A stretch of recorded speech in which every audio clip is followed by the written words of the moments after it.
Welcome to Story Haven. Please relax. Remember to like, subscribe, and enjoy. The Odyssey by Homer. Book 1. The Gods in Council. Minerva's Visit to Ithaca. The Challenge from Telemachus to the Suitors. Tell me, O Muse, of that ingenious hero who travelled far and wide after he had sacked the famous town of Troy. Many cities did he visit, and many were the nations with whose manners and customs he was acquainted. Moreover, he suffered much by the sea while trying to save his own life and bring his men safely home. But do what he might, he could not save his men, for they perished through their own sheer folly in eating the cattle of the sun-god Hyperion. So the god prevented them from ever reaching home. Tell me, too, about all these things, O daughter of Jove, from whatsoever source you may know them.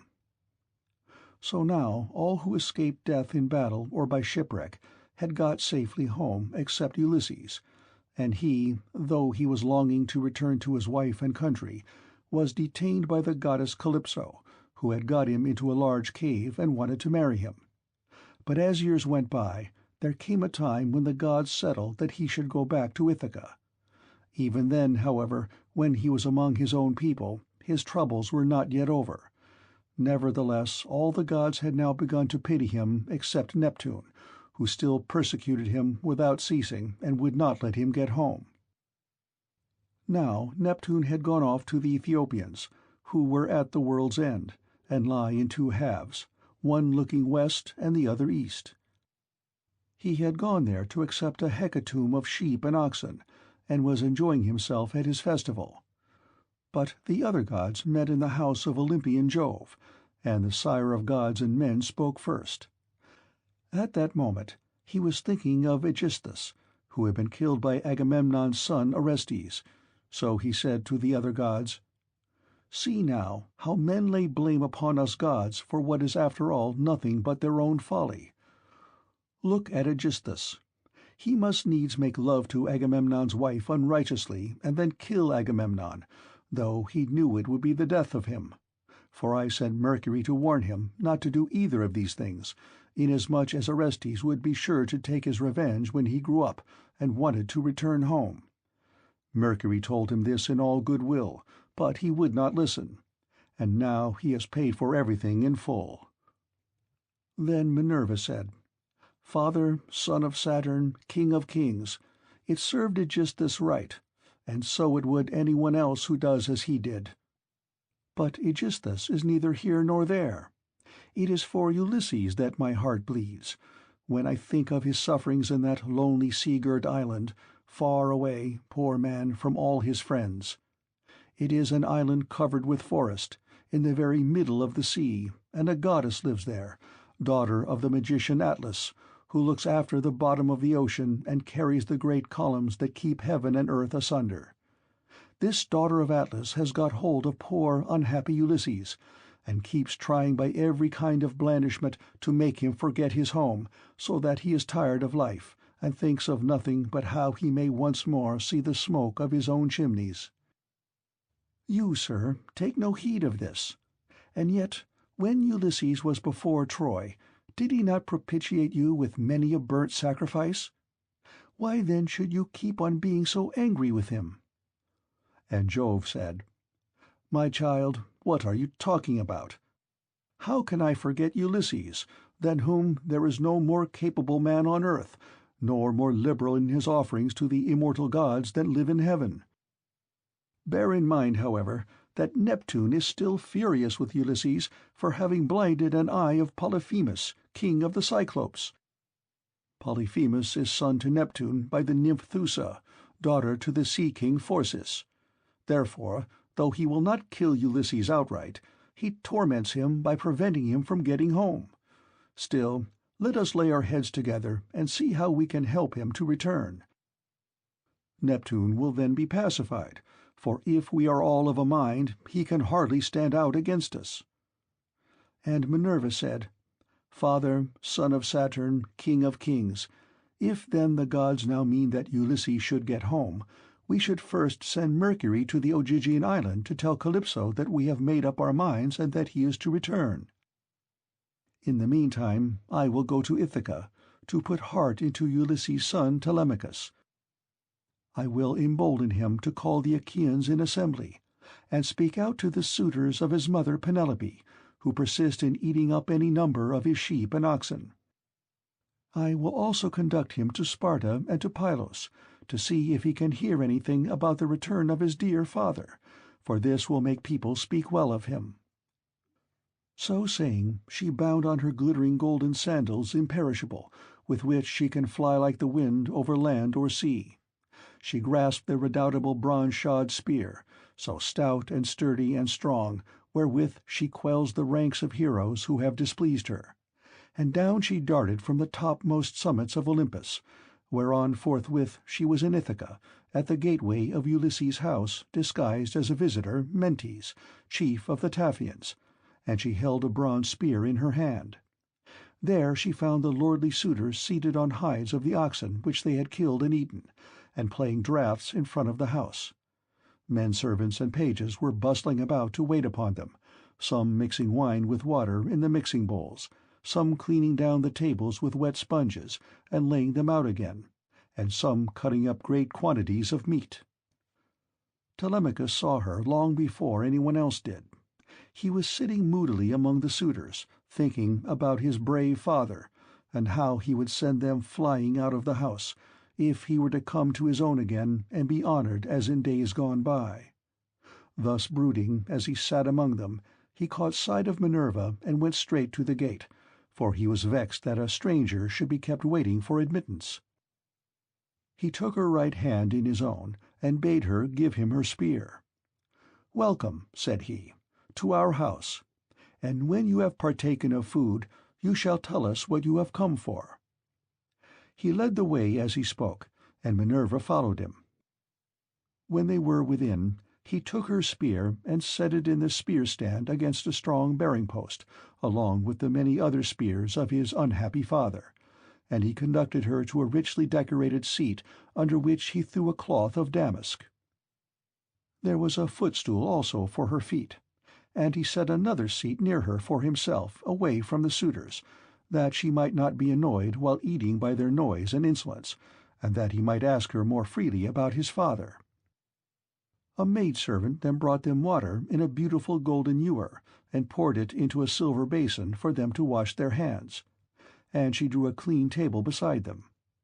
An upper servant brought them bread, and offered them many good things of what there was in the house. The carver fetched them plates of all manner of meats, and set cups of gold by their side, and a manservant brought them wine and poured it out for them. Then the suitors came in and took their places on the benches and seats. Forthwith men-servants poured water over their hands, maids went round with the bread-baskets, pages filled the mixing-bowls with wine and water, and they laid their hands upon the good things that were before them. As soon as they had had enough to eat and drink, they wanted music and dancing, which were the crowning embellishments of a banquet. So a servant brought a lyre to Phemius, whom they compelled perforce to sing to them. As soon as he touched his lyre and began to sing, Telemachus spoke low to Minerva, with his head close to hers, that no man might hear. "I hope, sir," said he, "that you will not be offended with what I am going to say. Singing comes cheap to those who do not pay for it, and all this is done at the cost of one whose bones lie rotting in some wilderness or grinding to powder in the surf. If these men were to see my father come back to Ithaca, they would pray for longer legs rather than a longer purse, for money would not serve them. But he, alas, has fallen on an ill fate, and even when people do sometimes say that he is coming, we no longer heed them. We shall never see him again. And now, sir, tell me, and tell me true. Who are you, and where do you come from? Tell me of your town and parents, what manner of ship you came in, how your crew brought you to Ithaca, and of what nation they declared themselves to be, for you cannot have come by land. Tell me also truly, for I want to know, are you a stranger to this house, or have you been here in my father's time? In the old days we had many visitors, for my father went about much himself." And Minerva answered, "I will tell you truly and particularly all about it.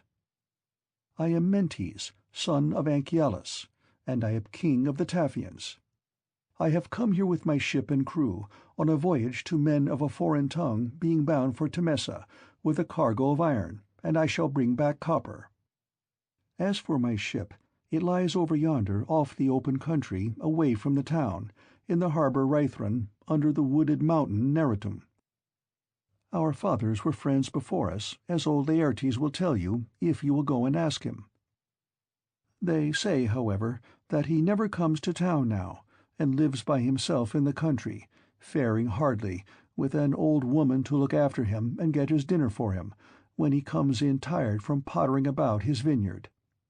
They told me your father was at home again, and that was why I came, but it seems the gods are still keeping him back, for he is not dead yet, not on the mainland. It is more likely he is on some sea-girt island in mid-ocean, or a prisoner among savages who are detaining him against his will. I am no prophet, and know very little about omens, but I speak as it is borne in upon me from heaven, and assure you that he will not be away much longer, for he is a man of such resource that even though he were in chains of iron, he would find some means of getting home again. But tell me, and tell me true, can Ulysses really have such a fine-looking fellow for a son? You are indeed wonderfully like him about the head and eyes, for we were close friends before he set sail for Troy, where the flower of all the Argives went also. Since that time we have never either of us seen the other." "My mother," answered Telemachus, "tells me I am son to Ulysses, but it is a wise child that knows his own father. Would that I were son to one who had grown old upon his own estates, for since you ask me, there is no more ill-starred man under heaven than he who they tell me is my father." And Minerva said, "There is no fear of your race dying out yet, while Penelope has such a fine son as you are. But tell me, and tell me true, what is the meaning of all this feasting, and who are these people? What is it all about? Have you some banquet, or is there a wedding in the family? For no one seems to be bringing any provisions of his own. And the guests, how atrociously they are behaving! What riot they make over the whole house! It is enough to disgust any respectable person who comes near them." "Sir," said Telemachus, "as regards your question, so long as my father was here, it was well with us and with the house. But the gods in their displeasure have willed it otherwise, and have hidden him away more closely than mortal man was ever yet hidden. I could have borne it better, even though he were dead, if he had fallen with his men before Troy, or had died with his friends around him when the days of his fighting were done. For then the Achaeans would have built a mound over his ashes, and I should myself have been heir to his renown. But now the storm winds have spirited him away we know not whither. He is gone without leaving so much as a trace behind him, and I inherit nothing but dismay. Nor does the matter end simply with grief for the loss of my father. Heaven has laid sorrows upon me of yet another kind. For the chiefs from all our islands, Dulichium, Same, and the woodland island of Zacynthus, as also all the principal men of Ithaca itself, are eating up my house under the pretext of paying their court to my mother, who will neither point-blank say that she will not marry, nor yet bring matters to an end. So they are making havoc of my estate, and before long will do so also with myself." "Is that so?" exclaimed Minerva. "Then you indeed want Ulysses home again. Give him his helmet, shield, and a couple of lances, and if he is the man he was when I first knew him in our house, drinking and making merry, he would soon lay his hands about these rascally suitors, were he to stand once more upon his own threshold." He was then coming from Ephyra, where he had been to beg poison for his arrows from Ilus, son of Murmerus. Ilus feared the ever-living gods, and would not give him any, but my father let him have some, for he was very fond of him. If Ulysses is the man he then was, these suitors will have a short shrift and a sorry wedding. But there, It rests with heaven to determine whether he is to return and take his revenge in his own house or no. I would, however, urge you to set about trying to get rid of these suitors at once. Take my advice. Call the Achaean heroes in assembly tomorrow morning. Lay your case before them, and call heaven to bear you witness. Bid the suitors take themselves off, each to his own place, and if your mother's mind is set on marrying again, let her go back to her father, who will find her a husband and provide her with all the marriage gifts that so dear a daughter may expect. As for yourself, let me prevail upon you to take the best ship you can get, with a crew of 20 men, and go in quest of your father, who has so long been missing. Someone may tell you something, or, and people often hear things in this way, some heaven-sent message may direct you. First, go to Pylos and ask Nestor. Thence go on to Sparta and visit Menelaus, for he got home last of all the Achaeans. If you hear that your father is alive and on his way home, you can put up with the waste of these suitors will make for yet another 12 months. If, on the other hand, you hear of his death, come home at once, celebrate his funeral rites with all due pomp, build a barrow to his memory, and make your mother marry again. Then, having done all this, think it well over in your mind how, by fair means or foul, you may kill these suitors in your own house. You are too old to plead infancy any longer. Have you not heard how people are singing Orestes' praises for having killed his father's murderer, Aegisthus? You are a fine, smart-looking fellow. Show your mettle, then, and make yourself a name in story. Now, however, I must go back to my ship and to my crew, who will be impatient if I keep them waiting longer. Think the matter over for yourself, and remember what I have said to you." "Sir," answered Telemachus, "it has been very kind of you to talk to me in this way, as though I were your own son, and I will do all you tell me. I know you want to be getting on with your voyage, but stay a little longer till you have taken a bath and refreshed yourself. I will then give you a present, and you shall go on your way rejoicing. I will give you one of great beauty and value, a keepsake such as only dear friends give to one another." Minerva answered, "Do not try to keep me, for I would be on my way at once. As for any present you may be disposed to make me, keep it till I come again, and I will take it home with me. You shall give me a very good one, and I will give you one of no less value in return." With these words she flew away like a bird into the air, but she had given Telemachus courage, and had made him think more than ever about his father. He felt the change, wondered at it, and knew that the stranger had been a god, so he went straight to where the suitors were sitting. Phemius was still singing, and his hearer sat wrapped in silence as he told the sad tale of the return from Troy, and the ills Minerva had laid upon the Achaeans. Penelope, daughter of Icarius, heard his song from her room upstairs, and came down by the great staircase, not alone, but attended by 2 of her handmaids. When she reached the suitors, she stood by one of the bearing-posts that supported the roof of the cloisters, with a staid maiden on either side of her. She held a veil, moreover, before her face, and was weeping bitterly. "Phemius," she cried, "you know many another feat of gods and heroes, such as poets love to celebrate.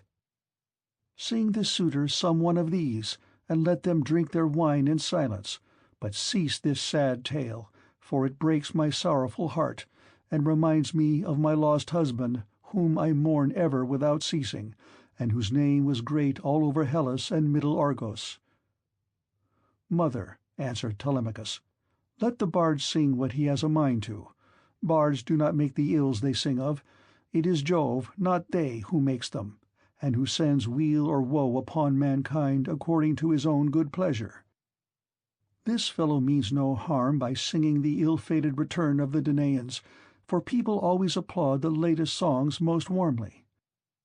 Make up your mind to it and bear it. Ulysses is not the only man who never came back from Troy, but many another went down as well as he.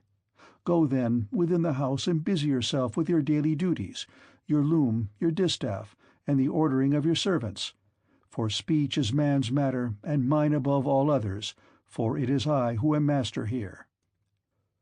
She went wondering back into the house, and laid her son's saying in her heart. Then, going upstairs with her handmaids into her room, she mourned her dear husband till Minerva shed sweet sleep over her eyes. But the suitors were clamorous throughout the covered cloisters, and prayed each one that he might be her bedfellow. Then Telemachus spoke. "Shameless," he cried, "and insolent suitors! Let us feast at our pleasure now, and let there be no brawling, for it is a rare thing to hear a man with such a divine voice as Phemius has. But in the morning meet me in full assembly, that I may give you formal notice to depart, and feast at one another's houses, turn and turn about, at your own cost. If, on the other hand, you choose to persist in sponging upon one man, heaven help me, but Jove shall reckon with you in full, and when you fall in my father's house there shall be no man to avenge you." The suitors bit their lips as they heard him, and marvelled at the boldness of his speech. Then Antinous, son of Eupeithes, said, "The gods seem to have given you lessons in bluster and tall talking. May Jove never grant you to be chief in Ithaca, as your father was before you." Telemachus answered, "Antinous, do not chide with me, but God willing, I will be chief too if I can. Is this the worst fate you can think of for me? It is no bad thing to be a chief, for it brings both riches and honor. Still, now that Ulysses is dead, there are many great men in Ithaca, both old and young, and some other may take the lead among them. Nevertheless, I will be chief in my own house, and will rule those whom Ulysses has won for me." Then Eurymachus, son of Polybus, answered, "It rests with heaven to decide who shall be chief among us, but you shall be master in your own house and over your own possessions. No one, while there is a man in Ithaca, shall do you violence nor rob you. And now, my good fellow, I want to know about this stranger. What country does he come from? Of what family is he, and where is his estate? Has he brought you news about the return of your father, or was he on business of his own?" He seemed a well-to-do man, but he hurried off so suddenly that he was gone in a moment before we could get to know him. "My father is dead and gone," answered Telemachus, "and even if some rumor reaches me, I put no more faith in it now. My mother does indeed sometimes send for a soothsayer and question him, but I give his prophesyings no heed. As for the stranger, he was Mentes, son of Anchialus, chief of the Taphians, an old friend of my father's." But in his heart he knew that it had been the goddess. The suitors then returned to their singing and dancing until the evening, but when night fell upon their pleasuring, they went home to bed each in his own abode. Telemachus's room was high up in a tower that looked on to the outer court. Hither then he hied, brooding and full of thought. A good old woman, Euryclea, daughter of Ops, the son of Pisanor, went before him with a couple of blazing torches. Laertes had bought her with his own money when she was quite young. He gave the worth of 20 oxen for her, and showed as much respect to her in his household as he did to his own wedded wife, but he did not take her to his bed, for he feared his wife's resentment. She it was who now lighted Telemachus to his room, and she loved him better than any of the other women in the house did, for she had nursed him when he was a baby. He opened the door of his bedroom and sat down upon the bed. As he took off his shirt, he gave it to the good old woman, who folded it tidily up and hung it for him over a peg by his bedside, after which she went out, pulled the door to by a silver catch, and drew the bolt home by means of the strap. But Telemachus, as he lay covered with a woolen fleece, kept thinking all night through of his intended voyage and of the counsel that Minerva had given him. End of Book 1.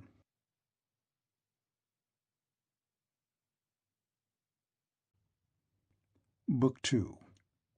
Assembly of the People of Ithaca. Speeches of Telemachus and of the suitors. Telemachus makes his preparations and starts for Pylos with Minerva disguised as Mentor. Now when the child of morning, rosy-fingered dawn, appeared, Telemachus rose and dressed himself. He bound his sandals onto his comely feet, girded his sword about his shoulder, and left his room looking like an immortal god. He at once sent the criers around to call the people in assembly, so they called them, and the people gathered thereon. Then, when they were got together, he went to the place of assembly spear in hand, not alone, for his 2 hounds went with him. Minerva endowed him with a presence of such divine comeliness that all marvelled at him as he went by, and when he took his place in his father's seat, even the oldest counsellors made way for him. Aegyptius, a man bent double with age and of infinite experience, was the first to speak. His son Antiphus had gone with Ulysses to Ilius, land of noble steeds, but the savage Cyclops had killed him when they were all shut up in the cave, and had cooked his last dinner for him. He had 3 sons left, of whom 2 still worked on their father's land, while the third, Eurynomus, was one of the suitors. Nevertheless, their father could not get over the loss of Antiphus, and was still weeping for him when he began his speech. "Men of Ithaca," he said, "hear my words. From the day Ulysses left us, there has been no meeting of our counsellors until now. Who then can it be, whether old or young, that finds it so necessary to convene us? Has he got wind of some host approaching, and does he wish to warn us, or would he speak upon some other matter of public moment? I am sure he is an excellent person, and I hope Jove will grant him his heart's desire." Telemachus took this speech as of good omen, and rose at once, for he was bursting with what he had to say. He stood in the middle of the assembly, and the good herald Pisanor brought him his staff. Then, turning to Aegyptius, "Sir," he said, "it is I, as you will shortly learn, who have convened you, for it is I who am the most aggrieved. I have not got wind of any host approaching about which I would warn you, nor is there any matter of public moment on which I would speak. My grievance is purely personal, and turns on 2 great misfortunes which have fallen upon my house.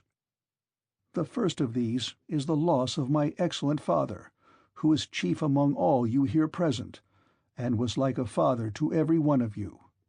The second is much more serious, and ere long will be the utter ruin of my estate. The sons of all the chief men among you are pestering my mother to marry them against her will. They are afraid to go to her father Icarius, asking him to choose the one he likes best, and to provide marriage gifts for his daughter. But day by day they keep hanging about my father's house, sacrificing our oxen, sheep, and fat goats for their banquets, and never giving so much as a thought to the quantity of wine they drink. No estate can stand such recklessness. We have now no Ulysses to ward off harm from our doors, and I cannot hold my own against them. I shall never all my days be as good a man as he was. Still, I would indeed defend myself if I had power to do so, for I cannot stand such treatment any longer. My house is being disgraced and ruined. Have respect, therefore, to your own consciences and to public opinion. Fear, too, the wrath of heaven, lest the gods should be displeased and turn upon you. I pray you, by Jove and Themis, who is the beginning and end of counsels, do not hold back, my friends, and leave me single-handed, unless it be that my brave father Ulysses did some wrong to the Achaeans which you would now avenge on me, by aiding and abetting these suitors. Moreover, if I am to be eaten out of house and home at all, I had rather you did the eating yourselves, for I could then take action against you to some purpose, and serve you with notices from house to house till I got paid in full, whereas now I have no remedy." With this Telemachus dashed his staff to the ground and burst into tears. Everyone was very sorry for him, but they all sat still, and no one ventured to make him an angry answer, only Antinous, who spoke thus: "Telemachus, insolent braggart that you are, how dare you try to throw the blame upon us suitors? It is your mother's fault, not ours, for she is a very artful woman. This 3 years past, and close on 4, she had been driving us out of our minds, by encouraging each one of us, and sending him messages without meaning one word of what she says. And then there was that trick she played on us. She set up a great timber frame in her room, and began to work on an enormous piece of fine needlework.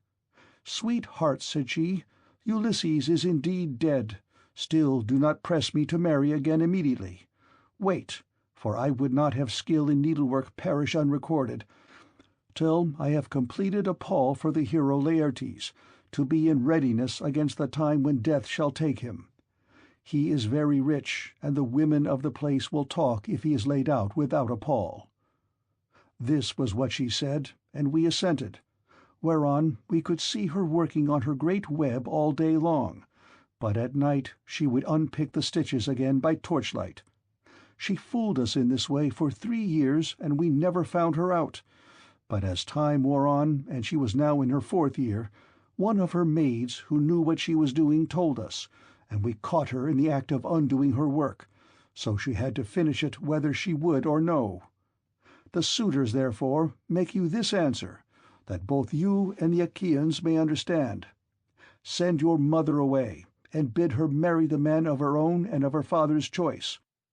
For I do not know what will happen if she goes on plaguing us much longer with the airs she gives herself on the score of the accomplishments Minerva has taught her, and because she is so clever.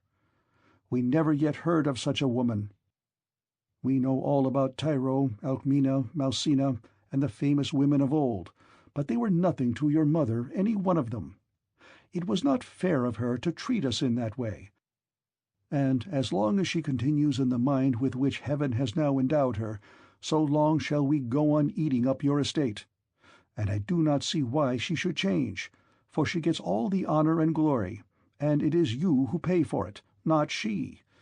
Understand, then, that we will not go back to our lands, neither here nor elsewhere, till she has made her choice and married some one or other of us."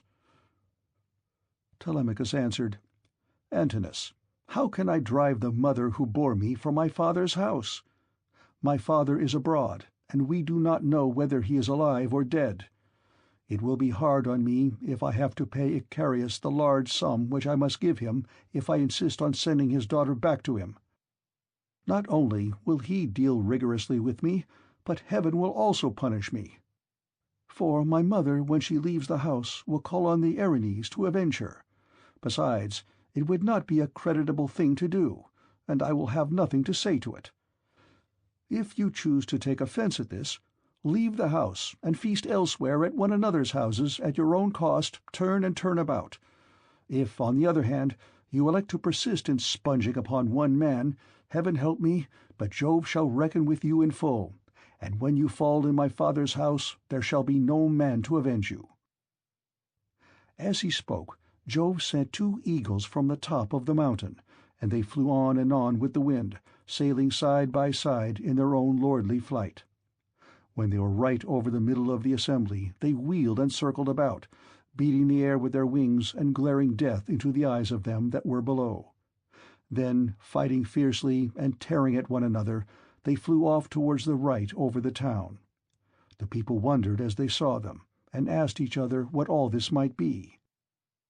Whereon Halitherses, who was the best prophet and reader of omens among them, spoke to them plainly and in all honesty, saying, "Hear me, men of Ithaca, and I speak more particularly to the suitors, for I see mischief brewing for them. Ulysses is not going to be away much longer. Indeed, he is close at hand to deal out death and destruction, not on them alone, but on many another of us who live in Ithaca. Let us then be wise in time, and put a stop to this wickedness before he comes. Let the suitors do so of their own accord. It will be better for them, for I am not prophesying without due knowledge. Everything has happened to Ulysses as I foretold, when the Argives set out for Troy, and he with them. I said that after going through much hardship and losing all his men, he should come home again in the 20th year, and that no one would know him. And now all this is coming true." Eurymachus, son of Polybus, then said, Go home, old man, and prophesy to your own children, or it may be worse for them. I can read these omens myself much better than you can. Birds are always flying about in the sunshine somewhere or other, but they seldom mean anything. Ulysses has died in a far country, and it is a pity you are not dead along with him, instead of prating here about omens and adding fuel to the anger of Telemachus, which is fierce enough as it is. I suppose you think he will give you something for your family. But I tell you, and it shall surely be, when an old man like you, who should know better, talks a young one over till he becomes troublesome, in the first place, his young friend will only fare so much the worse. He will take nothing by it, for the suitors will prevent this. And in the next, he will lay a heavier fine, sir, upon yourself than you will at all like paying, for it will bear hardly upon you. As for Telemachus, I warn him in the presence of you all to send his mother back to her father, who will find her a husband and provide her with all the marriage gifts so dear a daughter may expect. Till then we shall go on harassing him with our suit. For we fear no man, and care neither for him, with all his fine speeches, nor for any fortune-telling of yours.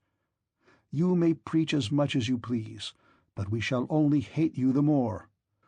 We shall go back and continue to eat up Telemachus's estate without paying him, till such time as his mother leaves off tormenting us by keeping us day after day on the tiptoe of expectation, each vying with the other in his suit for a prize of such rare perfection. Besides, we cannot go after the other women whom we should marry in due course, but for the way in which she treats us." Then Telemachus said, "Eurymachus, and you other suitors, I shall say no more, and entreat you no further, for the gods and the people of Ithaca now know my story. Give me then a ship and a crew of 20 men to take me hither and thither, and I will go to Sparta and to Pylos in quest of my father, who has so long been missing. Some one may tell me something, or, and people often hear things in this way, some heaven-sent message may direct me. If I can hear of him as alive and on his way home, I will put up with the waste you suitors will make for yet another 12 months. If, on the other hand, I hear of his death, I will return at once, celebrate his funeral rites with all due pomp, build a barrow to his memory, and make my mother marry again." With these words he sat down, and Mentor, who had been a friend of Ulysses, and had been left in charge of everything with full authority over the servants, rose to speak. He then, plainly and in all honesty, addressed them thus: "Hear me, men of Ithaca. I hope that you may never have a kind and well-disposed ruler any more, nor one who will govern you equitably. I hope that all your chiefs henceforward may be cruel and unjust, for there is not one of you but has forgotten Ulysses, who ruled you as though he were your father. I am not half so angry with the suitors, for if they choose to do violence in the naughtiness of their hearts, and wager their heads that Ulysses will not return, they can take the high hand and eat up his estate. But as for you others, I am shocked at the way in which you all sit still without even trying to stop such scandalous goings-on, which you could do if you chose, for you are many and they are few." Leocritus, son of Evenor, answered him, saying, "Mentor, what folly is all this, that you should set the people to stay us? It is a hard thing for one man to fight with many about his victuals. Even though Ulysses himself were to set upon us while we are feasting in his house, and do his best to oust us, his wife, who wants him back so very badly, would have small cause for rejoicing, and his blood would be upon his own head if he fought against such great odds. There is no sense in what you have been saying. Now, therefore, do you people go about your business, and let his father's old friends, Mentor and Halitherses, speed this boy on his journey, if he goes at all, which I do not think he will, for he is more likely to stay where he is till someone comes and tells him something." On this he broke up the assembly, and every man went back to his own abode, while the suitors returned to the house of Ulysses. Then Telemachus went all alone by the seaside, washed his hands in the grey waves, and prayed to Minerva. "Hear me," he cried, "you god who visited me yesterday and bade me sail the seas in search of my father who has so long been missing. I would obey you, but the Achaeans, and more particularly the wicked suitors, are hindering me that I cannot do so." As thus he prayed, Minerva came close up to him in the likeness and with the voice of Mentor. "Telemachus," said she, "if you are made of the same stuff as your father, you will be neither fool nor coward henceforward, for Ulysses never broke his word nor left his work half done. If then you take after him, your voyage will not be fruitless, but unless you have the blood of Ulysses and of Penelope in your veins, I see no likelihood of your succeeding. Sons are seldom as good men as their fathers. They are generally worse, not better. Still, as you are not going to be either fool or coward henceforward, and are not entirely without some share of your father's wise discernment, I look with hope upon your undertaking. But mind you, never make common cause with any of those foolish suitors, for they have neither sense nor virtue, and give no thought to death and to the doom that will shortly fall on one and all of them, so that they shall perish on the same day. As for your voyage, it shall not be long delayed. Your father was such an old friend of mine that I will find you a ship, and will come with you myself. Now, however, return home, and go about among the suitors. Begin getting provisions ready for your voyage. See everything well stowed, the wine in jars, and the barley meal, which is the staff of life, in leathern bags, while I go round the town and beat up volunteers at once. There are many ships in Ithaca, both old and new. I will run my eye over them for you, and will choose the best. We will get her ready, and will put out to sea without delay." Thus spoke Minerva, daughter of Jove, and Telemachus lost no time in doing as the goddess told him. He went moodily home, and found the suitors flaying goats and singeing pigs in the outer court.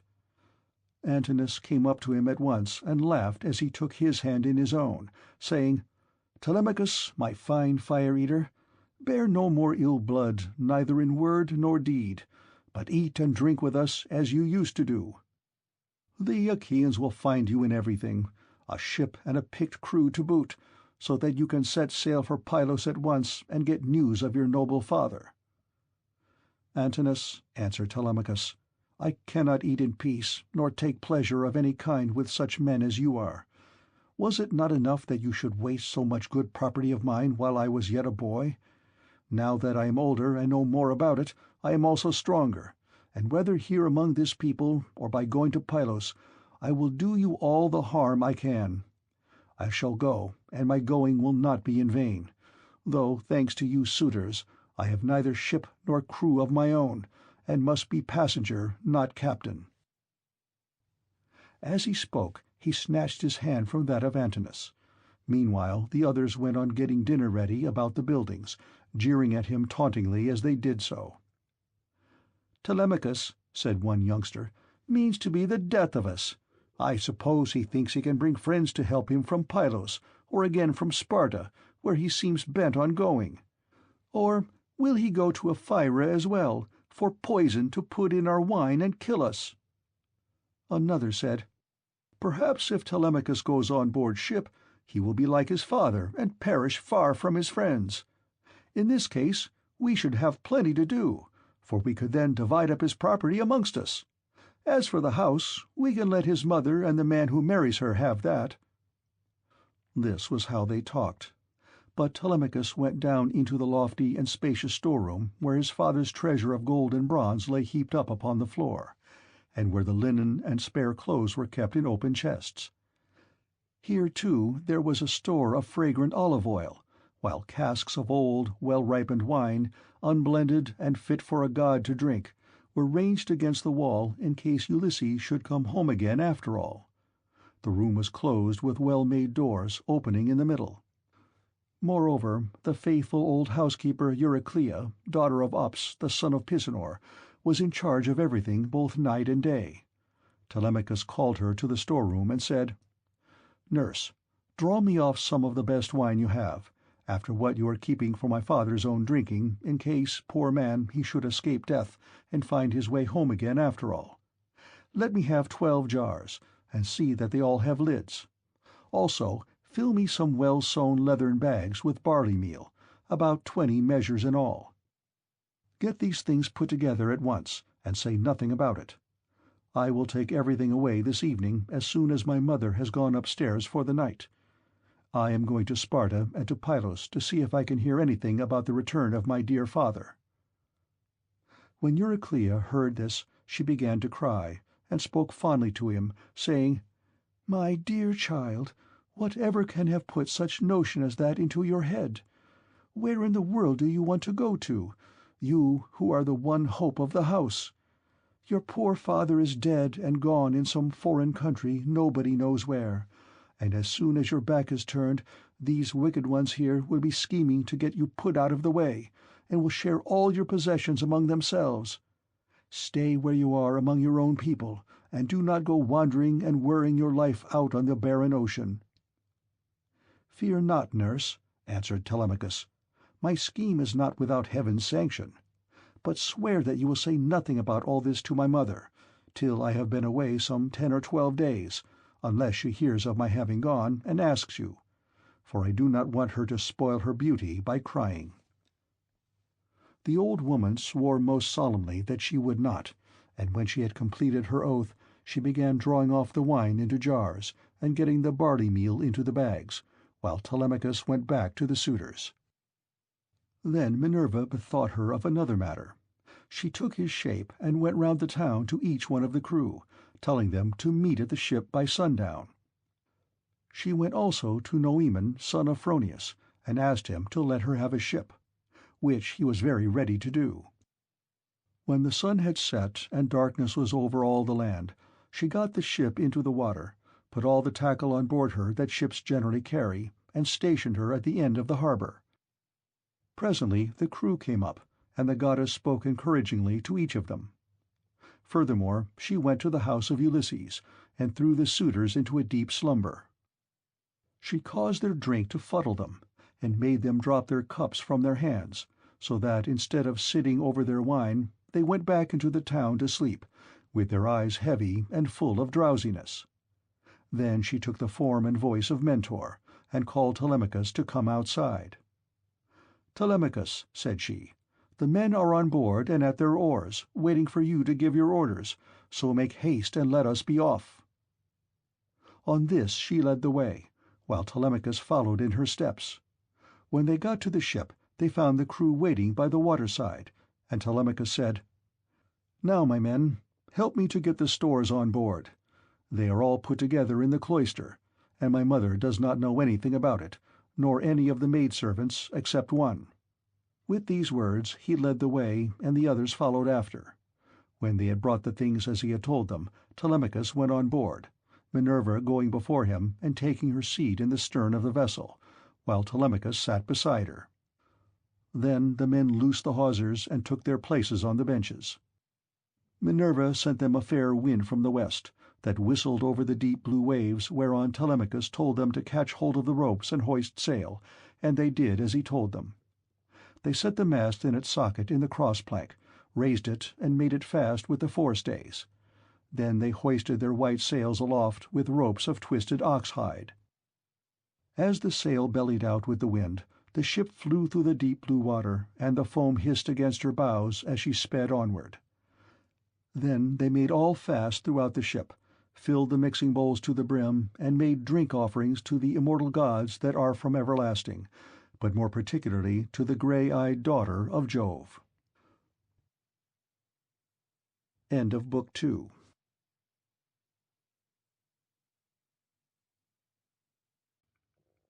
Book 3. Telemachus visits Nestor at Pylos. Thus, then, the ship sped on her way through the watches of the night from dark till dawn. But as the sun was rising from the fair sea into the firmament of heaven to shed light on mortals and immortals, they reached Pylos, the city of Neleus. Now the people of Pylos were gathered on the seashore to offer sacrifice of black bulls to Neptune, lord of the earthquake. There were 9 guilds with 500 men in each, and there were 9 bulls to each guild. As they were eating the inward meats and burning the thigh bones on the embers in the name of Neptune, Telemachus and his crew arrived, furled their sails, brought their ship to anchor, and went ashore. Minerva led the way, and Telemachus followed her. Presently she said, "Telemachus, you must not be in the least shy or nervous. You have taken this voyage to try and find out where your father is buried and how he came by his end. So go straight up to Nestor, that we may see what he has got to tell us. Beg of him to speak the truth, and he will tell no lies, for he is an excellent person." "But how, Mentor," replied Telemachus, "dare I go up to Nestor, and how am I to address him? I have never been used to holding long conversations with people, and am ashamed to begin questioning one who is so much older than myself." "Some things, Telemachus," answered Minerva, "will be suggested to you by your own instinct, and heaven will prompt you further. For I am assured that the gods have been with you from the time of your birth until now." She then went quickly on, and Telemachus followed in her steps till they reached the place where the guilds of the Pylian people were assembled. There they found Nestor sitting with his sons, while his company round him were busy getting dinner ready, and putting pieces of meat onto the spits while other pieces were cooking. When they saw the strangers, they crowded round them, took them by the hand, and bade them take their places. Nestor's son Pisistratus at once offered his hand to each of them, and seated them on some soft sheepskins that were lying on the sands near his father and his brother Thrasymedes. Then he gave them their portions of the inward meats, and poured wine for them into a golden cup, handing it to Minerva first, and saluting her at the same time. "Offer a prayer, sir," said he, "to King Neptune, for it is his feast that you are joining. When you have duly prayed and made your drink offering, pass the cup to your friend that he may do so also. I doubt not that he too lifts his hands in prayer, for men cannot live without God in the world. Still, he is younger than you are, and is much of an age with myself, so I will give you the precedence." As he spoke, he handed her the cup. Minerva thought it very right and proper of him to have given it to herself first. She accordingly began praying heartily to Neptune. "O thou," she cried, "that circlest the earth, vouchsafe to grant the prayers of thy servants that call upon thee. More especially, we pray thee send down thy grace on Nestor and on his sons. Thereafter also make the rest of the Pylian people some handsome return for their goodly hecatomb they are offering you. Lastly, grant Telemachus and myself a happy issue, in respect of the matter that has brought us in our ship to Pylos." When she had thus made an end of praying, she handed the cup to Telemachus, and he prayed likewise. By and by, when the outer meats were roasted and had been taken off the spits, the carvers gave every man his portion, and they all made an excellent dinner. As soon as they had had enough to eat and drink, Nestor, knight of Gerene, began to speak. "Now," said he, "that our guests have done their dinner, it will be best to ask them who they are. Who then, sir strangers, are you, and from what port have you sailed? Are you traders?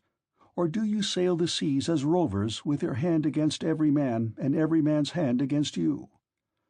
Telemachus answered boldly, for Minerva had given him courage to ask about his father and get himself a good name. "Nestor," said he, "son of Neleus, honour to the Achaean name, you ask whence we come, and I will tell you. We come from Ithaca under Neritum, and the matter about which I would speak is of private, not public import. I seek news of my unhappy father Ulysses, who is said to have sacked the town of Troy in company with yourself. We know what fate befell each one of the other heroes who fought at Troy, but as regards Ulysses, heaven has hidden from us the knowledge even that he is dead at all, for no one can certify us in what place he perished, nor say whether he fell in battle, on the mainland, or was lost at sea amid the waves of Amphitrite. Therefore I am suppliant at your knees, if haply you may be pleased to tell me of his melancholy end, whether you saw it with your own eyes, or heard it from some other traveller, for he was a man born to trouble. Do not soften things out of any pity for me, but tell me in all plainness exactly what you saw. If my brave father Ulysses ever did you loyal service, either by word or deed, when you Achaeans were harassed among the Trojans. Bear it in mind now as in my favour, and tell me truly all." "My friend," answered Nestor, "you recall a time of much sorrow to my mind, for the brave Achaeans suffered much both at sea, while privateering under Achilles, and when fighting before the great city of King Priam. Our best men, all of them, fell there: Ajax, Achilles, Patroclus, peer of gods in council, and my own dear son Antilochus, a man singularly fleet of foot and in fight valiant. But we suffered much more than this. What mortal tongue indeed could tell the whole story? Though you were to stay here and question me for 5 years, or even 6, I could not tell you all that the Achaeans suffered, and you would turn homeward weary of my tale before it ended. 9 long years did we try every kind of stratagem, but the hand of heaven was against us. During all this time there was no one who could compare with your father in subtlety, if indeed you are his son. I can hardly believe my eyes. And you talk just like him too. No one would say that people of such different ages could speak so much alike. He and I never had any kind of difference from first to last, neither in camp nor council. But in singleness of heart and purpose we advised the Argives how all might be ordered for the best. When, however, we had sacked the city of Priam and were setting sail in our ships as heaven had dispersed us, then Jove saw fit to vex the Argives on their homeward voyage. For they had not all been either wise or understanding, and hence many came to a bad end through the displeasure of Jove's daughter Minerva, who brought about a quarrel between the 2 sons of Atreus. The sons of Atreus called a meeting which was not as it should be, for it was sunset and the Achaeans were heavy with wine. When they explained why they had called the people together, it seemed that Menelaus was for sailing homeward at once, and this displeased Agamemnon, who thought that we should wait till we had offered hecatombs to appease the anger of Minerva. Fool that he was, he might have known that he would not prevail with her, for when the gods have made up their minds, they do not change them lightly. So the 2 stood bandying hard words, whereon the Achaeans sprang to their feet with a cry that rent the air, and were of 2 minds as to what they should do. That night we rested and nursed our anger, for Jove was hatching mischief against us. But in the morning some of us drew our ships into the water and put our goods with our women on board, while the rest, about half in number, stayed behind with Agamemnon. We, the other half, embarked and sailed, and the ships went well, for heaven had smoothed the sea. When we reached Tenedos, we offered sacrifices to the gods, for we were longing to get home. Cruel Jove, however, did not yet mean that we should do so, and raised a second quarrel, in the course of which some among us turned their ships back again, and sailed away under Ulysses to make their peace with Agamemnon. But I, and all the ships that were with me, pressed forward, for I saw that mischief was brewing. The son of Tydeus went on also with me, and his crews with him. Later on, Menelaus joined us at Lesbos, and found us making up our minds about our course, for we did not know whether to go outside Chios by the island of Syra, keeping this to our left, or inside Chios over against the stormy headland of Mimas. So we asked heaven for a sign, and were shown one to the effect that we should be soonest out of danger if we headed our ships across the open sea to Euboea. This we therefore did, and a fair wind sprang up which gave us a quick passage during the night to Gerestus, where we offered many sacrifices to Neptune for having helped us so far on our way. 4 days later, Diomed and his men stationed their ships in Argos, but I held on for Pylos, and the wind never fell light from the day when heaven first made it fair for me. Therefore, my dear young friend, I returned without hearing anything about the others.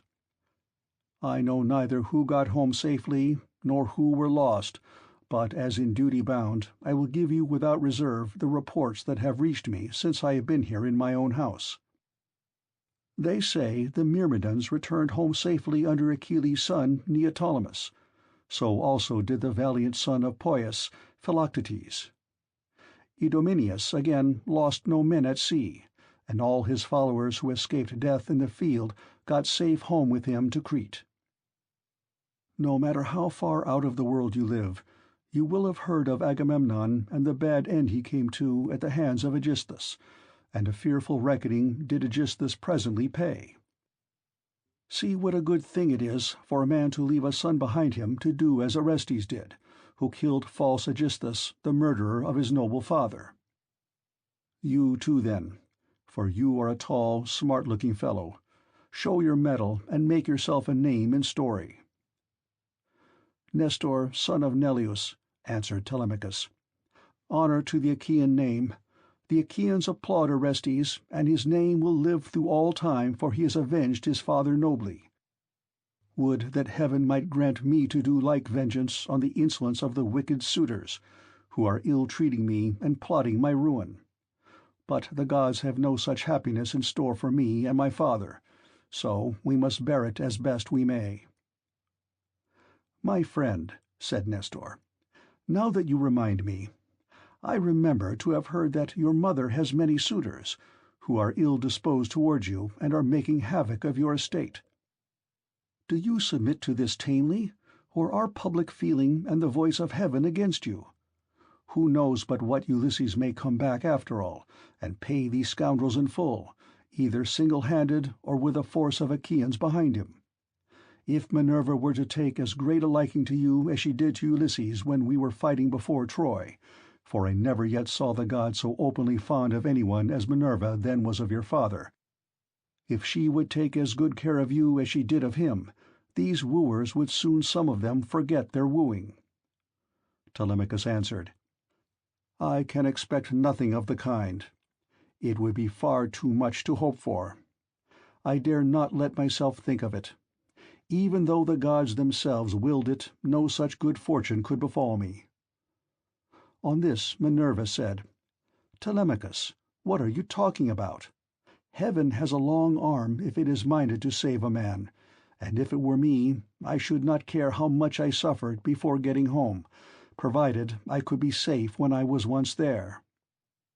I would rather this than get home quickly, and then be killed in my own house, as Agamemnon was by the treachery of Aegisthus and his wife. Still, death is certain, and when a man's hour is come, not even the gods can save him, no matter how fond they are of him." "Mentor," answered Telemachus, "do not let us talk about it any more. There is no chance of my father's ever coming back. The gods have long since counselled his destruction. There is something else, however, about which I should like to ask Nestor, for he knows much more than anyone else does. They say he has reigned for 3 generations, so that it is like talking to an immortal. Tell me therefore, Nestor, and tell me true. How did Agamemnon come to die in that way? What was Menelaus doing? And how came false Aegisthus to kill so far better a man than himself? Was Menelaus away from Achaean Argos, voyaging elsewhither among mankind, that Aegisthus took heart and killed Agamemnon?" "I will tell you truly," answered Nestor, "and indeed you have yourself divined how it all happened. If Menelaus, when he got back from Troy, had found Aegisthus still alive in his house, there would have been no barrow heaped up for him, not even when he was dead, but he would have been thrown outside the city to dogs and vultures, and not a woman would have mourned him, for he had done a deed of great wickedness. But we were over there, fighting hard at Troy, and Aegisthus, who was taking his ease quietly in the heart of Argos, cajoled Agamemnon's wife Clytemnestra with incessant flattery. At first she would have nothing to do with his wicked scheme, for she was of a good natural disposition. Moreover, there was a bard with her, to whom Agamemnon had given strict orders on setting out for Troy, that he was to keep guard over his wife. But when heaven had counselled her destruction, Aegisthus carried this bard off to a desert island and left him there for crows and seagulls to batten upon, after which she went willingly enough to the house of Aegisthus. Then he offered many burnt sacrifices to the gods, and decorated many temples with tapestries and gilding, for he had succeeded far beyond his expectations. Meanwhile, Menelaus and I were on our way home from Troy, on good terms with one another. When we got to Sunium, which is the point of Athens, Apollo, with his painless shafts, killed Phrontis, the steersman of Menelaus' ship, and never man knew better how to handle a vessel in rough weather, so that he died then and there with the helm in his hand, and Menelaus, though very anxious to press forward, had to wait in order to bury his comrade and give him his due funeral rites. Presently, when he too could put to sea again, and had sailed on as far as the Malian heads, Jove counselled evil against him and made it blow hard till the waves ran mountains high. Here he divided his fleet and took the one half towards Crete, where the Sidonians dwell round about the waters of the river Iardanus. There is a high headland hereabouts stretching out into the sea from a place called Gortyn, and all along this part of the coast as far as Festus the sea runs high when there is a south wind blowing. But after Festus the coast is more protected, for a small headland can make a great shelter. Here this part of the fleet was driven onto the rocks and wrecked, but the crews just managed to save themselves. As for the other 5 ships, they were taken by winds and seas to Egypt, where Menelaus gathered much gold and substance among people of an alien speech. Meanwhile Aegisthus here at home plotted his evil deed. For 7 years after he had killed Agamemnon, he ruled in Mycena, and the people were obedient under him. But in the 8th year Orestes came back from Athens to be his bane, and killed the murderer of his father. Then he celebrated the funeral rites of his mother and of false Aegisthus by a banquet to the people of Argos, and on that very day Menelaus came home, with as much treasure as his ships could carry. Take my advice, then, and do not go travelling about for long so far from home, nor leave your property with such dangerous people in your house. They will eat up everything you have among them, and you will have been on a fool's errand. Still, I should advise you by all means to go and visit Menelaus, who has lately come off a voyage among such distant people as no man could ever hope to get back from, when the winds had once carried him so far out of his reckoning. Even birds cannot fly the distance in a 12-month, so vast and terrible are the seas that they must cross. Go to him, therefore, by sea, and take your own men with you. Or if you would rather travel by land, you can have a chariot, you can have horses, and here are my sons who can escort you to Lacedaemon, where Menelaus lives. Beg of him to speak the truth, and he will tell you no lies, for he is an excellent person." As he spoke, the sun set, and it came on dark, whereon Minerva said, "Sir, all that you have said is well. Now, however, order the tongues of the victims to be cut, and mix wine that we may make drink offerings to Neptune and the other immortals, and then go to bed, for it is bedtime. People should go away early and not keep late hours at a religious festival." Thus spoke the daughter of Jove, and they obeyed her saying. Men servants poured water over the hands of the guests, while pages filled the mixing bowls with wine and water, and handed it round after giving every man his drink offering. Then they drew the tongues of the victims into the fire, and stood up to make their drink offerings. When they had made their offerings, and had drunk each as much as he was minded, Minerva and Telemachus were for going on board their ship, but Nestor caught them up at once and stayed them.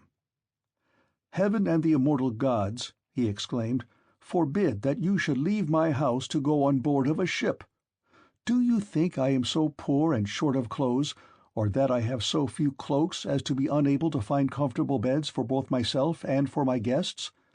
Let me tell you, I have store both of rugs and cloaks, and shall not permit the son of my old friend Ulysses to camp down on the deck of a ship, not while I live, nor yet will my sons after me, but they will keep open house as I have done." Then Minerva answered, "Sir, you have spoken well, and it will be much better that Telemachus should do as you have said. He, therefore, shall return with you and sleep at your house, but I must go back to give orders to my crew and keep them in good heart. I am the only older person among them. The rest are all young men of Telemachus' own age, who have taken this voyage out of friendship. So I must return to the ship and sleep there.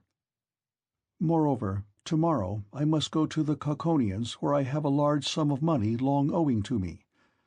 As for Telemachus, now that he is your guest, send him to Lacedaemon in a chariot, and let one of your sons go with him. Be pleased to also provide him with your best and fleetest horses." When she had thus spoken, she flew away in the form of an eagle, and all marvelled as they beheld it.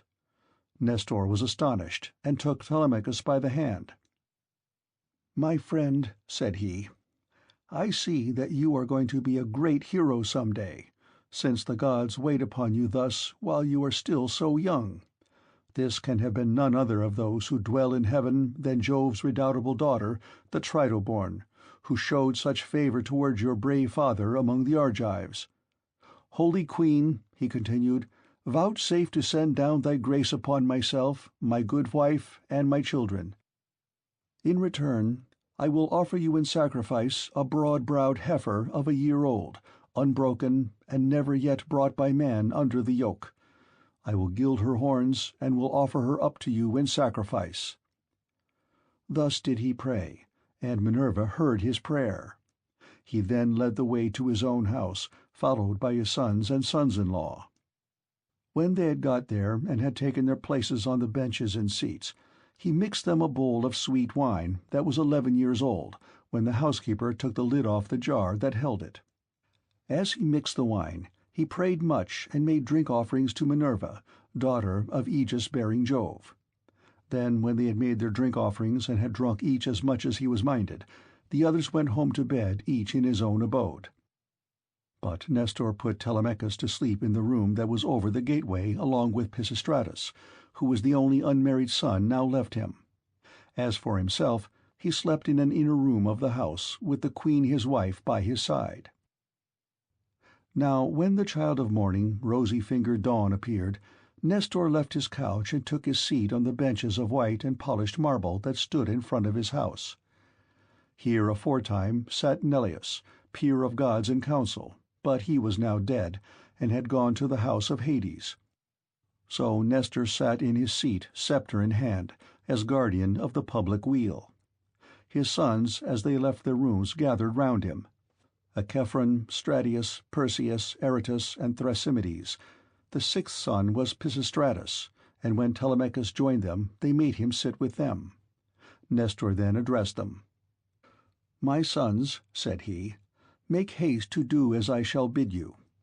I wish first and foremost to propitiate the great goddess Minerva, who manifested herself visibly to me during yesterday's festivities. Go, then, one or other of you, to the plain. Tell the stockman to look me out a heifer, and come on here with it at once. Another must go to Telemachus' ship, and invite all the crew, leaving 2 men only in charge of the vessel. Someone else will run and fetch Laertius, the goldsmith, to gild the horns of the heifer. The rest stay all of you where you are. Tell the maids in the house to prepare an excellent dinner, and to fetch seats and logs of wood for a burnt offering. Tell them also to bring me some clear spring water." On this they hurried off on their several errands. The heifer was brought in from the plain, and Telemachus's crew came from the ship. The goldsmith brought the anvil, hammer, and tongs with which he worked his gold, and Minerva herself came to accept the sacrifice. Nestor gave out the gold, and the smith gilded the horns of the heifer, that the goddess might have pleasure in their beauty. Then Stratius and Achephron brought her in by the horns. Aratus fetched water from the house in a ewer that had a flower pattern on it, and in his other hand he held a basket of barley meal. Sturdy Thrasymedes stood by with a sharp axe, ready to strike the heifer, while Perseus held a bucket. Then Nestor began with washing his hands and sprinkling the barley meal, and he offered many a prayer to Minerva as he threw a lock from the heifer's head upon the fire. When they had done praying and sprinkling the barley meal, Thrasymedes dealt his blow, and brought the heifer down with a stroke that cut through the tendons at the base of her neck, whereon the daughters and daughters-in-law of Nestor, and his venerable wife Eurydice, she was eldest daughter to Clymenus, screamed with delight. Then they lifted the heifer's head from off the ground, and Pisistratus cut her throat. When she had done bleeding and was quite dead, they cut her up. They cut out the thigh bones in all due course, wrapped them round in 2 layers of fat, and set some pieces of raw meat on the top of them. Then Nestor laid them upon the wood fire and poured wine over them, while the young men stood near him with 5-pronged spits in their hands. When the thighs were burned and they had tasted the inward meats, they cut the rest of the meat up small, put the pieces on the spits, and toasted them over the fire.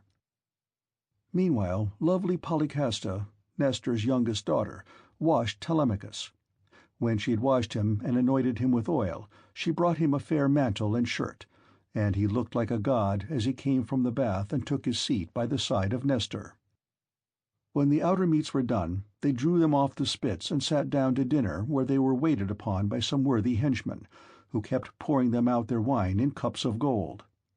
As soon as they had had enough to eat and drink, Nestor said, "Sons, put Telemachus's horses to the chariot, that he may start at once." Thus did he speak, and they did even as he had said, and yoked the fleet horses to the chariot. The housekeeper packed them up a provision of bread, wine, and sweetmeats fit for the sons of princes. Then Telemachus got into the chariot, while Pisistratus gathered up the reins and took his seat beside him. He lashed the horses on, and they flew forward nothing loth into the open country, leaving the high citadel of Pylos behind them. All that day did they travel, swaying the yoke upon their necks till the sun went down and darkness was over all the land. Then they reached Pheræ, where Diocles lived, who was son to Artilochus and grandson to Alpheus. Here they passed the night, and Diocles entertained them hospitably. When the child of morning, rosy-fingered Dawn, appeared, they again yoked their horses and drove out through the gateway under the echoing gatehouse. Pisistratus lashed the horses on, and they flew forward nothing loth. Presently they came to the cornlands of the open country, and in the course of time completed their journey, so well did their steeds take them.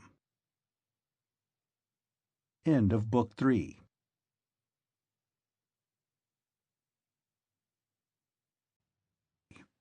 Book 4. The visit to King Menelaus, who tells his story. Meanwhile the suitors in Ithaca plot against Telemachus. Now when the sun had set and darkness was over the land, they reached the low-lying city of Lacedaemon, where they drove straight to the abode of Menelaus, and found him in his own house, feasting with his many clansmen in honor of the wedding of his son, and also of his daughter, whom he was marrying to the son of that valiant warrior Achilles. He had given his consent and promised her to him while he was still at Troy, and now the gods were bringing the marriage about.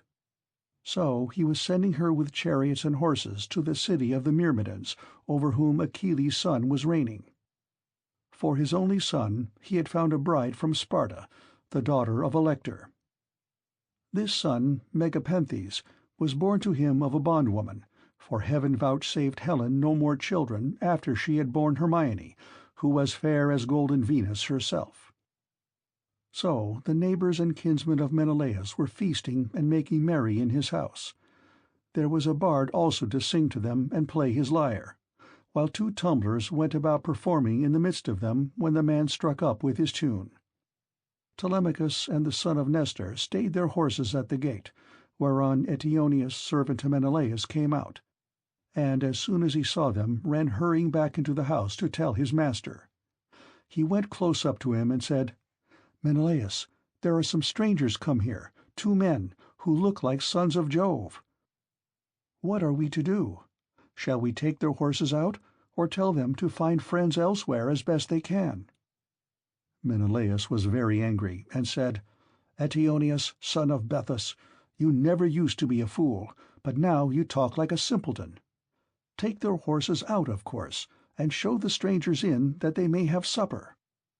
You and I stayed often enough at other people's houses before we got back here, where heaven grant that we may rest in peace henceforward." So Eteoneus bustled back and bade the other servants come with him. They took their sweating steeds from under the yoke, made them fast to the mangers, and gave them a feed of oats and barley mixed. Then they leaned the chariot against the end wall of the courtyard, and led the way into the house. Telemachus and Pisistratus were astonished when they saw it, for its splendor was as that of the sun and moon.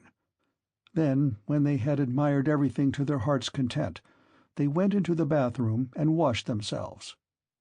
When the servants had washed them and anointed them with oil, they brought them woolen cloaks and shirts, and the two took their seats by the side of Menelaus. A maidservant brought them water in a beautiful golden ewer, and poured it into a silver basin for them to wash their hands, and she drew a clean table beside them. An upper servant brought them bread, and offered them many good things of what there was in the house, while the carver fetched them plates of all manner of meats and set cups of gold by their side. Menelaus then greeted them, saying, "Fall to and welcome. When you have done supper, I shall ask you who you are, for the lineage of such men as you cannot have been lost. You must be descended from a line of sceptre-bearing kings, for poor people do not have such sons as you are." On this he handed them a piece of fat roast loin, which had been set near him as being a prime part, and they laid their hands on the good things that were before them. As soon as they had had enough to eat and drink, Telemachus said to the son of Nestor, with his head so close that no one might hear, "Look, Pisistratus, man after my own heart, see the gleam of bronze and gold, of amber, ivory, and silver. Everything is so splendid that it is like seeing the palace of Olympian Jove. I am lost in admiration." Menelaus overheard him and said, "No one, my sons, can hold his own with Jove, for his house and everything about him is immortal. But among mortal men, well, there may be another who has as much wealth as I have, or there may not, but at all events I have travelled much and have undergone much hardship, for it was nearly 8 years before I could get home with my fleet. I went to Cyprus, Phoenicia, and the Egyptians. I went also to the Ethiopians and the Sidonians, and the Erembians, and to Libya, where the lambs have horns as soon as they are born, and the sheep lamb down there 3 times a year. Every one in that country, whether master or man, has plenty of cheese, meat, and good milk, for the ewes yield all the year round. But while I was travelling and getting great riches among these people, my brother was secretly and shockingly murdered through the perfidy of his wicked wife, so that I have no pleasure in being lord of all this wealth. Whoever your parents may be, they must have told you about all this, and of my heavy loss in the ruin of a stately mansion fully and magnificently furnished. Would that I had only a third of what I now have, so that I had stayed at home, and all those were living who perished on the plain of Troy, far from Argos. I often grieve, as I sit here in my house, for one and all of them. At times I cry aloud for sorrow, but presently I leave off again, for crying is cold comfort, and one soon tires of it. Yet grieve for those as I may, I do so for one man more than for them all. I cannot even think of him without loathing both food and sleep, so miserable does he make me, for no one of all the Achaeans worked so hard or risked so much as he did. He took nothing by it, and has left a legacy of sorrow to myself, for he has been gone a long time, and we know not whether he is alive or dead. His old father, his long-suffering wife Penelope, and his son Telemachus, whom he left behind him an infant in arms, are plunged in grief on his account." Thus spoke Menelaus, and the heart of Telemachus yearned as he bethought him of his father.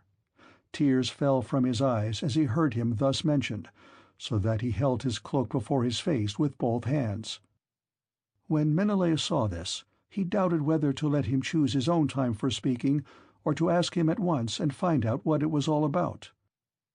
While he was thus in 2 minds, Helen came down from her high-vaulted and perfumed room, looking as lovely as Diana herself. Adrasta brought her a seat, Alcippa a soft woolen rug, while Philo fetched her the silver work-box which Alcandra, wife of Polybus, had given her. Polybus lived in Egyptian Thebes, which is the richest city in the whole world. He gave Menelaus 2 baths, both of pure silver, 2 tripods, and 10 talents of gold. Besides all this, his wife gave Helen some beautiful presents, to wit, a golden distaff and a silver work-box that ran on wheels, with a gold band round the top of it.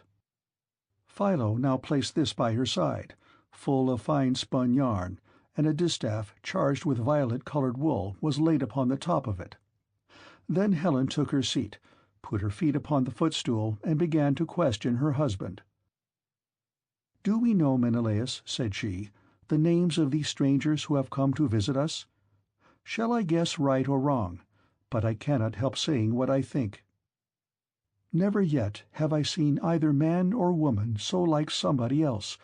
Indeed, when I look at him I hardly know what to think, as this young man is like Telemachus, whom Ulysses left as a baby behind him, when you Achaeans went to Troy with battle in your hearts, on account of my most shameless self." "My dear wife," replied Menelaus, "I see the likeness just as you do. His hands and feet are just like Ulysses. So is his hair, with the shape of his head and the expression of his eyes. Moreover, when I was talking about Ulysses, and saying how much he had suffered on my account, tears fell from his eyes, and he hid his face in his mantle." Then Pisistratus said, "Menelaus, son of Atreus, you are right in thinking that this young man is Telemachus, but he is very modest, and is ashamed to come here and begin opening up discourse with one whose conversation is so divinely interesting as your own. My father, Nestor, sent me to escort him hither, for he wanted to know whether you could give him any counsel or suggestion. A son has always trouble at home when his father has gone away, leaving him without supporters, and this is how Telemachus is now placed, for his father is absent, and there is no one among his own people to stand by him." "Bless my heart," replied Menelaus. "Then I am receiving a visit from the son of a very dear friend, who suffered much hardship for my sake. I had always hoped to entertain him with most marked distinction when heaven had granted us a safe return from beyond the seas. I should have founded a city for him in Argos, and built him a house. I should have made him leave Ithaca with his goods, his son, and all his people, and should have sacked for them some one of the neighboring cities that are subject to me. We should thus have seen one another continually, and nothing but death could have interrupted so close and happy an intercourse. I suppose, however, that heaven grudged us such great good fortune, for it has prevented the poor fellow from ever getting home at all." Thus did he speak, and his words set them all a-weeping. Helen wept, Telemachus wept, and so did Menelaus, nor could Pisistratus keep his eyes from filling, when he remembered his dear brother Antilochus, whom the son of bright dawn had killed. Thereon he said to Menelaus, "Sir, my father Nestor, when we used to talk about you at home, told me you were a person of rare and excellent understanding. If, then, it be possible, do as I would urge you. I am not fond of crying while I am getting my supper. Morning will come in due course, and in the forenoon I care not how much I cry for those that are dead and gone. This is all we can do for the poor things. We can only shave our heads for them and wring the tears from our cheeks. I had a brother who died at Troy. He was by no means the worst man there. You are sure to have known him. His name was Antilochus. I never set eyes upon him myself, but they say that he was singularly fleet of foot and in fight valiant." "Your discretion, my friend," answered Menelaus, "is beyond your years. It is plain you take after your father. One can soon see when a man is son to one whom heaven has blessed both as regards wife and offspring, and it has blessed Nestor from first to last all his days, giving him a green old age in his own house, with sons about him who are both well-disposed and valiant. We will put an end, therefore, to all this weeping, and attend to our supper again. Let water be poured over our hands. Telemachus and I can talk with one another fully in the morning." On this Asphalion, one of the servants, poured water over their hands, and they laid their hands on the good things that were before them. Then Jove's daughter Helen bethought her of another matter. She drugged the wine with an herb that banishes all care, sorrow, and ill humour.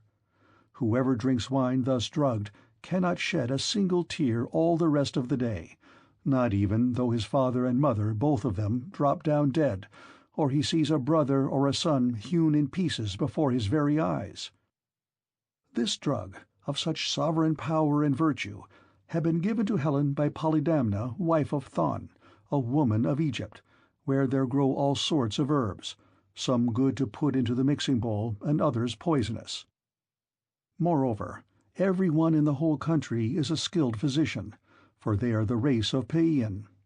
When Helen had put this drug in the bowl and had told the servants to serve the wine round, she said, "Menelaus, son of Atreus, and you, my good friends, sons of honourable men, which is as Jove wills, for he is the giver both of good and evil, and can do what he chooses. Feast here as you will, and listen while I tell you a tale in season. I cannot indeed name every single one of the exploits of Ulysses, but I can say what he did when he was before Troy, and you Achaeans were in all sorts of difficulties. He covered himself with wounds and bruises, dressed himself all in rags, and entered the enemy's city looking like a menial or a beggar, and quite different from what he did when he was among his own people. In this disguise he entered the city of Troy, and no one said anything to him. I alone recognized him and began to question him, but he was too cunning for me. When, however, I had washed and anointed him and had given him clothes, and after I had sworn a solemn oath not to betray him to the Trojans till he had got safely back to his own camp and to the ships, he told me all that the Achaeans meant to do. He killed many Trojans and got much information before he reached the Argive camp, for all which things the Trojan women made lamentation, but for my own part I was glad, for my heart was beginning to yearn after my home, and I was unhappy about the wrong that Venus had done me in taking me over there, away from my country, my girl, my lawful wedded husband, who is indeed by no means deficient either in person or understanding." Then Menelaus said, "All that you have been saying, my dear wife, is true. I have travelled much and have had much to do with heroes, but I have never seen such another man as Ulysses. What endurance, too, and what courage he displayed within the wooden horse, wherein all the bravest of the Argives were lying in wait to bring death and destruction upon the Trojans. At that moment you came up to us. Some god who wished well to the Trojans must have set you on to it, and you had Deiphobus with you. 3 times did you go all round our hiding-place and pat it. You called our chiefs each by his own name, and mimicked all our wives. Diomed, Ulysses, and I, from our seats inside, heard what a noise you made. Diomed and I could not make up our minds whether to spring out then and there, or to answer you from inside. But Ulysses held us all in check, so we sat quite still, all except Anticlus, who was beginning to answer you, when Ulysses clapped his 2 brawny hands over his mouth and kept them there. It was this that saved us all, for he muzzled Anticlus till Minerva took you away again." "How sad," exclaimed Telemachus, "that all this was of no avail to save him, nor yet his own iron courage. But now, sir, be pleased to send us all to bed, that we may lie down and enjoy the blessed boon of sleep." On this Helen told the maidservants to set beds in the room that was in the gatehouse, and to make them with good red rugs, and spread coverlets on top of them with woolen cloaks for the guests to wear. So the maids went out carrying a torch and made the beds, to which a manservant presently conducted the strangers. Thus then did Telemachus and Pisistrata sleep there in the forecourt, while the son of Atreus lay in an inner room with lovely Helen by his side. When the child of morning, rosy-fingered dawn, appeared, Menelaus rose and dressed himself. He bound his sandals on to his comely feet, girded his sword about his shoulders, and left his room looking like an immortal god. Then, taking a seat near Telemachus, he said, "And what, Telemachus, has led you to take this long sea voyage to Lacedaemon? Are you on public or private business? Tell me all about it." "I have come, sir," replied Telemachus, "to see if you can tell me anything about my father. I am being eaten out of house and home. My fair estate is being wasted, and my house is full of miscreants who keep killing great numbers of my sheep and oxen, on the pretence of paying their addresses to my mother. Therefore I am suppliant at your knees, if haply you may tell me about my father's melancholy end, whether you saw it with your own eyes, or heard it from some other traveller, for he was a man born to trouble. do not soften things out of any pity for myself, but tell me in all plainness exactly what you saw. If my brave father Ulysses ever did you loyal service either by word or deed, when you Achaeans were harassed by the Trojans, bear it in mind now as in my favor, and tell me truly all." Menelaus, on hearing this, was very much shocked. "So," he exclaimed, "these cowards would usurp a brave man's bed? A hind might as well lay her new-born young in the lair of a lion, and then go off to feed in the forest or in some grassy dell. The lion, when he comes back to his lair, will make short work of the pair of them, and so will Ulysses with these suitors. By Father Jove, Minerva, and Apollo, if Ulysses is still the man that he was when he wrestled with Philomylides in Lesbos, and threw him so heavily that all the Achaeans cheered him, if he is still such and were to come near these suitors, they would have a short shrift and a sorry wedding. As regards your questions, however, I will not prevaricate nor deceive you, but will tell you without concealment all that the old man of the sea told me. I was trying to come on here, but the gods detained me in Egypt, for my hecatombs had not given them full satisfaction, and the gods are very strict about having their dues. Now off Egypt, about as far as a ship can sail in a day with a good stiff breeze behind her, there is an island called Pharos.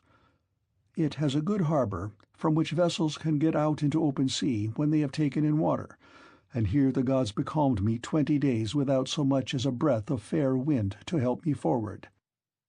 We should have run clean out of provisions, and my men would have starved, if a goddess had not taken pity upon me and saved me in the person of Idothea, daughter to Proteus, the old man of the sea, for she had taken a great fancy to me. She came to me one day when I was by myself, as I often was, for the men used to go with their barbed hooks all over the island in the hope of catching a fish or two to save them from the pangs of hunger. "Stranger," said she, "it seems to me that you like starving in this way. At any rate, it does not greatly trouble you, for you stick here day after day, without even trying to get away, though your men are dying by inches." "Let me tell you," said I, "whichever of the goddesses you may happen to be, that I am not staying here of my own accord, but must have offended the gods that live in heaven.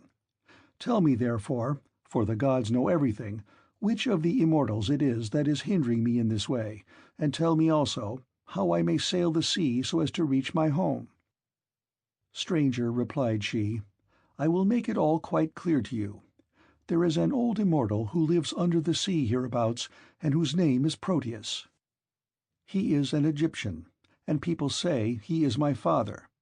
He is Neptune's head man, and knows every inch of ground all over the bottom of the sea.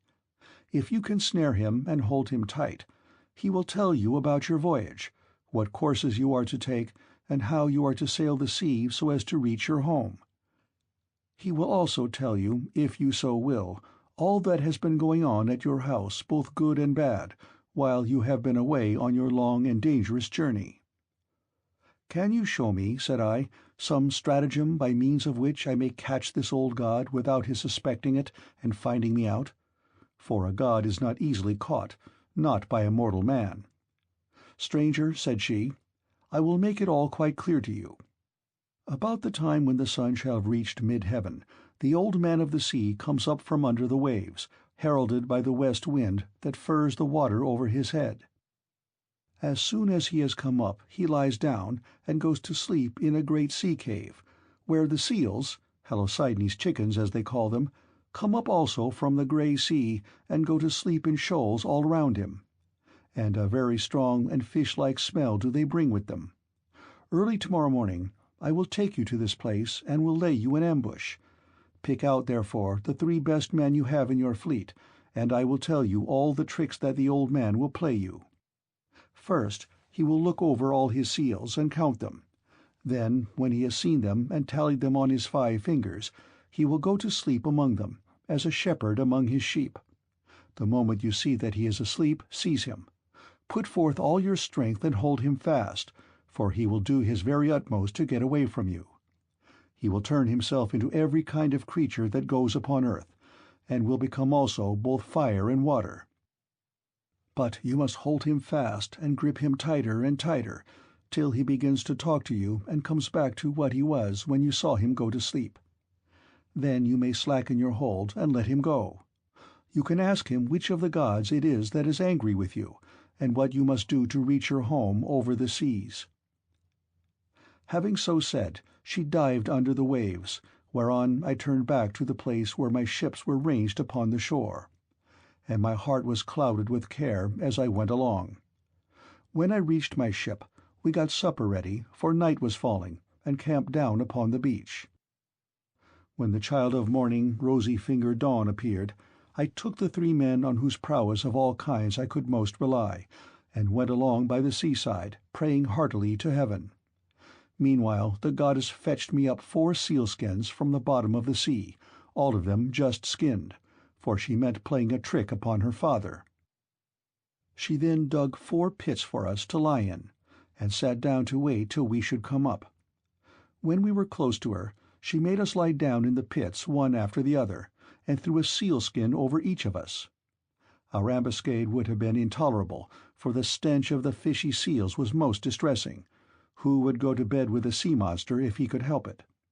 But here, too, the goddess helped us, and thought of something that gave us great relief, for she put some ambrosia under each man's nostrils, which was so fragrant that it killed the smell of the seals. We waited the whole morning and made the best of it, watching the seals come up in hundreds to bask upon the seashore, till at noon the old man of the sea came up too, and when he found his fat seals he went over them and counted them.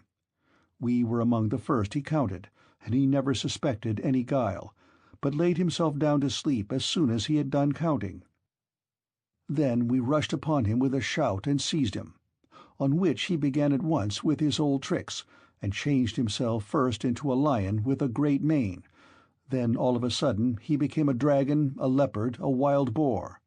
The next moment he was running water, and then again, directly, he was a tree.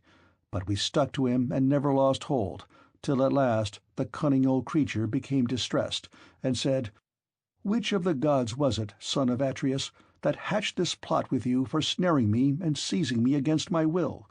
What do you want?" "You know that yourself, old man," I answered. "You will gain nothing by trying to put me off. It is because I have kept so long in this island and see no sign of my being able to get away. I am losing all heart. Tell me then, for you gods know everything, which of the immortals it is that is hindering me, and tell me also how I may sail the sea so as to reach my home." Then he said, "If you would finish your voyage and get home quickly, you must offer sacrifices to Jove and to the rest of the gods before embarking, for it is decreed that you shall not get back to your friends and to your own house till you have returned to the heaven-fed stream of Egypt and offered holy hecatombs to the immortal gods that reign in heaven. When you have done this, they will let you finish your voyage." I was broken-hearted when I heard that I must go back all that long and terrible voyage to Egypt. Nevertheless, I answered, "I will do all, old man, that you have laid upon me. But now tell me, and tell me true, whether all the Achaeans whom Nestor and I left behind us when we set sail from Troy have got home safely, or whether any one of them came to a bad end, either on board his own ship or among his friends when the days of his fighting were done." "Son of Atreus," he answered, "why ask me? You had better not know what I can tell you, for your eyes will surely fill when you have heard my story. Many of those about whom you ask are dead and gone, but many still remain, and only 2 of the chief men among the Achaeans perished during their return home. As for what happened on the field of battle, you were there yourself. A 3rd Achaean leader is still at sea alive, but hindered from returning. Ajax was wrecked, for Neptune drove him on to the great rocks of Gyra. Nevertheless, he let him get safe out of the water, and in spite of all Minerva's hatred, he would have escaped death, if he had not ruined himself by boasting. He said the gods could not drown him even though they had tried to do so, and when Neptune heard this large talk, he seized his trident in his 2 brawny hands and split the rock of Gyra in 2 pieces. The base remained where it was, but the part on which Ajax was sitting fell headlong into the sea and carried Ajax with it. So he drank salt water and was drowned. Your brother and his ships escaped, for Juno protected him. But when he was just about to reach the high promontory of Malea, he was caught by a heavy gale which carried him out to sea again sorely against his will, and drove him to the foreland where Thyestes used to dwell, but where Aegisthus was then living. By and by, however, it seemed as though he was to return safely after all, for the gods backed the wind into its old quarter, and they reached home, whereon Agamemnon kissed his native soil and shed tears of joy at finding himself in his own country. Now there was a watchman whom Aegisthus kept always on the watch, and to whom he had promised 2 talents of gold. This man had been looking out for a whole year to make sure that Agamemnon did not give him the slip and prepare war. When, therefore, this man saw Agamemnon go by, he went and told Aegisthus, who at once began to lay a plot for him. He picked 20 of his bravest warriors and placed them in ambuscade on one side of the cloister, while on the opposite side he prepared a banquet. Then he sent his chariots and horsemen to Agamemnon, and invited him to the feast, but he met foul play. He got him there, all unsuspicious of the doom that was awaiting him, and killed him when the banquet was over, as though he were butchering an ox in the shambles. Not one of Agamemnon's followers was left alive, nor yet one of Aegisthus, but they were all killed there in the cloisters. Thus spoke Proteus, and I was broken-hearted as I heard him. I sat down upon the sands and wept. I felt as though I could no longer bear to live nor look upon the light of the sun. Presently, when I had had my fill of weeping and writhing upon the ground, the old man of the sea said, "Son of Atreus, do not waste any more time in crying so bitterly. It can do no manner of good.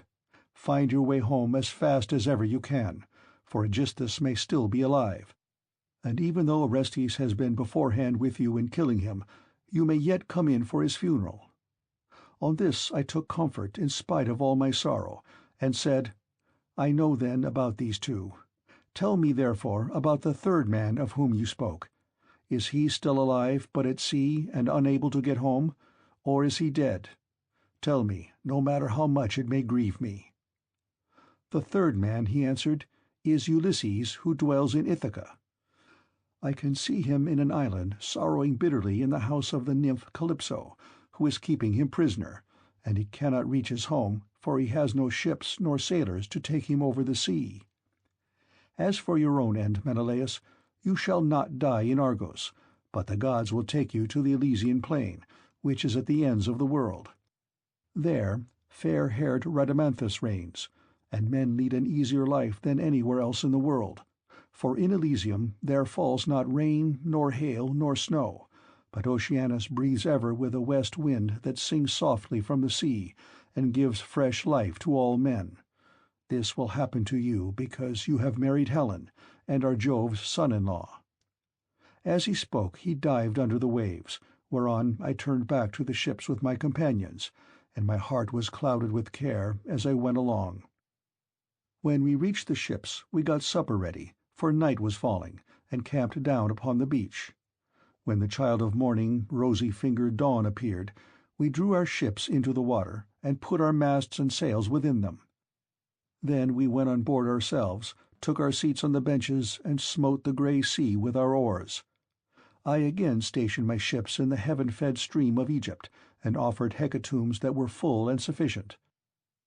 When I had thus appeased heaven's anger, I raised a barrow to the memory of Agamemnon, that his name might live forever, after which I had a quick passage home, for the gods sent me a fair wind. And now for yourself. Stay here some 10 or 12 days longer, and I will then speed you on your way. I will make you a noble present of a chariot and 3 horses. I will also give you a beautiful chalice, that so long as you live you may think of me whenever you make a drink-offering to the immortal gods."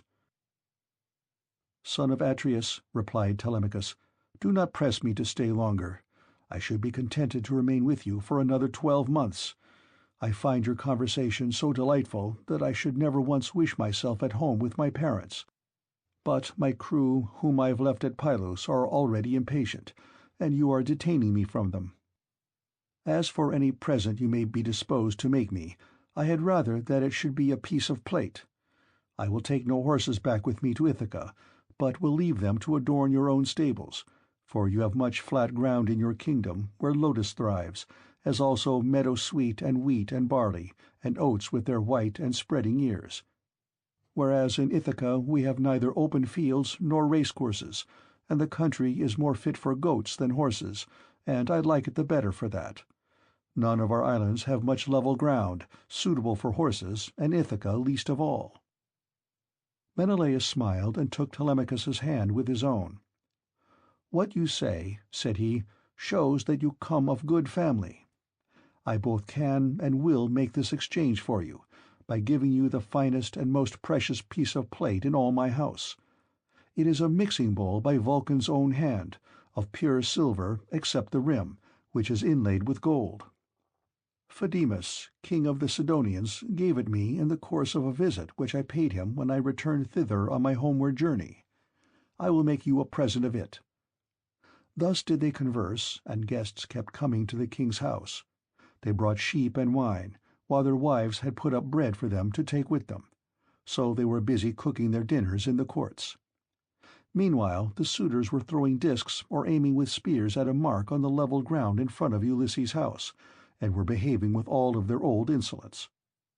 Antinous and Eurymachus, who were their ringleaders and much the foremost among them all, were sitting together when Naaman son of Phronius came up and said to Antinous, "Have we any idea, Antinous, on what day Telemachus returns from Pylos? He has a ship of mine, and I want it, to cross over to Elis. I have 12 broodmares there with yearling mule foals by their side, not yet broken in, and I want to bring one of them over here and break him." They were astounded when they heard this, for they had made sure that Telemachus had not gone to the city of Neleus. They thought he was only away somewhere on the farms, and was with the sheep or with the swineherd. So Antinous said, "When did he go? Tell me truly, and what young men did he take with him? Were they freemen or his own bondsmen? For he might manage that too. Tell me also, did you let him have the ship of your own free will because he asked you, or did he take it without your leave?" "I lent it him," answered Noëmon. "What else could I do when a man of his position said he was in a difficulty and asked me to oblige him? I could not possibly refuse. As for those who went with him, they were the best young men we have, and I saw Mentor go on board as captain, or some god who was exactly like him. I cannot understand it, for I saw Mentor here myself yesterday morning, and yet he was then setting out for Pylos." Noëmon then went back to his father's house, but Antinous and Eurymachus were very angry. They told the others to leave off playing and to come and sit down along with themselves. When they came, Antinous son of Eupeithes spoke in anger. His heart was black with rage, and his eyes flashed fire as he said, "Good heavens, this voyage of Telemachus is a very serious matter. We had made sure that it would come to nothing, but the young fellow has got away in spite of us, and with a picked crew too. He will be giving us trouble presently. May Jove take him before he is full grown. Find me a ship, therefore, with a crew of 20 men, and I will lie in wait for him in the straits between Ithaca and Samos. He will then rue the day that he set out to try and get news of his father." Thus did he speak, and the others applauded his saying. They then all of them went inside the buildings. It was not long ere Penelope came to know what the suitors were plotting, for a manservant, Medon, overheard them from outside the outer court as they were laying their schemes within, and went to tell his mistress. As he crossed the threshold of her room, Penelope said, "Medon, what have the suitors sent you here for? Is it to tell the maids to leave their master's business and cook dinner for them? I wish they may neither woo nor dine henceforward, neither here nor anywhere else. But let this be the very last time, for the waste you all make of my son's estate. Did not your fathers tell you when you were children how good Ulysses had been to them, never doing anything high-handed or speaking harshly to anybody? Kings may say things sometimes, and they may take fancy to one man and dislike another, but Ulysses never did an unjust thing by anybody, which shows what bad hearts you have, and that there is no such thing as gratitude left in this world." Then Medon said, "I wish, madam, that this were all, But they are plotting something much more dreadful now. May heaven frustrate their design. They are going to try and murder Telemachus as he is coming home from Pylos and Lacedaemon, where he has been to get news of his father." Then Penelope's heart sank within her, and for a long time she was speechless. Her eyes filled with tears, and she could find no utterance. At last, however, she said, "Why did my son leave me? What business had he to go sailing off in ships that make long voyages over the ocean like sea-horses? Does he want to die without leaving anyone behind him to keep up his name?" "I do not know," answered Medon, "whether some god set him on to it, or whether he went on his own impulse to see if he could find out if his father was dead or alive and on his way home." Then he went downstairs again, leaving Penelope in an agony of grief. There were plenty of seats in the house, but she had no heart for sitting on any one of them. She could only fling herself on the floor of her own room and cry. Whereon all the maids in the house, both old and young, gathered round her and began to cry too, till at last, in a transport of sorrow, she exclaimed, "My dears, heaven has been pleased to try me with more affliction than any other woman of my age and country. First, I lost my brave and lion-hearted husband, who had every good quality under heaven, and whose name was great over all Hellas and middle Argos. And now my darling son is at the mercy of the winds and waves, without my having heard one word about his leaving home. You hussies, there was not one of you would so much as think of giving me a call out of my bed, though you all of you very well knew what he was starting. If I had known he meant taking this voyage, he would have had to give it up, no matter how much he was bent upon it, or leave me a corpse behind him, one or other. Now, however, go some of you and call old Dolius, who was given me by my father on my marriage, and who is my gardener. Bid him go at once and tell everything to Laertes, who may be able to hit on some plan for enlisting public sympathy on our side, as against those who are trying to exterminate his own race and that of Ulysses." Then the dear old nurse Euryclea said, "You may kill me, madam, or let me live on in your house, whichever you please, but I will tell you the real truth.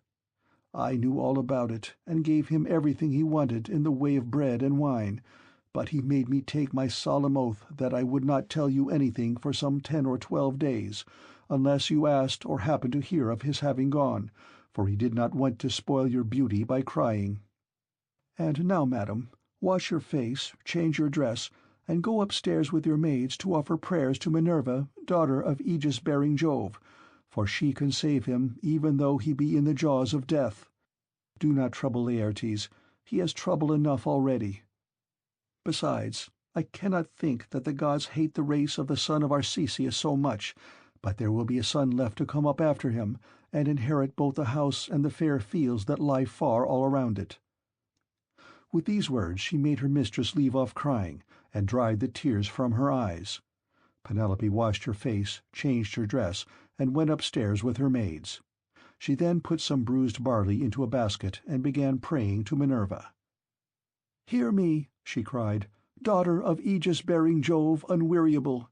If ever Ulysses, while he was here, burned you fat thigh-bones of sheep or heifer, bear it in mind now as in my favour, and save my darling son from the villainy of the suitors." She cried aloud as she spoke, and the goddess heard her prayer. Meanwhile the suitors were clamorous throughout the covered cloister, and one of them said, "The queen is preparing her marriage with one or other of us. Little does she dream that her son has now been doomed to die." This was what they said, but they did not show what was going to happen. Then Antinous said, "Comrades, let there be no loud talking, lest some of it get carried inside. Let us be up and do that in silence, about which we are all of a mind." He then chose 20 men, and they went down to their ship and to the seaside. They drew the vessel into the water and got her mast and sails inside her. They bound the oars to the thole-pins with twisted thongs of leather all in due course, and spread the white sails aloft, while their fine servants brought them their armour. Then they made the ship fast a little way out, came on shore again, got their suppers, and waited till night should fall. But Penelope lay in her own room upstairs, unable to eat or drink, and wondering whether her brave son would escape, or be overpowered by the wicked suitors. Like a lioness caught in the toils with huntsmen hemming her in on every side, she thought and thought till she sank into a slumber, and lay on her bed bereft of thought and motion. Then Minerva bethought her of another matter, and made a vision in the likeness of Penelope's sister Iphthime, daughter of Icarius, who had married Eumelus and lived in Pheræ.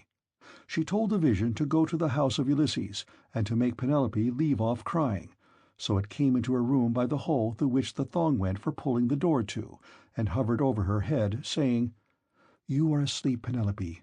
The gods who live at ease will not suffer you to weep and be so sad. Your son has done them no wrong, so he will yet come back to you." Penelope, who was sleeping sweetly at the gates of dreamland, answered, "Sister, why have you come here? You do not come very often, but I suppose that is because you live such a long way off. Am I, then, to leave off crying and refrain from all the sad thoughts that torture me? I, who have lost my brave and lion-hearted husband, who had every good quality under heaven, and whose name was great all over Hellas and middle Argos. And now my darling son has gone off on board of a ship, a foolish fellow, who has never been used to roughing it, nor to going about among gatherings of men. I am even more anxious about him than about my husband.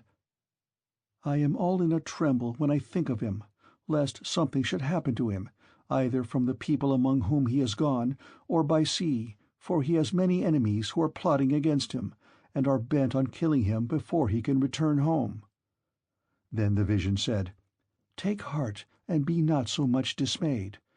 There is one gone with him who many a man would be glad enough to have stand by his side. I mean Minerva.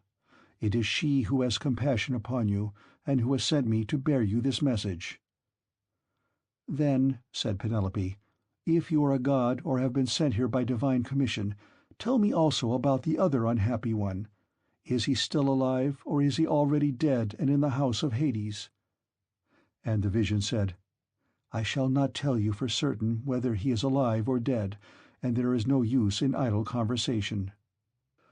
Then it vanished through the thong-hole of the door and was dissipated into thin air, but Penelope rose from her sleep refreshed and comforted, so vivid had been her dream. Meantime the suitors went on board and sailed their ways over the sea, intent on murdering Telemachus. Now there is a rocky islet called Asteris, of no great size, in mid-channel between Ithaca and Samos, and there is a harbour on either side of it where a ship can lie. Here then the Achaeans placed themselves in ambush. End of Book 4.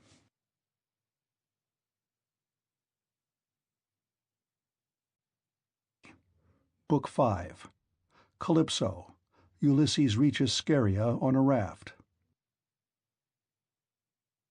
And now, as dawn rose from her couch beside Tithonus, harbinger of light alike to mortals and immortals, the gods met in council, and with them Jove, the Lord of Thunder, who is their king.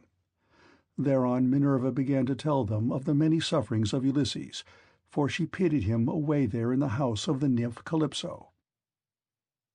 "Father Jove," said she, "and all you other gods that live in everlasting bliss, I hope there may never be such a thing as a kind and well-disposed ruler any more, nor one who will govern equitably. I hope they will be all henceforth cruel and unjust, for there is not one of his subjects but has forgotten Ulysses, who ruled them as though he were their father.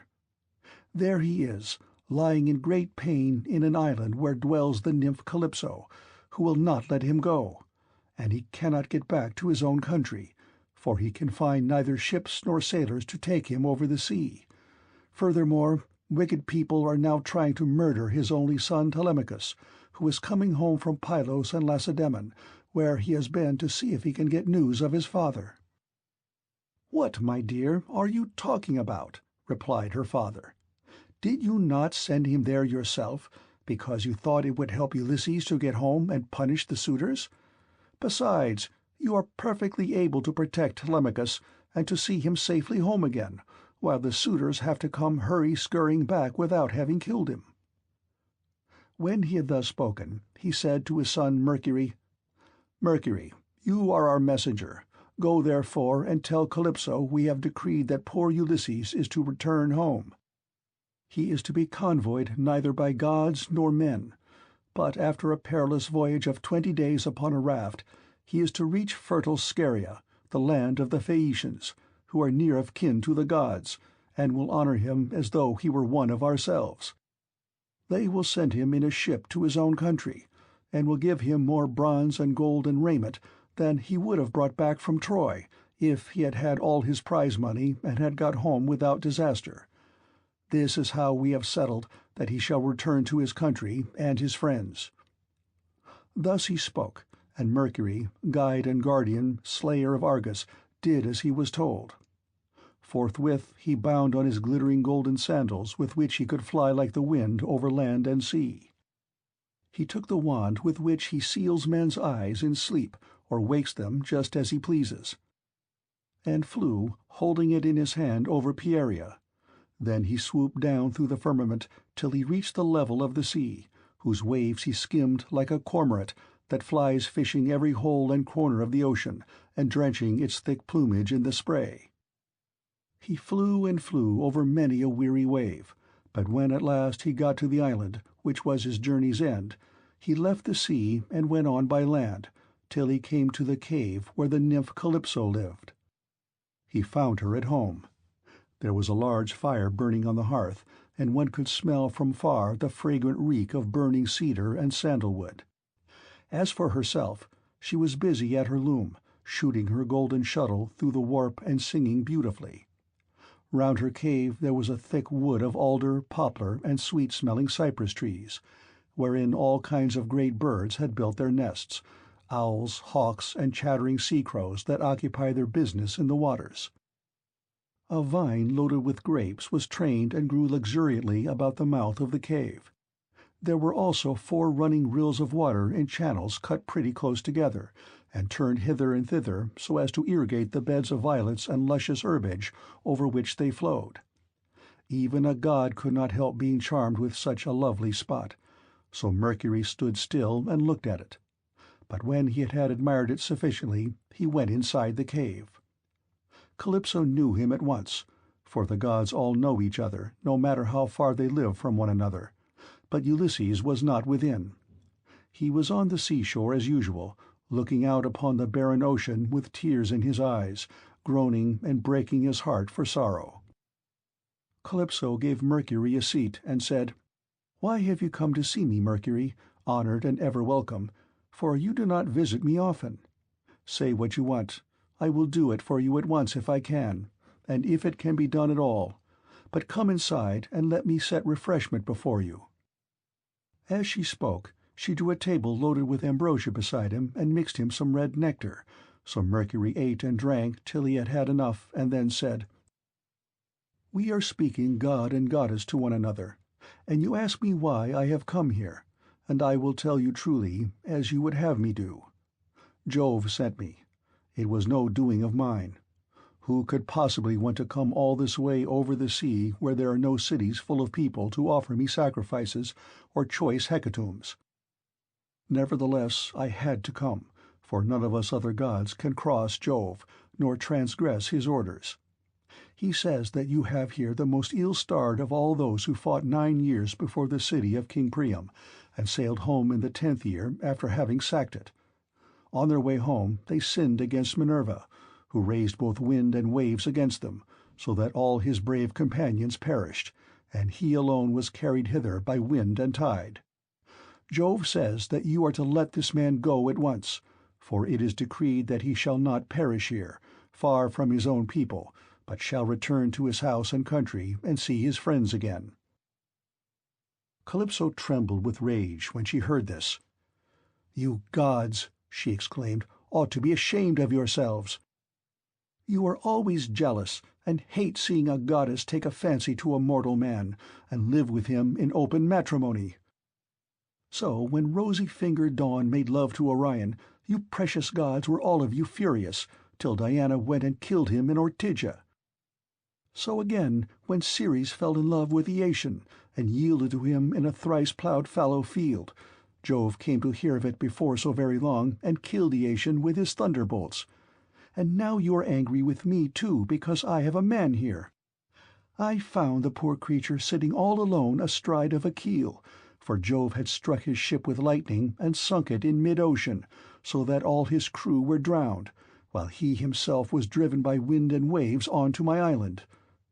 I got fond of him and cherished him, and had set my heart on making him immortal, so that he should never grow old all his days. Still, I cannot cross Jove, nor bring his counsels to nothing. Therefore, if he insists upon it, let the man go beyond the seas again. But I cannot send him anywhere myself, for I have neither ships nor men who can take him. Nevertheless, I will readily give him such advice, in all good faith, as will be likely to bring him safely to his own country." "Then send him away," said Mercury, "or Jove will be angry with you and punish you."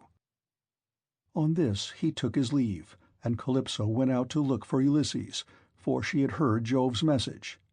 She found him sitting upon the beach with his eyes ever filled with tears, and dying of sheer homesickness, for he had got tired of Calypso, and though he was forced to sleep with her in the cave by night, it was she, not he, that would have it so. As for the daytime, he spent it on the rocks and on the seashore, weeping, crying aloud for his despair, and always looking out upon the sea. Calypso then went up close to him and said, "My poor fellow, you shall not stay here grieving and fretting your life out any longer. I am going to send you away of my own free will. So go, cut some beams of wood, and make yourself a large raft with an upper deck, that it may carry you safely over the sea. I will put bread, wine, and water on board to save you from starving. I will also give you clothes, and will send you a fair wind to take you home, if the gods in heaven so will it, for they know more about these things and can settle them better than I can." Ulysses shuddered as he heard her. "Now, goddess," he answered, "there is something behind all this. You cannot be really meaning to help me home, when you bid me do such a dreadful thing as put to sea on a raft. Not even a well-found ship with a fair wind could venture on such a distant voyage. Nothing that you can say or do shall make me go on board a raft, unless you first solemnly swear that you mean me no mischief."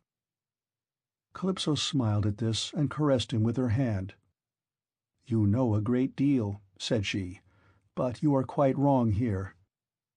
May heaven above and earth below be my witness with the waters of the river Styx, and this is the most solemn oath which a blessed god can take, that I mean you no sort of harm, and only advising you to do exactly what I should do myself in your place. I am dealing with you quite straightforwardly. My heart is not made of iron, and I am very sorry for you." When she had thus spoken, she led the way rapidly before him, and Ulysses followed in her steps. So the pair, goddess and man, went on and on till they came to Calypso's cave, where Ulysses took the seat that Mercury had just left. Calypso set meat and drink before him of the food that mortals eat, but her maids brought ambrosia and nectar for herself, and they laid their hands on the good things that were before them. When they had satisfied themselves with meat and drink, Calypso spoke, saying, "Ulysses, noble son of Laertes, so you would start home to your own land at once? Good luck go with you. But if you could only know how much suffering is in store for you before you get back to your own country, you would stay where you are, keep house along with me, and let me make you immortal, no matter how anxious you may be to see this wife of yours, of whom you are thinking all the time, day after day. Yet I flatter myself that I am no whit less tall or well-looking than she is, for it is not to be expected that a mortal woman should compare in beauty with an immortal." "Goddess," replied Ulysses, "do not be angry with me about this. I am quite aware that my wife Penelope is nothing like so tall or so beautiful as yourself. She is only a woman, whereas you are an immortal. Nevertheless, I want to get home, and can think of nothing else. If some god wrecks me when I am on the sea, I will bear it and make the best of it. I have had infinite trouble both by land and sea already, so let this go with the rest." Presently the sun set and it became dark, whereon the pair retired into the inner part of the cave and went to bed. When the child of morning, rosy-fingered Dawn appeared, Ulysses put on his shirt and cloak, while the goddess wore a dress of a light gossamer fabric, very fine and graceful, with a beautiful golden girdle about her waist and a veil to cover her head. She at once set herself to think how she could speed Ulysses on his way. So she gave him a great bronze axe that suited his hands. It was sharpened on both sides and had a beautiful olive-wood handle fitted firmly onto it. She also gave him a sharp adze, and then led the way to the far end of the island where the largest trees grew, alder, poplar, and pine, that reached the sky, very dry and well seasoned, so as to sail light for him in the water. Then, when she had shown him where the best trees grew, Calypso went home, leaving him to cut them, which he soon finished doing. He cut down 20 trees in all, and adzed them smooth, squaring them by rule in good workmanlike fashion. Meanwhile Calypso came back with some augers, so he bored holes with them and fitted the timbers together with bolts and rivets. He made the raft as broad as a skilled shipwright makes the beam of a large vessel, and he fixed a deck on top of the ribs, and ran a gunwale all around it. He also made a mast with a yard-arm, and a rudder to steer with. He fenced the raft all round with wicker hurdles as a protection against the waves, and then he threw on a quantity of wood. By and by Calypso brought him some linen to make the sails, and he made these too, excellently, making them fast with braces and sheets. Last of all, with the help of levers, he drew the raft down into the water. In 4 days he had completed the whole work, and on the 5th Calypso sent him from the island after washing him and giving him some clean clothes. She gave him a goatskin full of black wine, and another larger one of water. She also gave him a wallet full of provisions, and found him in much good meat. Moreover, she made the wind fair and warm for him, and gladly did Ulysses spread his sail before it, while he sat and guided the raft skilfully by means of the rudder. He never closed his eyes, but kept them fixed on the Pleiads, on late-setting Bootes, and on the Bear, which men also call the Wain, and which turns round and round where it is, facing Orion, and alone never dipping into the stream of Oceanus, for Calypso had told him to keep this to his left. Days 7 and 10 did he sail over the sea, and on the 18th the dim outlines of the mountains on the nearest part of the Phaeacian coast appeared, rising like a shield on the horizon. But King Neptune, who was returning from the Ethiopians, caught sight of Ulysses a long way off, from the mountains of the Solymi. He could see him sailing upon the sea, and it made him very angry, so he wagged his head and muttered to himself, saying, "Good heavens, so the gods have been changing their minds about Ulysses while I was away in Ethiopia, and now he is close to the land of the Phaeacians, where it is decreed that he shall escape from the calamities that have befallen him. Still, he shall have plenty of hardship yet before he has done with it." Thereon he gathered his clouds together, grasped his trident, stirred it round in the sea, and roused the rage of every wind that blows, till earth, sea, and sky were hidden in cloud, and night sprang forth out of the heavens. Winds from east, south, north, and west fell upon him all at the same time, and a tremendous sea got up, so that Ulysses' heart began to fail him. "Alas," he said to himself in his dismay, "whatever will become of me? I am afraid Calypso was right when she said I should have trouble by sea before I got home. It is all coming true. How black is Jove making heaven with his clouds, and what a sea the winds are raising from every quarter at once! I am now safe to perish. Blessed and thrice blessed were those Danaans who fell before Troy in the cause of the sons of Atreus. Would that I had been killed on the day when the Trojans were pressing me so sorely about the dead body of Achilles, for then I should have had due burial, and the Achaeans would have honored my name. But now it seems that I shall come to a most pitiable end." As he spoke, a sea broke over him with such terrific fury that the raft reeled again, and he was carried overboard a long way off.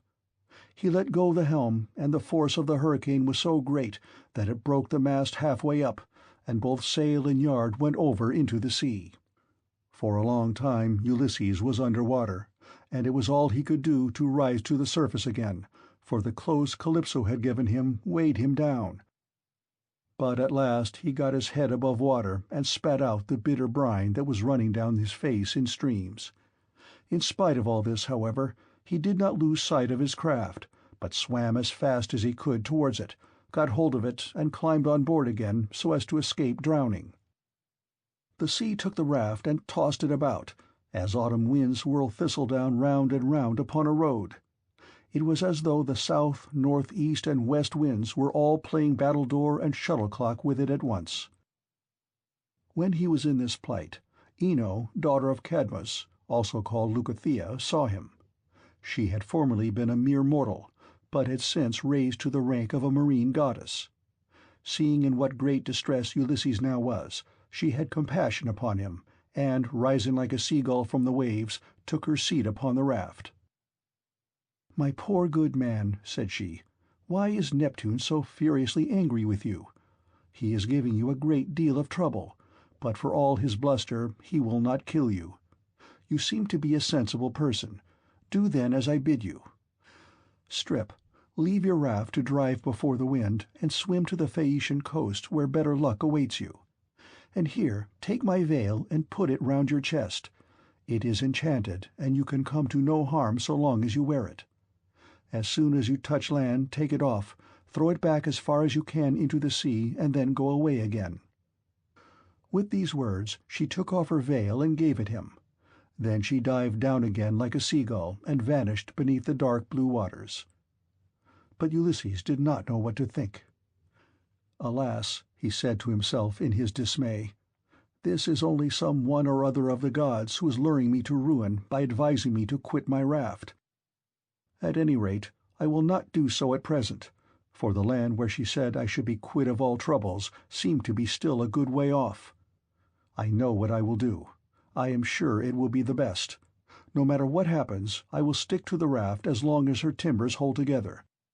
But when the sea breaks her up, I will swim for it. I do not see how I can do any better than this."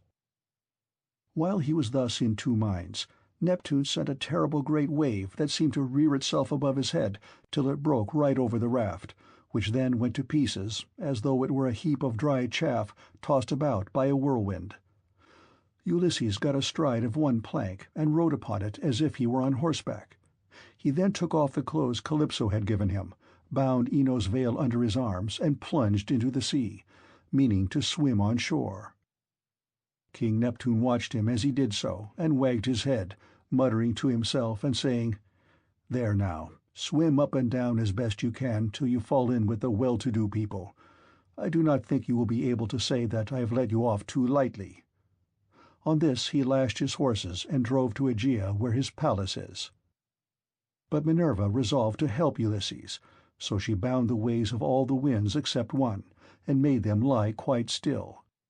But she roused a good stiff breeze from the north that should lay the waters till Ulysses reached the land of the Phaeacians, where he would be safe. Thereon he floated about for 2 nights and 2 days in the water, with a heavy swell on the sea and death staring him in the face. But when the 3rd day broke, the wind fell and there was a dead calm without so much as a breath of air stirring. As he rose on the swell, he looked eagerly ahead, and could see land quite near. Then, as children rejoice when their dear father begins to get better, after having for a long time borne sore affliction sent him by some angry spirit, but the gods delivered him from evil, so was Ulysses thankful when he again saw land and trees, and swam on with all his strength that he might once more set foot upon dry ground. When, however, he got within earshot, he began to hear the surf thundering up against the rocks, for the swell still broke against them with a terrific roar. Everything was enveloped in spray. There were no harbors where a ship might ride, nor shelter of any kind, but only headlands, low-lying rocks, and mountain-tops. Ulysses' heart now began to fail him, and he said despairingly to himself, "Alas, Jove has let me see land after swimming so far that I have given up all hope, but I can find no landing place, for the coast is rocky and surf-beaten, the rocks are smooth and rise sheer from the sea, with deep water close under them, so that I cannot climb out for want of foothold. I am afraid some great wave will lift me off my legs and dash me against the rocks as I leave the water, which would give me a sorry landing. If, on the other hand, I swim further in search of some shelving beach or harbor, a hurricane may carry me out to sea again sorely against my will, or heaven may send some great monster of the deep to attack me, for Amphitrite breeds many such, and I know that Neptune is very angry with me." While he was thus in two minds, a wave caught him and took him with such force against the rocks that he would have been smashed and torn to pieces if Minerva had not shown him what to do. He caught hold of the rock with both hands and clung to it, groaning with pain, till the wave retired, so he was saved that time. But presently the wave came on again and carried him back with it far into the sea, tearing his hands as the suckers of a polypus are torn when someone plucks it from its bed, and the stones come up along with it. Even so did the rocks tear the skin from his strong hands, and then the wave drew him deep down under the water. Here poor Ulysses would have certainly perished, even in spite of his own destiny, if Minerva had not helped him to keep his wits about him. He swam seaward again, beyond reach of the surf that was beating against the land, and at the same time he kept looking towards the shore to see if he could find some haven, or a spit that should take the waves aslant. By and by, as he swam on, he came to the mouth of a river, and here he thought would be the best place, for there were no rocks, and it afforded shelter from the wind. He felt that there was a current, so he prayed inwardly and said, "Hear me, O king, whoever you may be, and save me from the anger of the sea-god Neptune, for I approach you prayerfully. Anyone who has lost his way has at all times a claim even upon the gods, wherefore in my distress I draw near to your stream, and cling to the knees of your riverhood. Have mercy upon me, O king, for I declare myself your suppliant." Then the god stayed his stream and stilled the waves, making all calm before him, and bringing him safely into the mouth of the river. Here at last Ulysses' knees and strong hands failed him, for the sea had completely broken him. His body was all swollen, and his mouth and nostrils ran down like a river with sea-water, so that he could neither breathe nor speak, and lay swooning from sheer exhaustion. Presently, when he had got his breath and came to himself again, he took off the scarf that Ino had given him and threw it back into the salt stream of the river, whereon Ino received it into her hands from the wave that bore it towards her. Then he left the river, laid himself down among the rushes, and kissed the bounteous earth. "Alas," he cried to himself in his dismay, "whatever will become of me, and how is it all to end? If I stay here upon the river-bed through the long watches of the night, I am so exhausted that the bitter cold and damp may make an end of me, for towards sunrise there will be a keen wind blowing from off the river. If, on the other hand, I climb the hillside, find shelter in the woods, and sleep in some thicket, I may escape the cold and have a good night's rest, but some savage beast may take advantage of me and devour me." In the end he deemed it best to take to the woods, and he found one upon some high ground not far from the water. There he crept beneath 2 shoots of olive that grew from a single stalk, the one ungrafted sucker while the other had been grafted. No wind, however squally, could break through the cover they afforded, nor could the sun's rays pierce them, nor the rain get through them, so closely did they grow into one another. Ulysses crept under these and began to make himself a bed to lie on, for there was a great litter of dead leaves lying about, enough to make a covering for 2 or 3 men even in hard winter weather. He was glad enough to see this, so he laid himself down and heaped the leaves all round him. Then, as one who lives alone in the country, far from any neighbor, hides a brand as fire-seed in the ashes to save himself from having to get a light elsewhere, even so did Ulysses cover himself up with leaves, and Minerva shed a sweet sleep upon his eyes, closed his eyelids, and made him lose all memories of his sorrows. End of Book 5.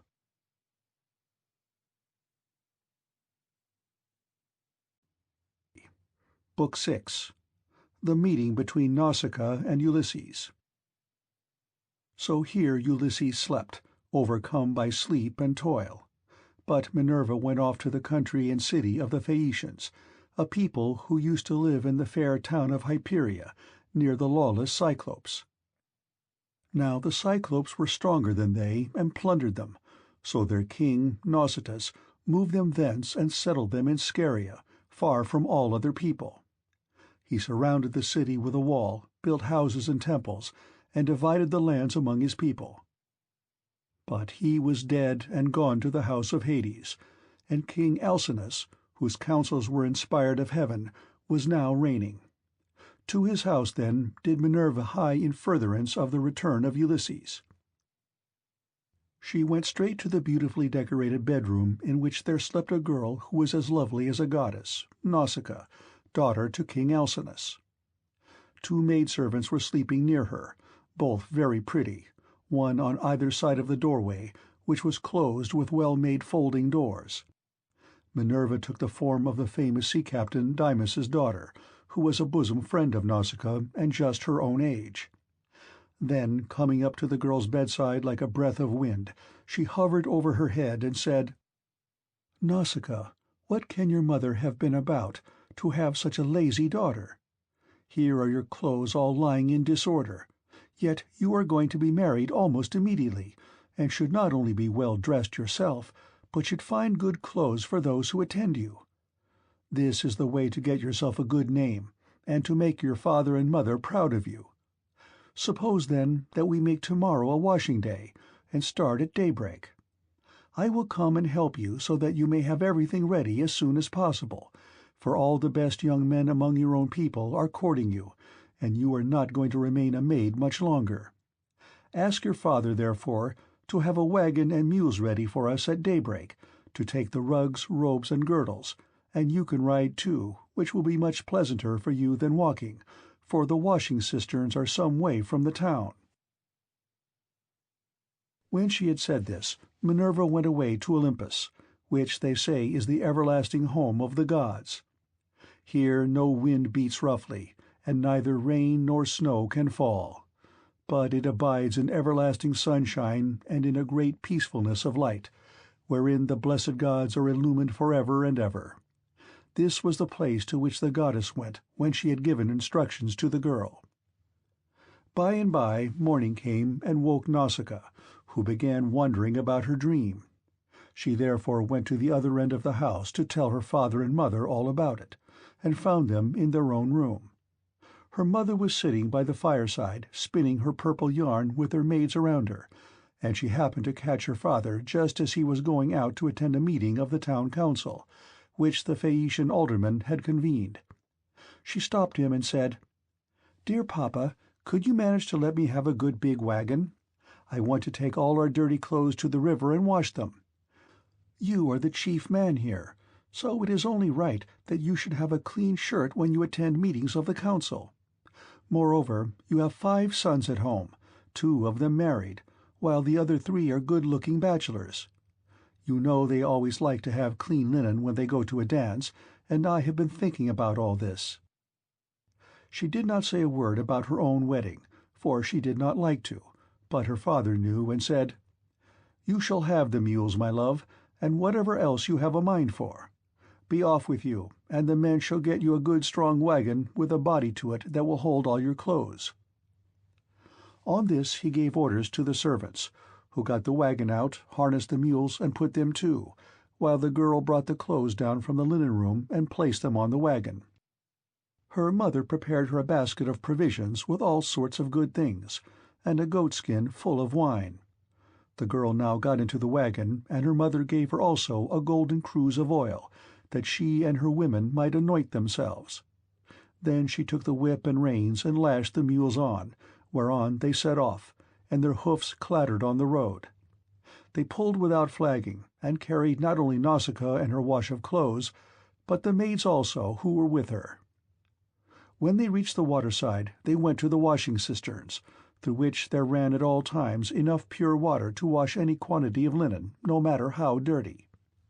Here they unharnessed the mules and turned them out to feed on the sweet juicy herbage that grew by the waterside. They took the clothes out of the wagon, put them in the water, and vied with one another in treading them in the pits to get the dirt out. After they had washed them and got them quite clean, they laid them out by the seaside, where the waves had raised a high beach of shingle, and set about washing themselves and anointing themselves with olive oil. Then they got their dinner by the side of the stream, and waited for the sun to finish drying the clothes.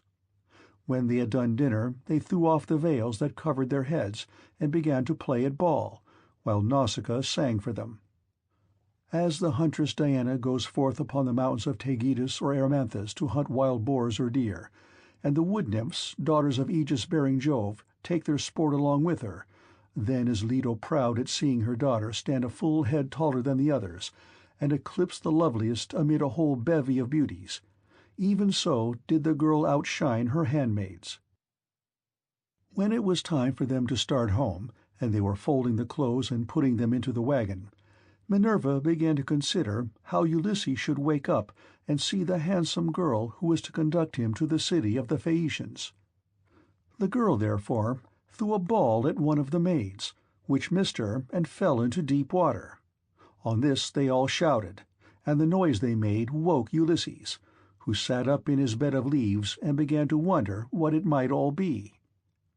"Alas," he said to himself, "what kind of people have I come amongst? Are they cruel, savage, and uncivilized, or hospitable and humane? I seem to hear the voices of young women, and they sound like those of the nymphs that haunt mountain-tops, or springs of rivers and meadows of green grass.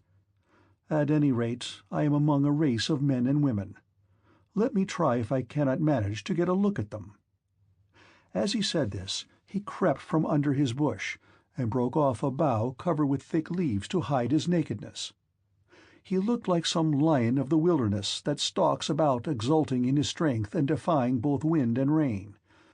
His eyes glare as he prowls in quest of oxen, sheep, or deer, for he is famished, and will dare break even into a well-fenced homestead, trying to get at the sheep. Even such did Ulysses seem to the young women as he drew near to them, all naked as he was, for he was in great want. On seeing one so unkempt and so begrimed with salt water, the others scampered off along the spits that jutted out into the sea. But the daughter of Alcinous stood firm, for Minerva put courage into her heart and took away all fear from her.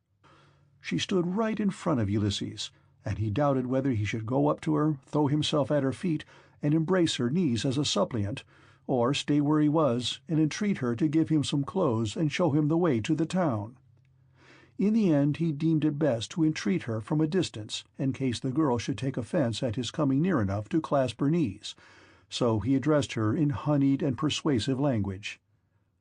"O Queen," he said, "I implore your aid. But tell me, are you a goddess or are you a mortal woman? If you are a goddess and dwell in heaven, I can only conjecture that you are Jove's daughter Diana, for your face and figure resemble none but hers. If, on the other hand, you are a mortal and live on earth, thrice happy are your father and mother. Thrice happy, too, are your brothers and sisters. How proud and delighted they must feel when they see so fair a scion as yourself go out to a dance. Most happy, however, of all, will he be whose wedding gifts have been the richest, and who takes you to his own home.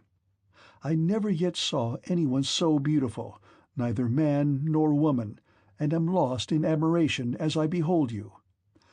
I can only compare you to a young palm tree, which I saw when I was at Delos growing near the altar of Apollo, for I was there, too, with much people after me, when I was on that journey which has been the source of all my troubles. Never yet did such a young plant shoot out of the ground as that was, and I admired and wondered at it exactly as I now admire and wonder at yourself. I dare not clasp your knees, but I am in great distress. Yesterday made the 20th day that I have been tossing about upon the sea. The winds and waves have taken me all the way from the Ogygian island, and now fate has flung me upon this coast that I may endure still further suffering, for I do not think that I have yet come to the end of it, but rather that heaven has still much evil in store for me. And now, O Queen, have pity upon me, for you are the first person I have met, and I know no one else in this country. Show me the way to your town, and let me have anything that you may have brought hither to wrap your clothes in. May heaven grant you in all things your heart's desire, husband, house, and a happy, peaceful home, for there is nothing better in this world than that man and wife should be of one mind in a house. It discomfits their enemies, makes their hearts of their friends glad, and they themselves know more about it than anyone." To this Nausicaa answered, "Stranger, you appear to be a sensible, well-disposed person. There is no accounting for luck. Jove gives prosperity to rich and poor just as he chooses, so you must take what he has seen fit to send you, and make the best of it. Now, however, that you have come to this our country, you shall not want for clothes, nor for anything else that a foreigner in distress may reasonably look for. I will show you the way to the town, and will tell you the name of our people. We are called Phaeacians, and I am daughter to Alcinous, in whom the whole power of the state is vested." Then she called her maids and said, "Stay where you are, you girls. Can you not see a man without running away from him? Do you take him for a robber or a murderer? Neither he nor anyone else can come here to do us Phoenicians any harm, for we are dear to the gods, and live apart on a land's end that juts into the sounding sea, and have nothing to do with any other people. This is only some poor man who has lost his way, and we must be kind to him, for strangers and foreigners in distress are under Jove's protection, and will take what they can get and be thankful. So, girls, give the poor fellow something to eat and drink, and wash him in the stream at some place that is sheltered from the wind." On this the maids left off running away, and began calling one another back. They made Ulysses sit down in the shelter, as Nausicaa had told them, and brought him a shirt and cloak. They also brought him the little golden cruse of oil, and told him to go and wash in the stream. But Ulysses said, "Young women, please to stand a little on one side, that I may wash the brine from my shoulders and anoint myself with oil, for it is long enough since my skin has had a drop of oil upon it. I cannot wash as long as you all keep standing there. I am ashamed to strip before a number of good-looking young women." Then they stood on one side and went to tell the girl, while Ulysses washed himself in the stream and scrubbed the brine from his back and from his broad shoulders. When he had thoroughly washed himself and had got the brine out of his hair, he anointed himself with oil, and put on the clothes which the girl had given him. Minerva then made him look taller and stronger than before. She also made the hair grow thick on the top of his head, and flow down in curls like hyacinth blossoms. She glorified him about the head and shoulders as a skilful workman who has studied art of all kinds under Vulcan, and Minerva enriches a piece of silver plate by gilding it, and his work is full of beauty. Then he went and sat down a little way off upon the beach, looking quite young and handsome, and the girl gazed on him with admiration. Then she said to her maids, "Hush, my dears, for I want to say something. I believe the gods who live in heaven have sent this man to the Phaeacians. When I first saw him, I thought him plain, but now his appearance is like that of the gods who dwell in heaven. I should like my future husband to be just such another as he is, if he would only stay here and not want to go away. However, give him something to eat and drink." They did as they were told, and set food before Ulysses, who ate and drank ravenously, for it was long since he had had food of any kind. Meanwhile Nausicaa bethought her of another matter. She got the linen folded and placed in the wagon. She then yoked the mules, and as she took her seat she called Ulysses. "Stranger," said she, "rise and let us be going back to the town. I will introduce you at the house of my excellent father, where I can tell you that you will meet all the best people among the Phaeacians. But be sure and do as I bid you, for you seem to be a sensible person. As long as we are going past the fields and farmlands, follow briskly behind the wagon along with the maids, and I will lead the way myself. Presently, however, we shall come to the town, where you will find a high wall running all round it, and a good harbour on either side with a narrow entrance into the city, and the ships will be drawn up by the roadside, for every one has a place where his own ship can lie. You will see the market-place with a temple of Neptune in the middle of it, and paved with large stones bedded in the earth. Here people deal in ship's gear of all kinds, such as cables and sails, and here too are the places where oars are made, for the Phaeacians are not a nation of archers. They know nothing about bows and arrows, but are a seafaring folk, and pride themselves on their masts, oars, and ships, with which they travel far over the sea. I am afraid of the gossip and scandal that may be set on foot against me later on, for the people here are very ill-natured, and some low fellow, if he met us, might say, 'Who is this fine-looking stranger that is going about with Nausicaa? Where did she find him? I suppose she is going to marry him. Perhaps he is a vagabond sailor whom she has taken from some foreign vessel, for we have no neighbors. Or some god has at last come down from heaven in answer to her prayers, and she is going to live with him all the rest of her life. It would be a good thing if she would take herself off and find a husband somewhere else, for she will not look at one of the many excellent young Phaeacians who are in love with her.'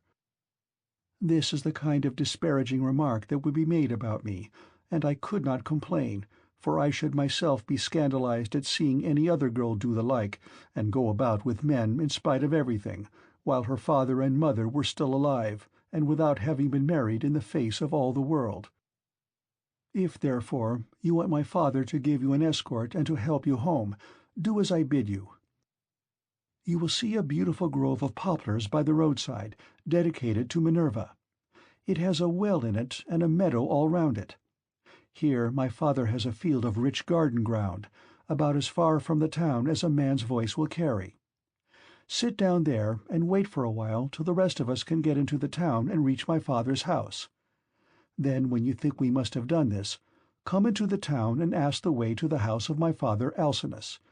You will have no difficulty in finding it. Any child will point it out to you, for no one else in the whole town has anything like such a fine house as he has. When you have got past the gates and through the outer court, go right across the inner court till you come to my mother. You will find her sitting by the fire and spinning her purple wool by firelight. It is a fine sight to see her as she leans back against one of the bearing-posts with her maids all ranged behind her.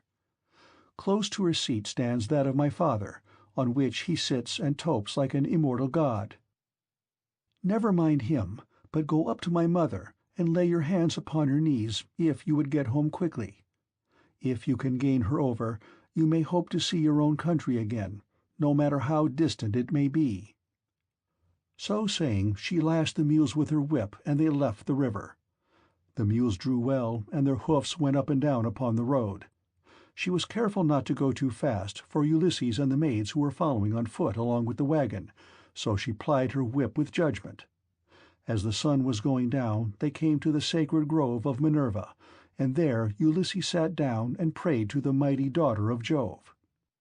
"Hear me," he cried, "daughter of aegis-bearing Jove unweariable, hear me now, for you gave no heed to my prayers when Neptune was wrecking me.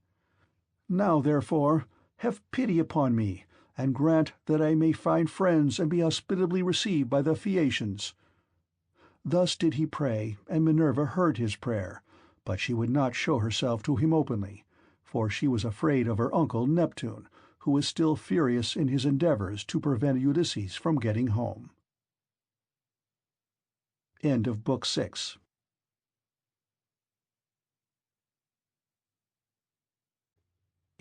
Book 7. Reception of Ulysses at the palace of King Alcinous. Thus then did Ulysses wait and pray, but the girl drove on to the town. When she reached her father's house she drew up at the gateway, and her brothers, comely as the gods, gathered round her, took the mules out of the wagon, and carried the clothes into the house, while she went to her own room, where an old servant, Eurymedusa of Ephyra, lit the fire for her.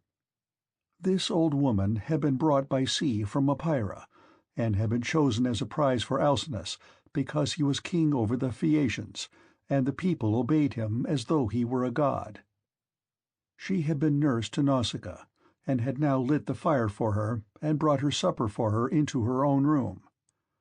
Presently Ulysses got up to go towards the town, and Minerva shed a thick mist all round him, to hide him in case any of the proud Phaeacians who met him should be rude to him, or ask him who he was. Then, as he was just entering the town, she came towards him in the likeness of a little girl carrying a pitcher. She stood right in front of him, and Ulysses said, "My dear, will you be so kind as to show me the house of King Alcinous? I am an unfortunate foreigner in distress, and do not know one in your town and country." Then Minerva said, "Yes, father stranger, I will show you the house you want, for Alcinous lives quite close to my own father. I will go before you and show the way, but say not a word as you go, and do not look at any man, nor ask him questions, for the people here cannot abide strangers, and do not like men who come from some other place. They are a seafaring folk, and sail the seas by the grace of Neptune in ships that glide along like thought, or as a bird in the air." On this she led the way, and Ulysses followed in her steps.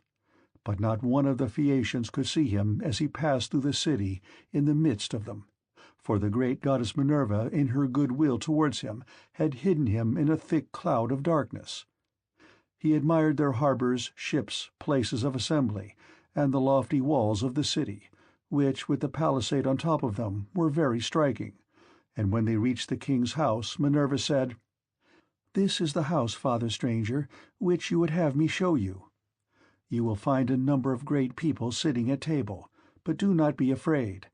Go straight in, for the bolder a man is, the more likely he is to carry his point, even though he is a stranger.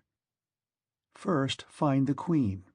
Her name is Arete, and she comes of the same family as her husband Alcinous. They both descend originally from Neptune, who is father to Nausithous by Peribea, a woman of great beauty. Peribea was the youngest daughter of Eurymedon, who at one time reigned over the giants, but he ruined his ill-fated people and lost his own life to boot. Neptune, however, lay with his daughter, and she had a son by him, the great Nausithous, who reigned over the Phaeacians. Nausithous had 2 sons, Rhexenor and Alcinous. Apollo killed the first of them while he was still a bridegroom, and without male issue. But he left a daughter, Arete, whom Alcinous married, and honors as no other woman is honored of all those that keep house along with their husbands. Thus she both was, and still is, respected beyond measure by her children, by Alcinous himself, and by the whole people, who look upon her as a goddess, and greet her whenever she goes about the city, for she is a thoroughly good woman both in head and heart, and when any women are friends of hers, she will help their husbands also to settle their disputes. If you can gain her goodwill, you may have every hope of seeing your friends again, and getting safely back to your home and country." Then Minerva left Scheria and went away over the sea. She went to Marathon and to the spacious streets of Athens, where she entered the abode of Erechtheus. But Ulysses went on to the house of Alcinous, and he pondered much as he paused a while before reaching the threshold of bronze, for the splendor of the palace was like that of the sun or moon. The walls on either side were of bronze from end to end, and the cornice was of blue enamel. The doors were gold and hung on pillars of silver that rose from a floor of bronze, while the lintel was silver and the hook of the door was of gold. On either side there stood gold and silver mastiffs, which Vulcan, with his consummate skill, had fashioned expressly to keep watch over the palace of King Alcinous, so they were immortal and could never grow old. Seats were ranged all along the wall, here and there from one end to the other, with coverings of fine woven work which the women of the house had made. Here the chief persons of the Phaeacians used to sit and eat and drink, for there was abundance at all seasons, and there were golden figures of young men with lighted torches in their hands, raised on pedestals, to give light by night to those who were at table. There are 50 maidservants in the house, some of whom are always grinding rich yellow grain at the mill, while others work at the loom, or sit and spin, and their shuttles go backwards and forwards like the fluttering of aspen leaves, while the linen is so closely woven that it will turn oil. As the Phaeacians are the best sailors in the world, so their women excel all others in weaving, for Minerva has taught them all manner of useful arts, and they are very intelligent. Outside the gate of the outer court there is a large garden of about 4 acres with a wall all round it. It is full of beautiful trees, pears, pomegranates, and the most delicious apples. There are luscious figs also, and olives in full growth. The fruits never rot nor fail all the year round, neither winter nor summer, for the air is so soft that a new crop ripens before the old has dropped. Pear grows on pear, apple on apple, and fig on fig, and so also with the grapes, for there is an excellent vineyard. On the level ground of a part of this, the grapes are being made into raisins. In another part they are being gathered, some are being trodden in the wine tubs, others further on have shed their blossom and are beginning to show fruit, others again are just changing color. In the furthest part of the ground there are beautifully arranged beds of flowers that are in bloom all the year round.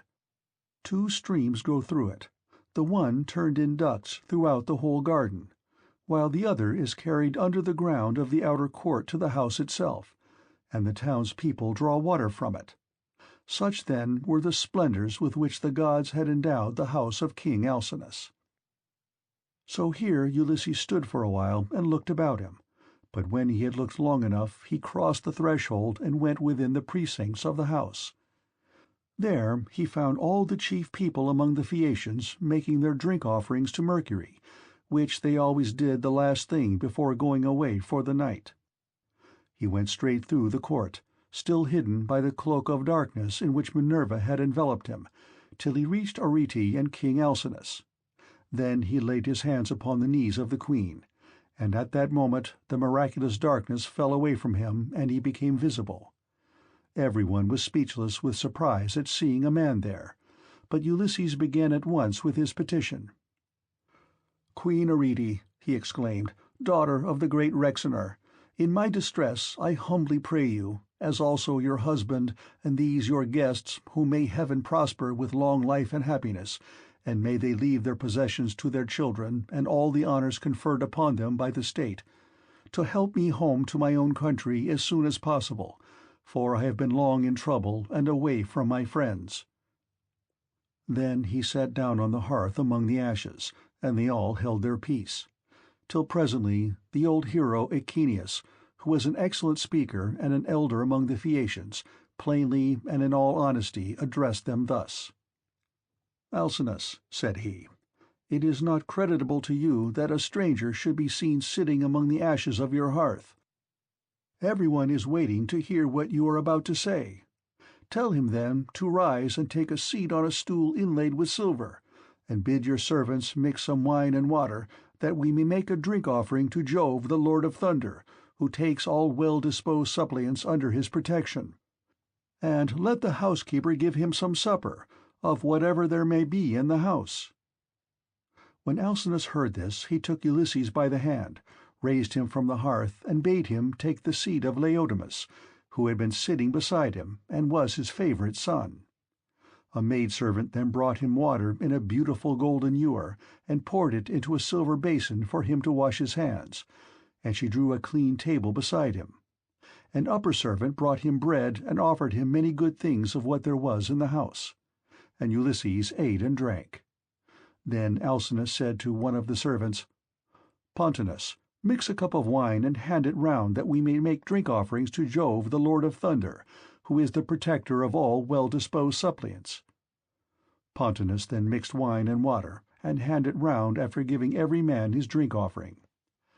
When they had made their offerings, and had drunk each as much as he was minded, Alcinous said, "Aldermen and town councillors of the Phaeacians, hear my words. You have had your supper, so now go home to bed. Tomorrow morning I shall invite a still larger number of aldermen, and will give a sacrificial banquet in honor of our guest.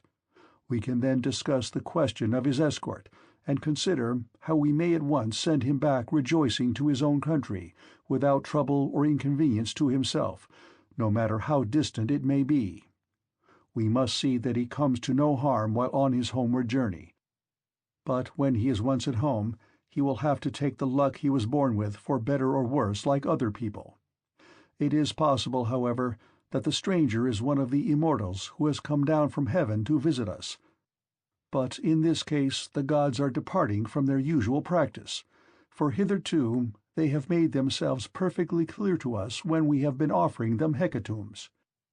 They come and sit at our feasts just like one of ourselves, and if any solitary wayfarer happens to stumble upon some one or other of them, they affect no concealment, for we as near of kin to the gods as the Cyclopes and the savage giants are." Then Ulysses said, "Pray, Alcinous, do not take any such notion into your head. I have nothing of the immortal about me, neither in body nor mind, and most resemble those among you who are the most afflicted. Indeed, were I to tell you all that heaven has seen fit to lay upon me, you would say that I was still worse off than they are. Nevertheless, let me sup in spite of sorrow, for an empty stomach is a very importunate thing, and thrusts itself on a man's notice no matter how dire is his distress. I am in great trouble, yet it insists that I shall eat and drink, bids me lay aside all memory of my sorrows and dwell only on the due replenishing of itself. As for yourselves, do as you propose, and at break of day set about helping me to get home. I shall be content to die if I may first once more behold my property, my bondsmen, and all the greatness of my house." Thus did he speak. Every one approved his saying, and agreed that he should have his escort inasmuch as he had spoken reasonably. Then, when they had made their drink offerings, and had drunk each as much as he was minded, they went home to bed every man in his own abode, leaving Ulysses in the cloister with Arete and Alcinous, while the servants were taking the things away after supper.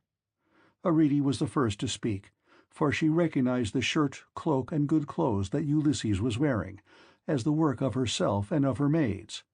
So she said, "Stranger, before we go any further, there is a question I should like to ask you. Who and whence are you, and who gave you those clothes? Did you not say you had come here from beyond the sea?" And Ulysses answered, "It would be a long story, madam, were I to relate in full the tale of my misfortunes, for the hand of heaven has been laid heavy upon me. But as regards your question, there is an island far away in the sea which is called the Ogygian. Here dwells the cunning and powerful goddess Calypso, daughter of Atlas. She lives by herself far from all neighbors, human or divine. Fortune, however, brought me to her hearth all desolate and alone, for Jove struck my ship with his thunderbolts, and broke it up in mid-ocean. My brave comrades were drowned every man of them, but I stuck to the keel and was carried hither and thither for the space of 9 days, till at last, during the darkness of the 10th night, the gods brought me to the Ogygian island, where the great goddess Calypso lives. She took me in and treated me with the utmost kindness.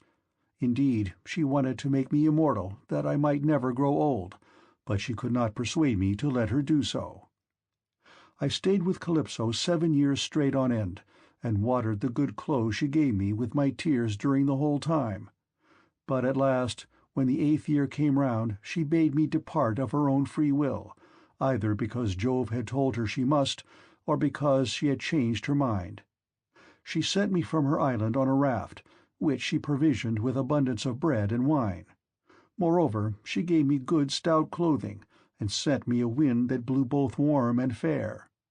Days 7 and 10 did I sail over the sea, and on the 18th I caught sight of the first outlines of the mountains upon your coast, and glad indeed was I to set eyes upon them. Nevertheless, there was still much trouble in store for me, for at this point Neptune would let me go no further, and raised a great storm against me. The sea was so terribly high that I could no longer keep to my raft, which went to pieces under the fury of the gale, and I had to swim for it, till wind and current brought me to your shores. There I tried to land, but could not, for it was a bad place, and the waves dashed me against the rocks. So I again took to the sea, and swam on till I came to a river that seemed the most likely landing place, for there were no rocks and it was sheltered from the wind. Here, then, I got out of the water and gathered my senses together again. Night was coming on, so I left the river and went into a thicket, where I covered myself all over with leaves, and presently heaven sent me off into a very deep sleep. Sick and sorry as I was, I slept among the leaves all night, and through the next day till afternoon, when I woke as the sun was westering, and saw your daughter's maidservants playing upon the beach, and your daughter among them looking like a goddess. I besought her aid, and she proved to be of an excellent disposition, much more so than could be expected from so young a person, for young people are apt to be thoughtless. She gave me plenty of bread and wine, and when she had me washed in the river, she also gave me the clothes in which you see me. Now, therefore, though it has pained me to do so, I have told you the whole truth." Then Alcinous said, "Stranger, it was very wrong of my daughter not to bring you on at once to my house along with the maids, seeing that she was the first person whose aid you asked." "Pray do not scold her," replied Ulysses. "She is not to blame. She did tell me to follow along with the maids, but I was ashamed and afraid, for I thought you might perhaps be displeased if you saw me. Every human being is sometimes a little suspicious and irritable." "Stranger," replied Alcinous, "I am not the kind of man to get angry about nothing. It is always better to be reasonable. But by Father Jove, Minerva, and Apollo, now that I see what kind of person you are, and how much you think as I do, I wish you would stay here, marry my daughter, and become my son-in-law. If you will stay, I will give you a house and an estate, but no one, heaven forbid, shall keep you here against your own wish, and that you may be sure of this, I will attend tomorrow to the matter of your escort. You can sleep during the whole voyage if you like, and the men shall sail you over smooth waters, either to your own home or wherever you please, even though it be a long way further off than Euboea, which those of my people who saw it when they took yellow-haired Rhadamanthus to see Tydeus the son of Gaia tell me is the furthest of any place, and yet they did the whole voyage in a single day without distressing themselves, and came back again afterwards. You will thus see how much my ships excel all others, and what magnificent oarsmen my sailors are." Then was Ulysses glad and prayed aloud, saying, "Father Jove, grant that Alcinous may do all as he has said, for so he will win an imperishable name among mankind, and at the same time I shall return to my country." Thus did they converse. Then Arete told her maids to set a bed in the room that was in the gatehouse, and make it with good red rugs, and to spread coverlets on the top of them with woolen cloaks for Ulysses to wear. The maids thereon went out with torches in their hands, and when they had made the bed they came up to Ulysses and said, "Rise, sir stranger, and come with us, for your bed is ready," and glad indeed was he to go to his rest. So Ulysses slept in a bed placed in a room over the echoing gateway. But Alcinous lay in the inner part of the house with the queen his wife by his side. End of Book 7.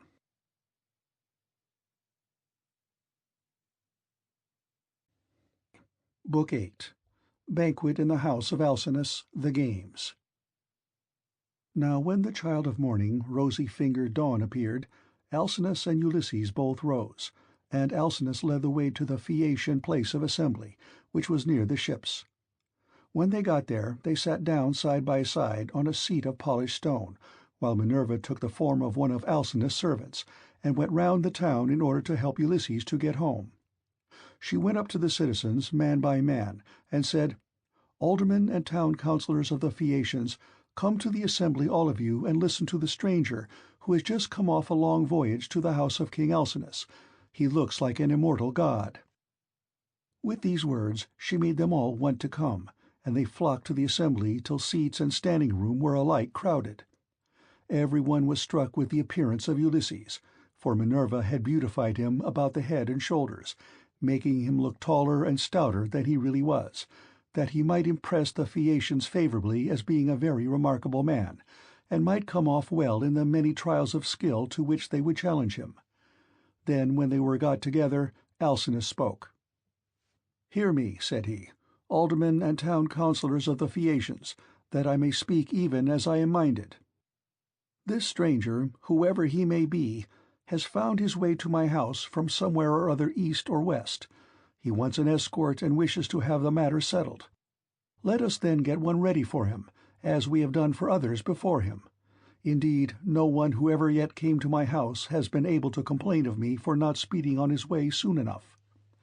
Let us draw a ship into the sea, one that has never yet made a voyage, and man her with 52 of our smartest young sailors. Then, when you have made fast your oars each by his own seat, leave the ship and come to my house to prepare a feast. I will find you in everything. I am giving these instructions to the young men who will form the crew, for as regards you aldermen and town councillors, you will join me in entertaining our guest in the cloisters. I can take no excuses, and we will have Demodocus to sing to us, for there is no bard like him whatever he may choose to sing about." Alcinous then led the way, and the others followed after, while a servant went to fetch Demodocus.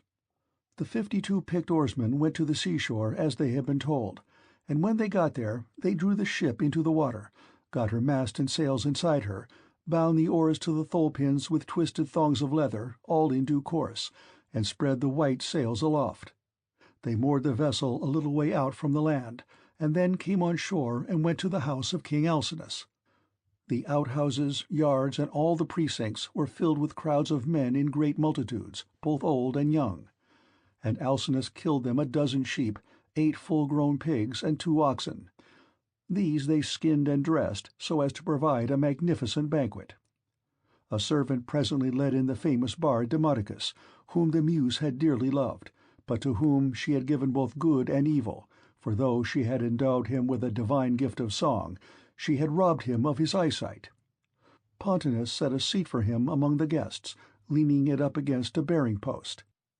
He hung the lyre for him on a peg over his head, and showed him where he was to feel for it with his hands. He also set a fair table with a basket of victuals by his side, and a cup of wine from which he might drink whenever he was so disposed.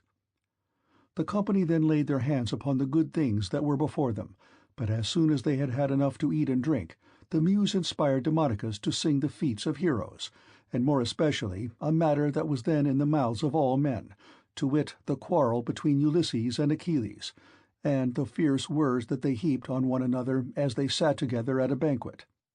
But Agamemnon was glad when he heard his chieftains quarreling with one another, for Apollo had foretold him this at Pytho, when he crossed the stone floor to consult the oracle. Here was the beginning of the evil that by the will of Jove fell both upon Danaans and Trojans. Thus sang the bard, but Ulysses drew his purple mantle over his head and covered his face, for he was ashamed to let the Phaeacians see that he was weeping. When the bard left off singing, he wiped the tears from his eyes, uncovered his face, and, taking his cup, made a drink-offering to the gods. But when the Phaeacians pressed Demodocus to sing further, for they delighted in his lays, then Ulysses again drew his mantle over his head and wept bitterly. No one noticed his distress except Alcinous, who was sitting near him, and heard the heavy sighs that he was heaving.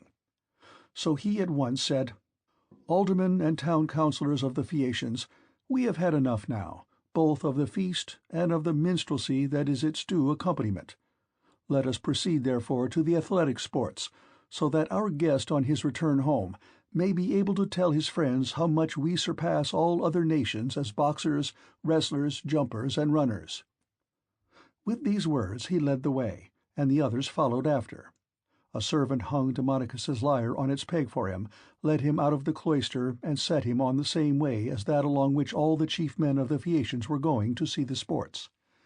A crowd of several thousands of people followed them, and there were many excellent competitors for all the prizes. Acronios, Ochialus, Elatrius, Nautius, Primnius, Anchialus, Eretmius, Pontius, Prorius, Thoon, Anabasinius, and Amphilius, son of Polinius, son of Tecton. There was also Euryalus, son of Nobalus, who was like Mars himself, and was the best-looking man among the Phaeacians except Laodamas. 3 sons of Alcinous, Laodamas, Helios, and Clytonius competed also. The foot races came first. The course was set out for them from the starting post, and they raised a dust upon the plain as they all flew forward at the same moment. Clytonius came in first by a long way. He left everyone else behind him by the length of the furrow that a couple of mules can plow in a fallow field. They then turned to the painful art of wrestling, and here Euryalus proved to be the best man. Amphialus excelled all the others in jumping, while at throwing the disc there was no one who could approach Elatreus. Alcinous's son Laodamas was the best boxer, and he it was who presently said, when they had all been diverted with the games, "Let us ask the stranger whether he excels in any of these sports. He seems very powerfully built. His thighs, calves, hands, and neck are of prodigious strength, nor is he at all old.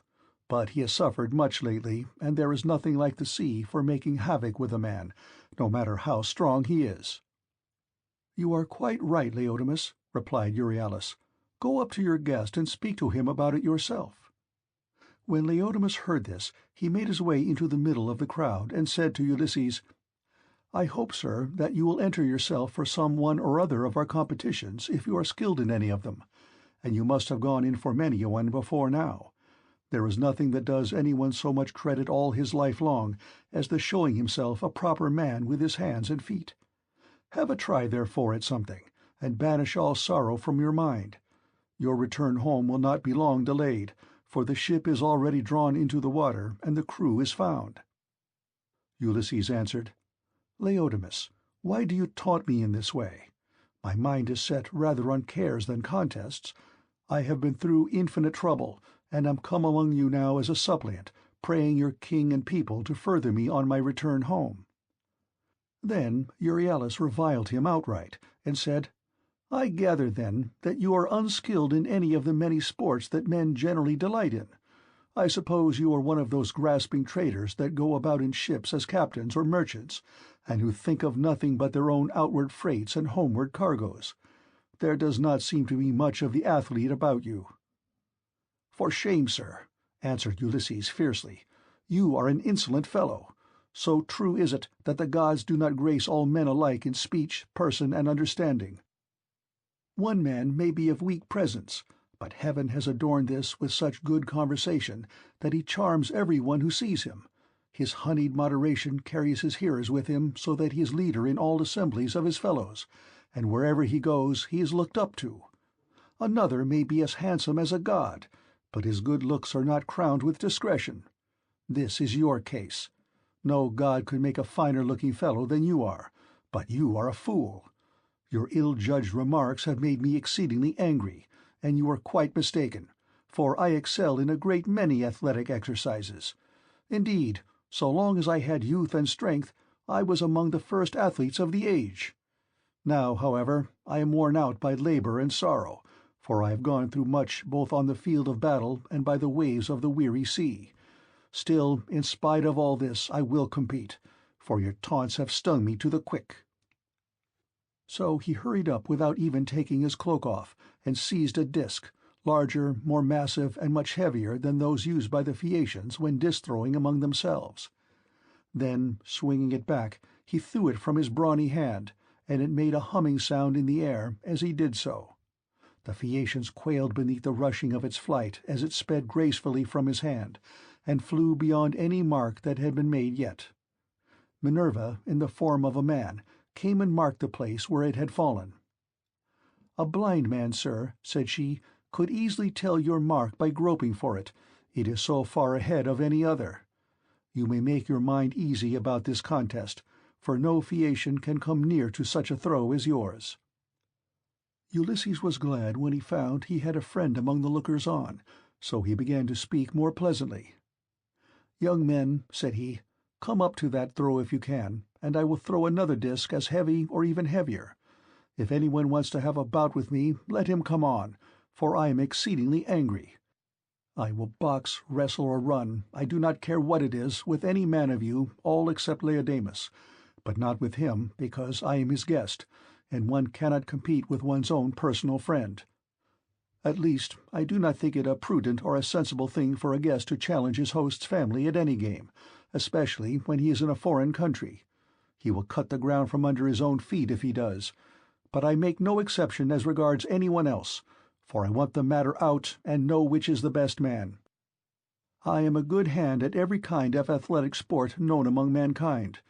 I am an excellent archer, In battle I am always the first to bring a man down with my arrow, no matter how many more are taking aim at him alongside of me. Philoctetes was the only man who could shoot better than I could when we Achaeans were before Troy and in practice. I far excel everyone else in the whole world, of those who still eat bread upon the face of the earth, but I should not like to shoot against the mighty dead, such as Hercules or Eurytus the Oechalian, men who could shoot against the gods themselves. This, in fact, was how Eurytus came prematurely by his end, for Apollo was angry with him and killed him because he challenged him as an archer. I can throw a dart farther than anyone else can shoot an arrow. Running is the only point in respect of which I am afraid some of the Phaeacians might beat me, for I have been brought down very low at sea. My provisions ran short, and therefore I am still weak." They all held their peace except King Alcinous, who began, "Sir, we have had much pleasure in hearing all that you have told us, from which I understand that you are willing to show your prowess, as having been displeased with some insolent remarks that have been made to you by one of our athletes, and which could never have been uttered by anyone who knows how to talk with propriety. I hope you will apprehend my meaning, and will explain to any one of your chief men who may be dining with yourself and your family when you get home, that we have an hereditary aptitude for accomplishments of all kinds.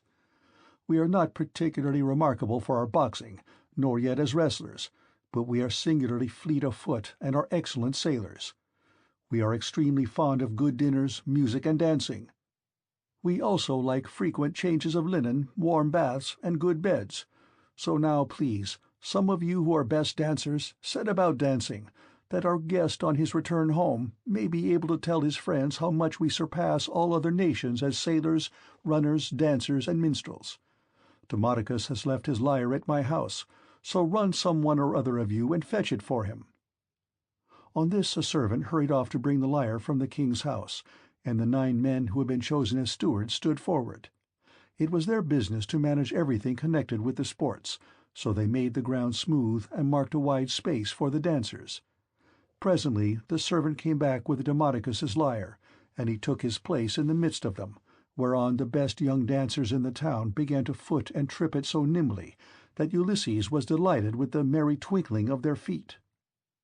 Meanwhile the bard began to sing the loves of Mars and Venus, and how they first began their intrigue in the house of Vulcan. Mars made Venus many presents, and defiled King Vulcan's marriage bed, so the sun, who saw what they were about, told Vulcan. Vulcan was very angry when he heard such dreadful news, so he went to his smithy brooding mischief, got his great anvil into its place, and began to forge some chains which none could either unloose or break, so that they might stay there in that place. When he had finished his snare, he went into his bedroom and festooned the bedposts all over with chains like cobwebs. He also let many hang down from the great beam of the ceiling. Not even a god could see them, so fine and subtle were they. As soon as he had spread the chains all over the bed, he made as though he were setting out for the fair state of Lemnos, which of all places in the world was the one he was most fond of. But Mars kept no blind lookout, and as soon as he saw him start, hurried off to his house, burning with love for Venus. Now Venus was just come in from a visit to her father Jove, and was about sitting down when Mars came inside the house, and said as he took her hand in his own, "Let us go to the couch of Vulcan. He is not at home, but has gone off to Lemnos among the Sintians, whose speech is barbarous." She said nothing loth, so they went to the couch to take their rest, whereon they were caught in the toils which cunning Vulcan had spread for them, and could neither get up nor stir hand or foot, but found too late that they were in a trap.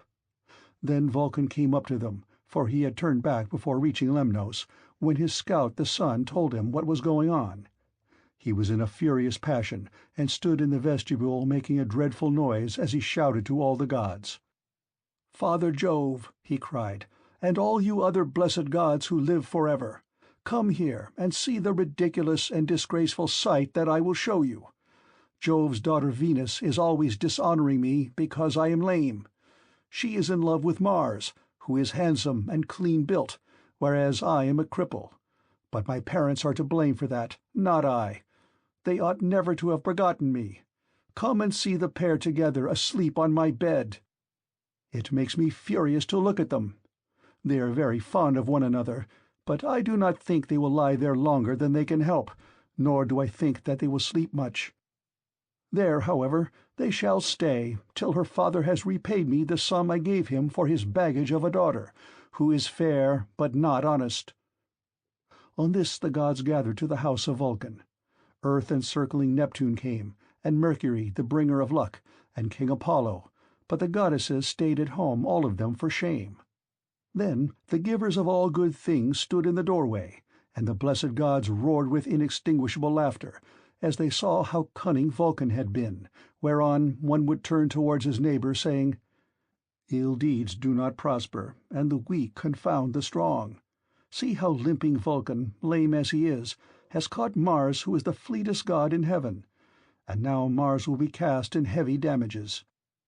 Thus did they converse, but King Apollo said to Mercury, "Messenger Mercury, giver of good things, you would not care how strong the chains were, would you, if you could sleep with Venus?"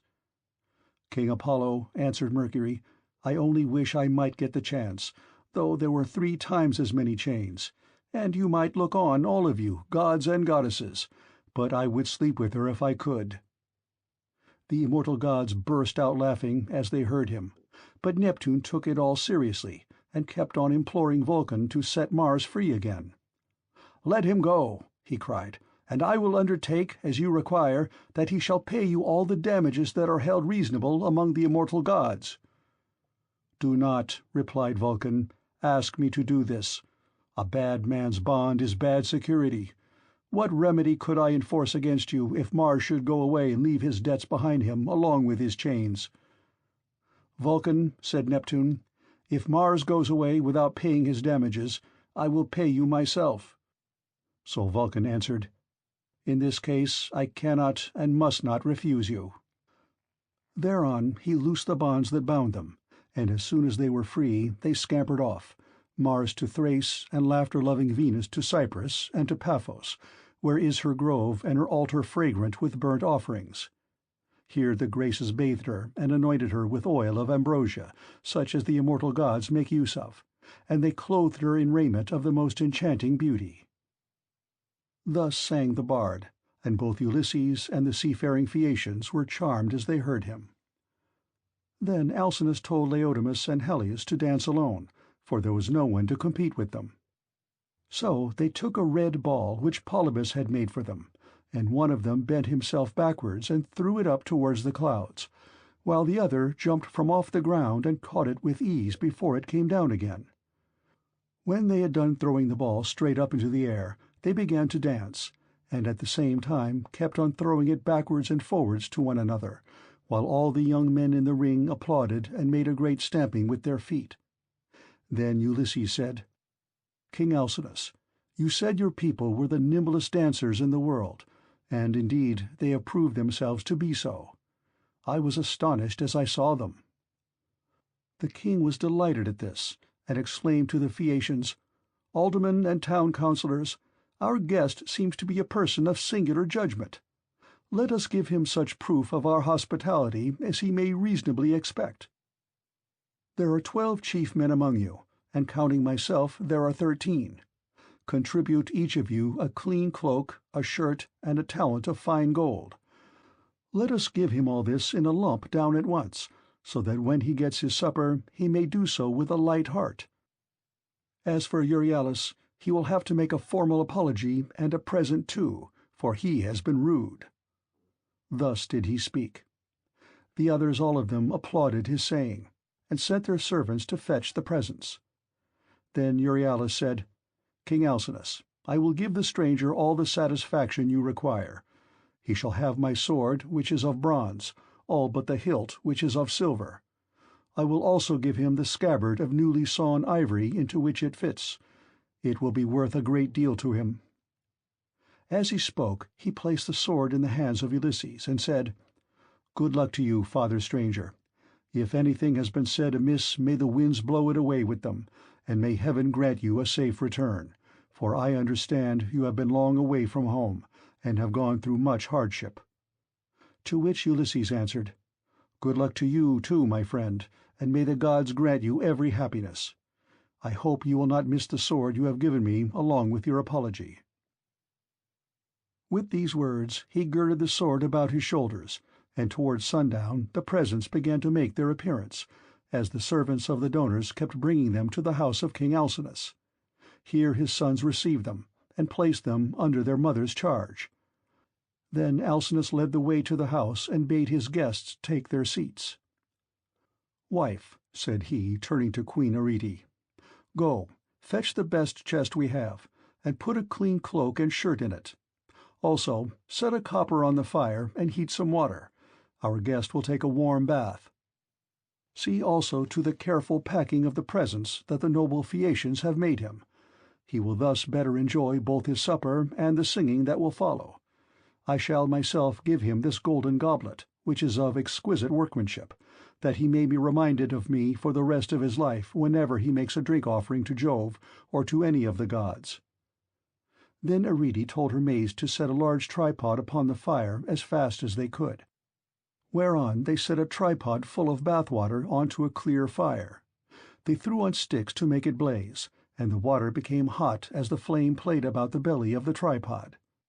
Meanwhile Arete brought a magnificent chest from her own room, and inside it she packed all the beautiful presents of gold and raiment which the Phaeacians had brought. Lastly she added a cloak and a good shirt from Alcinous, and said to Ulysses, "See to the lid yourself, and have the whole bound round at once, for fear anyone should rob you by the way when you are asleep in your ship." When Ulysses heard this, he put the lid on the chest and made it fast with a bond that Circe had taught him. He had done so before an upper servant told him to come to the bath and wash himself.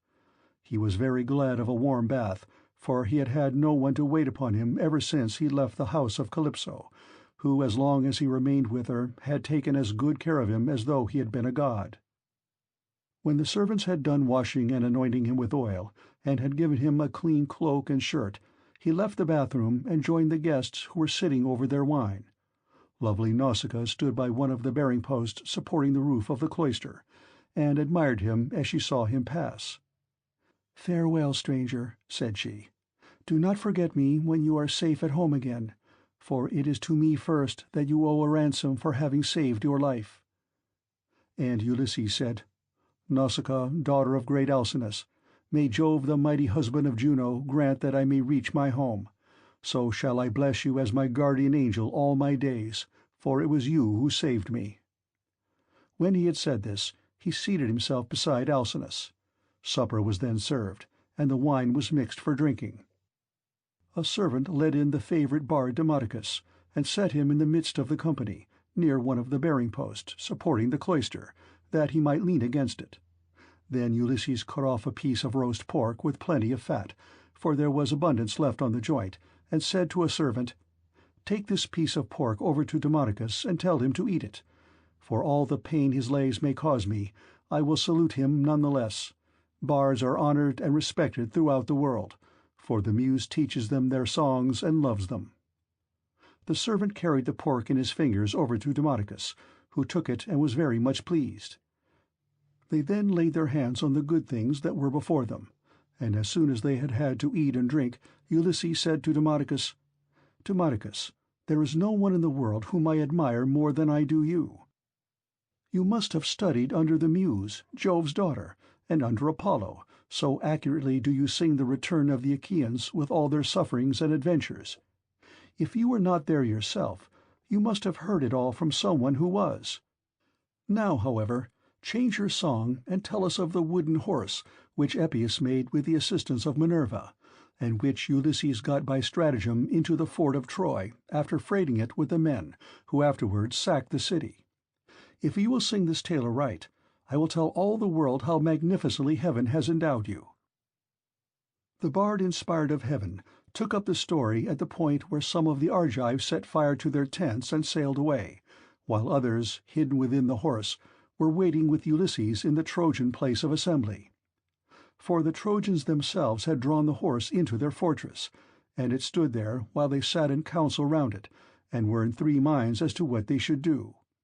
Some were for breaking it up then and there, others would have dragged it to the top of the rock on which the fortress stood, and then thrown it down the precipice.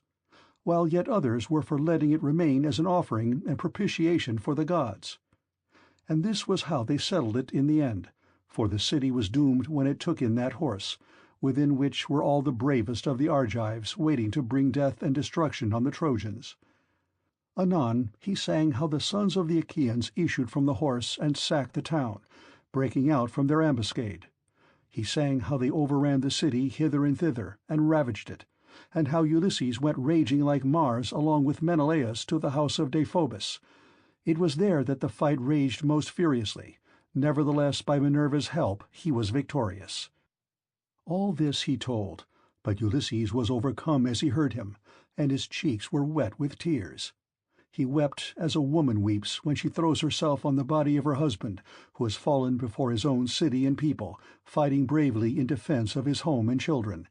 She screams aloud and flings her arms about him as he lies gasping for breath and dying, but her enemies beat her from behind about the back and shoulders, and carry her off into slavery, to a life of labor and sorrow, and the beauty fades from her cheeks.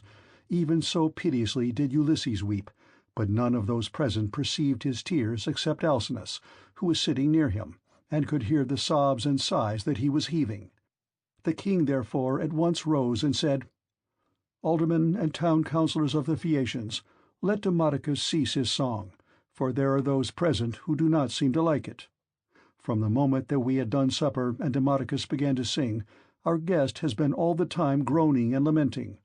He is evidently in great trouble, so let the bard leave off, that we may enjoy ourselves, hosts and guests alike. This will be much more as it should be, for all these festivities, with the escort and the presents that we are making with so much good will, are wholly in his honor, and any one with even a moderate amount of right feeling knows that he ought to treat a guest and a suppliant as though he were his own brother. Therefore, sir, do you on your part affect no more concealment nor reserve in the matter about which I shall ask you. It will be more polite in you to give me a plain answer. Tell me the name by which your father and mother over yonder used to call you, and by which you were known among your neighbors and fellow citizens. There is no one, neither rich nor poor, who is absolutely without any name whatever, for people's fathers and mothers give them names as soon as they are born.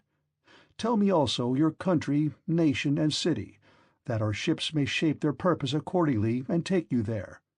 For the Phaeacians have no pilots. Their vessels have no rudders, as those of other nations have, but the ships themselves understand what it is that we are thinking about and want. They know all the cities and countries in the whole world, and can traverse the sea just as well even when it is covered with mist and cloud, so that there is no danger of being wrecked or coming to any harm. Still, I do remember hearing my father say that Neptune was angry with us for being too easy-going in the matter of giving people escorts. He said that one of these days he should wreck a ship of ours as it was returning from having escorted someone, and bury our city under a high mountain. This is what my father used to say, but whether the god will carry out his threat or no is a matter which he will decide for himself. And now tell me, and tell me true. Where have you been wandering, and in what countries have you traveled? Tell us of the peoples themselves, and of their cities, who were hostile, savage, and uncivilized, and who, on the other hand, hospitable and humane. Tell us also why you are made so unhappy on hearing about the return of the Argive Danaans from Troy. The gods arranged all this, and sent them their misfortunes in order that future generations might have something to sing about. Did you lose some brave kinsman of your wife's when you were before Troy, a son-in-law or father-in-law, which are the nearest relations a man has outside his own flesh and blood?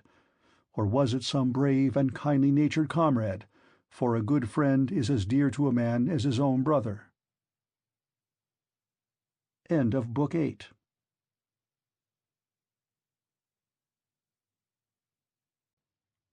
Book 9. Ulysses declares himself and begins his story. The Cicons, Lotophagi, and Cyclopes.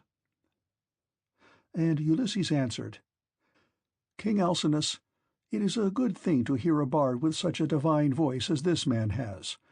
There is nothing better or more delightful than when a whole people make merry together, with the guests sitting orderly to listen, while the table is loaded with bread and meats, and the cupbearer draws wine and fills his cup for every man. This is indeed as fair a sight as a man can see. Now, however, since you are inclined to ask the story of my sorrows, and rekindle my own sad memories in respect of them, I do not know how to begin, nor yet how to continue and conclude my tale, for the hand of heaven has been laid heavily upon me. Firstly, then, I will tell you my name, that you too may know it, and one day, if I outlive this time of sorrow, may become my guests, though I live so far away from all of you. I am Ulysses, son of Laertes, renowned among mankind for all manner of subtlety, so that my fame ascends to heaven. I live in Ithaca, where there is a high mountain called Neritum, covered with forests, and not far from it there is a group of islands very near to one another, Dulichium, Sami, and the wooded island of Zacynthus. It lies squat on the horizon, all highest up in the sea towards the sunset, while the others lie away from it towards dawn. It is a rugged island, but it breeds brave men, and my eyes know none that they better love to look upon. The goddess Calypso kept me with her in her cave, and wanted me to marry her, as did also the cunning Aeaean goddess Circe, but they could neither of them persuade me, for there is nothing dearer to a man than his own country and his parents, and however splendid a home he may have in a foreign country, if it be far from father or mother, he does not care about it. Now, however, I will tell you of the many hazardous adventures which, by Jove's will, I met with on my return from Troy. When I had set sail thence, the wind took me first to Ismarus, which is the city of the Cicons. There I sacked the town and put the people to the sword. We took their wives and also much booty, which we divided equitably amongst us, so that none might have reason to complain. I then said that we had better make off at once, but my men very foolishly would not obey me, so they stayed there drinking much wine and killing great numbers of sheep and oxen on the seashore. Meanwhile the Cicons cried out for help to other Cicons who lived inland. These were more in number and stronger, and they were more skilled in the art of war, for they could fight, either from chariots or on foot as the occasion served. In the morning, therefore, they came as thick as leaves and bloom in summer, and the hand of heaven was against us, so that we were hard pressed. They set the battle in array near the ships, and the hosts aimed their bronze-shod spears at one another. So long as the day waxed it was still morning. We held our own against them, though they were more in number than we. But as the sun went down, towards the time when men lose their oxen, the Cicons got the better of us, and we lost 6 men from every ship we had, so we got away with those that were left. Thence we sailed onward with sorrow in our hearts, but glad to have escaped death, though we had lost our comrades. Nor did we leave till we had thrice invoked each one of the poor fellows who had perished by the hands of the Cicons. Then Jove raised the north wind against us, till it blew a hurricane, so that land and sky were hidden in thick clouds, and night sprang forth out of the heavens. We let the ships run before the gale, but the force of the wind tore our sails to tatters, so we took them down for fear of shipwreck, and rowed our hardest towards the land. There we lay 2 days and 2 nights, suffering much alike from toil and distress of mind. But on the morning of the 3rd day we again raised our masts, set sail, and took our places, letting the wind and steersman direct our ship. I should have got home at that time unharmed, had not the north wind and the currents been against me as I was doubling Cape Malea, and set me off my course hard by the island of Cythera. I was driven thence by foul winds for a space of 9 days upon the sea, but on the 10th day we reached the land of the lotus-eaters, who live on a food that comes from a kind of flower. Here we landed to take in fresh water, and our crews got their midday meal on the shore near the ships. When they had eaten and drunk, I sent 2 of my company to see what manner of men the people of the place might be, and they had a 3rd man under them. They started at once and went about among the lotus-eaters, who did them no hurt, but gave them to eat of the lotus, which was so delicious that those who ate of it left off caring about home, and did not even want to go back and say what had happened to them, but were for staying and munching lotus with the lotus-eaters without thinking further of their return. Nevertheless, though they wept bitterly, I forced them back to the ships, and made them fast under the benches. Then I told the rest to go on board at once, lest any of them should taste of the lotus and leave off wanting to get home, so they took their places and smote the grey sea with their oars. We sailed hence, always in much distress, till we came to the land of the lawless and inhuman Cyclopes. Now the Cyclopes neither plant nor plough, but trust in Providence, and live on such wheat, barley, and grapes as grow wild without any kind of tillage, and their wild grapes yield them wine as the sun and the rain may grow them. They have no laws nor assemblies of the people, but live in caves on the tops of high mountains. Each is lord and master in his family, and they take no account of their neighbors. Now off their harbour there lies a wooded and fertile island not quite close to the land of the Cyclopes, but still not far. It is overrun with wild goats, that breed there in great numbers and are never disturbed by foot of man. For sportsmen, who as a rule will suffer so much hardship in forest or among mountain precipices, do not go there, nor yet again is it ever ploughed or fed down, but it lies a wilderness untilled and unsown from year to year, and has no living thing upon it but only goats. For the Cyclopes have no ships, nor yet shipwrights who could make ships for them. They cannot therefore go from city to city, or sail over the sea to one another's country as people who have ships can do. If they had had these, they would have colonized the island, for it is a very good one, and would yield everything in due season. There are meadows that in some places come right down to the seashore, well watered and full of luscious grass. Grapes would do there excellently. There is level land for ploughing, and it would always yield heavily at harvest time, for the soil is deep. There is a good harbour where no cables are wanted, nor yet anchors, nor need a ship be moored, but all one has to do is beach one's vessel and stay there till the wind becomes fair for putting out to sea again. At the head of the harbour there is a spring of clear water coming out of a cave, and there are poplars growing all round it. Here we entered, but so dark was the night that some god must have brought us in, for there was nothing whatever to be seen. A thick mist hung all round our ships. The moon was hidden behind a mass of clouds so that no one could have seen the island if he had looked for it, nor were there any breakers to tell us we were close inshore before we found ourselves upon the land itself. When, however, we had beached the ships, we took down the sails, went ashore, and camped upon the beach till daybreak. When the child of morning, rosy-fingered dawn appeared, we admired the island and wandered all over it, while the nymphs, Jove's daughters, roused the wild goats that we might get some meat for our dinner. On this we fetched our spears and bows and arrows from the ships, and dividing ourselves into 3 bands, began to shoot the goats. Heaven sent us excellent sport. I had 12 ships with me, and each ship got 9 goats, while my own ship had 10. Thus through the livelong day to the going down of the sun we ate and drank our fill, and we had plenty of wine left, for each one of us had taken many jars full when we sacked the city of the Cicons, and this had not yet run out. While we were feasting, we kept turning our eyes towards the island of the Cyclopes, which was hard by, and saw the smoke of their stubble fires. We could almost fancy we heard their voices and the bleating of their sheep and goats.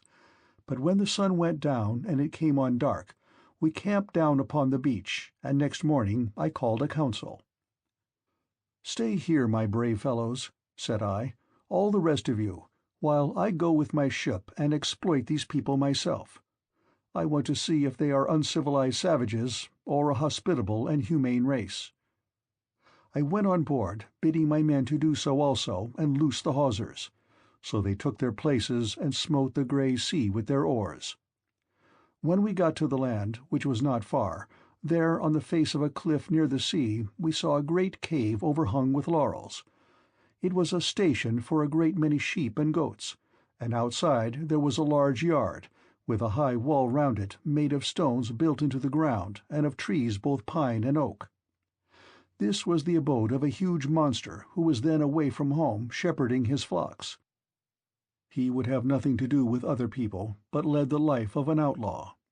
He was a horrid creature, not like a human being at all, but resembling rather some crag that stands out boldly against the sky on the top of a high mountain. I told my men to draw the ship ashore and stay where they were, all but the 12 best among them, who were to go along with myself. I also took a goatskin of sweet black wine, which had been given me by Maron, son of Euanthes, who was priest of Apollo, the patron god of Ismarus, and lived within the wooded precincts of the temple.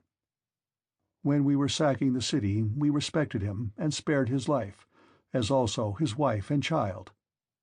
So he made me some presents of great value, 7 talents of fine gold and a bowl of silver, with 12 jars of sweet wine, unblended, and of the most exquisite flavor. Not a man nor maid in the house knew about it, but only himself, his wife, and 1 housekeeper. When he drank it, he mixed 20 parts of water to 1 of wine, and yet the fragrance from the mixing bowl was so exquisite that it was impossible to refrain from drinking.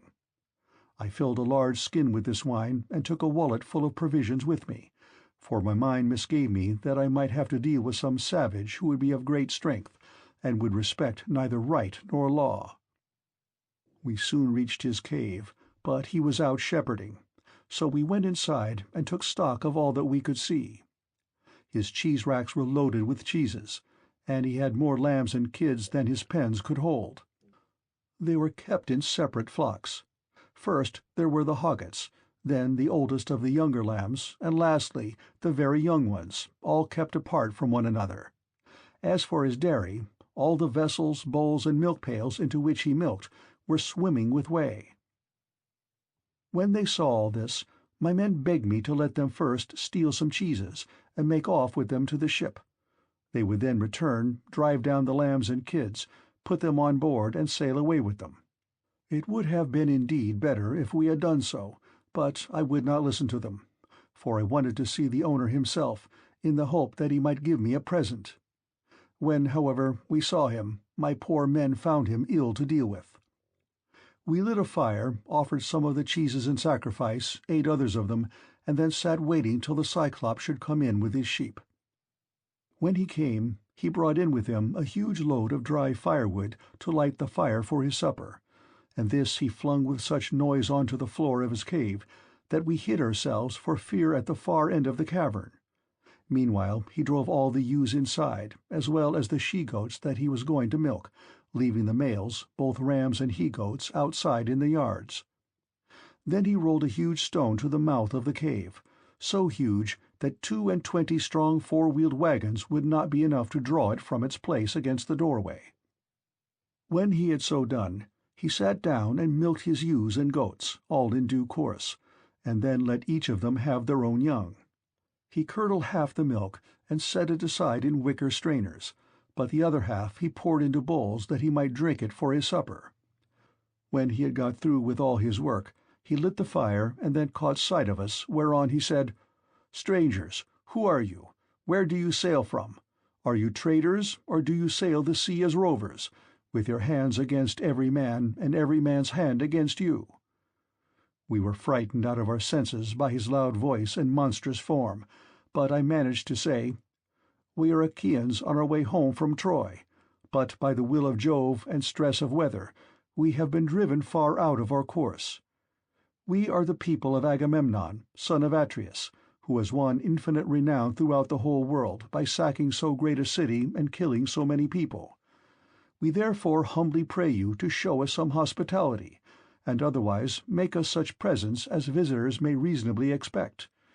May your Excellency fear the wrath of heaven, for we are your suppliants, and Jove takes all respectable travelers under his protection, for he is the avenger of all suppliants and foreigners in distress."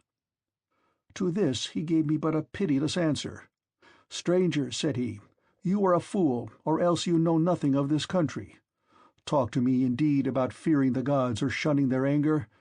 We Cyclopes do not care about Jove or any of your blessed gods, for we are ever so much stronger than they. I shall not spare either yourself or your companions out of any regard for Jove, unless I am in the humor for doing so. And now tell me where you made your ship fast when you came on shore. Was it round the point, or is she lying straight off the land?" He said this to draw me out, but I was too cunning to be caught in that way, so I answered with a lie. "Neptune," said I, "sent my ship on to the rocks at the far end of your country and wrecked it. We were driven on to them from the open sea, but I and those who are with me escaped the jaws of death." The cruel wretch vouchsafed me not one word of answer, but with a sudden clutch he gripped up 2 of my men at once and dashed them down upon the ground as though they had been puppies. Their brains were shed upon the ground, and the earth was wet with their blood. Then he tore them limb from limb and supped upon them. He gobbled them up like a lion in the wilderness, flesh, bones, marrow, and entrails, without leaving anything uneaten. As for us, we wept and lifted up our hands to heaven on seeing such a horrid sight, for we did not know what else to do. But when the Cyclops had filled his huge paunch, and had washed down his meal of human flesh with a drink of neat milk, he stretched himself full length upon the ground among his sheep, and went to sleep. I was at first inclined to seize my sword, draw it, and drive it into his vitals, but I reflected that if I did we should all certainly be lost, for we should never be able to shift the stone which the monster had put in front of the door. So we stayed sobbing and sighing where we were till morning came. When the child of morning, rosy-fingered Dawn, appeared, he again lit his fire, milked his goats and ewes, all quite rightly, and then let each have her own young one. As soon as he had got through with all his work, he clutched up 2 more of my men and began eating them for his morning's meal. Presently, with the utmost ease, he rolled the stone away from the door and drove out his sheep, but he at once put it back again, as easily as though he were merely clapping the lid onto a quiver full of arrows. As soon as he had done so, he shouted and cried, "Shoo, shoo," after his sheep to drive them on to the mountain, so I was left to scheme some way of taking my revenge and covering myself with glory. In the end, I deemed it would be the best plan to do as follows. The Cyclops had a great club which was lying near one of the sheep-pens. It was of green olive wood, and he had cut it intending to use it for a staff as soon as it should be dry. It was so huge that we could only compare it to the mast of a 20-oared merchant vessel of large burden, and able to venture out into open sea. I went up to this club and cut off about 6 feet of it. I then gave this piece to the men and told them to fine it evenly off at one end, which they proceeded to do, and lastly I brought it to a point myself, charring the end in the fire to make it harder. When I had done this, I hid it under dung, which was lying about all over the cave, and told the men to cast lots which of them should venture along with myself to lift it and bore it into the monster's eye while he was asleep. The lot fell upon the very 4 whom I should have chosen, and I myself made 5. In the evening the wretch came back from shepherding, and drove his flocks into the cave, this time driving them all inside, and not leaving any in the yards. I suppose some fancy must have taken him, or a god must have prompted him to do so. As soon as he had put the stone back to its place against the door, he sat down, milked his ewes and his goats all quite rightly, and then let each have their own young one. When he had got through with all his work, he gripped up 2 more of my men, and made his supper off them. So I went up to him with an ivy-wood bowl of black wine in my hands. "Look here, Cyclops," said I, "you have been eating a great deal of man's flesh, so take this and drink some wine, that you may see what kind of liquor we had on board my ship. I was bringing it to you as a drink-offering, in the hope that you would take compassion upon me and further me on my way home, whereas all you do is to go on ramping and raving most intolerably. You ought to be ashamed of yourself. How can you expect people to come to see you any more if you treat them in this way?" He then took the cup and drank. He was so delighted with the taste of the wine that he begged me for another bowlful. "Be so kind," he said, "as to give me some more, and tell me your name at once. I want to make you a present that you will be glad to have. We have wine even in this country, for our soil grows grapes and the sun ripens them, but this drinks like nectar and ambrosia all in one." I then gave him some more. 3 times did I fill the bowl for him, and 3 times did he drain it without thought or heed. Then, when I saw that the wine had got into his head, I said to him as plausibly as I could, Cyclops, you ask my name, and I will tell you. Give me, therefore, the present you promised me. My name is Noman. This is what my father and mother and my friends have always called me." But the cruel wretch said, "Then I will eat all Noman's comrades before Noman himself, and will keep Noman for the last. This is the present that I will make him." As he spoke he reeled, and fell sprawling face upwards on the ground. His great neck hung heavily backwards, and a deep sleep took hold upon him. Presently he turned sick, and threw up both wine and the gobbets of human flesh on which he had been gorging, for he was very drunk. Then I thrust the beam of wood far into the embers to heat it, and encouraged my men lest any of them should turn faint-hearted. When the wood, green though it was about to blaze, I drew it out of the fire glowing with heat, and my men gathered round me, for heaven had filled their hearts with courage. We drove the sharp end of the beam into the monster's eye, and bearing upon it with all my weight, I kept turning it round and round, as though I were boring a hole in a ship's plank with an auger, which two men with a wheel and strap can keep on turning as long as they choose. Even thus did we bore the red-hot beam into his eye, till the boiling blood bubbled all over it as we worked it round and round, so that the steam from the burning eyeball scalded his eyelids and eyebrows, and the roots of the eye sputtered in the fire. As a blacksmith plunges an axe or hatchet into cold water to temper it, for it is this that gives strength to the iron, and it makes a great hiss as he does so, even thus did the Cyclops' eye hiss round the beam of olive wood, and his hideous yells made the cave ring again. We ran away in a fright, but he plucked the beam all besmirched with gore from his eye and hurled it from him in a frenzy of rage and pain, shouting as he did so to the other Cyclopes who lived on the bleak headlands near him. So they gathered from all quarters round his cave when they heard him crying, and asked what was the matter with him. "What ails you, Polyphemus," said they, "that you make such a noise, breaking the stillness of the night and preventing us from being able to sleep? Surely no man is carrying off your sheep. Surely no man is trying to kill you either by fraud or by force." But Polyphemus shouted to them from inside the cave, "No man is killing me by fraud. No man is killing me by force." Then said they, "If no man is attacking you, you must be ill. When Jove makes people ill, there is no help for it, and you had better pray to your father Neptune." Then they went away, and I laughed inwardly at the success of my clever stratagem. But the Cyclops, groaning and in an agony of pain, felt about with his hands till he found the stone and took it from the door. Then he sat in the doorway and stretched his hands in front of it to catch anyone going out with the sheep, for he thought I might be foolish enough to attempt this.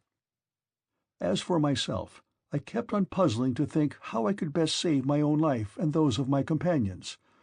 I schemed and schemed as one who knows that his life depends upon it, for the danger was very great. In the end, I deemed that this plan would be the best. The male sheep were well grown, and carried a heavy black fleece, so I bound them noiselessly in threes together, with some of the withies on which the wicked monster used to sleep. There was to be a man under the middle sheep, and the two on either side were to cover him, so that there were 3 sheep to each man.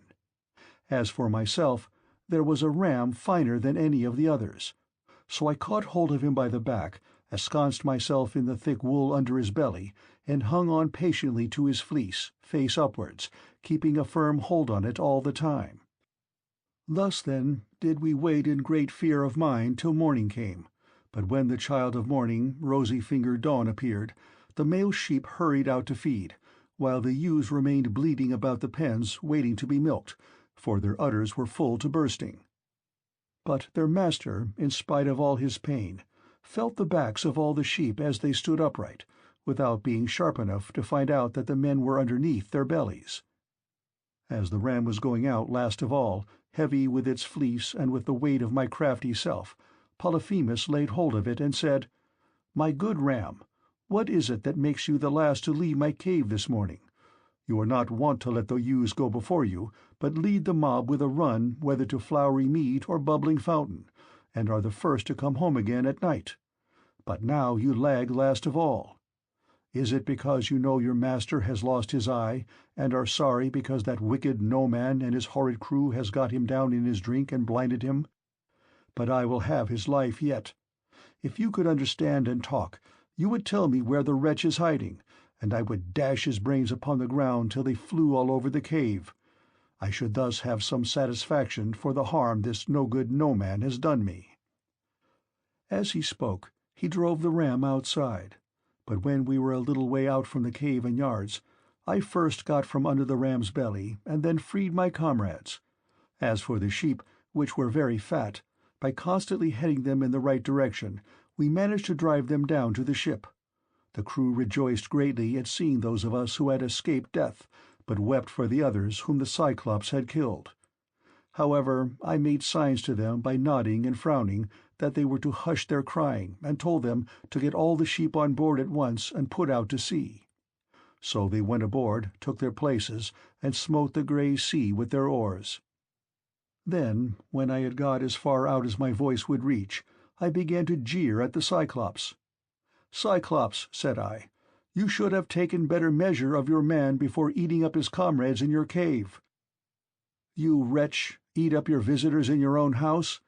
You might have known that your sin would find you out, and now Jove and the other gods have punished you."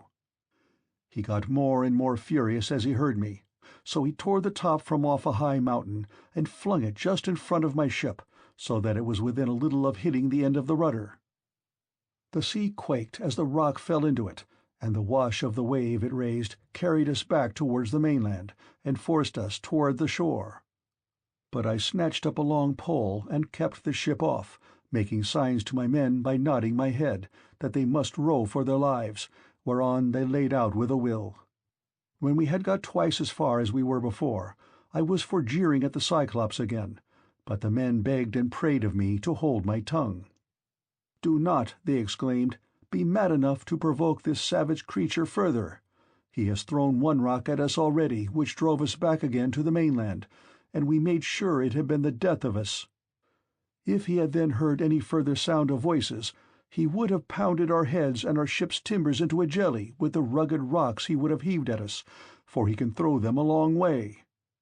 But I would not listen to them, and shouted out to him in my rage, "Cyclops, if anyone asks you who it was that put your eye out and spoiled your beauty, say it was the valiant warrior Ulysses, son of Laertes, who lives in Ithaca." On this he groaned and cried out, "Alas, alas, then the old prophecy about me is coming true. There was a prophet here at one time, a man both brave and of great stature, Telemachus, son of Eurymus, who was an excellent seer and did all the prophesying for the Cyclopes till he grew old. He told me that all this would happen to me some day, and said I should lose my sight by the hand of Ulysses. I have been all along expecting someone of imposing presence and superhuman strength, whereas he turns out to be a little insignificant weakling, who has managed to blind my eye by taking advantage of me in my drink. Come here then, Ulysses, that I may make you presents to show my hospitality, and urge Neptune to help you forward on your journey, for Neptune and I are father and son. He, if he so will, shall heal me, which no one else, neither god nor man, can do." Then I said, "I wish I could be as sure of killing you outright and sending you down to the house of Hades, as I am that it will take more than Neptune to cure that eye of yours." On this he lifted up his hands to the firmament of heaven and prayed, saying, "Hear me, great Neptune. If I am indeed your own true begotten son, grant that Ulysses may never reach his home alive. Or, if he must get back to his friends at last, let him do so late and in sore plight after losing all his men. Let him reach his home in another man's ship and find trouble in his house." Thus did he pray, and Neptune heard his prayer. Then he picked up a rock much larger than the first, swung it aloft, and hurled it with prodigious force. It fell just short of the ship, but was within a little of hitting the end of the rudder. The sea quaked as the rock fell into it, and the wash of the wave it raised drove us onwards on our way towards the shore of the island. When, at last, we got to the island where we had left the rest of our ships, we found our comrades lamenting us and anxiously awaiting our return. We ran our vessel upon the sands and got out of her onto the seashore. We also landed the Cyclops' sheep and divided them equitably amongst us so that none might have reason to complain. As for the ram, my companions agreed that I should have it as an extra share. So I sacrificed it on the seashore and burned its thigh bones to Jove, who is the Lord of all. But he heeded not my sacrifice, and only thought how he might destroy both my ships and my comrades. Thus through the livelong day to the going down of the sun we feasted our fill on meat and drink, but when the sun went down and it came on dark, we camped upon the beach. When the child of morning, rosy-fingered Dawn, appeared, I bade my men on board and loosed the hawsers. Then they took their places and smote the grey sea with their oars. So we sailed on with a sorrow in our hearts, but glad to have escaped death, though we had lost our comrades. End of Book 9.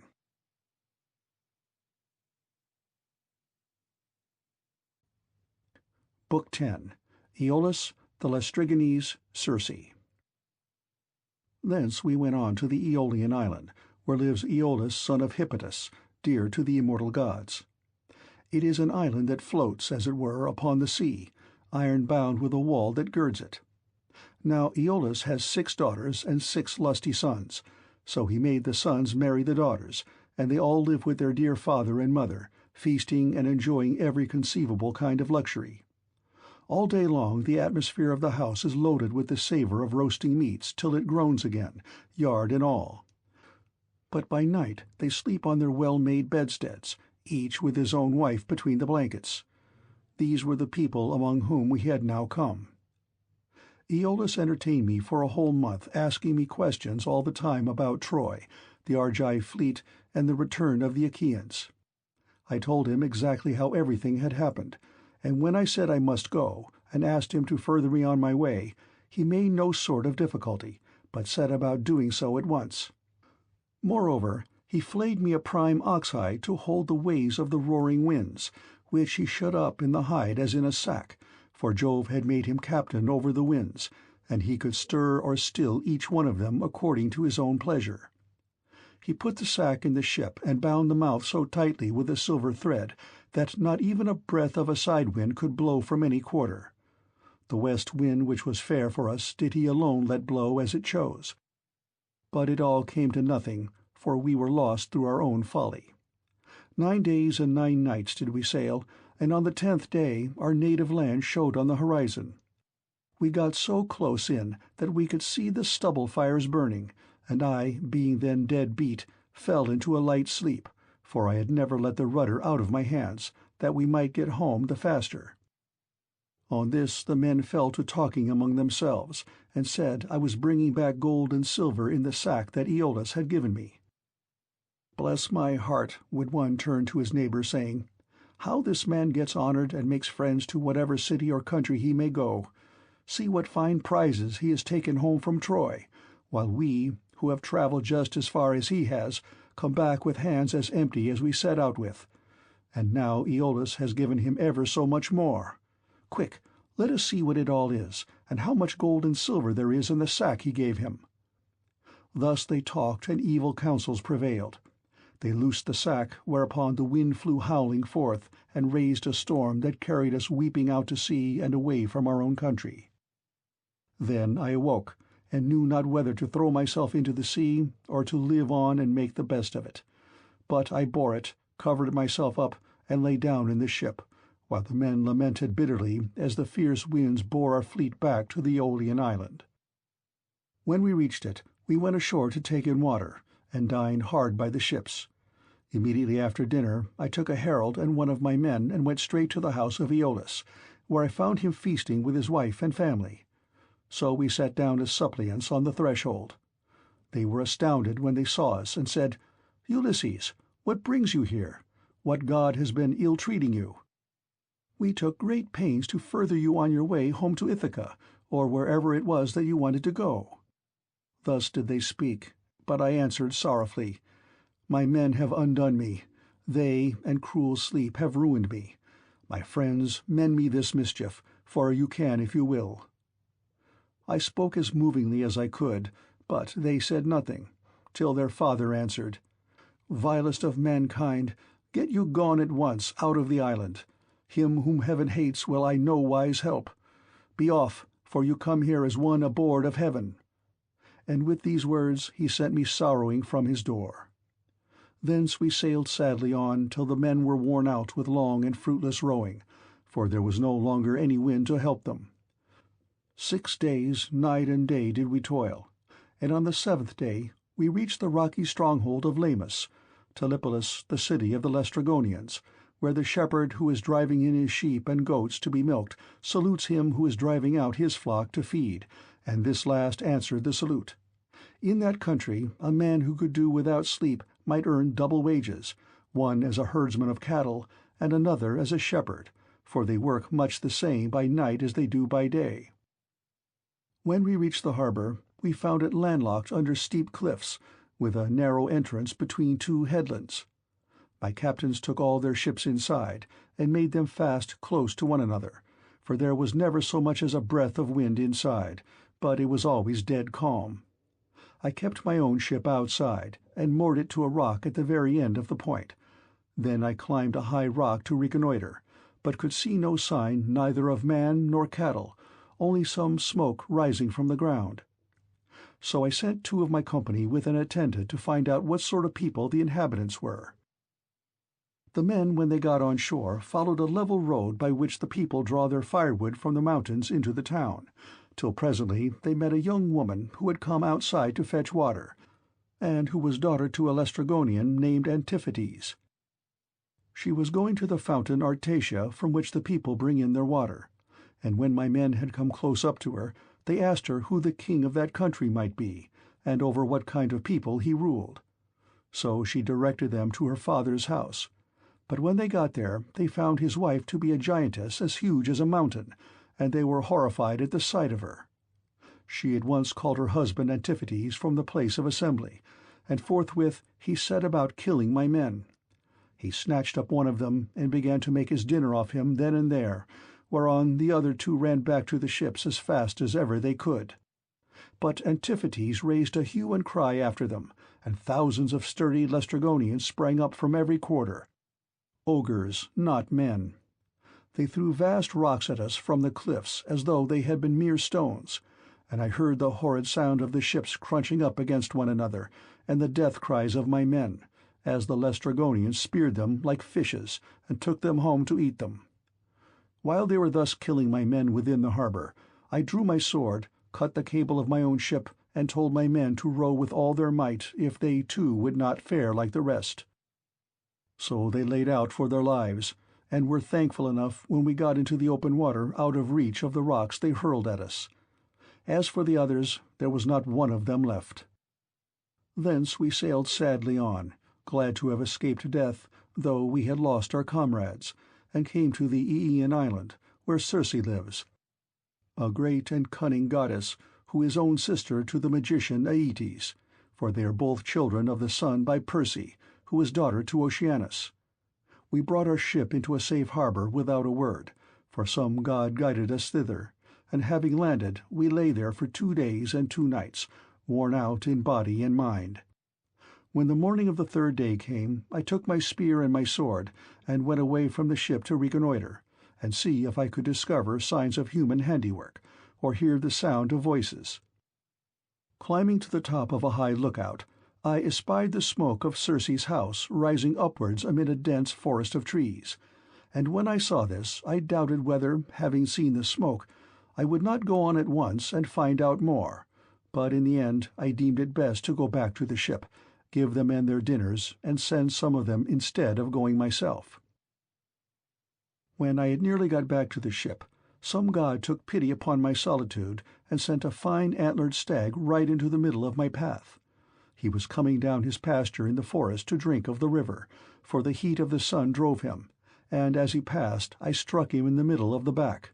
The bronze point of the spear went clean through him, and he lay groaning in the dust until the life went out of him. Then I set my foot upon him, drew my spear from the wound, and laid it down. I also gathered rough grass and rushes, and twisted them into a fathom or so of good stout rope, with which I bound the 4 feet of the noble creature together.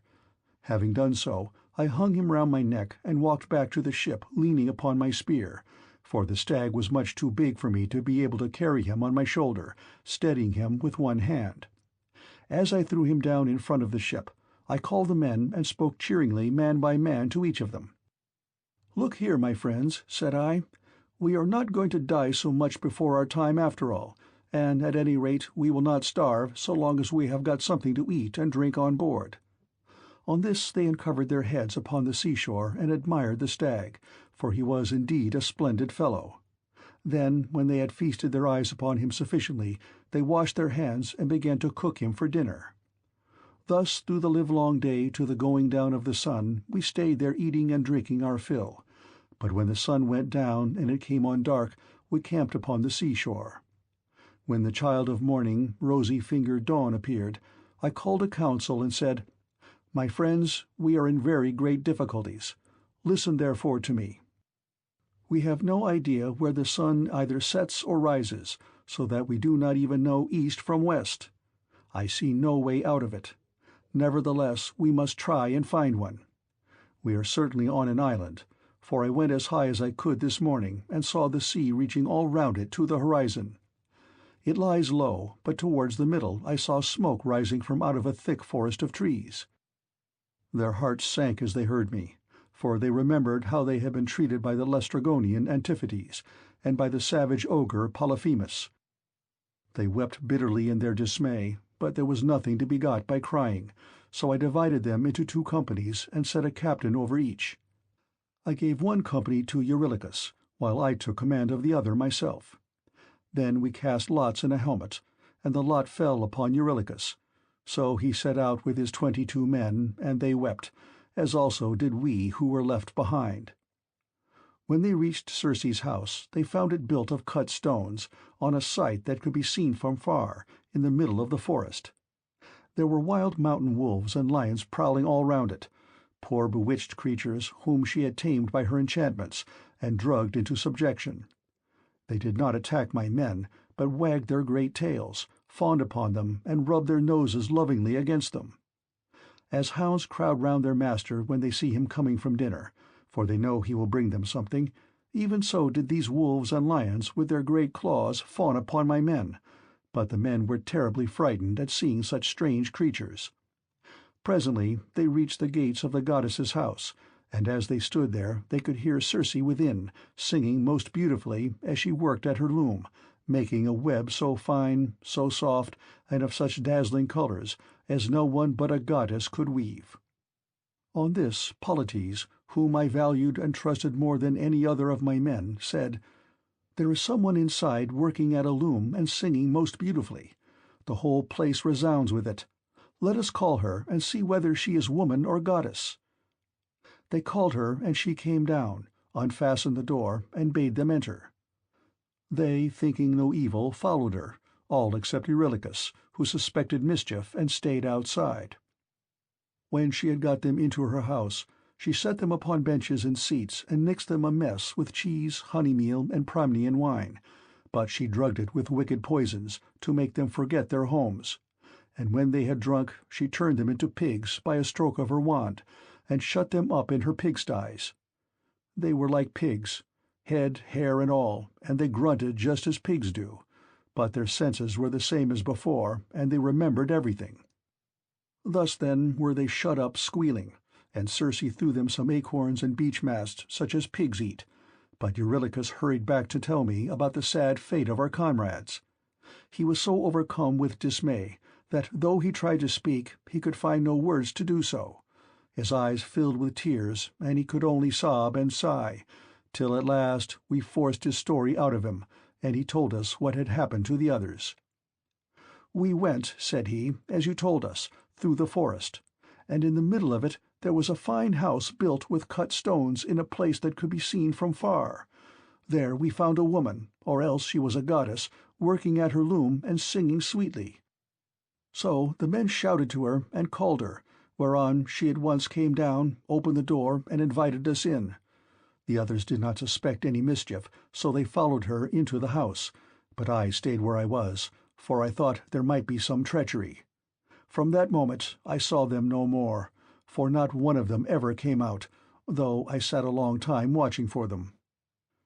Then I took my sword of bronze and slung it over my shoulders. I also took my bow and told Eurylochus to come back with me and show me the way. But he laid hold of me with both his hands and spoke piteously, saying, "Sir, do not force me to go with you, but let me stay here, for I know you will not bring one of them back with you, nor even return alive yourself. Let us rather see if we cannot escape at any rate with the few that are left us, for we may still save our lives." "Stay where you are, then," answered I, "eating and drinking at the ship, but I must go, for I am most urgently bound to do so." With this I left the ship and went up inland. When I got through the charmed grove and was near the great house of the enchantress Circe, I met Mercury with his golden wand, disguised as a young man in the heyday of his youth and beauty, with the down just coming upon his face. He came up to me and took my hand within his own, saying, "My poor unhappy man, whither are you going over this mountain top, alone and without knowing the way? Your men are shut up in Circe's pigsties, like so many wild boars in their lairs. You surely do not fancy that you can set them free. I can tell you that you will never get back and will have to stay there with the rest of them. But never mind, I will protect you and get you out of your difficulty. Take this herb, which is one of great value, and keep it about you when you go to Circe's house. It will be a talisman to you against every kind of mischief. And I will tell you of all the wicked witchcraft that Circe will try to practice upon you. She will mix a mess for you to drink, and she will drug the meal with which she makes it. But she will not be able to charm you, for the virtue of the herb that I shall give you will prevent her spells from working. I will tell you all about it. When Circe strikes you with her wand, draw your sword and spring upon her as though you were going to kill her. She will then be frightened, and will desire you to go to bed with her. On this you must not point-blank refuse her, for you want her to set your companions free, and to take good care also of yourself. But you must make her swear solemnly by all the blessed gods that she will plot no further mischief against you, or else when she has got you naked she will unman you and make you fit for nothing." As he spoke, he pulled the herb out of the ground and showed me what it was like. The root was black, while the flower was white as milk. The gods call it moly, and mortal men cannot uproot it, but the gods can do whatever they like. Then Mercury went back to high Olympus, passing over the wooded island. But I fared onward to the house of Circe, and my heart was clouded with care as I walked along. When I got to the gates I stood there and called the goddess, and as soon as she heard me she came down, opened the door, and asked me to come in. So I followed her, much troubled in my mind. She set me on a richly decorated seat inlaid with silver. There was a footstool also under my feet, and she mixed a mess in a golden goblet for me to drink. But she drugged it, for she meant me mischief. When she had given it me, and I had drunk it without its charming me, she struck me with her wand. "There now," she cried, "be off to the pigsty, and make your lair with the rest of them." But I rushed at her with my sword drawn as though I would kill her, whereon she fell with a loud scream, clasped my knees, and spoke piteously, saying, "Who and whence are you? From what place and people have you come? How can it be that my drugs have no power to charm you? Never yet was any man able to stand so much as a taste of the herb I gave you. You must be spell-proof. Surely you can be none other than the bold hero Ulysses, who Mercury always said would come here some day with his ship while on his way home from Troy. So be it then. Sheathe your sword and let us go to bed, that we may make friends and learn to trust each other." And I answered, "Circe, how can you expect me to be friendly with you when you have just been turning all my men into pigs? And now that you have got me here yourself, you mean me mischief when you ask me to go to bed with you, and will unman me and make me fit for nothing. I shall certainly not consent to go to bed with you unless you will first take your solemn oath to plot no further harm against me." So she swore at once as I had told her, and when she had completed her oath, then I went to bed with her. Meanwhile her 4 servants, who are her housemaids, set about their work. They are the children of the groves and fountains, and of the holy waters that run down into the sea. One of them spread a fair purple cloth over a seat, and laid a carpet underneath it. Another brought tables of silver up to the seats, and set them with baskets of gold. A third mixed some sweet wine with water in a silver bowl, and put golden cups upon the tables, while the fourth brought in water and set it to boil in a large cauldron over a good fire which she had lighted. When the water in the cauldron was boiling, she poured cold into it until it was just as I liked, and then she set me in a bath and began washing me from the cauldron about the head and shoulders, to take the tire and stiffness out of my limbs.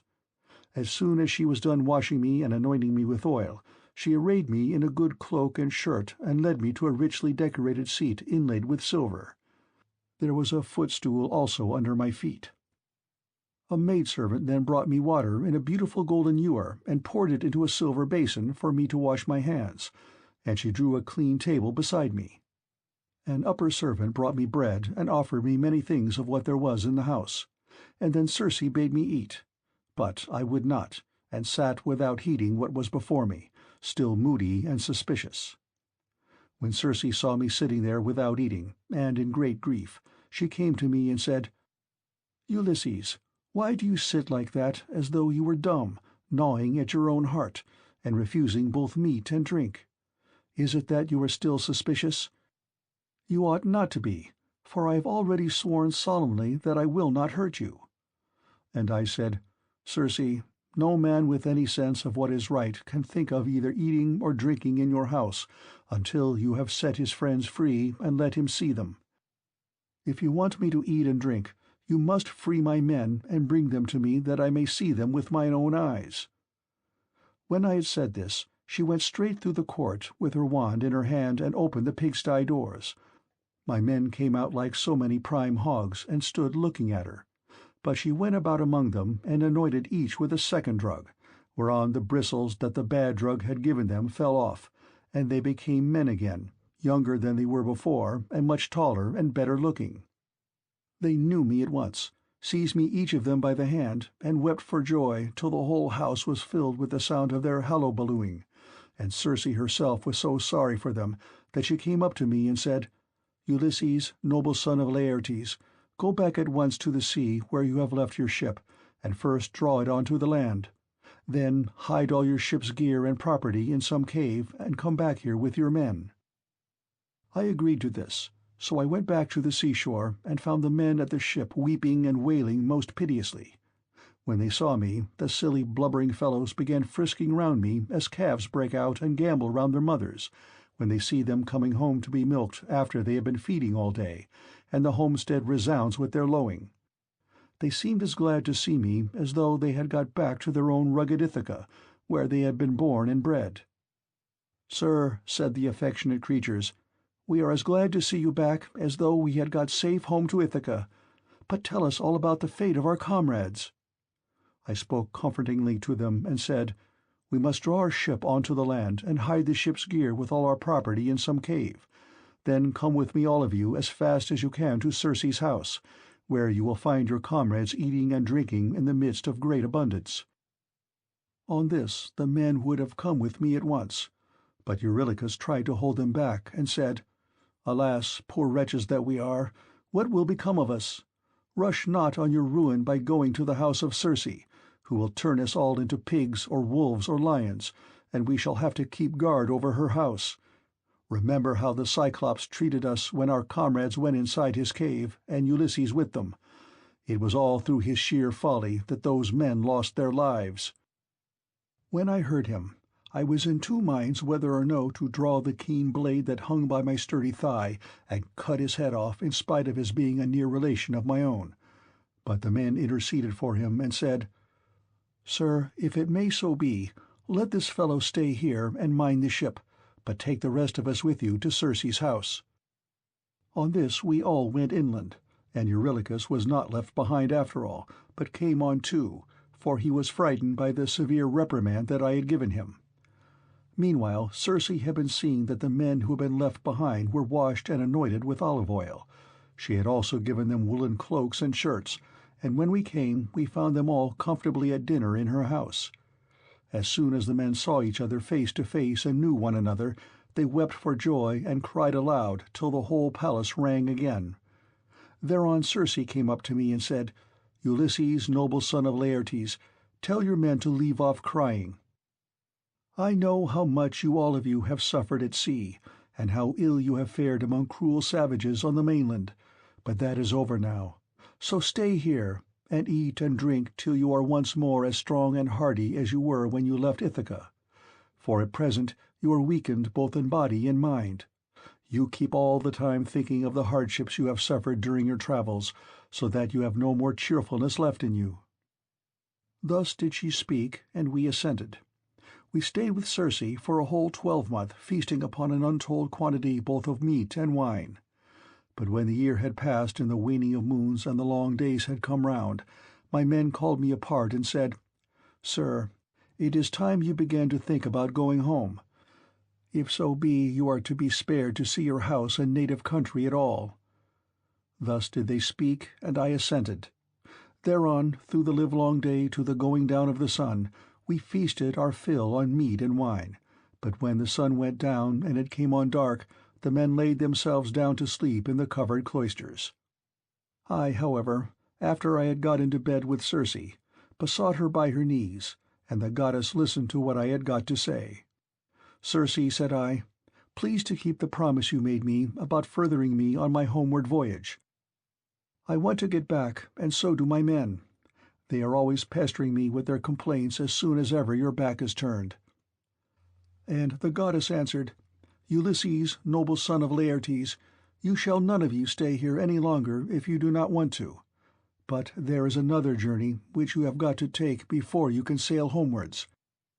You must go to the house of Hades and of dread Proserpina to consult the ghost of the blind Theban prophet Tiresias, whose reason is still unshaken.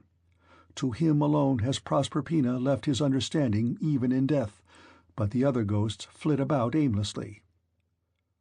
I was dismayed when I heard this. I sat up in bed and wept, and would gladly have lived no longer to see the light of the sun. But presently, when I was tired of weeping and tossing myself about, I said, "And who shall guide me upon this voyage? For the house of Hades is a port that no ship can reach." "You will want no guide," she answered.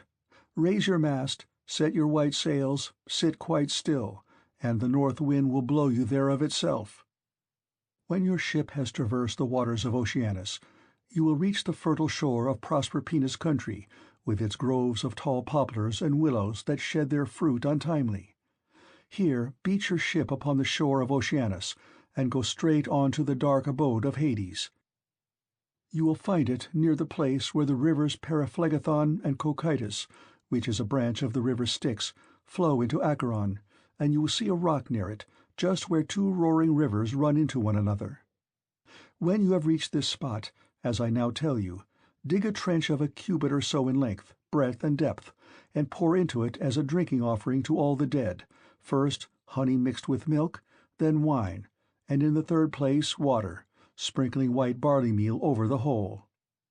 Moreover, you must offer many prayers to the poor feeble ghosts, and promise them that when you get back to Ithaca you will sacrifice a barren heifer to them, the best you have, and will load the pyre with good things.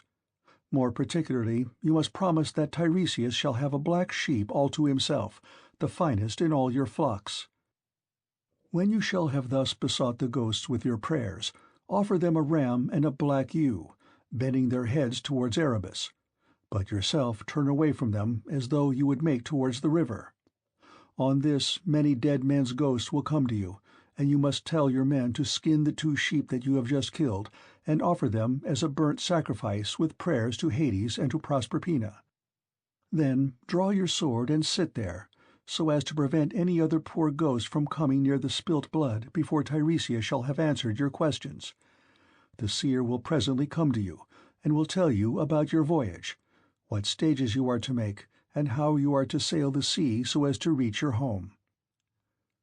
It was daybreak by the time she had done speaking, so she dressed me in my shirt and cloak. As for herself, she threw a beautiful light gossamer fabric over her shoulders, fastening it with a golden girdle round her waist, and she covered her head with a mantle. Then I went about among the men everywhere all over the house, and spoke kindly to each of them man by man. "You must not lie sleeping here any longer," said I to them. "We must be going, for Circe has told me all about it." And on this they did as I bade them. Even so, however, I did not get them away without misadventure. We had with us a certain youth named Elpenor, not very remarkable for sense or courage, who had got drunk and was lying on the housetop away from the rest of the men, to sleep off his liquor in the cool. When he heard the noise of the men bustling about, he jumped up on a sudden and forgot all about coming down by the main staircase, so he tumbled right off the roof and broke his neck, and his soul went down to the house of Hades. When I had got the men together, I said to them, "You think you are about to start home again, but Circe has explained to me that, instead of this, we have got to go to the house of Hades and Proserpina to consult the ghost of the Theban prophet Tiresias." The men were broken-hearted as they heard me, and threw themselves on the ground, groaning and tearing their hair. But they cannot mend matters by crying. When we reached the seashore, weeping and lamenting our fate, Circe brought the ram and the ewe, and we made them fast hard by the ship. She passed through the midst of us without our knowing it, for who can see the comings and goings of a god if the god does not wish to be seen? End of Book 10.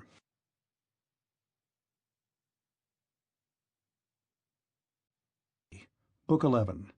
The Visit to the Dead. Then, when we had got down to the seashore, we drew our ship into the water and got her mast and sails into her. We also put the sheep on board and took our places, weeping and in great distress of mind. Circe, that great and cunning goddess, sent us a fair wind that blew dead aft and stayed steadily with us, keeping our sails all the time well filled. So we did whatever wanted doing to the ship's gear, and let her go as the wind and helmsman headed her. All day long her sails were full, as she held her course over the sea, but when the sun went down and darkness was over all the earth, we got into the deep waters of the river Oceanus, where lie the land and city of the Cimmerians, who live enshrouded in mist and darkness, which the rays of the sun never pierce, neither at his rising nor as he goes down again out of the heavens, but the poor wretches live in one long melancholy night. When we got there we beached the ship, took the sheep out of her, and went along by the waters of Oceanus till we came to the place of which Circe had told us. Here Perimedes and Eurylochus held the victims, while I drew my sword and dug the trench a cubit each way. I made a drink-offering to all the dead, first with honey and milk, then with wine, and thirdly with water. And I sprinkled white barley meal over the whole, praying earnestly to the poor feckless ghosts, and promising them that when I got back to Ithaca I would sacrifice a barren heifer for them, the best I had, and would load the pyre with good things. I also particularly promised that Tiresias should have a black sheep to himself, the best in all my flocks. When I had prayed sufficiently to the dead, I cut the throats of the 2 sheep, and let the blood run into the trench, whereon the ghosts came trooping up from Erebus, brides, young bachelors, old men worn out with toil, maids who had been crossed in love, and brave men who had been killed in battle, with their armor still smirched with blood.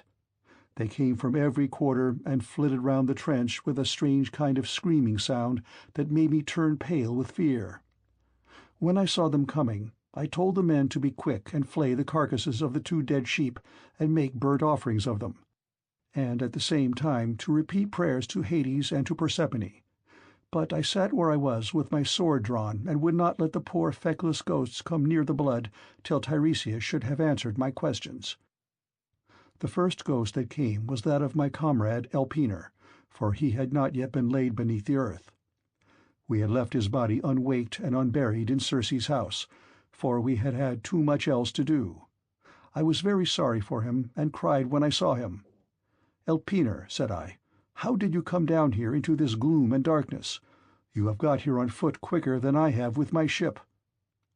"Sir," he answered with a groan, "it was all bad luck, and mine own unspeakable drunkenness.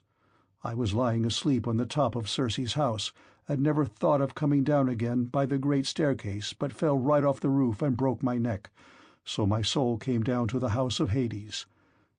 And now I beseech you, by all those whom you have left behind you, though they are not here, by your wife, by the father who brought you up when you were a child, and by Telemachus, who is the one hope of your house, do what I shall now ask you.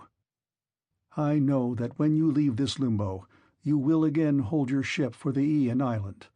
Do not go thence, leaving me unwaked and unburied behind you, or I may bring heaven's anger upon you.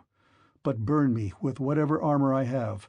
Build a barrow for me on the seashore, that may tell people in days to come what a poor unlucky fellow I was, and plant over my grave the oar I used to row with, when I was yet alive and with my messmates." And I said, "My poor fellow, I will do all that you have asked of me." Thus then did we sit and hold sad talk with one another, I on the one side of the trench with my sword held over the blood, and the ghost of my comrade saying all this to me from the other side. Then came the ghost of my dead mother Anticlea, daughter to Autolycus. I had left her alive when I set out for Troy, and was moved to tears when I saw her. But even so, for all my sorrow, I would not let her come near the blood till I had asked my questions of Tiresias. Then came also the ghost of Theban Tiresias, with his golden sceptre in his hand. He knew me and said, "Ulysses, noble son of Laertes, why, poor man, have you left the light of day and come down to visit the dead in this sad place? Stand back from the trench and withdraw your sword, that I may drink of the blood and answer your questions truly." So I drew back and sheathed my sword, whereon, when he had drank of the blood, he began with his prophecy. "You want to know," said he, "about your return home, but heaven will make this hard for you. I do not think that you will escape the eye of Neptune, who still nurses his bitter grudge against you for having blinded his son. Still, after much suffering, you may get home if you can restrain yourself and your companions when your ship reaches the Thrinacian island, where you will find the sheep and cattle belonging to the sun, who sees and gives ear to everything. If you leave these flocks unharmed and think of nothing but getting home, you may yet, after much hardship, reach Ithaca. But if you harm them, then I forewarn you of the destruction both of your ship and of your men. Even though you may yourself escape, you will return in bad plight after losing all your men, in another man's ship, and you will find trouble in your house, which will be overrun by high-handed people, who are devouring your substance under the pretext of paying court and making presents to your wife. When you get home, you will take revenge on these suitors, and after you have killed them by force or fraud in your own house, you must take a well-made oar and carry it on, till you come to a country where the people have never heard of the sea, and do not even mix salt with their food, nor do they know anything about ships, and oars that are as the wings of a ship. I will give you this certain token, which cannot escape your notice.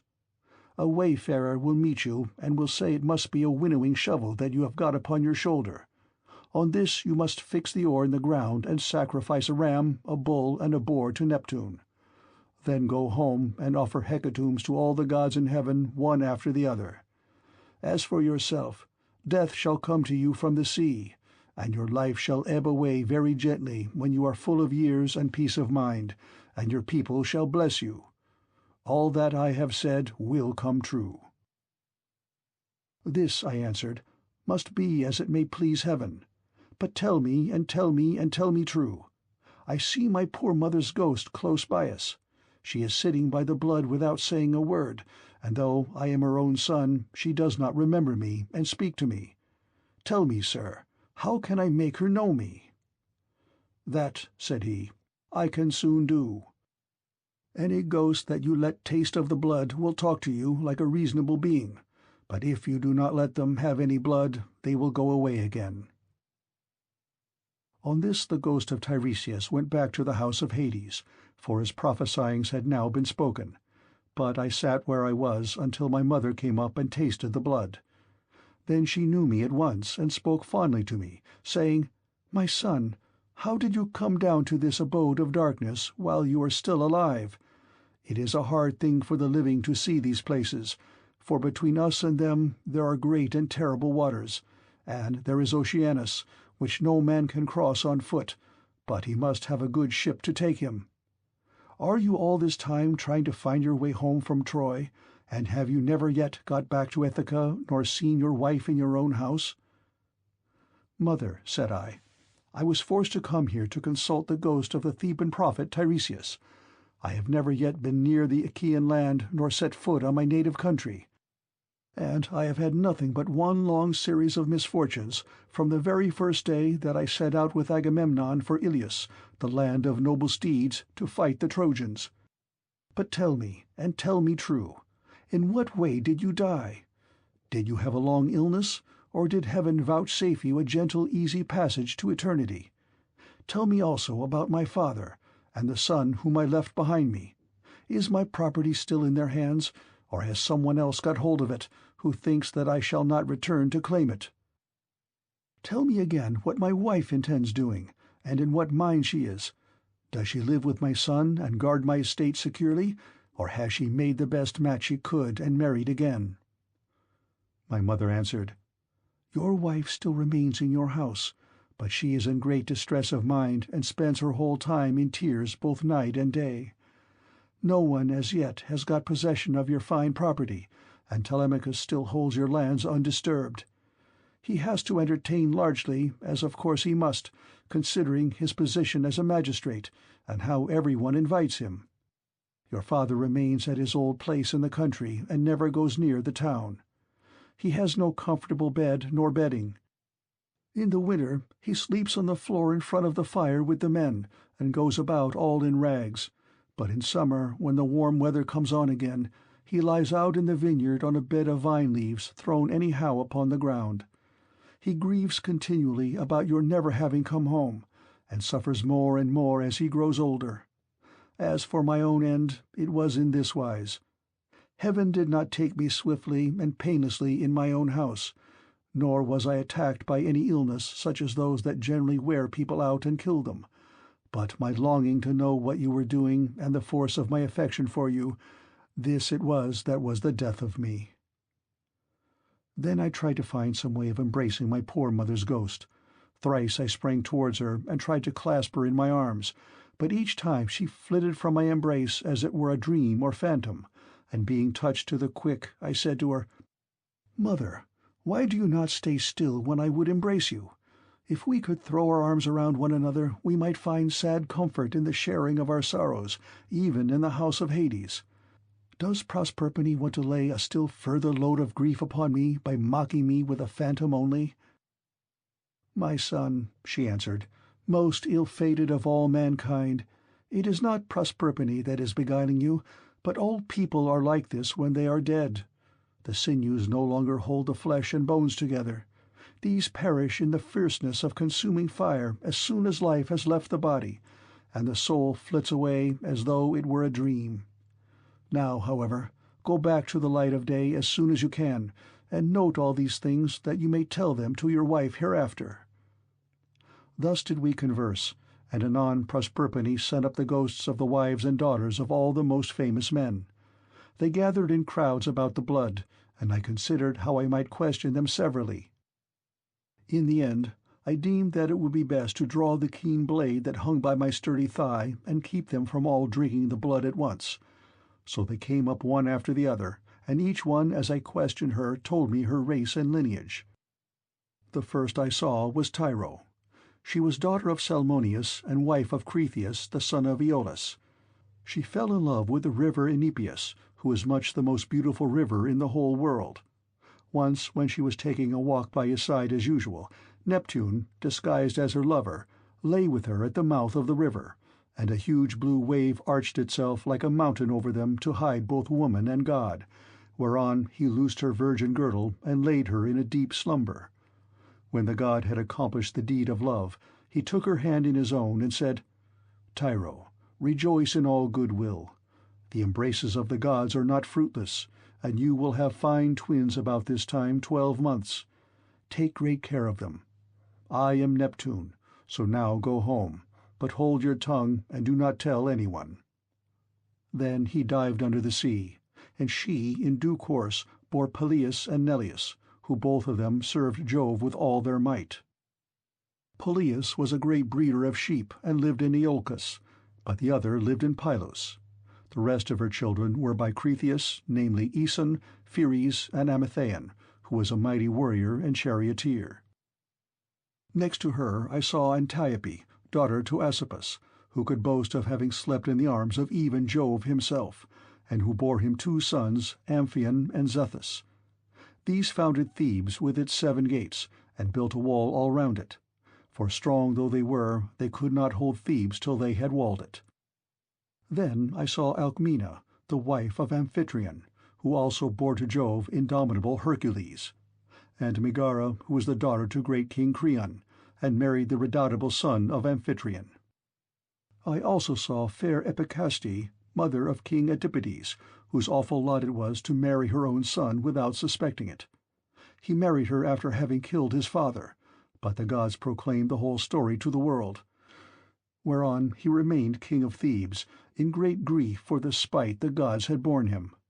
But Epicaste went to the house of the mighty jailer Hades, having hanged herself for grief, and the avenging spirits haunted him as for an outraged mother, to his ruing bitterly thereafter.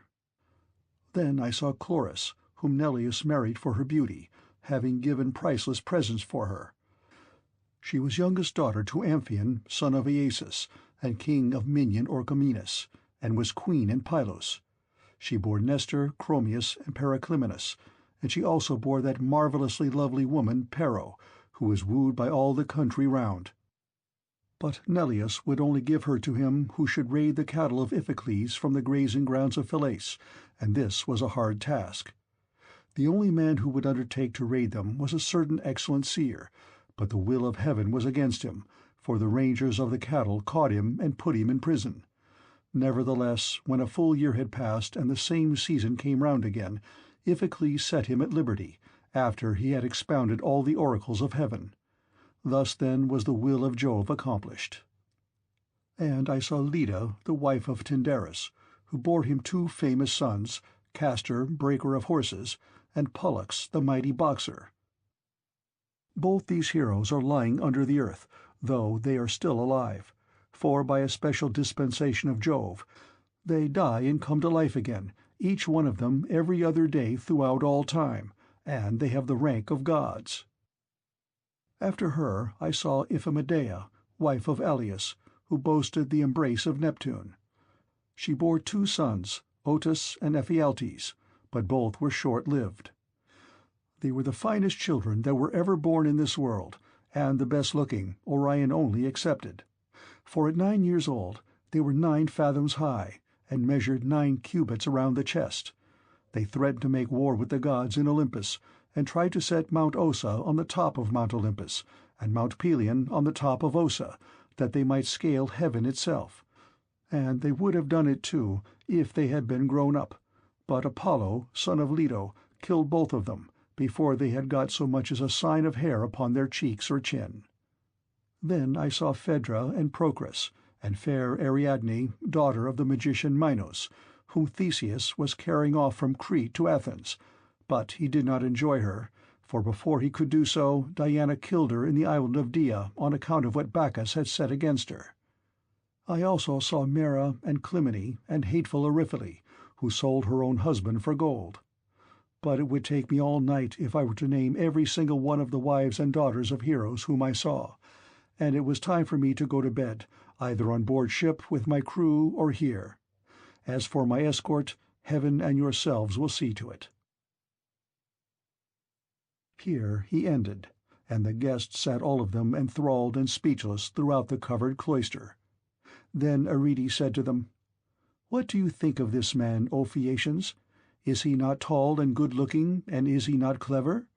True, he is my own guest, but all of you share in the distinction.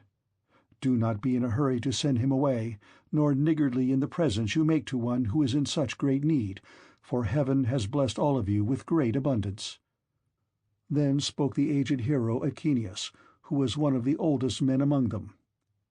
"My friends," said he, "what our august queen has just said to us is both reasonable and to the purpose. Therefore be persuaded by it. But the decision whether in word or deed rests ultimately with King Alcinous." "The thing shall be done," exclaimed Alcinous, "as surely as I still live and reign over the Phaeacians. Our guest is indeed very anxious to get home, still we must persuade him to remain with us until tomorrow, by which time I shall be able to get together the whole sum that I mean to give him. As regards his escort, it will be a matter for you all, and mine above all others as the chief person among you."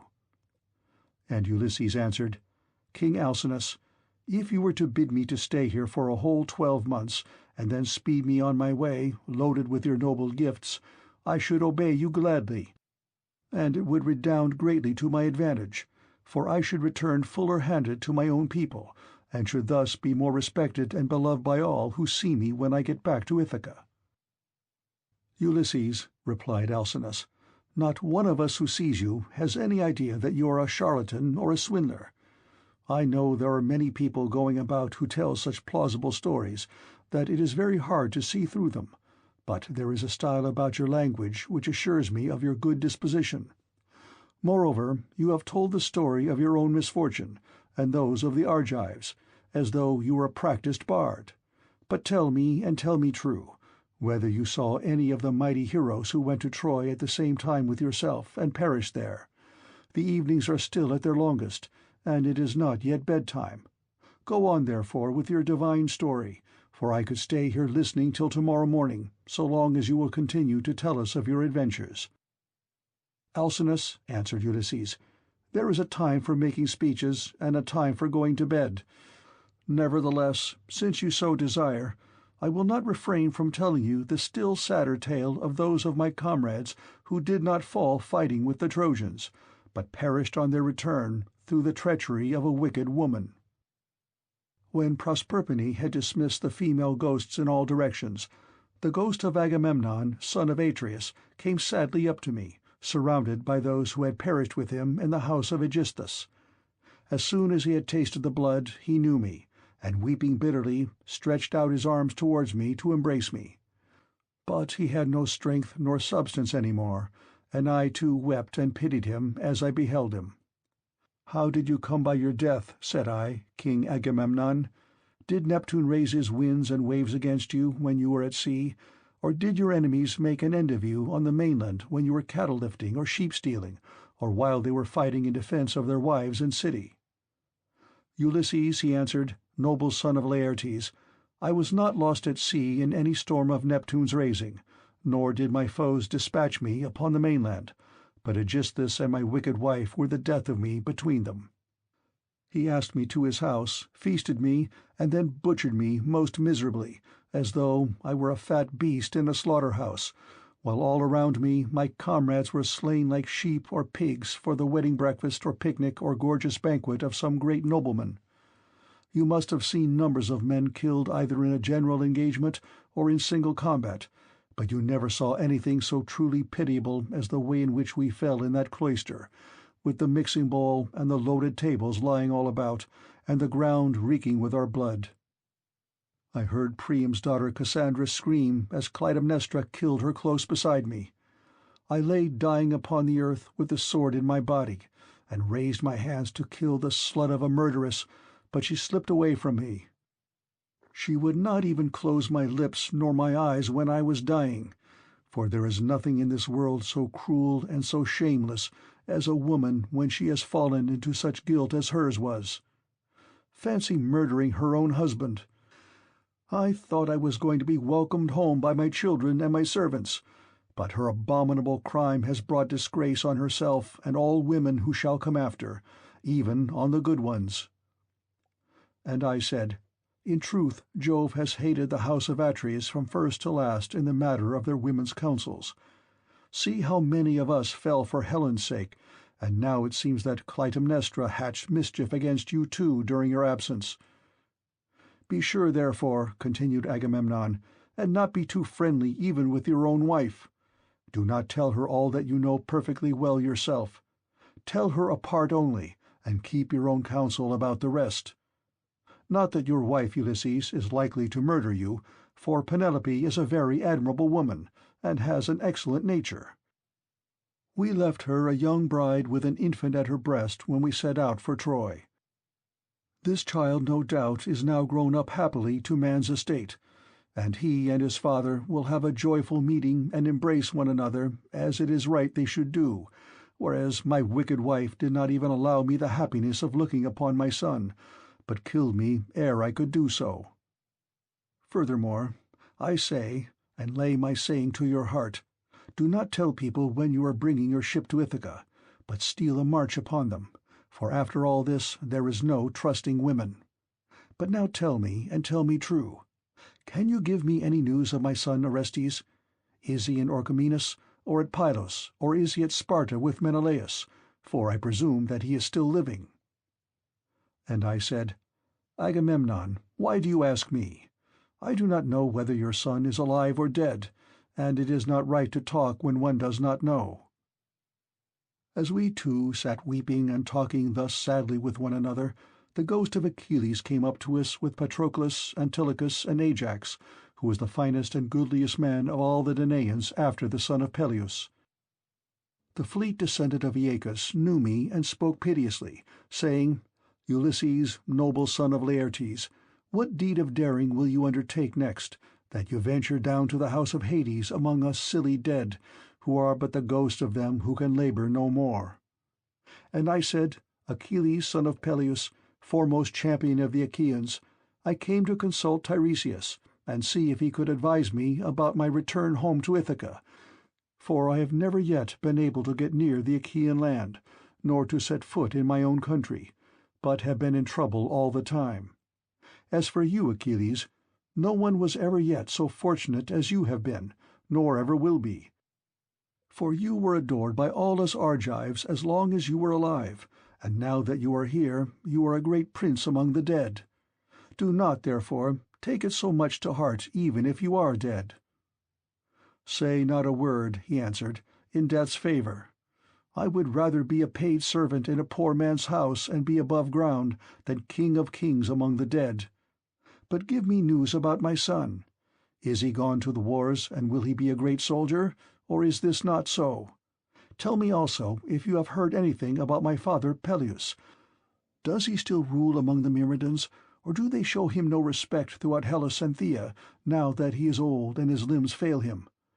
Could I but stand by his side, in the light of day, with the same strength that I had when I killed the bravest of our foes upon the plain of Troy!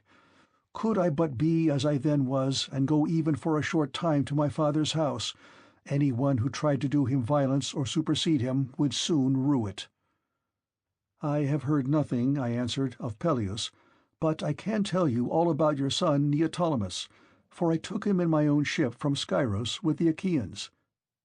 In our councils of war before Troy, he was always first to speak, and his judgment was unerring. Nestor and I were the only two who could surpass him, and when it came to fighting on the plain of Troy, he would never remain with the body of his men, but would dash on far in front, foremost of them in all valor. Many a man did he kill in battle. I cannot name every single one of those whom he slew while fighting on the side of the Argives, but will only say how he killed that valiant hero Eurypylus, son of Telephus, who was the handsomest man I ever saw except Memnon.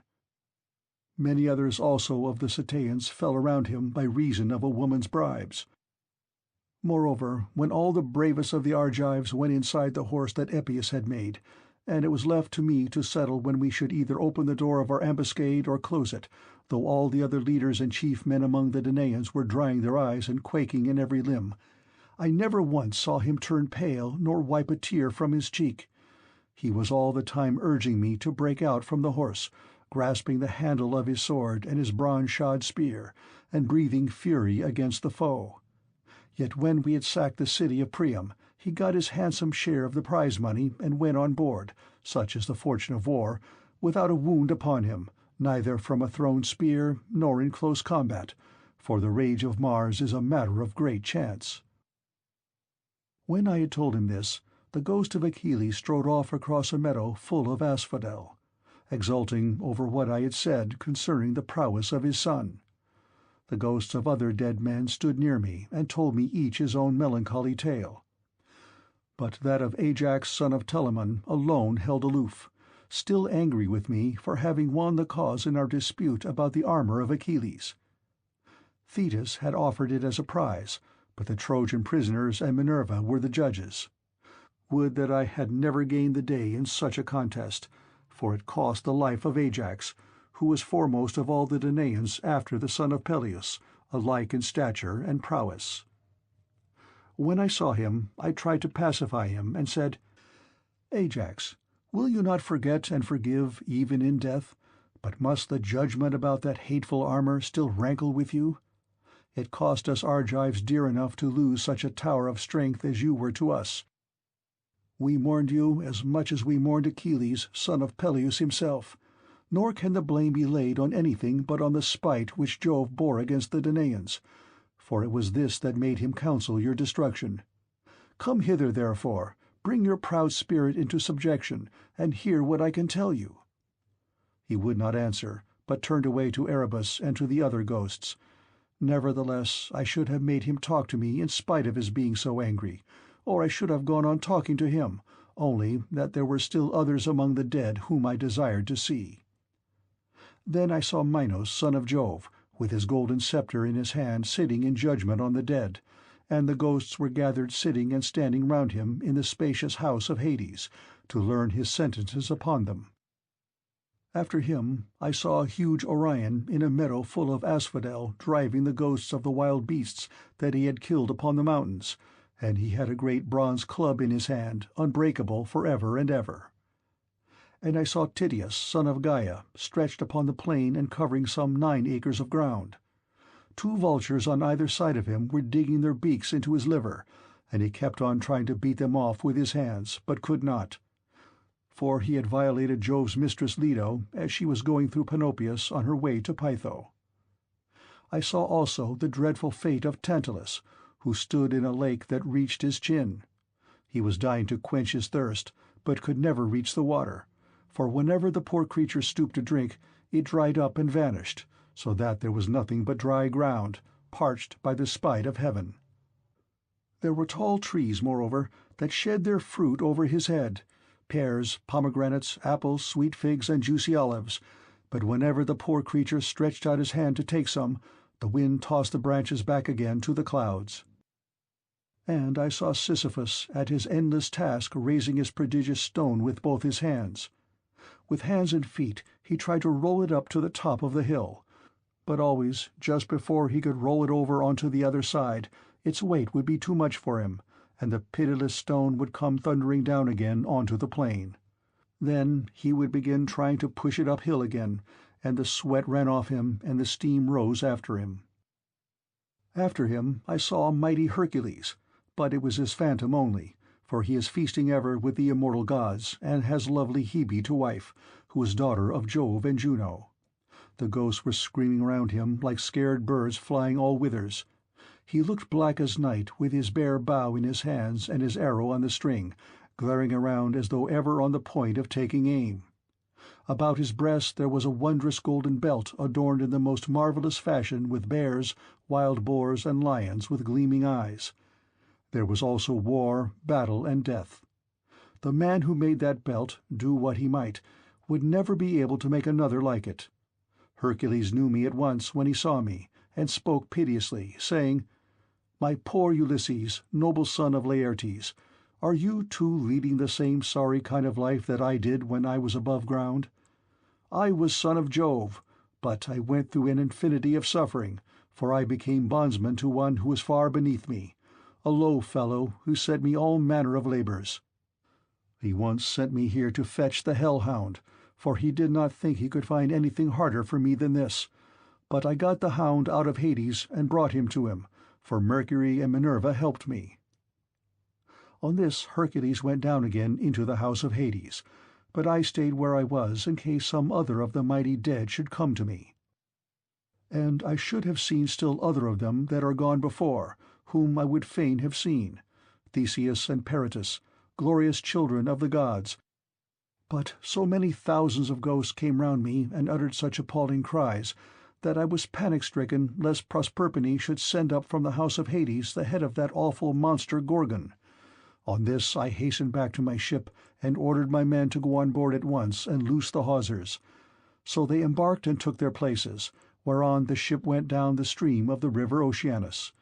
We had to row at first, but presently a fair wind sprang up. End of Book 11.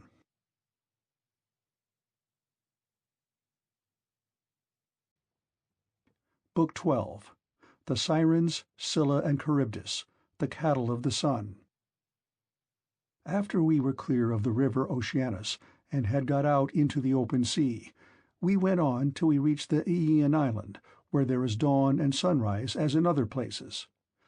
We then drew our ship onto the sands and got out of her onto the shore, where we went to sleep and waited till day should break.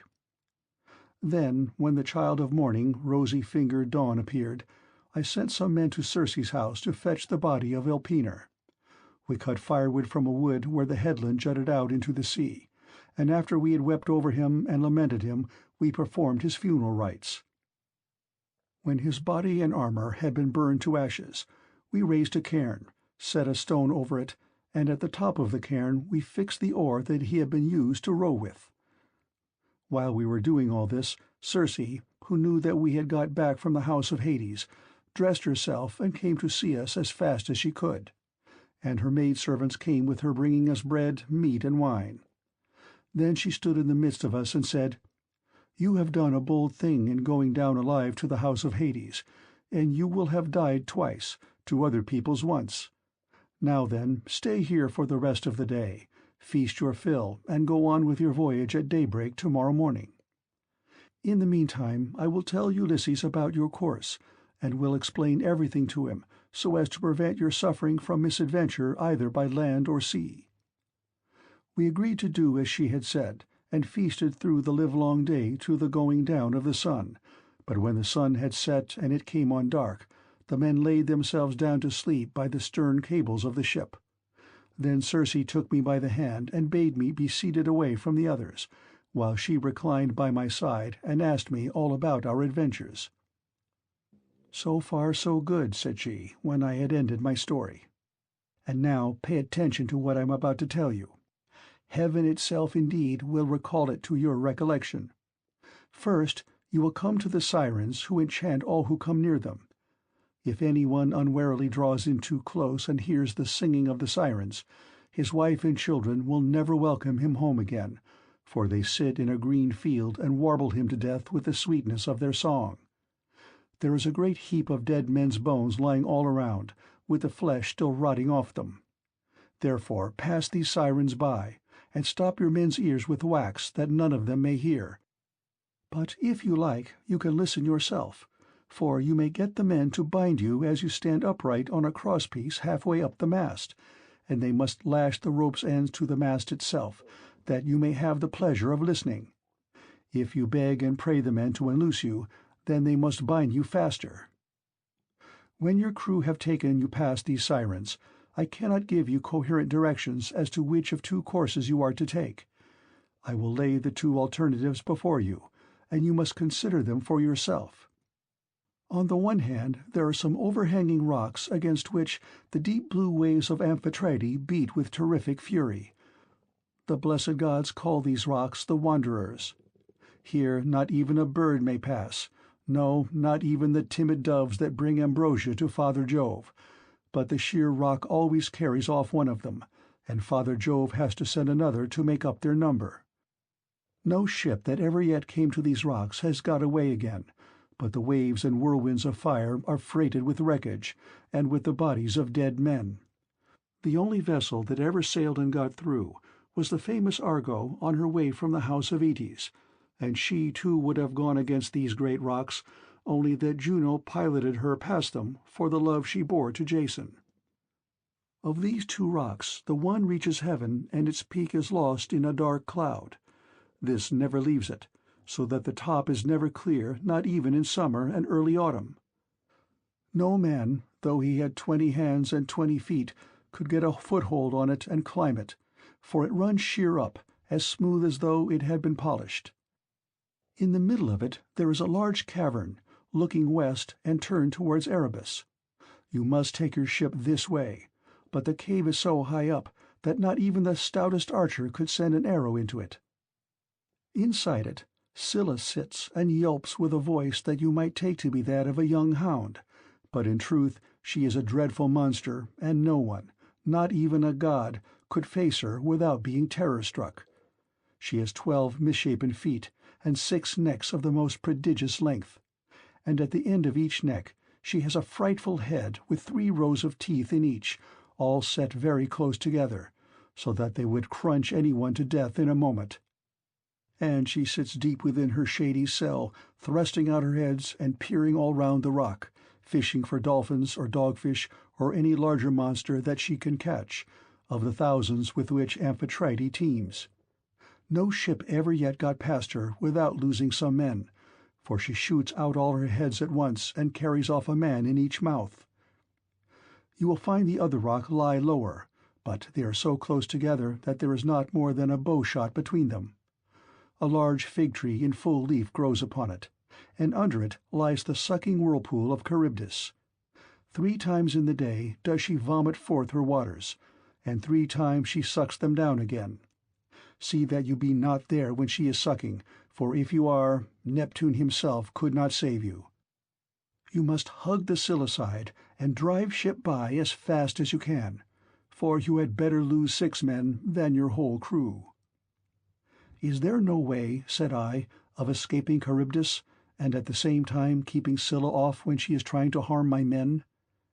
"You daredevil," replied the goddess, "you are always wanting to fight somebody or something. You will not let yourself be beaten even by the immortals. For Scylla is not mortal. Moreover, she is savage, extreme, rude, cruel, and invincible. There is no help for it. Your best chance will be to get by her as fast as ever you can, for if you dawdle about her rock while you are putting on your armor, she may catch you with the second cast of her 6 heads, and snap up another 6 of your men. So drive your ship past her at full speed, and roar out lustily to Crataeis, who is Scylla's dam, bad luck to her. She will then stop her from making a second raid upon you. You will now come to the Thrinacian island, and here you will see many herds of cattle and flocks of sheep belonging to the sun-god, 7 herds of cattle and 7 flocks of sheep, with 50 head in each flock. They do not breed, nor do they become fewer in number, and they are tended by the goddesses Phaethusa and Lampede, who are children of the sun-god Hyperion by Neaera. Their mother, when she had borne them and had done suckling them, sent them to the Thrinacian island, which was a long way off, to live there and look after their father's flocks and herds. If you leave these flocks unharmed, and think of nothing but getting home, you may yet after much hardship reach Ithaca. But if you harm them, then I forewarn you of the destruction both of your ship and of your comrades. And even though you may yourself escape, you will return late, in bad plight, after losing all your men." Here she ended, and dawn enthroned in gold began to show in heaven, whereon she returned inland. I then went on board and told my men to loose the ship from her moorings. So they at once got into her, took their places, and began to smite the grey sea with their oars. Presently the great and cunning goddess Circe befriended us with a fair wind that blew dead aft, and stayed steadily with us, keeping our sails well filled, so we did whatever wanted doing to the ship's gear, and let her go as wind and helmsman headed her. Then, being much troubled in mind, I said to my men, "My friends, it is not right that 1 or 2 of us alone should know the prophecies that Circe has made me. I will therefore tell you about them, so that whether we live or die, we may do so with our eyes open. First, she said we were to keep clear of the sirens, who sit and sing most beautifully in a field of flowers. But she said I might hear them myself, so long as no one else did. Therefore, take me and bind me to the cross-piece halfway up the mast. Bind me as I stand upright, with a bond so fast that I cannot possibly break away, and lash the rope's ends to the mast itself. If I beg and pray you to set me free, then bind me more tightly still." I had hardly finished telling everything to the men before we reached the island of the 2 sirens, for the wind had been very favorable. Then all of a sudden it fell dead calm, There was not a breath of wind nor ripple upon the water, so the men furled the sails and stowed them. Then, taking to their oars, they whitened the water with the foam they raised in rowing.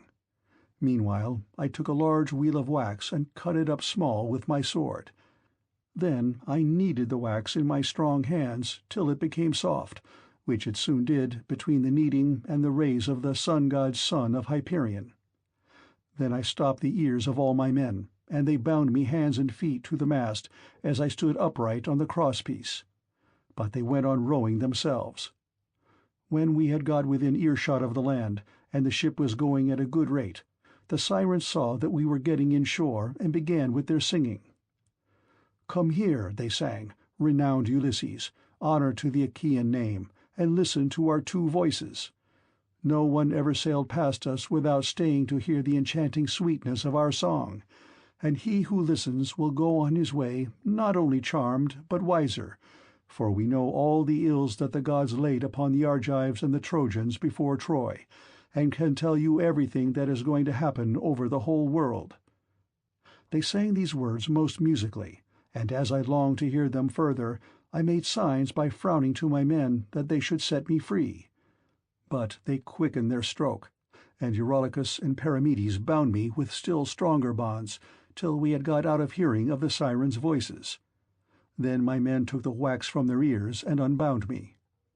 Immediately after we had got past the island, I saw a great wave from which spray was rising, and I heard a loud roaring sound.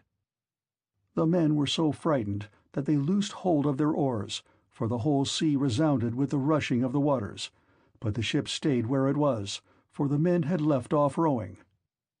I went round, therefore, and exhorted them man by man not to lose heart. "My friends," said I, "this is not the first time that we have been in danger, and we are in nothing like so bad a case as when the Cyclops shut us up in his cave. Nevertheless, my courage and wise counsel saved us then, and we shall live to look back on all this as well. Now, therefore, let us all do as I say, trust in Jove, and row on with might and main. As for you, coxswain, these are your orders. Attend to them, for the ship is in your hands. Turn her head away from these steaming rapids and hug the rock, or she will give you the slip and be over yonder before you know where you are, and you will be the death of us." So they did as I told them, but I said nothing about the awful monster Scylla, for I knew the men would not go on rowing if I did, but would huddle together in the hold. In one thing only did I disobey Circe's strict instructions. I put on my armor. Then, seizing two strong spears, I took my stand on the ship's bows, for it was there that I expected first to see the monster of the rock, who was to do my men so much harm. But I could not make her out anywhere, though I strained my eyes with looking the gloomy rock all over and over. Then we entered the straits in great fear of mind, for on the one hand was Scylla, and on the other dread Charybdis kept sucking up the salt water. As she vomited it up, it was like the water in a cauldron when it is boiling over upon a great fire, and the spray reached the top of the rocks on either side. When she began to suck again, we could see the water all inside whirling round and round, and it made a deafening sound as it broke against the rocks. We could see the bottom of the whirlpool all black with sand and mud, and the men were at their wits' ends for fear. While we were taken up with this, and were expecting each moment to be our last, Scylla pounced down suddenly upon us and snatched up my 6 best men.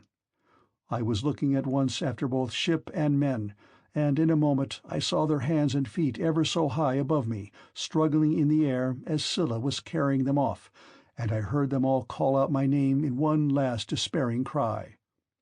As a fisherman, seated, spear in hand, upon some jutting rock, throws bait into the water to deceive the poor little fishes, and spears them with the ox's horn with which his spear is shod, throwing them gasping onto the land as he catches them one by one, even so did Scylla land these panting creatures on her rock and munch them up at the mouth of her den, while they screamed and stretched out their hands to me in their mortal agony.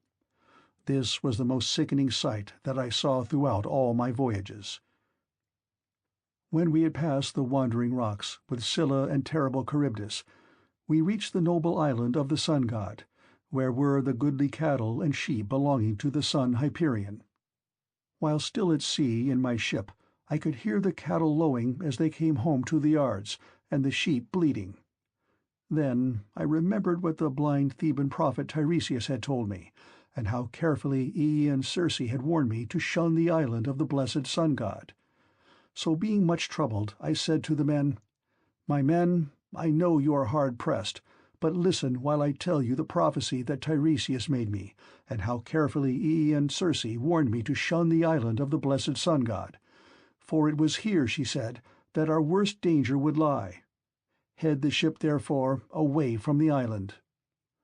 The men were in despair at this, and Eurylochus at once gave me an insolent answer. "Ulysses," said he, "you are cruel. You are very strong yourself, and never get worn out. You seem to be made of iron, and now, though your men are exhausted with toil and want of sleep, you will not let them land and cook themselves a good supper upon this island, but bid them put out to sea and go faring fruitlessly on through the watches of the flying night. It is by night that the winds blow hardest and do so much damage. How can we escape should one of those sudden squalls spring up from southwest or west, which so often wreck a vessel when our lords the gods are unpropitious? Now, therefore, let us obey the behests of night and prepare our supper here hard by the ship. Tomorrow morning we will go on board again and put out to sea." Thus spoke Eurylochus, and the men approved his words. I saw that heaven meant us mischief, and said, "You force me to yield, for you are many against one. But at any rate each one of you must take his solemn oath that if he meet with a herd of cattle or a large flock of sheep, he will not be so mad as to kill a single head of either, but will be satisfied with the food that Circe has given us." They all swore as I bade them, and when they had completed their oath, we made the ship fast in a harbour that was near a stream of fresh water, and the men went ashore and cooked their suppers. As soon as they had had enough to eat and drink, they began talking about their poor comrades whom Scylla had snatched up and eaten. This set them weeping, and they went on crying till they fell off into a sound sleep. In the third watch of the night, when the stars had shifted their places, Jove raised a great gale of wind that flew a hurricane, so that land and sea were covered with thick clouds, and night sprang forth out of the heavens. When the child of morning, rosy-fingered Dawn, appeared, we brought the ship to land and drew her into a cave wherein the sea-nymphs hold their courts and dances, and I called the men together in council. "My friends," said I, "we have meat and drink in the ship. Let us mind, therefore, and not touch the cattle, or we shall suffer for it. For these cattle and sheep belong to the mighty sun, who sees and gives ear to everything." And again they promised that they would obey. For a whole month the wind blew steadily from the south, and there was no other wind but only south and east. As long as corn and wine held out, the men did not touch the cattle when they were hungry. When, however, they had eaten all there was in the ship, they were forced to go further afield with hook and line, catching birds and taking whatever they could lay their hands on, for they were starving. One day, therefore, I went up inland that I might pray heaven to show me some means of getting away. When I had gone far enough to be clear of all my men, and had found a place that was well sheltered from the wind, I washed my hands and prayed to all the gods in Olympus till by and by they sent me off into a sweet sleep. Meanwhile Eurylochus had been giving evil counsel to the men. "Listen to me," said he, "my poor comrades. All deaths are bad enough, but there is none so bad as famine. Why should not we drive in the best of these cows and offer them in sacrifice to the immortal gods? If we ever get back to Ithaca, we can build a fine temple to the sun god and enrich it with every kind of ornament. If, however, he is determined to sink our ship out of revenge for these homed cattle, and the other gods are of the same mind, I, for one, would rather drink salt water once for all and have done with it, than be starved to death by inches in such a desert island as this is." Thus spoke Eurylochus, and the men approved his words. Now the cattle, so fair and goodly, were feeding not far from the ship. The men, therefore, drove in the best of them, and they all stood round them saying their prayers and using young oak shoots instead of barley meal, for there was no barley left. When they had done praying, they killed the cows and dressed their carcasses. They cut out the thigh bones, wrapped them round in 2 layers of fat, and set some pieces of raw meat on top of them. They had no wine with which to make drink offerings over the sacrifice while it was cooking, so they kept pouring on a little water from time to time while the inward meats were being grilled. Then, when the thigh bones were burned and they had tasted the inward meats, they cut the rest up small and put the pieces upon the spits. By this time my deep sleep had left me, and I turned back to the ship and to the seashore. As I drew near, I began to smell hot roast meat, so I groaned out a prayer to the immortal gods. "Father Jove," I exclaimed, "and all you other gods who live in everlasting bliss, you have done me a cruel mischief by the sleep into which you have sent me. See what fine work these men of mine have been making in my absence." Meanwhile Lampeter went straight off to the sun and told him we had been killing his cows, whereon he flew into a great rage, and said to the immortals, "Father Jove, and all you other gods who live in everlasting bliss, I must have vengeance on the crew of Ulysses' ship. They have had the insolence to kill my cows, which were the one thing I loved to look upon, whether I was going up heaven or down again.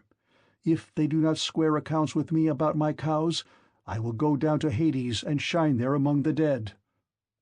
"Sun," said Jove, "go on shining upon us gods and upon mankind over the fruitful earth. I will shiver their ship into little pieces with a bolt of white lightning as soon as they get out to sea." I was told all this by Calypso, who said she had heard it from the mouth of Mercury. As soon as I got down to my ship and to the seashore, I rebuked each one of the men separately, but we could see no way out of it, for the cows were dead already. And indeed the gods began at once to show signs and wonders among us, for the hides of the cattle crawled about, and the joints upon the spits began to low like cows, and the meat, whether cooked or raw, kept on making a noise just as cows do. For 6 days my men kept driving in the best cows and feasting upon them, but when Jove the son of Saturn had added a 7th day, the fury of the gale abated. We therefore went on board, raised our masts, spread sail, and put out to sea. As soon as we were well away from the island, and could see nothing but sky and sea, the son of Saturn raised a black cloud over our ship, and the sea grew dark beneath it. We did not get on much further, for in another moment we were caught by a terrific squall from the west that snapped the forestays of the mast so that it fell aft, while all the ship's gear tumbled about at the bottom of the vessel. The mast fell upon the head of the helmsman in the ship's stern, so that the bones of his head were crushed to pieces, and he fell overboard as though he were diving, with no more life left in him. Then Jove let fly with his thunderbolts, and the ship went round and round, and was filled with fire and brimstone as the lightning struck it. The men all fell into the sea. They were carried about in the water round the ship, looking like so many seagulls, but the god presently deprived them of all chance of getting home again. I stuck to the ship till the sea knocked her sides from her keel, which drifted about by itself, and struck the mast out of her in the direction of the keel. But there was a backstay of stout ox thongs still hanging about it, and with this I lashed the mast and keel together, and getting astride of them was carried wherever the winds chose to take me. The gale from the west had now spent its force, and the wind got into the south again, which frightened me, lest I should be taken back to the terrible whirlpool of Charybdis. This, indeed, was what actually happened, for I was borne along by the waves all night, and by sunrise had reached the rock of Scylla and the whirlpool. She was then sucking down the salt sea water, but I was carried aloft toward the fig tree, which I caught hold of and clung on to like a bat. I could not plant my feet anywhere so as to stand securely, for the roots were a long way off, and the boughs that overshadowed the whole pool were too high, too vast, and too far apart for me to reach them. So I hung patiently on, waiting till the pool should discharge my mast and raft again, and a very long while it seemed. A juryman is not more glad to get home to supper after having been long detained in court by troublesome cases than I was to see my raft beginning to work its way out of the whirlpool again. At last I let go with my hands and feet, and fell heavily into the sea, hard by my raft, on which I then got, and began to row with my hands. As for Scylla, the father of gods and men would not let her get further sight of me, otherwise I should have certainly been lost. Hence I was carried along for 9 days, till on the 10th night the gods stranded me on the Ogygian island, where dwells the great and powerful goddess Calypso. She took me in and was kind to me, but I need say no more about this, for I told you and your noble wife all about it yesterday, and I hate saying the same thing over and over again. End of Book 12.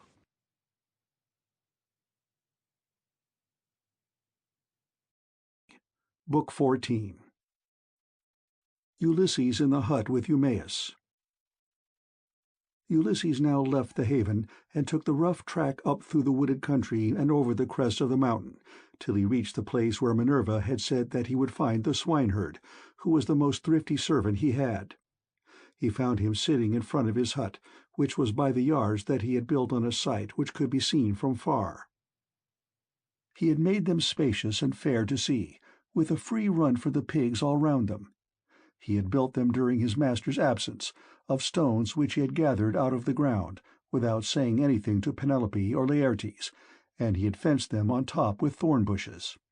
Outside the yard he had run a strong fence of oaken posts, split and set pretty close together, while inside he had built 12 sties near one another for the sows to lie in. There were 50 pigs wallowing in each sty, all of them breeding sows.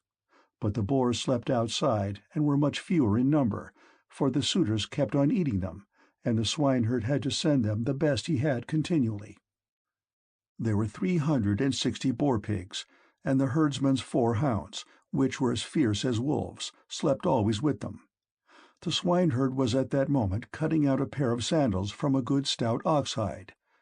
3 of his men were out herding the pigs in one place or another, and he had sent the 4th to town with a boar that he had been forced to send the suitors that they might sacrifice it and have their fill of meat. When the hounds saw Ulysses, they set up a furious barking and flew at him, but Ulysses was cunning enough to sit down and loose his hold of the stick that he had in his hand. Still he would have been torn by them in his own homestead, had not the swineherd dropped his ox-hide, rushed full speed through the gate of the yard, and driven the dogs off by shouting and throwing stones at them. Then he said to Ulysses, "Old man, the dogs were likely to have made short work of you, and then you would have got me into trouble. The gods have given me quite enough worries without that, for I have lost the best of masters, and am in continual grief on his account. I have to attend swine for other people to eat, while he, if he yet lives to see the light of day, is starving in some distant land. But come inside, and when you have had your fill of bread and wine, tell me where you come from and all about your misfortunes." On this the swineherd led the way into the hut and bade him sit down. He strewed a good thick bed of rushes upon the floor, and on top of this he threw a shaggy chamois skin, a great thick one, on which he used to sleep by night. Ulysses was pleased at being made thus welcome, and said, "May Jove, sir, and the rest of the gods grant you your heart's desire in return for the kind way in which you have received me." To this you answered, O swineherd Eumaeus, "Stranger, though a still poorer man should come here, it would not be right for me to insult him, for all strangers and beggars are from Jove.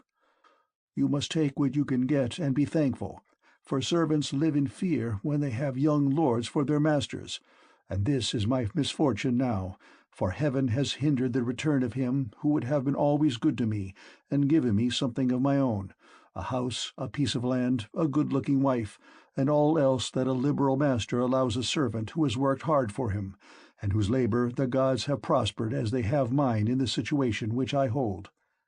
If my master had grown old here, he would have done great things by me, but he is gone, and I wish that Helen's whole race were utterly destroyed, for she has been the death of many a good man.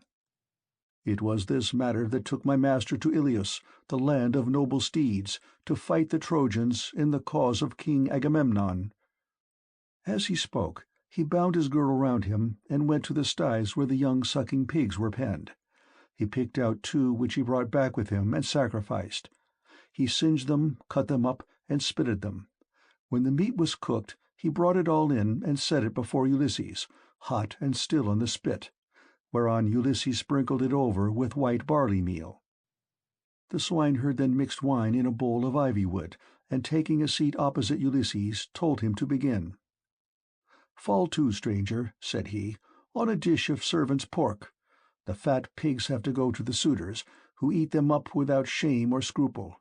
But the blessed gods love not such shameful doings, and respect those who do what is lawful and right.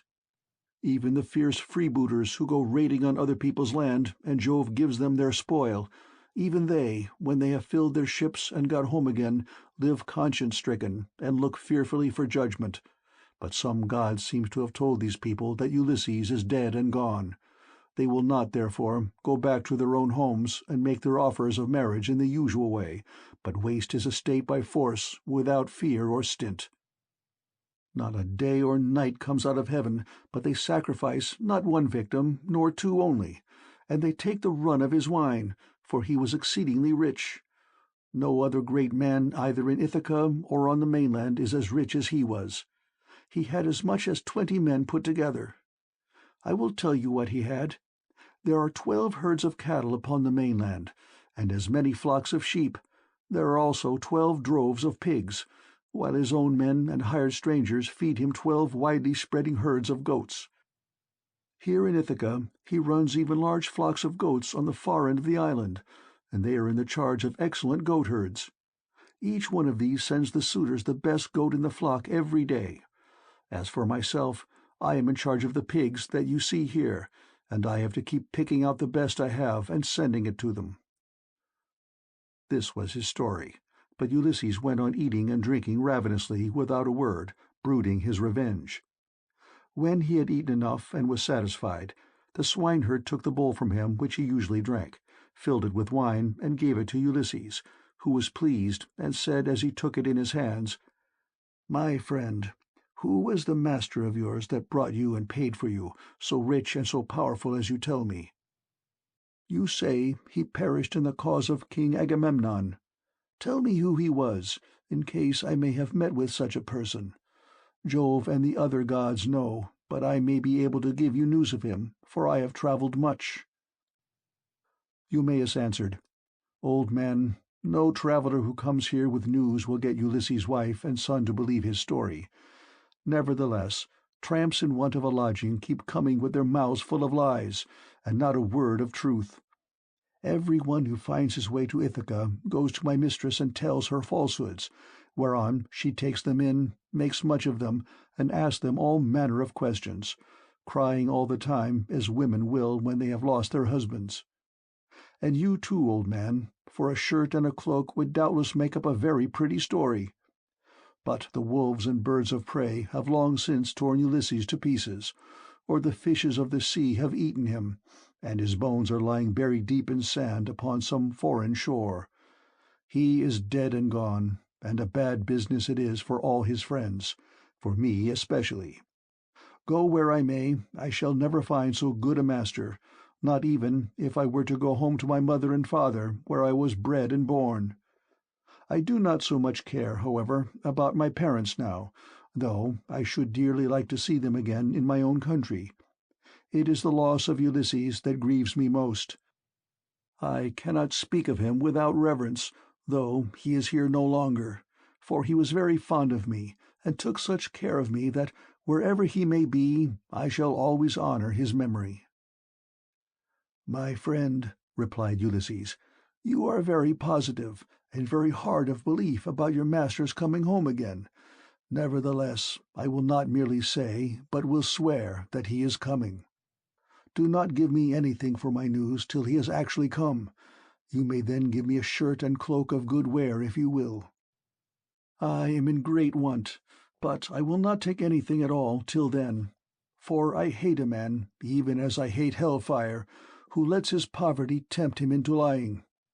I swear by King Jove, by the rites of hospitality, and by that hearth of Ulysses to which I have now come, that all will surely happen as I have said it will. Ulysses will return in this self-same year. With the end of this moon and the beginning of the next, he will be here to do vengeance on all those who are ill-treating his wife and son." To this you answered, O swineherd Eumaeus, "Old man, you will neither get paid for bringing good news, nor will Ulysses ever come home.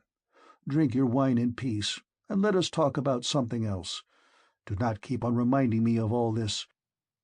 It always pains me when anyone speaks about my honored master.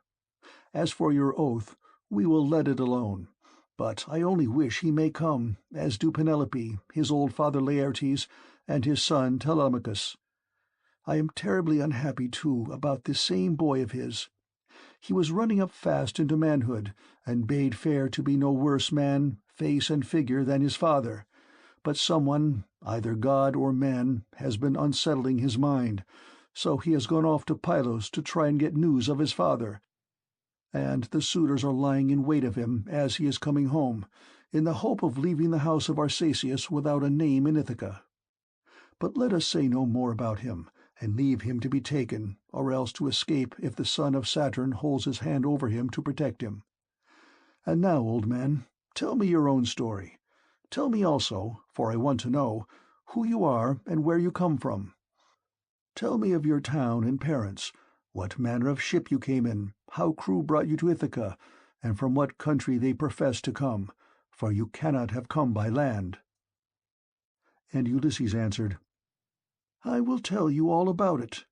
If there were meat and wine enough, and we could stay here in the hut with nothing to do but to eat and drink while the others go to their work, I could easily talk on for a whole 12 months without ever finishing the story of the sorrows with which it has pleased heaven to visit me.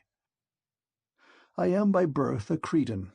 My father was a well-to-do man, who had many sons born in marriage, whereas I was the son of a slave whom he had purchased for a concubine. Nevertheless, my father Castor, son of Hylax, whose lineage I claim, and who was held in the highest honor among the Cretans for his wealth, prosperity, and the valor of his sons, put me on the same level with my brothers who had been born in wedlock.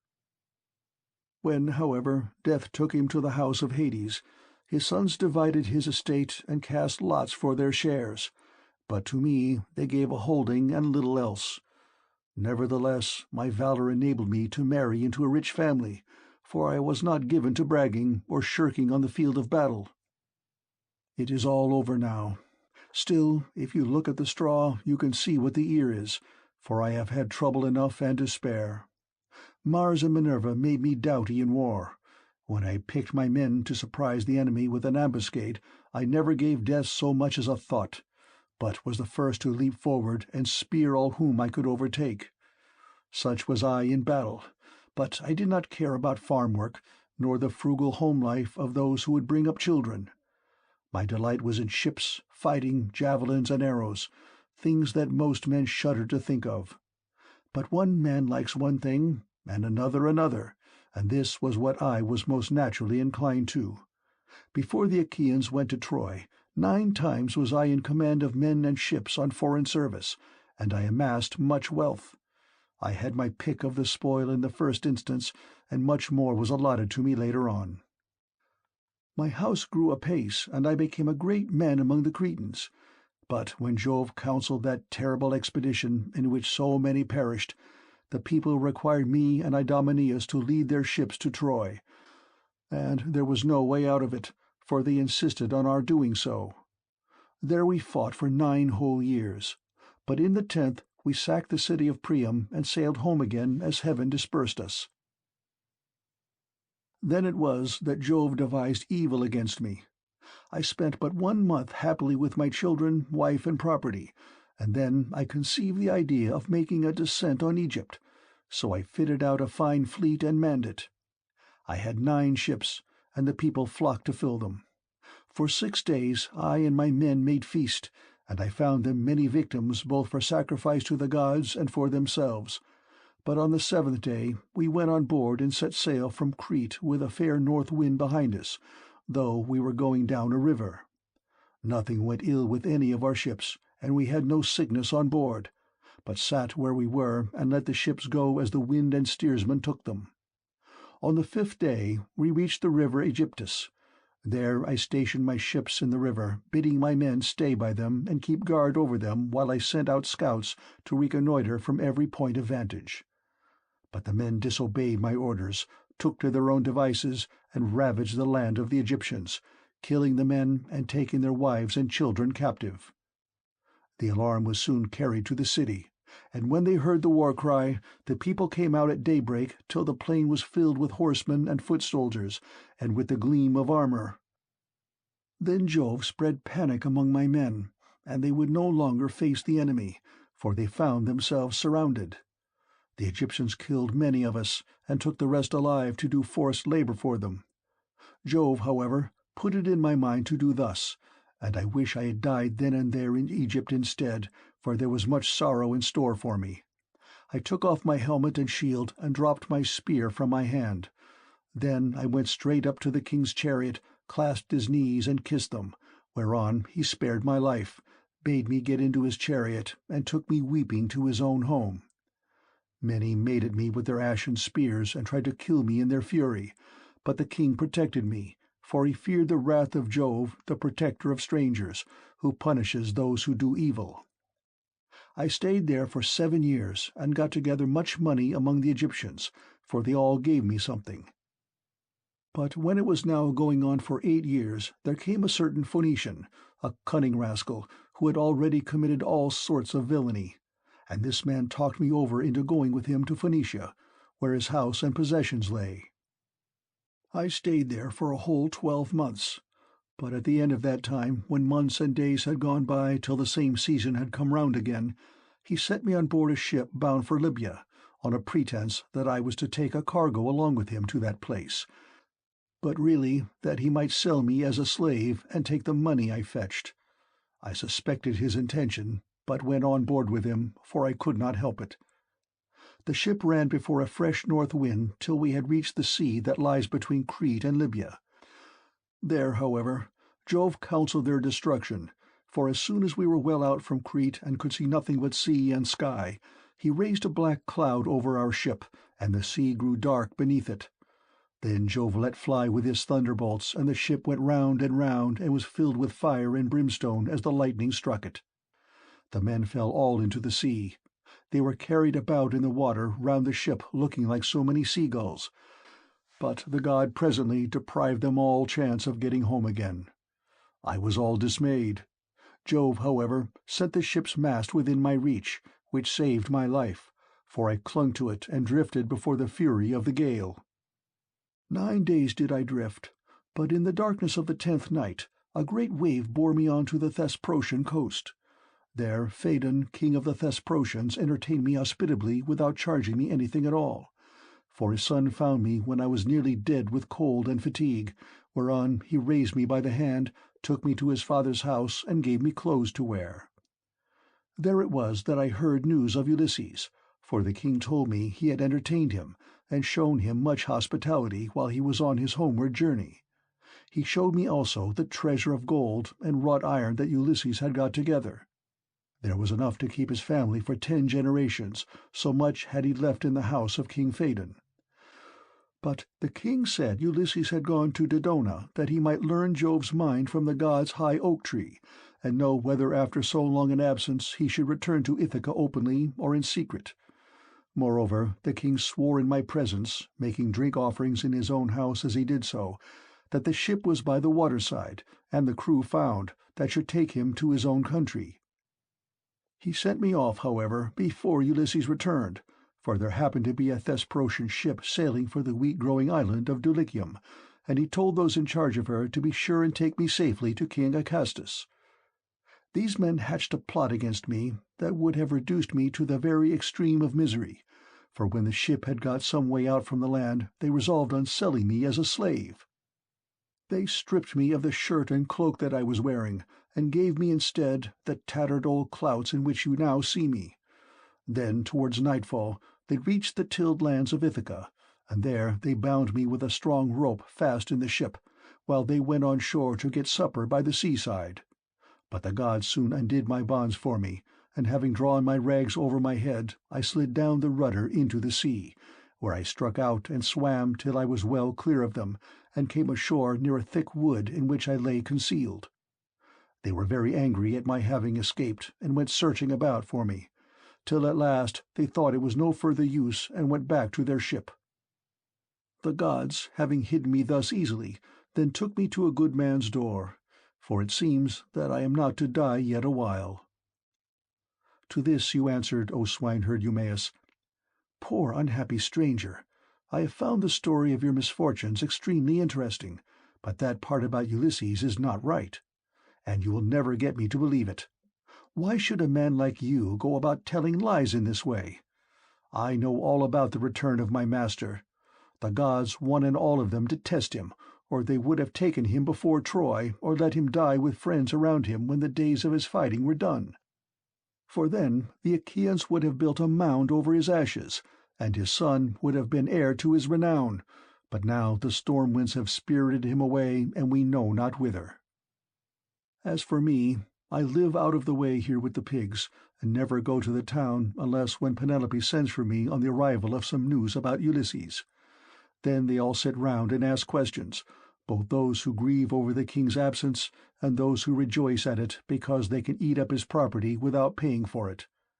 For my own part, I have never cared about asking anyone else since the time when I was taken in by an Aetolian who had killed a man and come a long way till at last he reached my station, and I was very kind to him.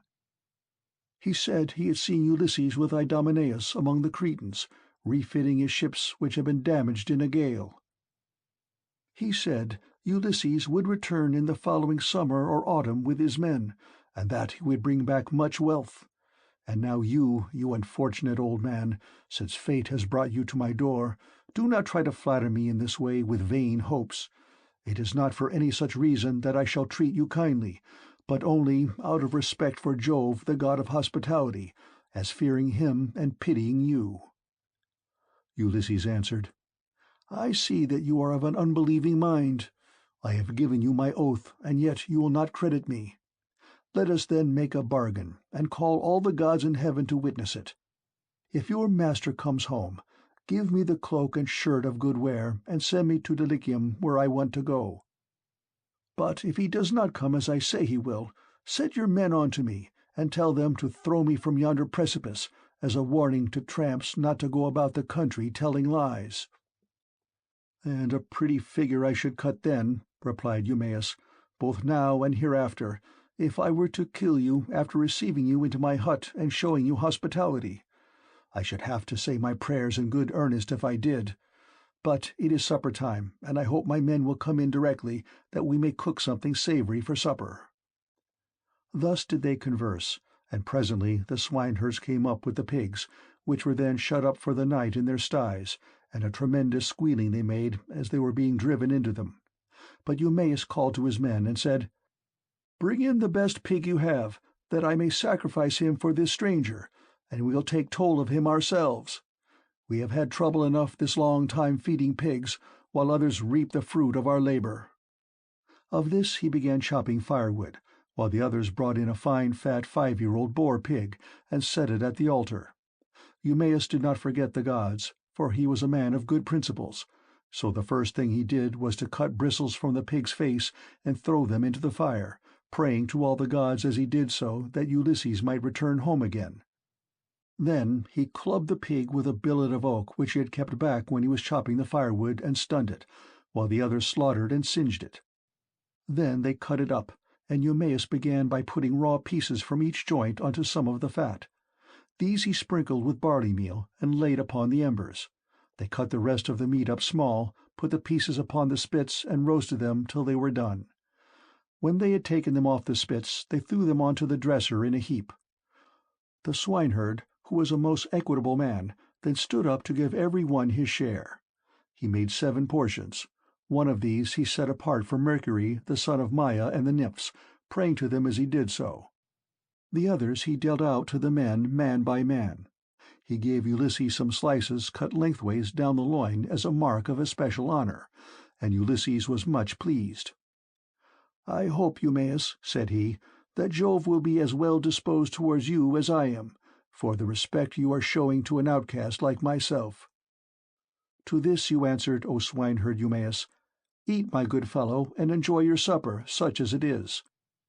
God grants this and withholds that, just as he thinks right, for he can do whatever he chooses."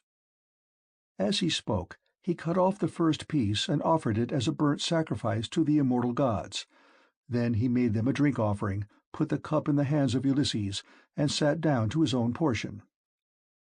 Mesaulius brought them their bread. The swineherd had brought this man on his own account from among the Taphians during his master's absence, and had paid for him with his own money without saying anything either to his mistress or Laertes. Then they laid their hands upon the good things that were before them, and when they had had enough to eat and drink, Mesaulius took away what was left of the bread, and they all went to bed after having made a hearty supper. Now the night came on stormy and very dark, for there was no moon. It poured without ceasing, and the wind blew strong from the west, which is a wet quarter, so Ulysses thought he would see whether Eumaeus, in the excellent care he took of him, would take off his own cloak and give it him, or make one of his men give him one. "Listen to me," said he, "Eumaeus and the rest of you. When I have said a prayer, I will tell you something. It is the wine that makes me talk in this way. Wine will make even a wise man fall to singing. It will make him chuckle and dance and say many a word that he had better leave unspoken. Still, as I have begun, I will go on. Would that I were still young and strong as when we got up an ambuscade before Troy. Menelaus and Ulysses were the leaders, but I was in command also, for the other two would have it so. When we had come up to the wall of the city, we crouched down beneath our armor and lay there under cover of the reeds and thick brushwood that grew about the swamp. It came on to freeze with a north wind blowing. The snow fell small and fine like hoarfrost, and our shields were coated thick with rime. The others had all got cloaks and shirts, and slept comfortably enough with their shields about their shoulders, but I had carelessly left my cloak behind me, not thinking that I should be too cold, and had gone off in nothing but my shirt and shield. When the night was 2/3 through, and the stars had shifted their places, I nudged Ulysses, who was close to me, with my elbow, and he at once gave me his ear. "Ulysses," said I, "this cold will be the death of me, for I have no cloak. Some god fooled me into setting off with nothing on but my shirt, and I do not know what to do." Ulysses, who was as crafty as he was valiant, hit upon the following plan. "Keep still," said he in a low voice, "or the others will hear you." Then he raised his head on his elbow. "My friends," said he, "I have had a dream from heaven in my sleep. We are a long way from the ships. I wish someone would go down and tell Agamemnon to send us up more men at once." On this, Thoas, son of Adramon, threw off his cloak and set out running to the ships, whereon I took the cloak and lay in it comfortably enough till morning. Would that I were still young and strong as I was in those days, for then some one of you swineherds would give me a cloak both out of good will and for the respect due to a brave soldier. But now people look down upon me because my clothes are shabby." And Eumaeus answered, "Old man, you have told us an excellent story, and have said nothing so far but what is quite satisfactory. For the present, therefore, you shall want neither clothing nor anything else that a stranger in distress may reasonably expect. But tomorrow morning you have to shake your own old rags about your body again, for we have not many spare cloaks nor shirts up here, but every man has only one. When Ulysses' son comes home again, he will give you both cloak and shirt, and send you wherever you may want to go." With this he got up and made a bed for Ulysses by throwing some goatskins and sheepskins on the ground in front of the fire. Here Ulysses lay down, and Eumaeus covered him over with a great heavy cloak that he kept for a change in case of extraordinarily bad weather. Thus did Ulysses sleep, and the young men slept beside him. But the swineherd did not like sleeping away from his pigs, so he got ready to go outside, and Ulysses was glad to see that he looked after his property during his master's absence. First he slung his sword over his brawny shoulders, and put on a thick cloak to keep out the wind. He also took the skin of a large and well-fed goat, and a javelin in case of attack from men or dogs. Thus equipped, he went to his rest where the pigs were camping under an overhanging rock that gave them shelter from the north wind. End of Book 14.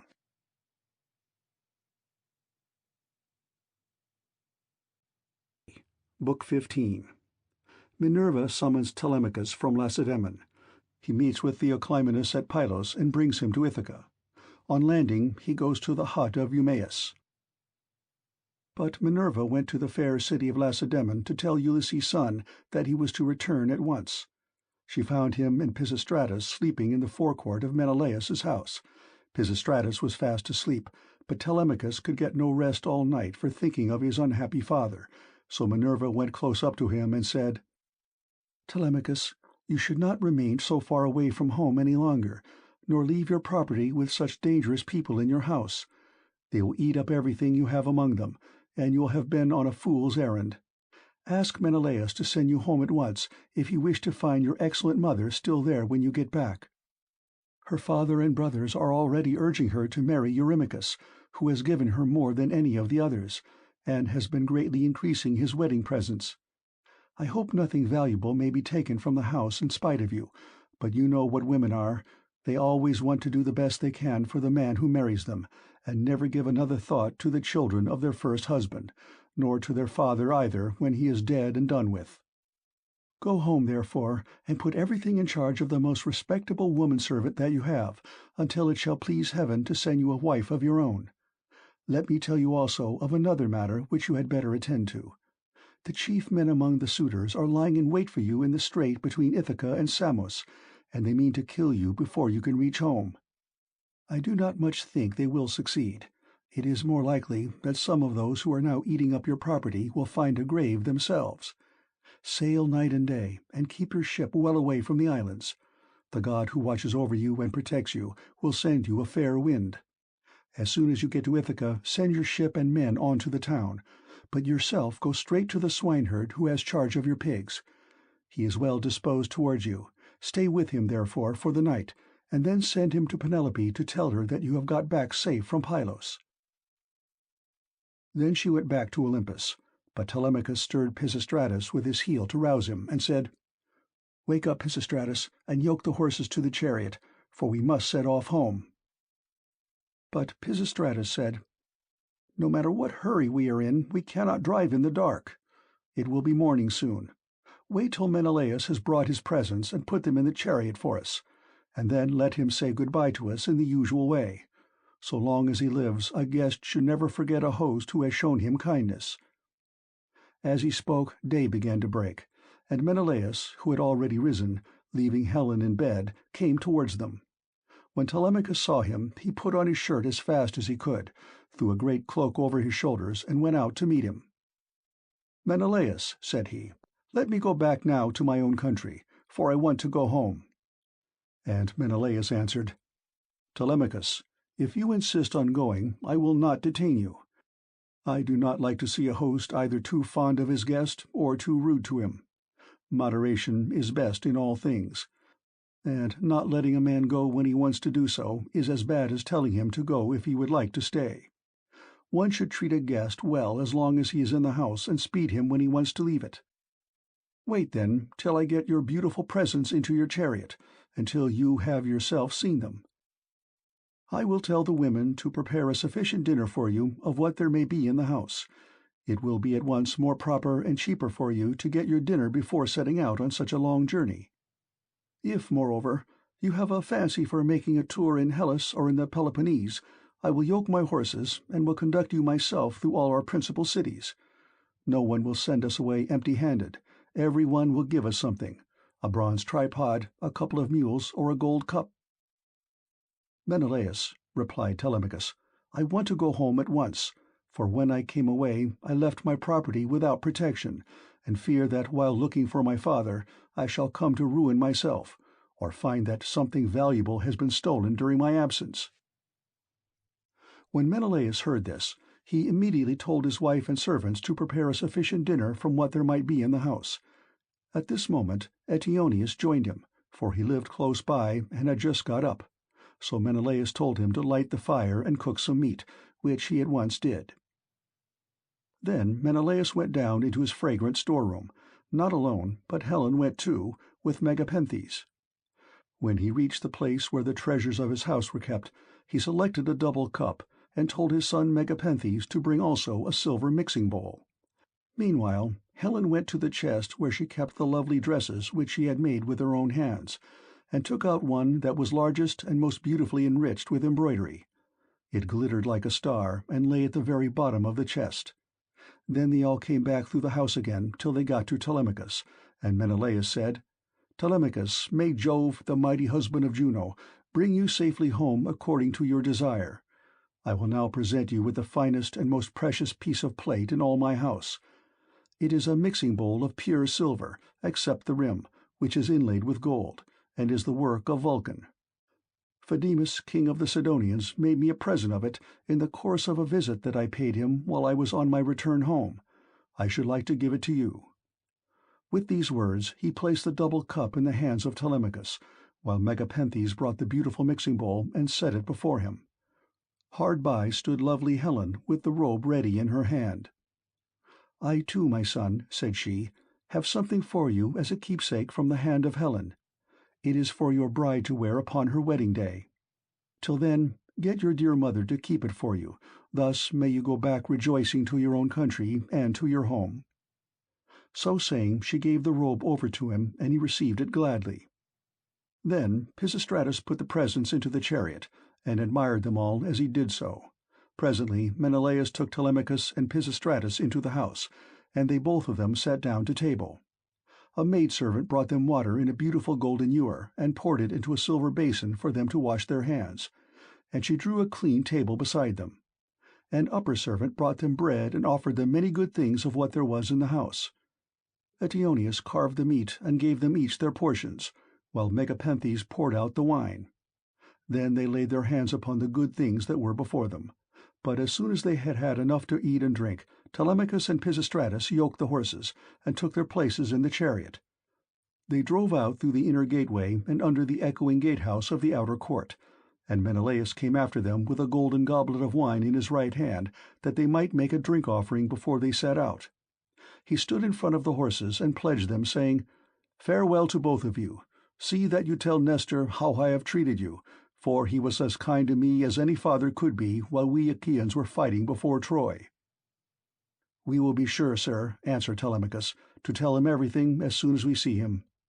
I wish I were as certain of finding Ulysses returned when I get back to Ithaca, that I might tell him of the very great kindness you have shown me, and of the many beautiful presents I am taking with me."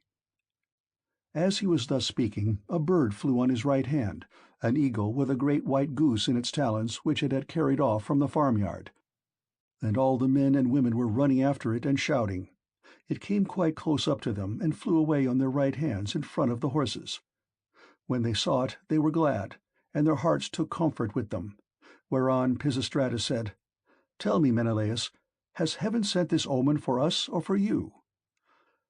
Menelaus was thinking what would be the most proper answer for him to make, but Helen was too quick for him and said, "I will read this matter as heaven has put it in my heart, and as I doubt not that it will come to pass. The eagle came from the mountain where it was bred, and has its nest, and in like manner Ulysses, after having travelled far and suffered much, will return to take his revenge, if indeed he is not back already and hatching mischief for the suitors." "May Jove so grant it," replied Telemachus. "If it should prove to be so, I will make vows to you as though you were a god, even when I am at home." As he spoke, he lashed his horses, and they started off at full speed through the town towards the open country. They swayed the yoke upon their necks and travelled the whole day long, till the sun set and darkness was over the land. Then they reached Pheræ, where Diocles lived, who was son of Ortilochus, the son of Alpheus. There they passed the night and were treated hospitably. When the child of morning, rosy-fingered Dawn, appeared, they again yoked their horses and their places in the chariot. They drove out through the inner gateway and under the echoing gatehouse of the outer court. Then Pisistratus lashed his horses on, and they flew forward nothing loath. Ere long they came to Pylos, and then Telemachus said, "Pisistratus, I hope you will promise to do what I am going to ask you. You know our fathers were old friends before us. Moreover, we are both of an age, and this journey has brought us together still more closely. Do not, therefore, take me past my ship, but leave me there, for if I go to your father's house he will try to keep me in the warmth of his good will towards me, and I must go home at once." Pisistratus thought how he should do as he was asked, and in the end he deemed it best to turn his horses towards the ship, and put Menelaus's beautiful presents of gold and raiment in the stern of the vessel. Then he said, "Go on board at once, and tell your men to do so also before I can reach home to tell my father. I know how obstinate he is, and am sure he will not let you go. He will come down here to fetch you, and he will not go back without you, but he will be very angry." With this he drove his goodly steeds back to the city of the Pylians, and soon reached his home. But Telemachus called the men together and gave his orders. "Now, my men," said he, "get everything in order on board the ship, and let us set out home." Thus did he speak, and they went on board even as he had said. But as Telemachus was thus busied, praying also and sacrificing to Minerva in the ship's stern, there came to him a man from a distant country, a seer, who was flying from Argos because he had killed a man. He was descended from Melampus, who used to live in Pylos, the land of sheep. He was rich and owned a great house, but he was driven into exile by the great and powerful King Neleus. Neleus seized his goods and held them for a whole year, during which he was a close prisoner in the house of King Phylacus, and in much distress of mind both on account of the daughter of Neleus and because he was haunted by a great sorrow that dread Erinnys had laid upon him. In the end, however, he escaped with his life, drove the cattle from Phylace to Pylos, avenged the wrong that had been done him, and gave the daughter of Neleus to his brother. Then he left the country and went to Argos, where it was ordained that he should reign over much people. There he married, established himself, and had two famous sons, Antiphates and Mantius. Antiphates became father of Oicleus, and Oicleus of Amphiaraus, who was dearly loved both by Jove and by Apollo, but he did not live to an old age, for he was killed in Thebes by reason of a woman's gifts. His sons were Alcmaeon and Amphilochus. Mantius, the other son of Melampus, was father to Polypheides and Cleotus. Aurora, throned in gold, carried off Cleotus for his beauty's sake, that he might dwell among the immortals. But Apollo made Polypheides the greatest seer in the whole world, now that Amphiaraus was dead. He quarrelled with his father and went to live in Hyperesia, where he remained and prophesied for all men. His son Theoclymenus it was who now came up to Telemachus as he was making drink offerings and praying in his ship. "Friend," said he, "now that I find you sacrificing in this place, I beseech you by your sacrifices themselves and by the God to whom you make them, I pray you also by your own head and by those of your followers, tell me the truth and nothing but the truth. Who and whence are you? Tell me also of your town and parents." Telemachus said, "I will answer you quite truly. I am from Ithaca, and my father is Ulysses, as surely as that he ever lived. But he has come to some miserable end. Therefore I have taken this ship and got my crew together to see if I can hear any news of him, for he has been away a long time." "I too," answered Theoclymenus, "am an exile, for I have killed a man of my own race. He has many brothers and kinsmen in Argos, and they have great power among the Argives. I am flying to escape death at their hands, and am thus doomed to be a wanderer on the face of the earth. I am your suppliant. Take me, therefore, on board your ship, that they may not kill me, for I know they are in pursuit." "I will not refuse you," replied Telemachus, "if you wish to join us. Come, therefore, and in Ithaca we will treat you hospitably according to what we have." On this he received Theoclymenus' spear and laid it down on the deck of the ship. He went on board and sat in the stern, bidding Theoclymenus sit beside him. Then the men let go the hawsers. Telemachus told them to catch hold of the ropes, and they made all haste to do so. They set the mast in its socket in the cross-plank, raised it and made it fast with the forestays, and they hoisted their white sails with sheets of twisted ox-hide. Minerva sent them a fair wind that blew fresh and strong to take the ship on her course as fast as possible. Thus then they passed by Cruni and Chalcis. Presently the sun set and darkness was over all the land. The vessel made a quick passage to Phia and thence on to Elis, where the Epeans rule. Telemachus then headed her for the Flying Islands, wondering within himself whether he should escape death or should be taken prisoner. Meanwhile Ulysses and the swineherd were eating their supper in the hut, and the men supped with them. As soon as they had had to eat and drink, Ulysses began trying to prove the swineherd and see whether he would continue to treat him kindly, and ask him to stay on at the station or pack him off to the city. So he said, "Eumaeus and all of you, tomorrow I want to go away and begin begging about the town, so as to be no more trouble to you or to your men. Give me your advice, therefore, and let me have a good guide to go with me and show me the way. I will go round of the city begging, as I needs must, to see if anyone will give me a drink and a piece of bread. I should like also to go to the house of Ulysses and bring news of her husband to Queen Penelope.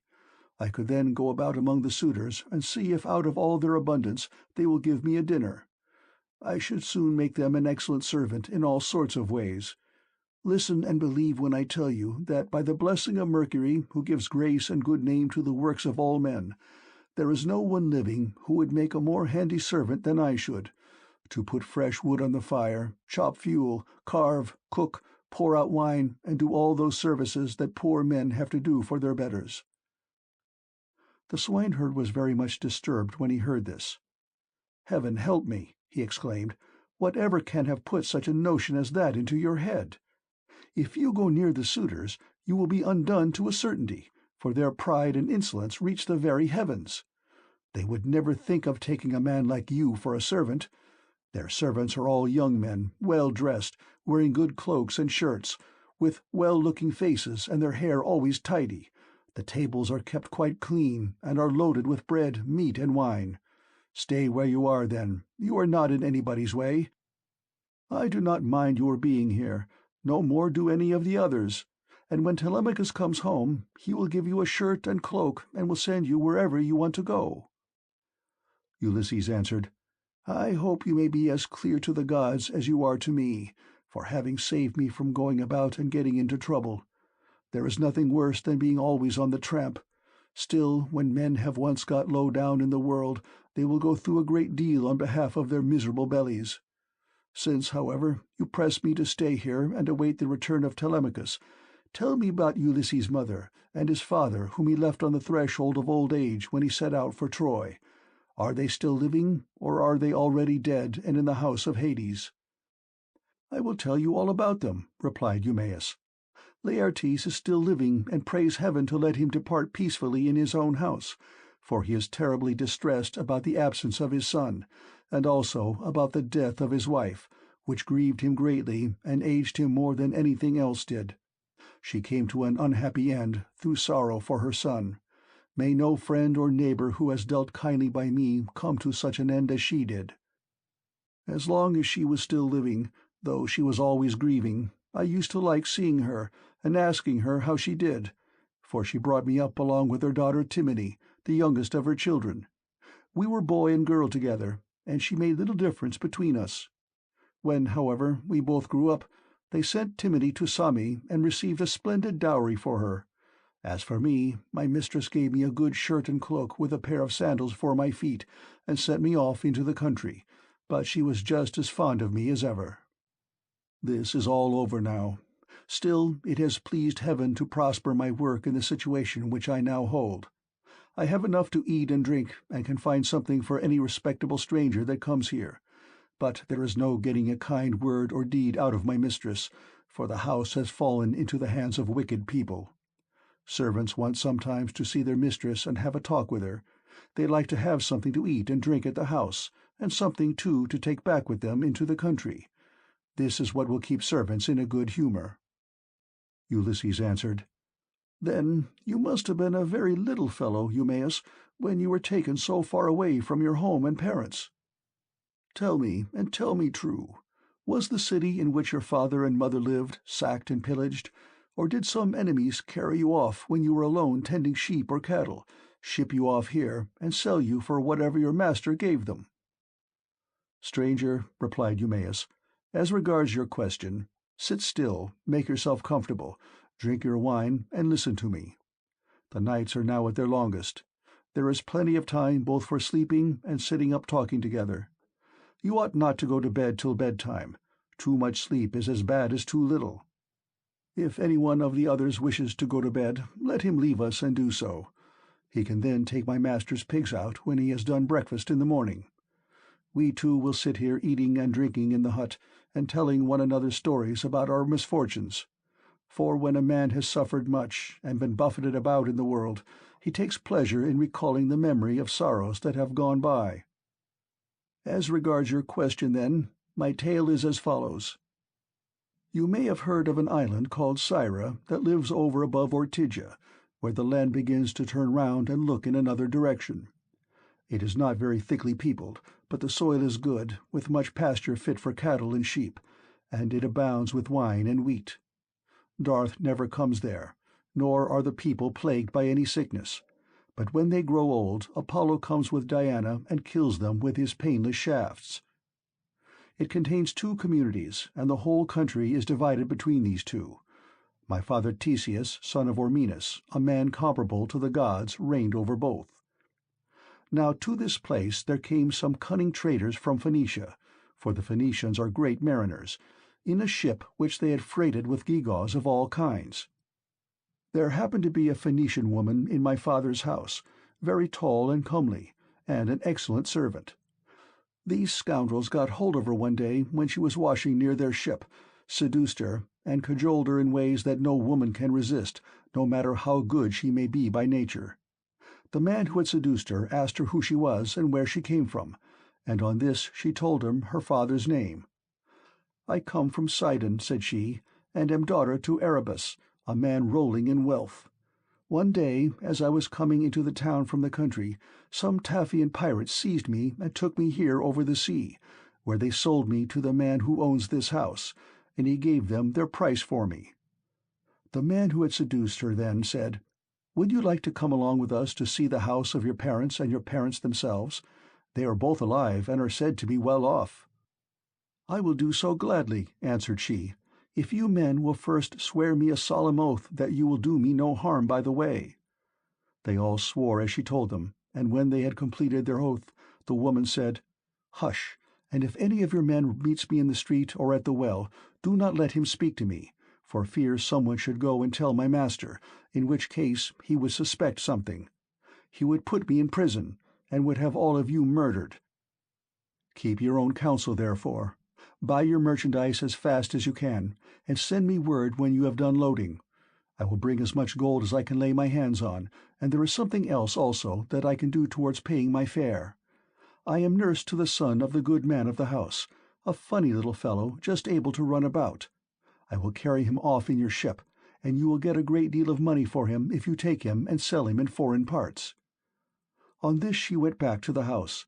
The Phoenicians stayed a whole year till they had loaded their ship with much precious merchandise, and then, when they had got freight enough, they sent to tell the woman. Their messenger, a very cunning fellow, came to my father's house bringing a necklace of gold with amber beads strung among it. And while my mother and the servants had it in their hands admiring it and bargaining about it, he made a sign quietly to the woman and then went back to the ship, whereon she took me by the hand and led me out of the house. In the fore part of the house she saw the table set with the cups of guests who had been feasting with my father, as being in attendance on him. These were now all gone to a meeting of the public assembly. So she snatched up 3 cups and carried them off in the bosom of her dress, while I followed her, for I knew no better. The sun was now set, and darkness was over all the land, so we hurried on as fast as we could till we reached the harbour, where the Phoenician ship was lying. When they had got on board, they sailed their ways over the sea, taking us with them, and Jove sent them a fair wind.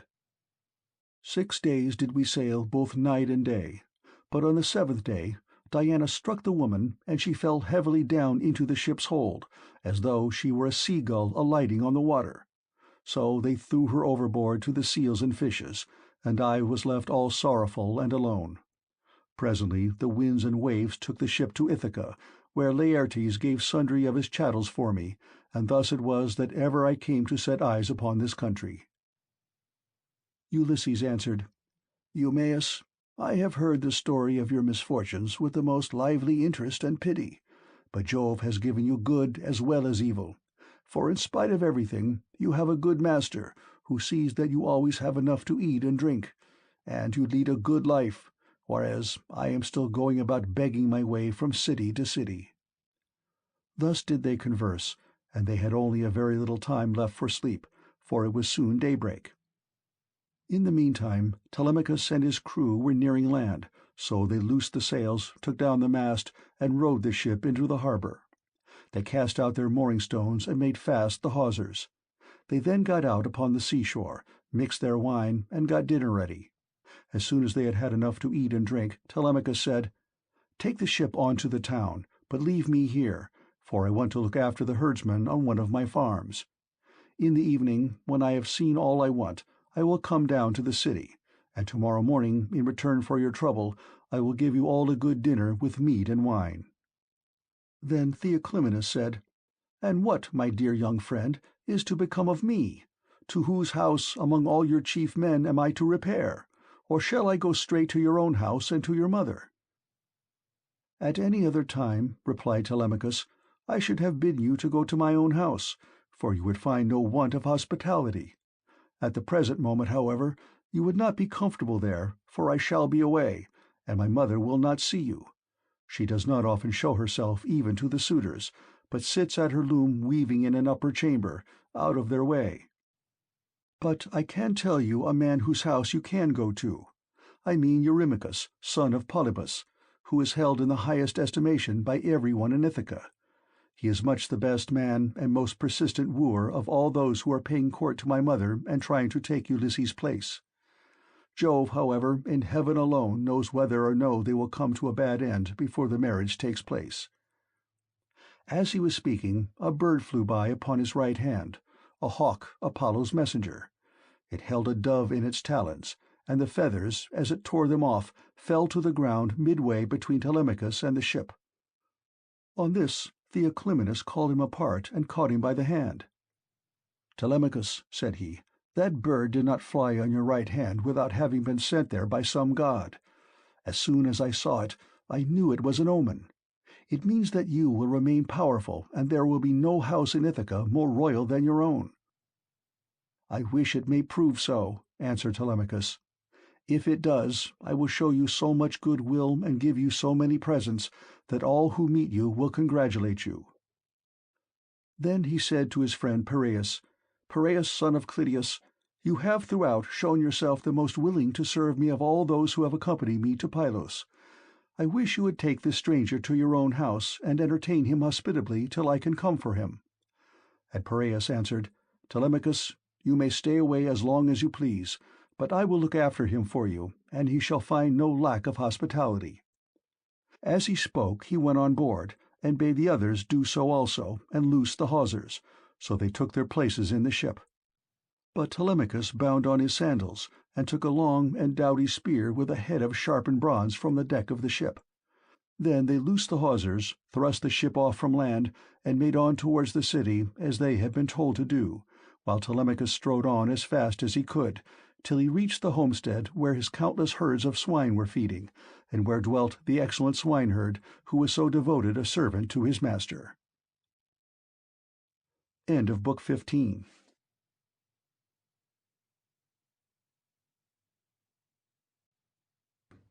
Book 16. Ulysses reveals himself to Telemachus. Meanwhile, Ulysses and the swineherd had lit a fire in the hut and were getting breakfast ready at daybreak, for they had sent the men out with the pigs. When Telemachus came up, the dogs did not bark, but fawned upon him. So Ulysses, hearing the sound of feet and noticing that the dogs did not bark, said to Eumaeus, "Eumaeus, I hear footsteps. I suppose one of your men or some one of your acquaintance is coming here, for the dogs are fawning upon him and not barking." The words were hardly out of his mouth before his son stood at the door. Eumaeus sprang to his feet, and the bowls in which he was mixing wine fell from his hands, as he made towards his master. He kissed his head and both his beautiful eyes, and wept for joy. A father could not be more delighted at the return of an only son, the child of his old age, after 10 years' absence in a foreign country, and after having gone through much hardship. He embraced him, kissed him all over as though he had come back from the dead, and spoke fondly to him, saying, "So you are come, Telemachus, light of my eyes that you are. When I heard you had gone to Pylos, I made sure I was never going to see you any more. "Come in, my dear child, and sit down, that I may have a good look at you now you are home again. It is not very often you come into the country to see us herdsmen. You stick pretty close to the town generally. I suppose you think it better to keep an eye on what the suitors are doing." "So be it, old friend," said Telemachus, "but I am come now because I want to see you, and to learn whether my mother is still at her old home, or whether some one else has married her, so that the bed of Ulysses is without bedding and covered with cobwebs." "She is still at the house," replied Eumaeus, "grieving and breaking her heart, and doing nothing but weep, both night and day continually." As he spoke, he took Telemachus' spear, whereon he crossed the stone threshold and came inside. Ulysses rose from his seat to give him place as he entered, but Telemachus checked him. "Sit down, stranger," said he. "I can easily find another seat, and there is one here who will lay it for me." Ulysses went back to his own place, and Eumaeus strewed some green brushwood on the floor and threw a sheepskin on top of it for Telemachus to sit upon. Then the swineherd brought them platters of cold meat, the remains from what they had eaten the day before, and he filled the bread baskets with bread as fast as he could. He mixed wine also in bowls of ivywood, and took his seat facing Ulysses. Then they laid their hands on the good things that were before them, and as soon as they had had enough to eat and drink, Telemachus said to Eumaeus, "Old friend, where does this stranger come from? How did his crew bring him to Ithaca, and who were they?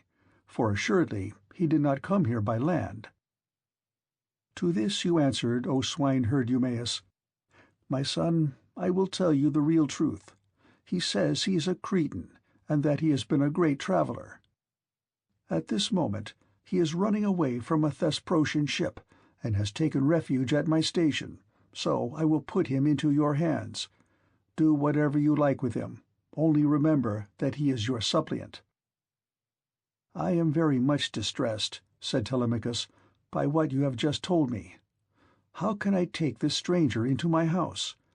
I am as yet young, and am not strong enough to hold my own if any man attacks me. My mother cannot make up her mind whether to stay where she is and look after the house out of respect for public opinion and the memory of her husband, or whether the time has now come for her to take the best man of those who are wooing her, and the one who will make her the most advantageous offer.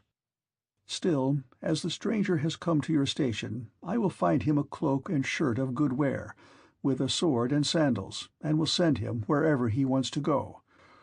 Or, if you like, you can keep him here at the station, and I will send him clothes and food, that he may be no burden on you and on your men. But I will not have him go near the suitors, for they are very insolent, and are sure to ill-treat him in a way that would greatly grieve me. No matter how valiant a man may be, he can do nothing against numbers, for they will be too strong for him." Then Ulysses said, "Sir, it is right that I should say something myself. I am much shocked about what you have said about the insolent way in which the suitors are behaving, in spite of such a man as you are. Tell me, do you submit to such treatment tamely, or has some god set your people against you? May you not complain of your brothers, for it is to these that a man may look for support, however great his quarrel may be. I wish I were as young as you are, and in my present mind. If I were son to Ulysses, or indeed Ulysses himself, I would rather someone came and cut my head off, but I would go to the house and be the bane of every one of these men. If they were too many for me, I being single-handed, I would rather die fighting in my own house than see such disgraceful sights day after day, strangers grossly maltreated, and men dragging the women servants about the house in an unseemly way, wine drawn recklessly, and bread wasted all to no purpose for an end that shall never be accomplished." And Telemachus answered, "I will tell you truly everything. There is no enmity between me and my people, nor can I complain of brothers, to whom a man may look for support however great his quarrel may be. Jove has made us a race of only sons. Laertes was the only son of Arceisius, and Ulysses only son of Laertes. I am myself the only son of Ulysses, who left me behind him when he went away, so that I have never been of any use to him. Hence it comes that my house is in the hands of numberless marauders. For the chiefs from all the neighbouring islands, Dulichium, Sami, Zacynthus, as also all the principal men of Ithaca itself, are eating up my house under the pretext of paying court to my mother, who will neither say point-blank that she will not marry, nor yet bring matters to an end. So they are making havoc of my estate, and before long will do so with myself into the bargain. The issue, however, rests with heaven. But do you, old friend Eumaeus, go at once and tell Penelope that I am safe and have returned from Pylos. Tell it to herself alone, and then come back here without letting anyone else know, for there are many who are plotting mischief against me." "I understand and heed you," replied Eumaeus. "You need instruct me no further. Only, as I am going that way, say whether I had not better let poor Laertes know that you are returned. He used to superintend the work on his farm in spite of his bitter sorrow about Ulysses, and he would eat and drink at will along with his servants. But they tell me that from the day on which you set out for Pylos, he has neither eaten nor drunk as he ought to, nor does he look after his farm, but sits weeping and wasting the flesh from off his bones." "More's the pity," answered Telemachus. "I am sorry for him, but we must leave him to himself just now. If people could have everything their own way, the first thing I should choose would be the return of my father. But go and give your message. Then make haste back again, and do not turn out of your way to tell Laertes. Tell my mother to send one of her women secretly with the news at once, and let him hear it from her." Thus did he urge the swineherd. Eumaeus, therefore, took his sandals, bound them to his feet, and started for the town. Minerva watched him well off the station, and then came up to it in the form of a woman, fair, stately, and wise. She stood against the side of the entry, and revealed herself to Ulysses, but Telemachus could not see her, and knew not that she was there, for the gods do not let themselves be seen by everybody. Ulysses saw her, and so did the dogs, for they did not bark, but went scared and whining off to the other side of the yards. She nodded her head and motioned to Ulysses with her eyebrows, whereon he left the hut and stood before her outside the main wall of the yards. Then she said to him, "Ulysses, noble son of Laertes, it is now time for you to tell your son. Do not keep him in the dark any longer, but lay your plans for the destruction of the suitors, and then make for the town. I will not be long in joining you, for I too am eager for the fray."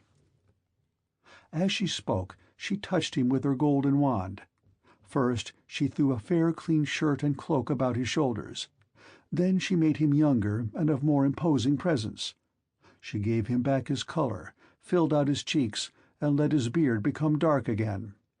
Then she went away, and Ulysses came back inside the hut. His son was astounded when he saw him, and turned his eyes away for fear he might be looking upon a god. "Stranger," said he, "how suddenly you have changed from what you were a moment or two ago. You are dressed differently, and your colour is not the same.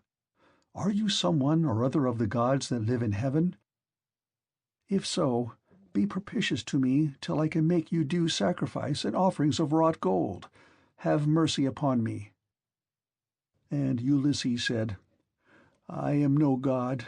Why should you take me for one? I am your father, on whose account you grieve and suffer so much at the hands of lawless men." As he spoke, he kissed his son, and a tear fell from his cheek onto the ground, for he had restrained all tears till now. But Telemachus could not yet believe that it was his father, and said, "You are not my father, but some god is flattering me with vain hopes, that I may grieve the more hereafter.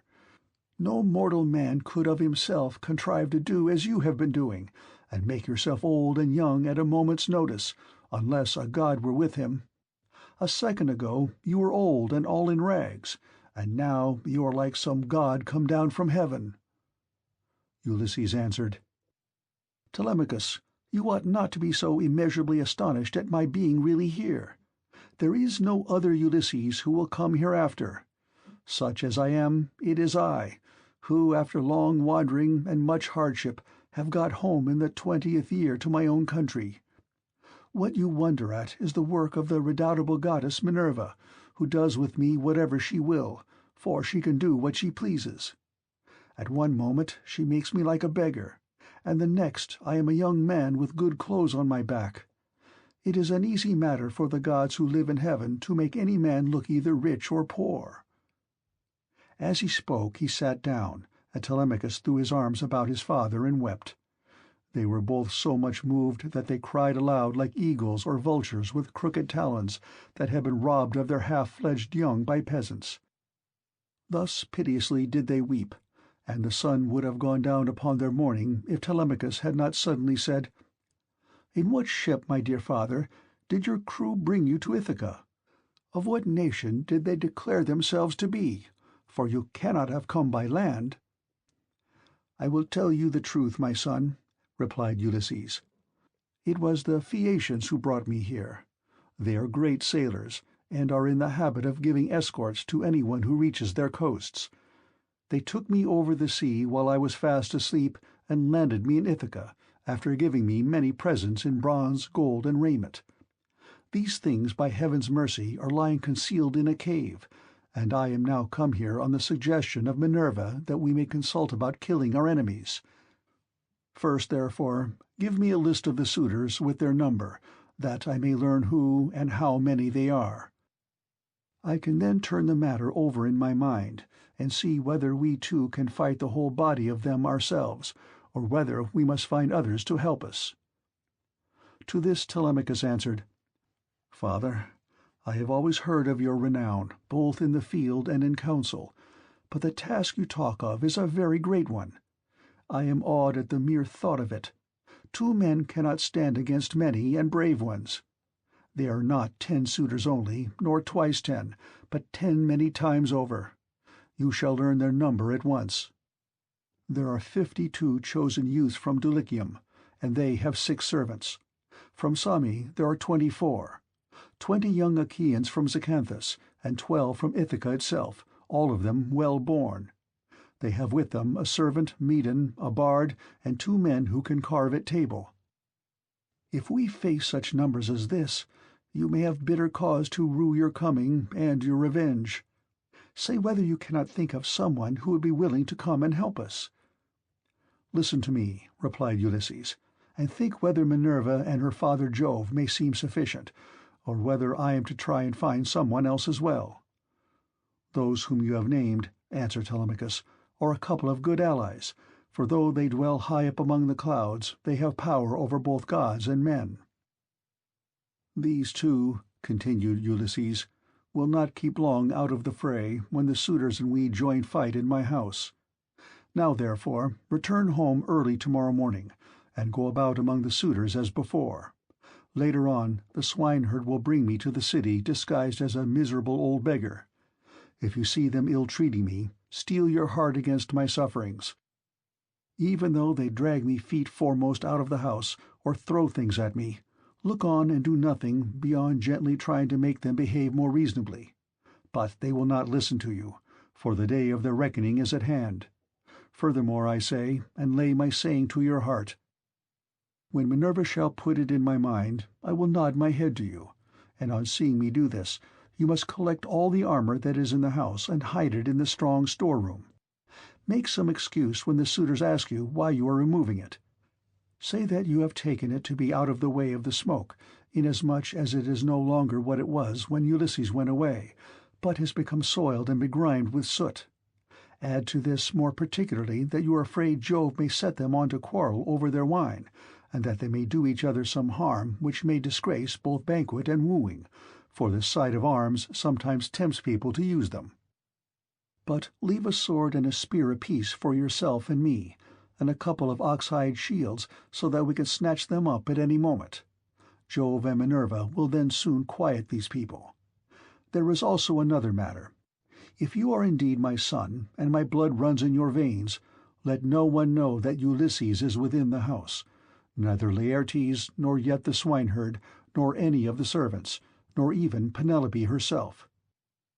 Let you and me exploit the women alone, and let us also make trial of some other of the men-servants, to see who is on our side and whose hand is against us."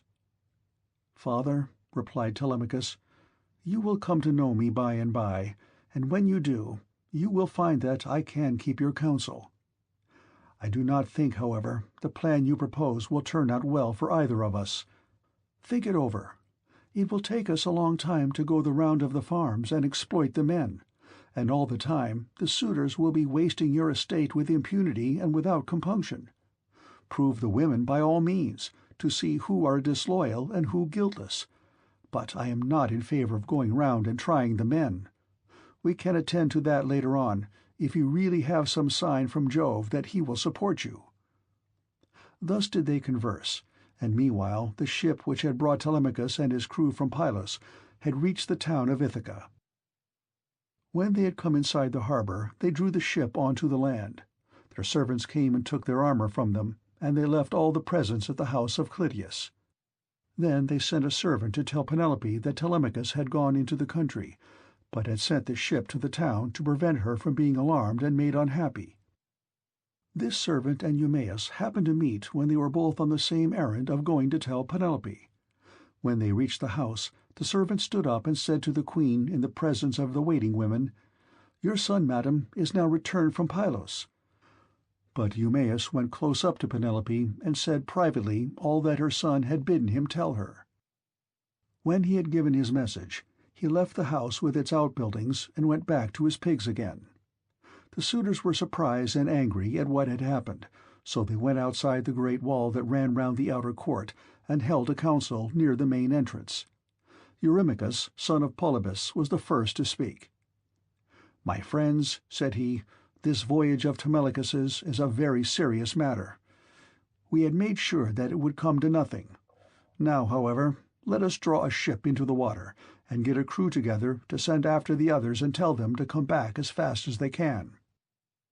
He had hardly done speaking when Amphinomus turned in his place and saw the ship inside the harbour, with the crew lowering her sails and putting by her oars. So he laughed and said to the others, "We need not send them any message, for they are here. Some god must have told them, or else they saw the ship go by and could not overtake her." On this they rose and went to the waterside. The crew then drew the ship on shore. Their servants took their armour from them, and they went up in a body to the place of assembly. But they would not let anyone, old or young, sit along with them, and Antinous, son of Eupeithes, spoke first. "Good heavens," said he, "see how the gods have saved this man from destruction. We kept a succession of scouts upon the headlands all day long, and when the sun was down we never went on shore to sleep, but waited in the ship all night till morning in the hope of capturing and killing him. But some god has conveyed him home in spite of us. Let us consider how we can make an end of him. He must not escape us. Our affair is never likely to come off while he is alive, for he is very shrewd, and public feeling is by no means all on our side. We must make haste before he can call the Achaeans in assembly. He will lose no time in doing so, for he will be furious with us, and will tell all the world how we plotted to kill him, but failed to take him. The people will not like this when they come to know of it. We must see that they do us no hurt, nor drive us from our own country into exile. Let us try and lay hold of him either on his farm away from the town or on the road hither. Then we can divide up his property amongst us, and let his mother and the man who marries her have the house. If this does not please you, and you wish Telemachus to live on and hold his father's property, then we must not gather here and eat up his goods in this way, but must make our efforts to Penelope each from his own house, and she can marry the man who will give the most for her, and whose lot it is to win her." They all held their peace until Amphinomus rose to speak. He was the son of Nisus, who was son to King Aretius, and he was the foremost among all the suitors from the wheat-growing and well-grassed island of Dulichium. His conversation, moreover, was more agreeable to Penelope than that of any of the other suitors, for he was a man of good natural disposition. "My friends," said he, speaking to them plainly and in all honesty, "I am not in favor of killing Telemachus. It is a heinous thing to kill one who is of noble blood. Let us first take counsel of the gods, and if the oracles of Jove advise it, I will both help to kill him myself, and will urge everyone else to do so. But if they dissuade us, I would have you hold your hands." Thus did he speak, and his words pleased them well. So they rose forthwith and went to the house of Ulysses, where they took their accustomed seats. Then Penelope resolved that she would show herself to the suitors. She knew of the plot against Telemachus, for the servant Medon had overheard their counsels and had told her. She went down therefore to the court, attended by her maidens, and when she reached the suitors, she stood by one of the bearing posts supporting the roof of the cloister, holding a veil before her face, and rebuked Antinous, saying, "Antinous, insolent and wicked schemer, they say you are the best speaker and counselor of any man your own age in Ithaca, but you are nothing of the kind. Madman, why should you try to compass the death of Telemachus and take no heed of suppliants, whose witness is Jove himself? It is not right for you to plot thus against one another. Do you not remember how your father fled to this house in fear of the people, who were enraged against him for having gone with some Taphian pirates and plundered the Thesprotians who were at peace with us? They wanted to tear him in pieces and eat up everything he had, but Ulysses stayed their hands, although they were infuriated, and now you devour his property without paying for it, and break my heart by wooing his wife and trying to kill his son. Leave off doing so, and stop the others also."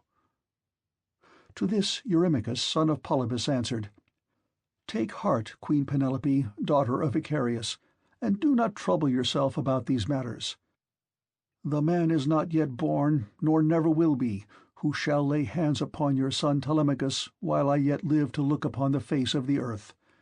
I say, and it shall surely be, that my spear shall be reddened with his blood, for many a time has Ulysses taken me on his knees, held wine up to my lips to drink, and put pieces of meat into my hands.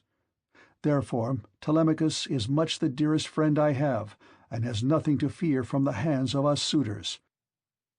Of course, if death comes to him from the gods, he cannot escape it." He said this to quiet her, but in reality he was plotting against Telemachus. Then Penelope went upstairs again, and mourned her husband, till Minerva shed sleep over her eyes. In the evening Eumaeus got back to Ulysses and his son, who had just sacrificed a young pig of a year old and were helping one another to get supper ready. Minerva therefore came up to Ulysses, turned him into an old man with a stroke of her wand, and clad him in his old clothes again, for fear that the swineherd might recognize him and not keep the secret, but go and tell Penelope. Telemachus was the first to speak. "So you have got back, Eumaeus," said he. "What is the news of the town? Have the suitors returned, or are they still waiting over yonder to take me on my way home?" "I did not think of asking about that," replied Eumaeus, "when I was in the town. I thought I would give my message and come back as soon as I could. I met a man sent by those who had gone with you to Pylos, and he was the first to tell the news to your mother, but I can say what I saw with my own eyes. I had just got on to the crest of the hill of Mercury above the town when I saw a ship coming into the harbour with a number of men in her. They had many shields and spears, and I thought it was the suitors, but I cannot be sure." On hearing this, Telemachus smiled to his father, but so that Eumaeus could not see him. Then, when they had finished their work and the meal was ready, they ate it, and every man had his full share, so that all were satisfied. As soon as they had had enough to eat and drink, they lay down to rest and enjoyed the boon of sleep. End of Book 16.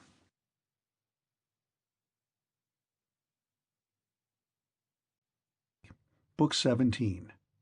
Telemachus and his mother meet. Ulysses and Eumaeus come down to the town, and Ulysses is insulted by Melanthius. He is recognized by the dog Argos. He is insulted and presently struck by Antinous with a stool. Penelope desires that he shall be sent to her. When the child of morning, rosy-fingered Dawn, appeared, Telemachus bound on his sandals and took a strong spear that suited his hands, for he wanted to go into the city. "Old friend," said he to the swineherd, "I will now go to the town and show myself to my mother, for she will never leave off grieving till she has seen me. As for this unfortunate stranger, take him to the town and let him beg there of anyone who will give him a drink and a piece of bread. I have trouble enough of my own, and cannot be burdened with other people. If this makes him angry, so much the worse for him, but I like to say what I mean."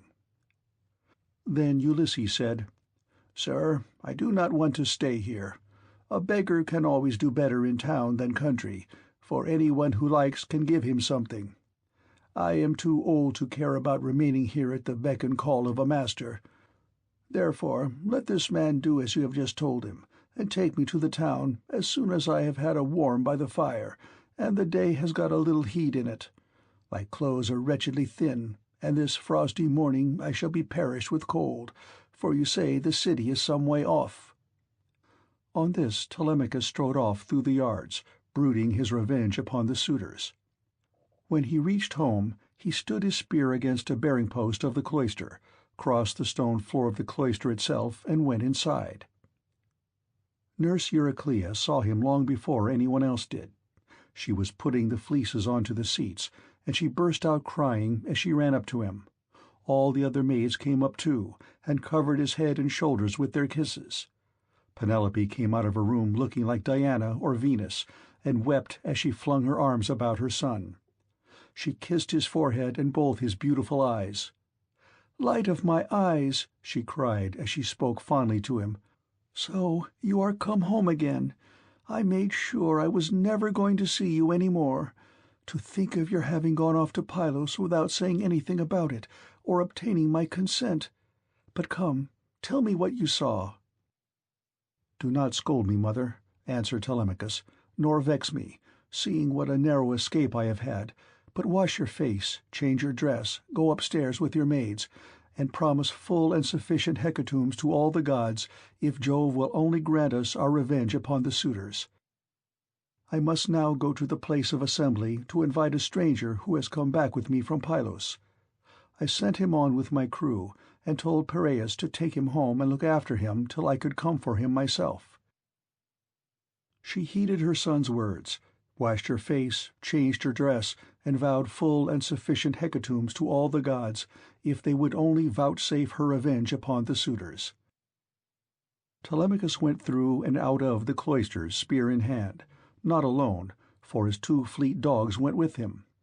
Minerva endowed him with a presence of such divine comeliness that all marvelled at him as he went by, and the suitors gathered round him with fair words in their mouths and malice in their hearts. But he avoided them, and went to sit with Mentor, Antiphus, and Halitherses, old friends of his father's house, and they made him tell them all that had happened to him. Then Piraeus came up with Theoclymenus, whom he had escorted through the town to the place of assembly, whereon Telemachus at once joined them. Piraeus was first to speak. "Telemachus," said he, "I wish you would send some of your women to my house to take away the presents Menelaus gave you." "We do not know, Piraeus," answered Telemachus, "what may happen. If the suitors kill me in my own house and divide my property among them, I would rather you had the presents than that of any of those people should get hold of them. If, on the other hand, I manage to kill them, I shall be much obliged if you will kindly bring me my presents." With these words he took Theoclymenus to his own house. When they got there, they laid their cloaks on the benches and seats, went into the baths, and washed themselves.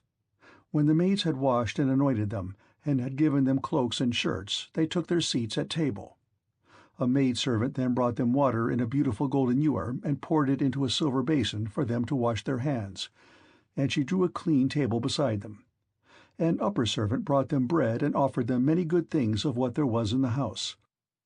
Opposite them sat Penelope, reclining on a couch by one of the bearing-posts of the cloister, and spinning.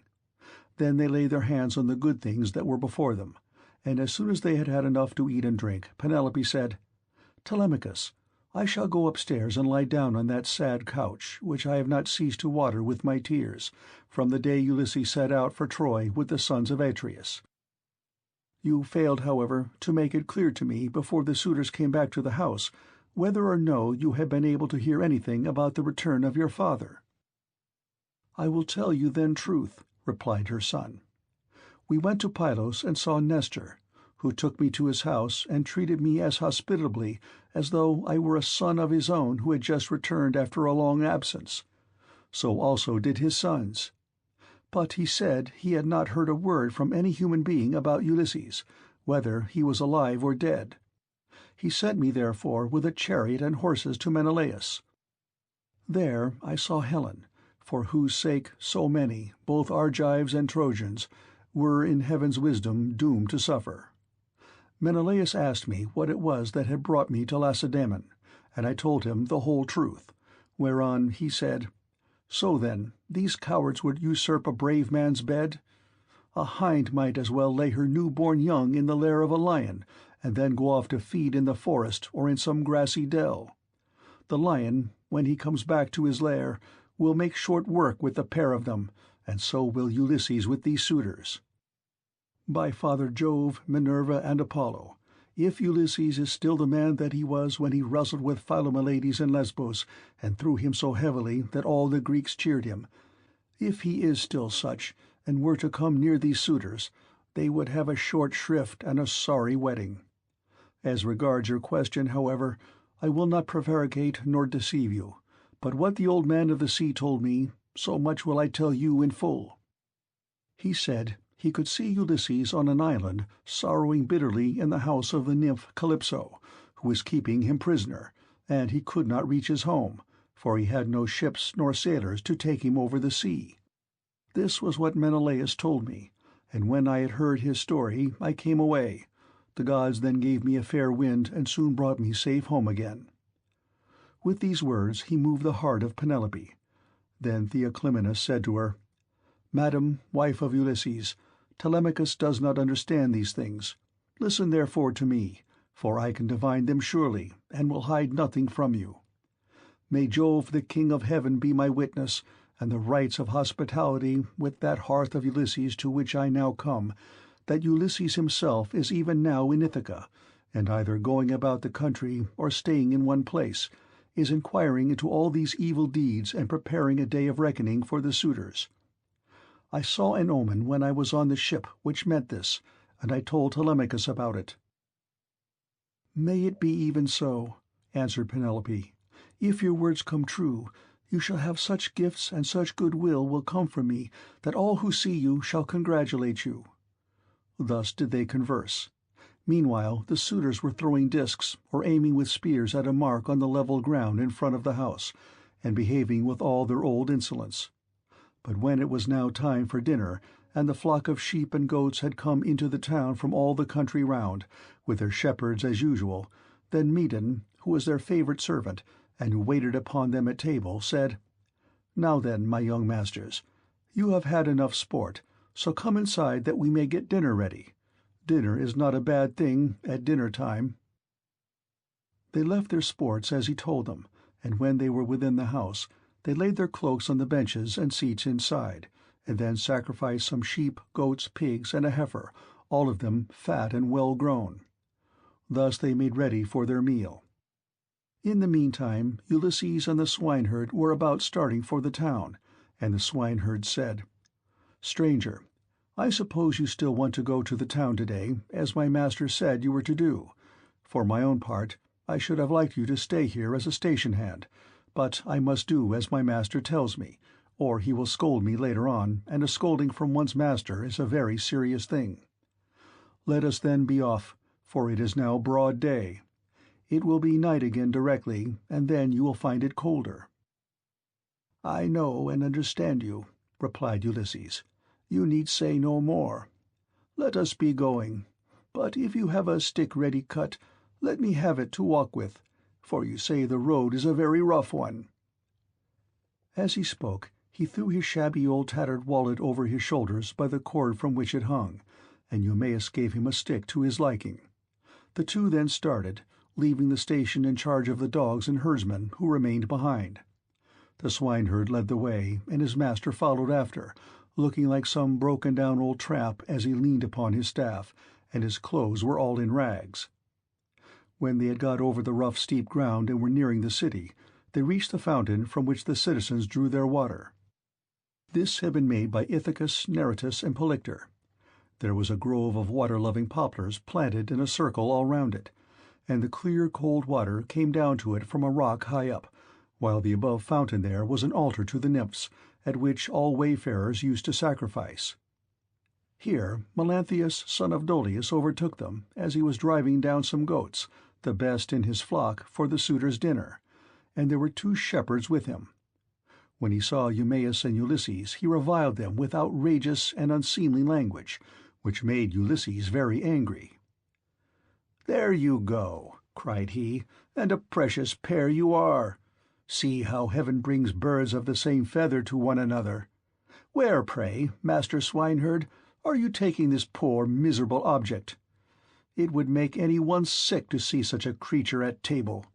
A fellow like this never won a prize for anything in his life, but will go about rubbing his shoulders against every man's doorpost, and begging, not for swords and cauldrons like a man, but only for a few scraps not worth begging for. If you would give him to me for a hand on my station, he might do to clean out the folds, or bring a bit of sweet feed to the kids, and he could fatten his thighs as much as he pleased on whey. But he has taken to bad ways, and will not go about any kind of work. He will do nothing but beg victuals all the town over, to feed his insatiable belly. I say, therefore, and it shall surely be, if he goes near Ulysses' house, he will get his head broken by the stools they fling at him, till they turn him out." On this, as he passed, he gave Ulysses a kick on the hip out of pure wantonness, but Ulysses stood firm and did not budge from the path. For a moment he doubted whether or no to fly at Melanthius and kill him with his staff, or fling him to the ground and beat his brains out. He resolved, however, to endure it and keep himself in check, but the swineherd looked straight at Melanthius and rebuked him, lifting up his hands and praying to heaven as he did so. "Fountain nymphs," he cried, "children of Jove, if ever Ulysses burned you thigh bones covered with fat, whether of lambs or kids, grant my prayer that heaven may send him home. He would soon put an end to the swaggering threats with which such men as you go about insulting people, gadding all over the town while your flocks are going to ruin through bad shepherding." Then Melanthius the goatherd answered, "You ill-conditioned cur, what are you talking about? Some day or other I will put you on board ship and take you to a foreign country, where I can sell you and pocket the money you will fetch. I wish I were as sure that Apollo would strike Telemachus dead this very day, or that the suitors would kill him, as I am that Ulysses will never come home again." With this he left them to come on at their leisure, while he went quickly forward and soon reached the house of his master. When he got there, he went in and took his seat among the suitors opposite Eurymachus, who liked him better than any of the others. The servants brought him a portion of meat, and an upper woman-servant set bread before him that he might eat. Presently Ulysses and the swineherd came up to the house and stood by it, amid a sound of music, for Phemius was just beginning to sing to the suitors. Then Ulysses took hold of the swineherd's hand and said, "Eumaeus, this house of Ulysses is a very fine place. No matter how far you go, you will find few like it. One building keeps following on after another. The outer court has a wall with battlements all round it. The doors are double-folding and of good workmanship. It would be a hard matter to take it by force of arms. I perceive, too, that there are many people banqueting within it, for there's a smell of roast meat, and I hear a sound of music, which the gods have made to go along with feasting." Then Eumaeus said, "You have perceived aright, as indeed you generally do. But let us think what will be our best course. Will you go inside first and join the suitors, leaving me here behind you, or will you wait here and let me go in first? But do not wait long, or someone may see you loitering about outside and throw something at you. Consider this matter, I pray you." And Ulysses answered, "I understand and heed. Go in first and leave me here where I am. I am quite used to being beaten and having things thrown at me. I have been so much buffeted about in war and by sea that I am case-hardened, and this too may go with the rest. But a man cannot hide away the cravings of a hungry belly. This is an enemy which gives much trouble to all men. It is because of this that ships are fitted out to sail the seas and to make war upon other people." As they were thus talking, a dog that had been lying asleep raised his head and pricked up his ears. This was Argos, whom Ulysses had bred before setting out for Troy, but he had never had any work out of him.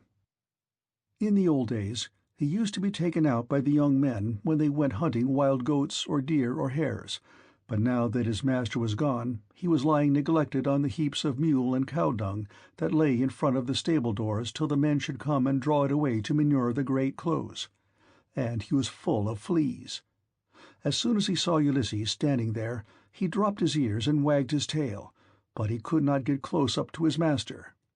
When Ulysses saw the dog on the other side of the yard, he dashed a tear from his eyes without Eumaeus seeing it, and said, "Eumaeus, what a noble hound that is over yonder on the manure heap! His build is splendid. Is he as fine a fellow as he looks, or is he only one of those dogs that come begging about a table and are kept merely for show?" "This hound," answered Eumaeus, "belonged to him who has died in a far country. If he were what he was when Ulysses left for Troy, he would soon show you what he could do. There was not a wild beast in the forest that could get away from him when he was once on its tracks. But now he has fallen on evil times, for his master is dead and gone, and the women take no care of him. Servants never do their work when their master's hand is no longer over them, for Jove takes half the goodness out of a man when he makes a slave of him." As he spoke he went inside the buildings to the cloister where the suitors were, but Argos died as soon as he had recognized his master. Telemachus saw Eumaeus long before anyone else did, and beckoned him to come and sit beside him. So he looked about and saw a seat lying near where the carver sat serving out their portions to the suitors. He picked it up, brought it to Telemachus's table, and sat down opposite him.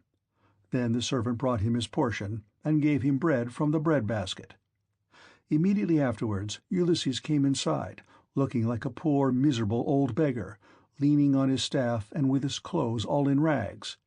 He sat down upon the threshold of ashwood just inside the doors leading from the outer to the inner court, and against a bearing-post of cypress wood which the carpenter had skilfully planed, and had made to join truly with rule and line.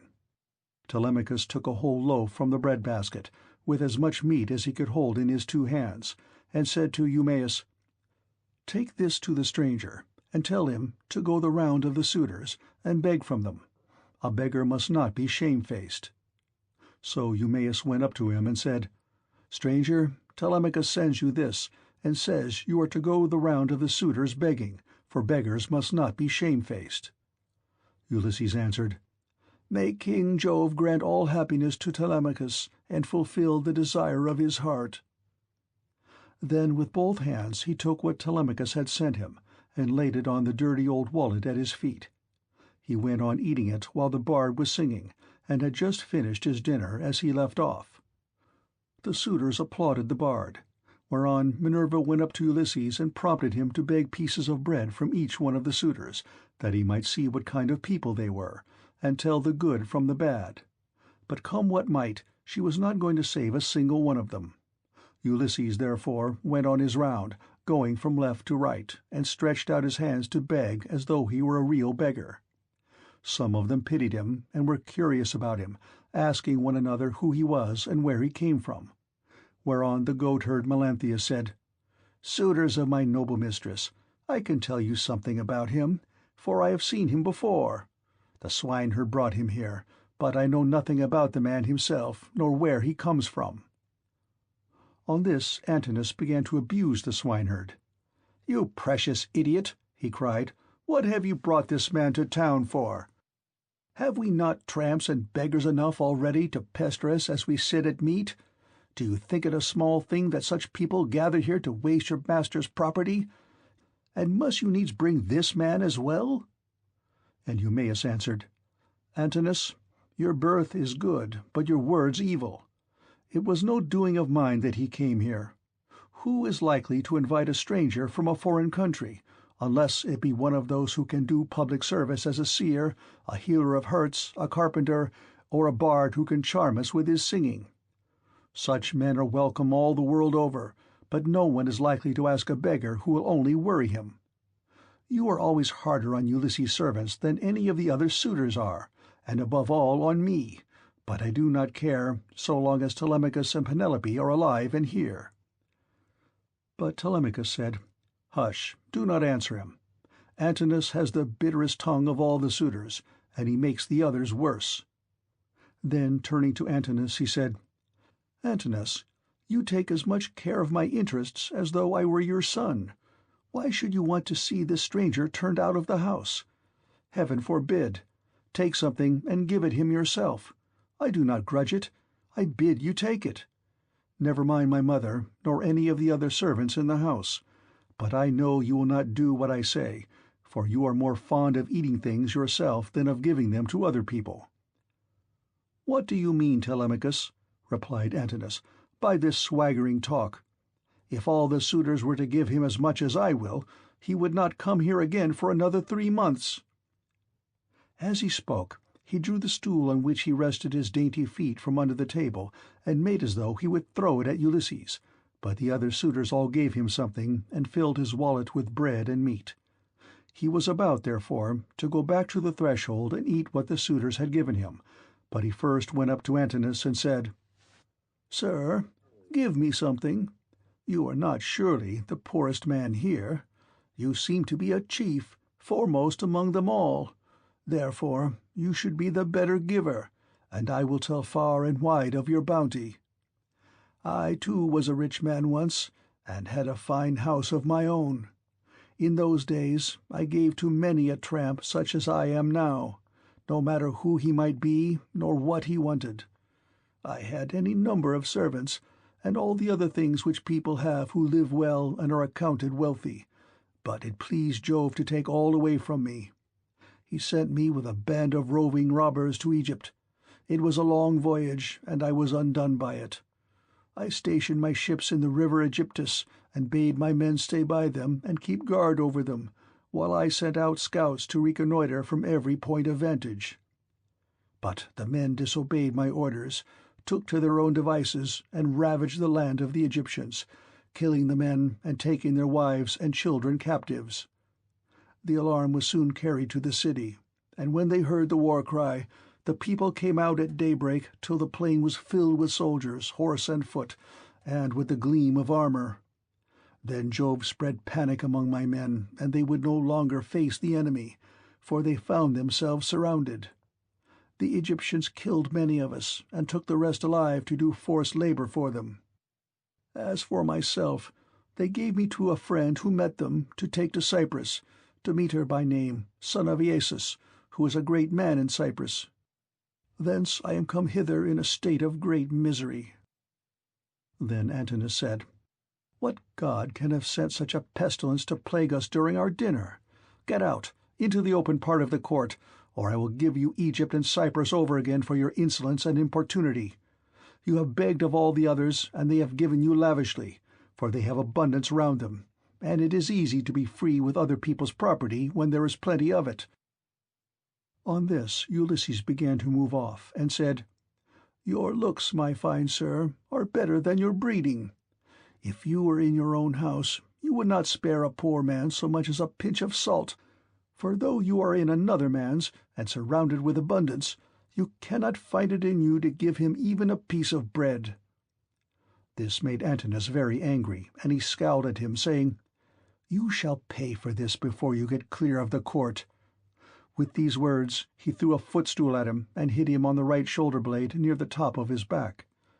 Ulysses stood firm as a rock, and the blow did not even stagger him, but he shook his head in silence as he brooded on his revenge. Then he went back to the threshold and sat down there, laying his well-filled wallet at his feet. "Listen to me," he cried, "you suitors of Queen Penelope, that I may speak even as I am minded. A man knows neither ache nor pain if he gets hit while fighting for his money, or for his sheep or his cattle.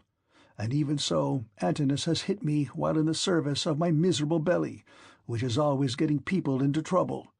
Still, if the poor have gods and avenging deities at all, I pray them that Antinous may come to a bad end before his marriage." "Sit where you are, and eat your victuals in silence, or be off elsewhere," shouted Antinous. "If you say more, I will have you dragged hand and foot through the courts, and the servants shall flay you alive."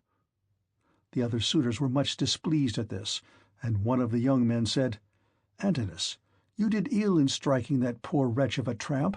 It will be worse for you if he should turn out to be some god. And we know the gods go about disguised in all sorts of ways as people from foreign countries, and travel about the world to see who do amiss and who righteously." Thus said the suitors, but Antinous paid them no heed. Meanwhile Telemachus was furious about the blow that had been given to his father, and though no tear fell from him, he shook his head in silence and brooded on his revenge. Now when Penelope heard that the beggar had been struck in the banqueting cloister, she said before her maids, "Would that Apollo would so strike you, Antinous." And her waiting woman Eurynome answered, "If our prayers were answered, not one of the suitors would ever again see the sun rise." Then Penelope said, "Nurse, I hate every single one of them, for they mean nothing but mischief. But I hate Antinous like the darkness of death itself. A poor unfortunate tramp has come begging about the house for sheer want. Everyone else has given him something to put in his wallet, but Antinous has hit him on the right shoulder-blade with a footstool." Thus did she talk with her maids as she sat in her own room, and in the meantime Ulysses was getting his dinner. Then she called for the swineherd and said, "Eumaeus, go and tell the stranger to come here. I want to see him and ask him some questions. He seems to have travelled much, and he may have seen or heard something of my unhappy husband." To this you answered, O swineherd Eumaeus, "If these Achaeans, madam, would only keep quiet, you would be charmed with the history of his adventures. I had him 3 days and 3 nights with me in my hut, which was the first place he reached after running away from his ship, and he has not yet completed the story of his misfortunes. If he had been the most heaven-taught minstrel in the whole world, on whose lips all hearers hang entranced, I could not have been more charmed as I sat in my hut and listened to him. He says there is an old friendship between his house and that of Ulysses, and that he comes from Crete where the descendants of Minos live, after having been driven hither and thither by every kind of misfortune. He also declares that he has heard of Ulysses as being alive and near at hand among the Thesprotians, and that he is bringing great wealth home with him." "Call him here, then," said Penelope, "that I too may hear his story. As for the suitors, let them take their pleasure indoors or out as they will, for they have nothing to fret about. Their corn and wine remain unwasted in their houses, with none but servants to consume them, while they keep hanging about our house day after day, sacrificing our oxen, sheep, and fat goats for their banquets, and never giving so much as a thought to the quantity of wine they drink. No estate can stand such recklessness, for we have now no Ulysses to protect us. If he were to come again, he and his son would soon have their revenge." As she spoke, Telemachus sneezed so loudly that the whole house resounded with it. Penelope laughed when she heard this, and said to Eumaeus, "Go and call the stranger. Did you not hear how my son sneezed just as I was speaking? This can only mean that all the suitors are going to be killed, and that not one of them shall escape. Furthermore, I say, and lay my saying to your heart, if I am satisfied that the stranger is speaking the truth, I shall give him a shirt and cloak of good wear." When Eumaeus heard this, he went straight to Ulysses and said, "Father stranger, my mistress Penelope, mother of Telemachus, has sent for you. She is in great grief, but she wishes to hear anything you can tell her about her husband, and if she is satisfied that you are speaking the truth, she will give you a shirt and cloak, which are the very things that you are most in want of. As for bread, you can get enough of that to fill your belly by begging about the town and letting those give that will." "I will tell Penelope," answered Ulysses, "nothing but what is strictly true. I know all about her husband, and have been partner with him in affliction, but I am afraid of passing through this crowd of cruel suitors, for their pride and insolence reach heaven. Just now, moreover, as I was going about the house without doing any harm, a man gave me a blow that hurt me very much, but neither Telemachus nor anyone else defended me. Tell Penelope, therefore, to be patient and wait till sundown. Let her give me a seat close up to the fire, for my clothes are worn very thin. You know they are, for you have seen them ever since I first asked you to help me. She can then ask me about the return of her husband." The swineherd went back when he heard this, and Penelope said as she saw him cross the threshold, "Why do you not bring him here, Eumaeus? Is he afraid that someone will ill-treat him, or is he shy of coming inside the house at all? Beggars should not be shamefaced." To this you answered, O swineherd Eumaeus, "The stranger is quite reasonable. He is avoiding the suitors, and is only doing what anyone else would do. He asks you to wait till sundown, and it will be much better, madam, that you should have him all to yourself, when you can hear him and talk to him as you will." "The man is no fool," answered Penelope. "It would very likely be as he says, for there are no such abominable people in the whole world as these men are." When she had done speaking, Eumaeus went back to the suitors, for he had explained everything. Then he went up to Telemachus and said in his ear, so that none could overhear him, "My dear sir, I will now go back to the pigs to see after your property and my own business. You will look to what is going on here, but above all be careful to keep out of danger, for there are many who bear you ill will. May Jove bring them to a bad end before they do us a mischief." "Very well," replied Telemachus. "Go home when you have had your dinner, and in the morning come here with the victims we are to sacrifice for the day. Leave the rest to heaven and me." On this Eumaeus took his seat again, and when he had finished his dinner he left the courts and the cloister with the men at table, and went back to his pigs. As for the suitors, they presently began to amuse themselves with singing and dancing, for it was now getting on towards evening. End of Book 17.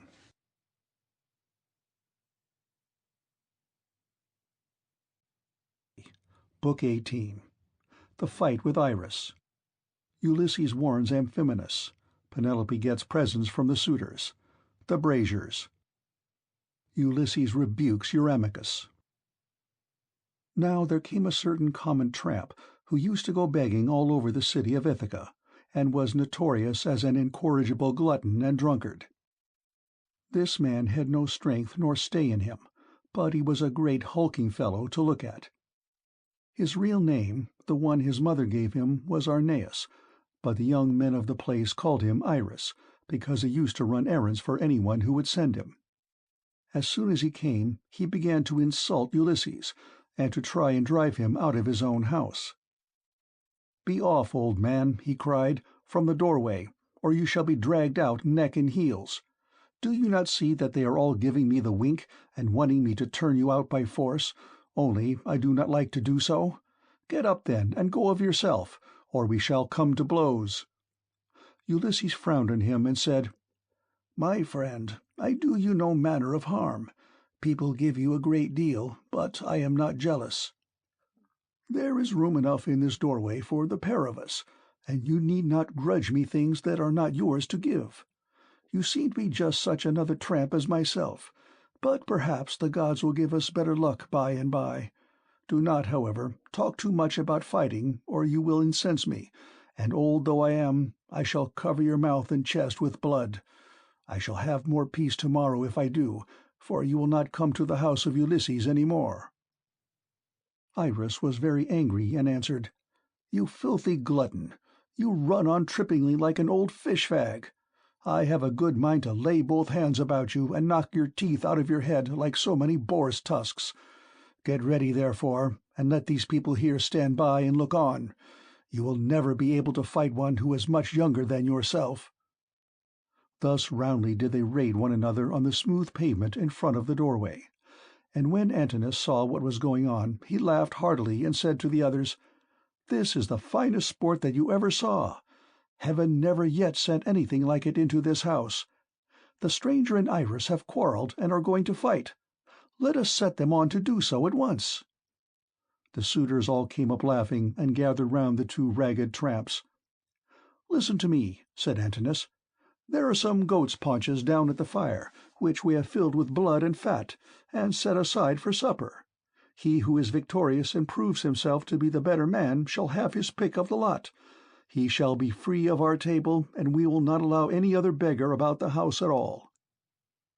The others all agreed, but Ulysses, to throw them off the scent, said, "Sirs, an old man like myself, worn out with suffering, cannot hold his own against a young one, but my irrepressible belly urges me on, though I know it can only end in my getting a drubbing. You must swear, however, that none of you will give me a foul blow to favour Iris and secure him the victory." They swore as he told them, and when they had completed their oath, Telemachus put in a word and said, "Stranger, if you have a mind to settle with this fellow, you need not be afraid of anyone here.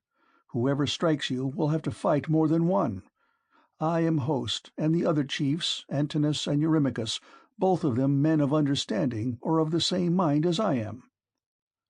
Every one assented, and Ulysses girded his old rags about his loins, thus baring his stalwart thighs, his broad chest and shoulders, and his mighty arms.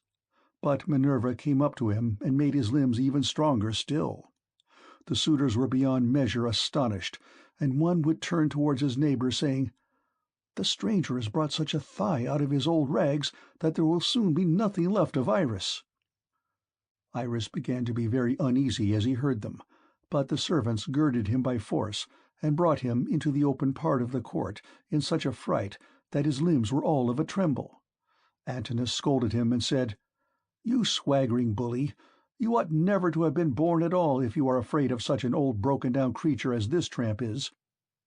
I say, therefore, and it shall surely be, if he beats you and proves himself the better man, I shall pack you off on board ship to the mainland and send you to King Echetus, who kills everyone that comes near him.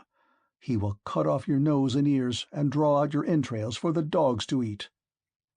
This frightened Iris still more, but they brought him into the middle of the court, and the two men raised their hands to fight. Then Ulysses considered whether he should let drive so hard at him as to make an end of him then and there, or whether he should give him a lighter blow that should only knock him down. In the end he deemed it best to give the lighter blow, for fear the Achaeans should begin to suspect who he was. Then they began to fight, and Iris hit Ulysses on the right shoulder. But Ulysses gave Iris a blow on the neck under the ear that broke in the bones of his skull, and the blood came gushing out of his mouth. He fell groaning in the dust, gnashing his teeth and kicking on the ground. But the suitors threw up their hands and nearly died of laughter, as Ulysses caught hold of him by the foot and dragged him into the outer court as far as the gatehouse. There he propped him up against the wall and put his staff in his hands. "Sit here," said he, "and keep the dogs and pigs off. You are a pitiful creature, and if you try to make yourself king of the beggars any more, you shall fare still worse." Then he threw his dirty old wallet, all tattered and torn, over his shoulder with the cord by which it hung, and went back to sit down upon the threshold. But the suitors went within the cloisters, laughing and saluting him. "May Jove and all the other gods," said they, "grant you whatever you want for having put an end to the importunity of this insatiable tramp. We will take him over to the mainland presently, to King Echetus, who kills everyone that comes near him." Ulysses hailed this as of good omen, and Antinous set a great goat's paunch before him filled with blood and fat. Amphinomus took 2 loaves out of the bread-basket and brought them to him, pledging him as he did so in a golden goblet of wine. "Good luck to you," he said, "father stranger. You are very badly off at present, but I hope you'll have better times by and by." To this Ulysses answered, "Amphinomus, you seem to be a man of good understanding, as indeed you may well be, seeing whose son you are. I have heard your father well spoken of. He is Nisus of Dulichium, a man both brave and wealthy. They tell me you are his son, and you appear to be a considerable person. Listen, therefore, and take heed to what I am saying. Man is the vainest of all creatures that have their being upon earth. As long as heaven vouchsafes him health and strength, he thinks that he shall come to no harm hereafter, and even when the blessed gods bring sorrow upon him, he bears it as if he needs must, and makes the best of it, for God Almighty gives men their daily minds day by day.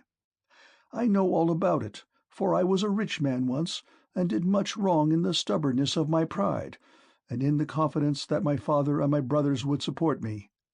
Therefore, let a man fear God in all things always, and take the good that heaven may see fit to send him without vain glory. Consider the infamy of what these suitors are doing. See how they are wasting the estate, and doing dishonour to the wife of one who is certain to return some day, and that too not long hence. Nay, he will be here soon. May heaven send you home quietly first, that you may not meet him in the day of his coming, for once he is here, the suitors and he will not part bloodlessly." With these words he made a drink-offering, and when he had drunk he put the gold cup into the hands of Amphinomus, who walked away serious and bowing his head, for he foreboded evil. But even so he did not escape destruction, for Minerva had doomed him to fall by the hand of Telemachus. So he took his seat again at the place from which he had come. Then Minerva put into the mind of Penelope to show herself to the suitors, that she might make them still more enamoured of her, and win still further honour from her son and husband. So she feigned a mocking laugh, and said, "Eurynome, I have changed my mind, and have a fancy to show myself to the suitors, although I detest them. I should like also to give my son a hint that he had better not have anything more to do with them. They speak fairly enough, but they mean mischief." "My dear child," answered Eurynome, "all that you have said is true. Go and tell your son about it, but first wash yourself and anoint your face. Do not go about with your cheeks all covered with tears. It is not right that you should grieve so incessantly. For Telemachus, whom you always prayed that you might live to see with a beard, is already grown up." "I know, Eurynome," replied Penelope, "that you mean well, but do not try and persuade me to wash and to anoint myself, for heaven robbed me of all my beauty on the day my husband sailed. Nevertheless, tell Autonoe and Hippodamia that I want them. They must be with me when I am in the cloister. I am not going among the men alone. It would not be proper for me to do so." On this the old woman went out of the room to bid the maids go to their mistress. In the meantime Minerva bethought her of another matter, and sent Penelope off into a sweet slumber. So she lay down on her couch, and her limbs became heavy with sleep. Then the goddess shed grace and beauty over her, that all the Achaeans might admire her. She washed her face with the ambrosial loveliness that Venus wears when she goes dancing with the Graces. She made her taller and of a more commanding figure, while as for her complexion, it was whiter than sawn ivory. When Minerva had done all this, she went away, whereon the maids came in from the women's room and woke Penelope with the sound of their talking. "What an exquisitely delicious sleep I have been having," said she, as she passed her hands over her face, "in spite of all my misery. I wish Diana would let me die so sweetly now at this very moment, that I might no longer waste in despair for the loss of my dear husband, who possessed every kind of good quality and was the most distinguished man among the Achaeans." With these words she came down from her upper room, not alone but attended by 2 of her maidens, and when she reached the suitors she stood by one of the bearing-posts supporting the roof of the cloister, holding a veil before her face, and with a staid maid-servant on either side of her. As they beheld her, the suitors were so overpowered and became so desperately enamoured of her that each one prayed he might win her for his own bedfellow. "Telemachus," said she, addressing her son, "I fear you are no longer so discreet and well-conducted as you used to be. When you were younger you had a greater sense of propriety. Now, however, that you are grown up, though a stranger to look at you would take you for the son of a well-to-do father as far as size and good looks go, your conduct is by no means what it should be. What is all this disturbance that has been going on, and how came you to allow a stranger to be so disgracefully ill-treated? What would have happened if he had suffered serious injury while a suppliant in our house? Surely this would have been very discreditable to you." "I am not surprised, my dear mother, at your displeasure," replied Telemachus. I understand all about it, and know when things are not as they should be, which I could not do when I was younger. I cannot, however, behave with perfect propriety at all times. First one and then another of these wicked people here keeps driving me out of my mind, and I have no one to stand by me. After all, however, this fight between Iris and the stranger did not turn out as the suitors meant it to do, for the stranger got the best of it. I wish Father Jove, Minerva, and Apollo would break the neck of every one of these wooers of yours, some inside the house and some out, and I wish they might all be as limp as Iris over yonder in the gate of the outer court. See how he nods his head like a drunken man. He has had such a thrashing that he cannot stand on his feet nor get back to his home, wherever that may be, for he has no strength left in him." Thus did they converse. Eurymachus then came up and said, "Queen Penelope, daughter of Icarius, if all the Achaeans in the Asian Argos could see you at this moment, they would have still more suitors in your house by tomorrow morning, for you are the most admirable woman in the whole world, both as regards personal beauty and strength of understanding." To this Penelope replied, "Eurymachus, heaven robbed me of all my beauty, whether of face or figure, when the Argives set sail for Troy, and my dear husband with them. If he were to return and look after my affairs, I should both be more respected and show a better presence to the world. As it is, I am oppressed with care, and with afflictions which heaven has seen fit to heap upon me. My husband foresaw it all, and when he was leaving home he took my right wrist in his hand. 'Wife,' he said, 'we shall not all of us come safe home from Troy, for the Trojans fight well both with bow and spear. They are excellent also at fighting from chariots, and nothing decides the issue of a fight sooner than this. I know not, therefore, whether heaven will send me back to you, or whether I shall not fall over there at Troy. In the meantime, do you look after things here. Take care of my father and mother as at present, and even more so during my absence. But when you see our son growing a beard, then marry whom you will, and leave this your present home.' This is what he said, and now it is all coming true. A night will come when I shall have to yield myself to a marriage which I detest, for Jove has taken from me all hope of happiness. This further grief, moreover, cuts me to the very heart. You suitors are not wooing me after the custom of my country. When men are courting a woman who they think will be a good wife to them and who is of noble birth, and when they are each trying to win her for himself, they usually bring oxen and sheep to feast the friends of the lady, and they make their magnificent presents, instead of eating up other people's property without paying for it." This was what she said, and Ulysses was glad when he heard her trying to get presents out of the suitors, and flattering them with fair words which he knew she did not mean. Then Antinous said, "Queen Penelope, daughter of Icarius, take as many presents as you please from anyone who will give them to you. It is not well to refuse a present. But we will not go about our business, nor stir from where we are, till you have married the best man among us, whoever he may be." The others applauded what Antinous had said, and each one sent his servant to bring his present. Antinous' man returned with a large and lovely dress, most exquisitely embroidered. It had 12 beautifully made brooch pins of pure gold with which to fasten it. Eurymachus immediately brought her a magnificent chain of gold and amber beads that gleamed like sunlight. Eurynomus's 2 men returned with some earrings fashioned into 3 brilliant pendants, which glistened most beautifully, while King Pisander, son of Polyctor, gave her a necklace of the rarest workmanship, and everyone else brought her a beautiful present of some kind. Then the queen went back to her room upstairs, and her maids brought the presents after her. Meanwhile the suitors took to singing and dancing, and stayed till evening came. They danced and sang till it grew dark. They then brought in 3 braziers to give light, and piled them up with chopped firewood very old and dry. And they lit torches from them, which the maids held up turn and turn about.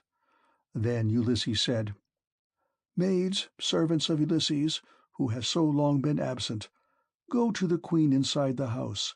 Sit with her and amuse her, or spin and pick wool. I will hold the light for all these people. They may stay till morning, but shall not beat me, for I can stand a great deal." The maids looked at one another and laughed, while pretty Melantho began to gibe at him contemptuously. She was daughter to Dolius, but had been brought up by Penelope, who used to give her toys to play with, and looked after her when she was a child.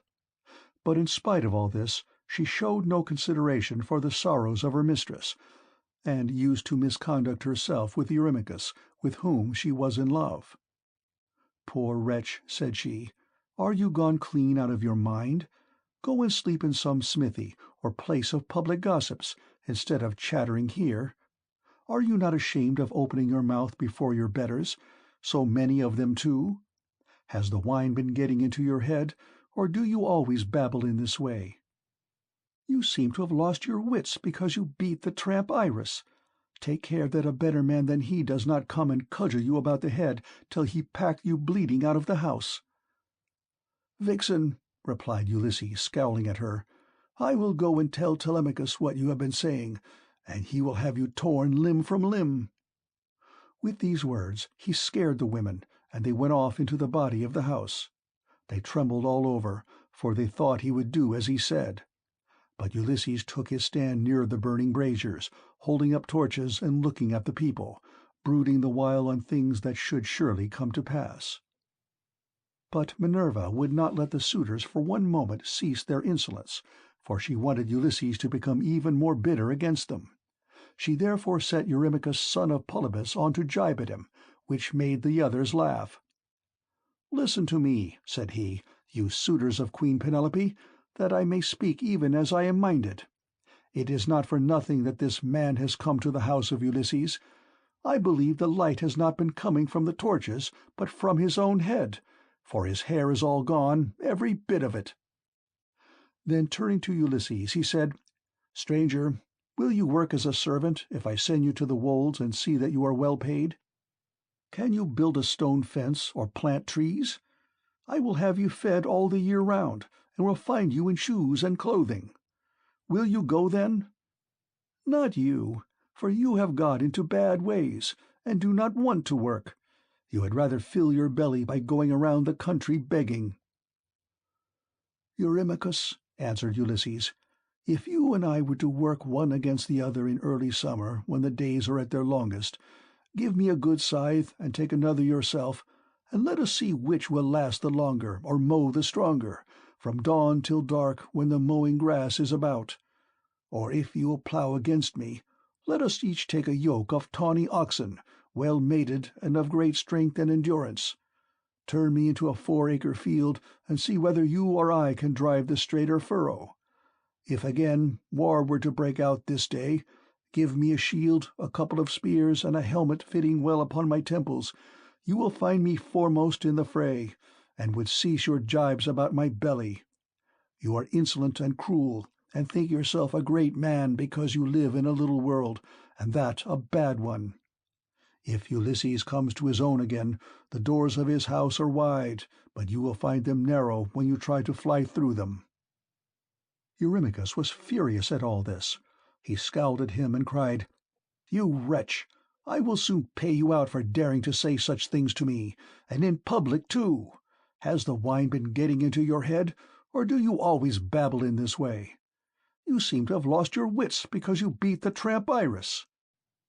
With this he caught hold of a footstool, but Ulysses sought protection at the knees of Amphinomus of Dulichium, for he was afraid. The stool hit the cupbearer on his right hand and knocked him down. The man fell with a cry flat on his back, and his wine-jug fell ringing to the ground. The suitors in the covered cloister were now in an uproar, and one would turn towards his neighbour, saying, "I wish the stranger had gone somewhere else. Bad luck to him, for all the trouble he gives us. We cannot permit such disturbance about a beggar. If such ill counsels are to prevail, we shall have no more pleasure at our banquet." On this Telemachus came forward and said, "Sirs, are you mad? Can you not carry your meat and your liquor decently? Some evil spirit has possessed you. I do not wish to drive any of you away, but you have had your suppers, and the sooner you all go home to bed, the better." The suitors bit their lips and marveled at the boldness of his speech. But Amphimenus, son of Nisus, who was son to Odysseus, said, "Do not let us take offence. It is reasonable, so let us make no answer. Neither let us do violence to the stranger, nor to any of Ulysses' servants. Let the cupbearer go round with the drink offerings, that we may make them and go home to our rest. As for the stranger, let us leave Telemachus to deal with him, for it is to his house that he has come." Thus did he speak, and his saying pleased them well. So Milius of Dulichium, servant to Amphinomus, mixed them a bowl of wine and water, and handed round to each of them man by man, whereon they made their drink offerings to the blessed gods. Then, when they had made their drink offerings, and had drunk each one as he was minded, they took their several ways each of them to his own abode. End of Book 18.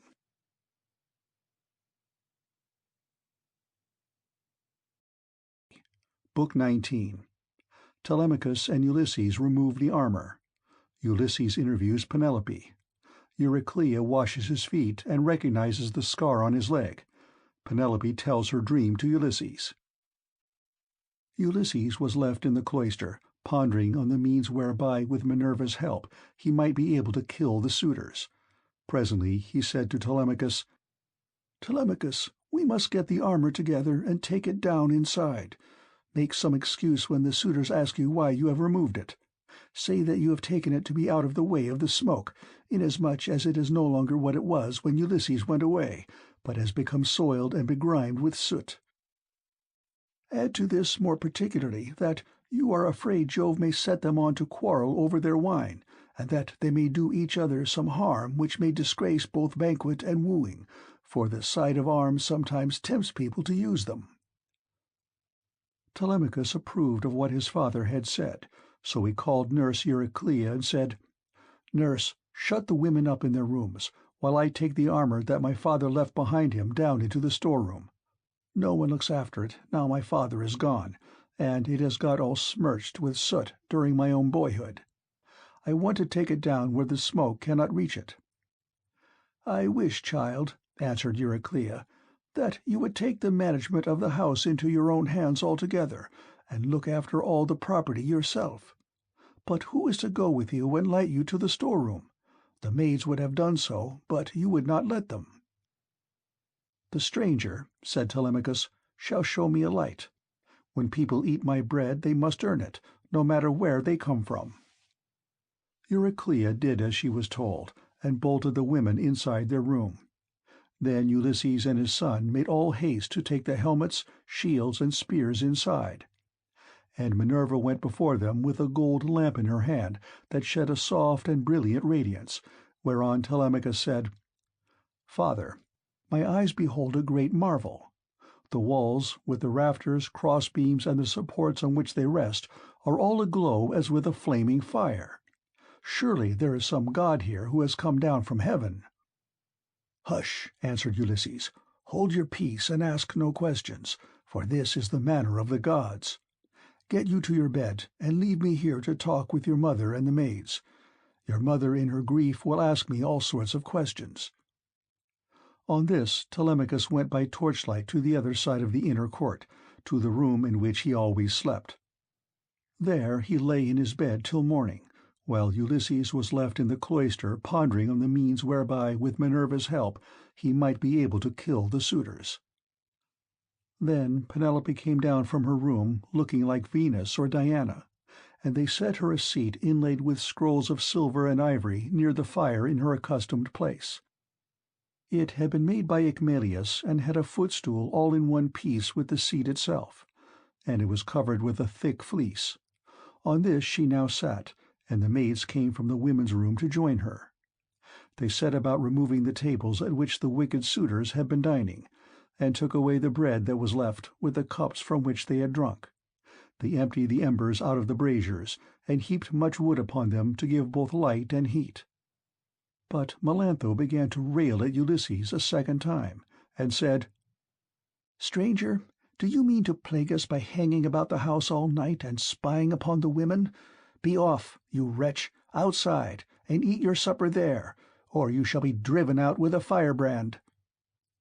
Ulysses scowled at her and answered, "My good woman, Why should you be so angry with me?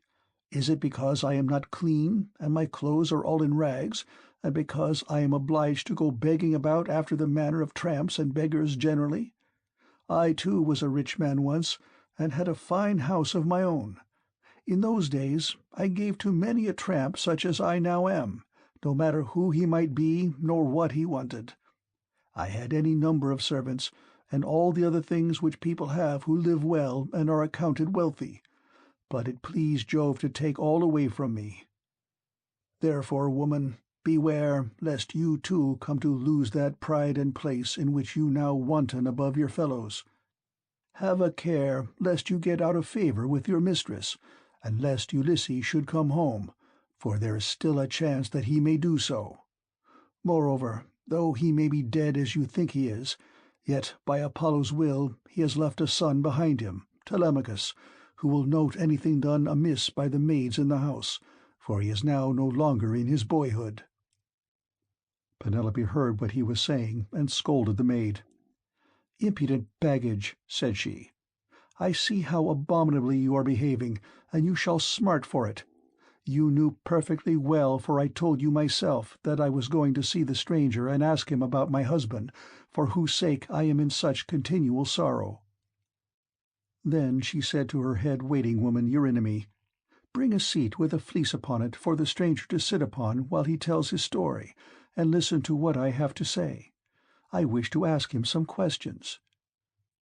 Eurynome brought the seat at once and set a fleece upon it, and as soon as Ulysses had sat down, Penelope began by saying, "Stranger, I shall first ask you, who and whence are you?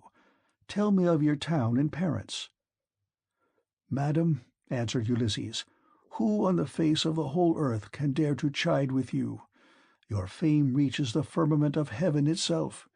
You are like some blameless king, who upholds righteousness as the monarch over a great and valiant nation. The earth yields its wheat and barley, the trees are loaded with fruit, the ewes bring forth lambs, and the sea abounds with fish by reason of his virtues, and his people do good deeds under him. Nevertheless, as I sit here in your house, ask me some other question, and do not seek to know my race and family, or you will recall memories that will yet more increase my sorrow. I am full of heaviness, but I ought not to sit weeping and wailing in another person's house, nor is it well to be thus grieving continually. I shall have one of the servants, or even yourself, complaining of me, and saying that my eyes swim with tears because I am heavy with wine." Then Penelope answered, "Stranger, heaven robbed me of all beauty, whether of face or figure, when the Argives set sail for Troy, and my dear husband with them. If he were to return and look after my affairs, I should be both more respected and should show a better presence to the world. As it is, I am oppressed with care, and with the afflictions which heaven has seen fit to heap upon me. The chiefs from all our islands, Dulichium, Sami, and Zacynthus, as also from Ithaca itself, are wooing me against my will and are wasting my estate. I can therefore show no attention to strangers, nor suppliants, nor to people who say that they are skilled artisans, but am all the time broken-hearted about Ulysses. They want me to marry again at once, and I have to invent stratagems in order to deceive them. In the first place, heaven put it in my mind to set up a great tambour frame in my room, and to begin working upon an enormous piece of fine needlework. Then I said to them, 'Sweethearts, Ulysses is indeed dead. Still, do not press me to marry again immediately. Wait, for I would not have my skill in needlework perish unrecorded, till I have finished making a pall for the hero Laertes, to be ready against the time when death shall take him. He is very rich, and the women of the place will talk if he is laid out without a pall.' This was what I said, and they assented. Whereon I used to keep working at my great web all day long, but at night I would unpick the stitches again by torchlight. I fooled them in this way for 3 years without their finding it out, but as time wore on, and I was now in my 4th year, in the waning of moons, and many days had been accomplished, those good-for-nothing hussies my maids betrayed me to the suitors, who broke in upon me and caught me. They were very angry with me, so I was forced to finish my work whether I would or no. And now I do not see how I can find another further shift for getting out of this marriage. My parents are putting great pressure upon me, and my son chafes at the ravages the suitors are making upon his estate, for he is now old enough to understand all about it and is perfectly able to look after his own affairs, for heaven has blessed him with an excellent disposition. Still, notwithstanding all this, tell me who you are and where you come from, for you must have had father and mother of some sort. You cannot be the son of an oak or of a rock." Then Ulysses answered, "Madam, wife of Ulysses, since you persist in asking me about my family, I will answer, no matter what it costs me. People must expect to be pained when they have been exiles as long as I have, and suffered as much among as many peoples. Nevertheless, as regards your question, I will tell you all you ask. There is a fair and fruitful island in mid-ocean called Crete. It is thickly peopled, and there are 90 cities in it.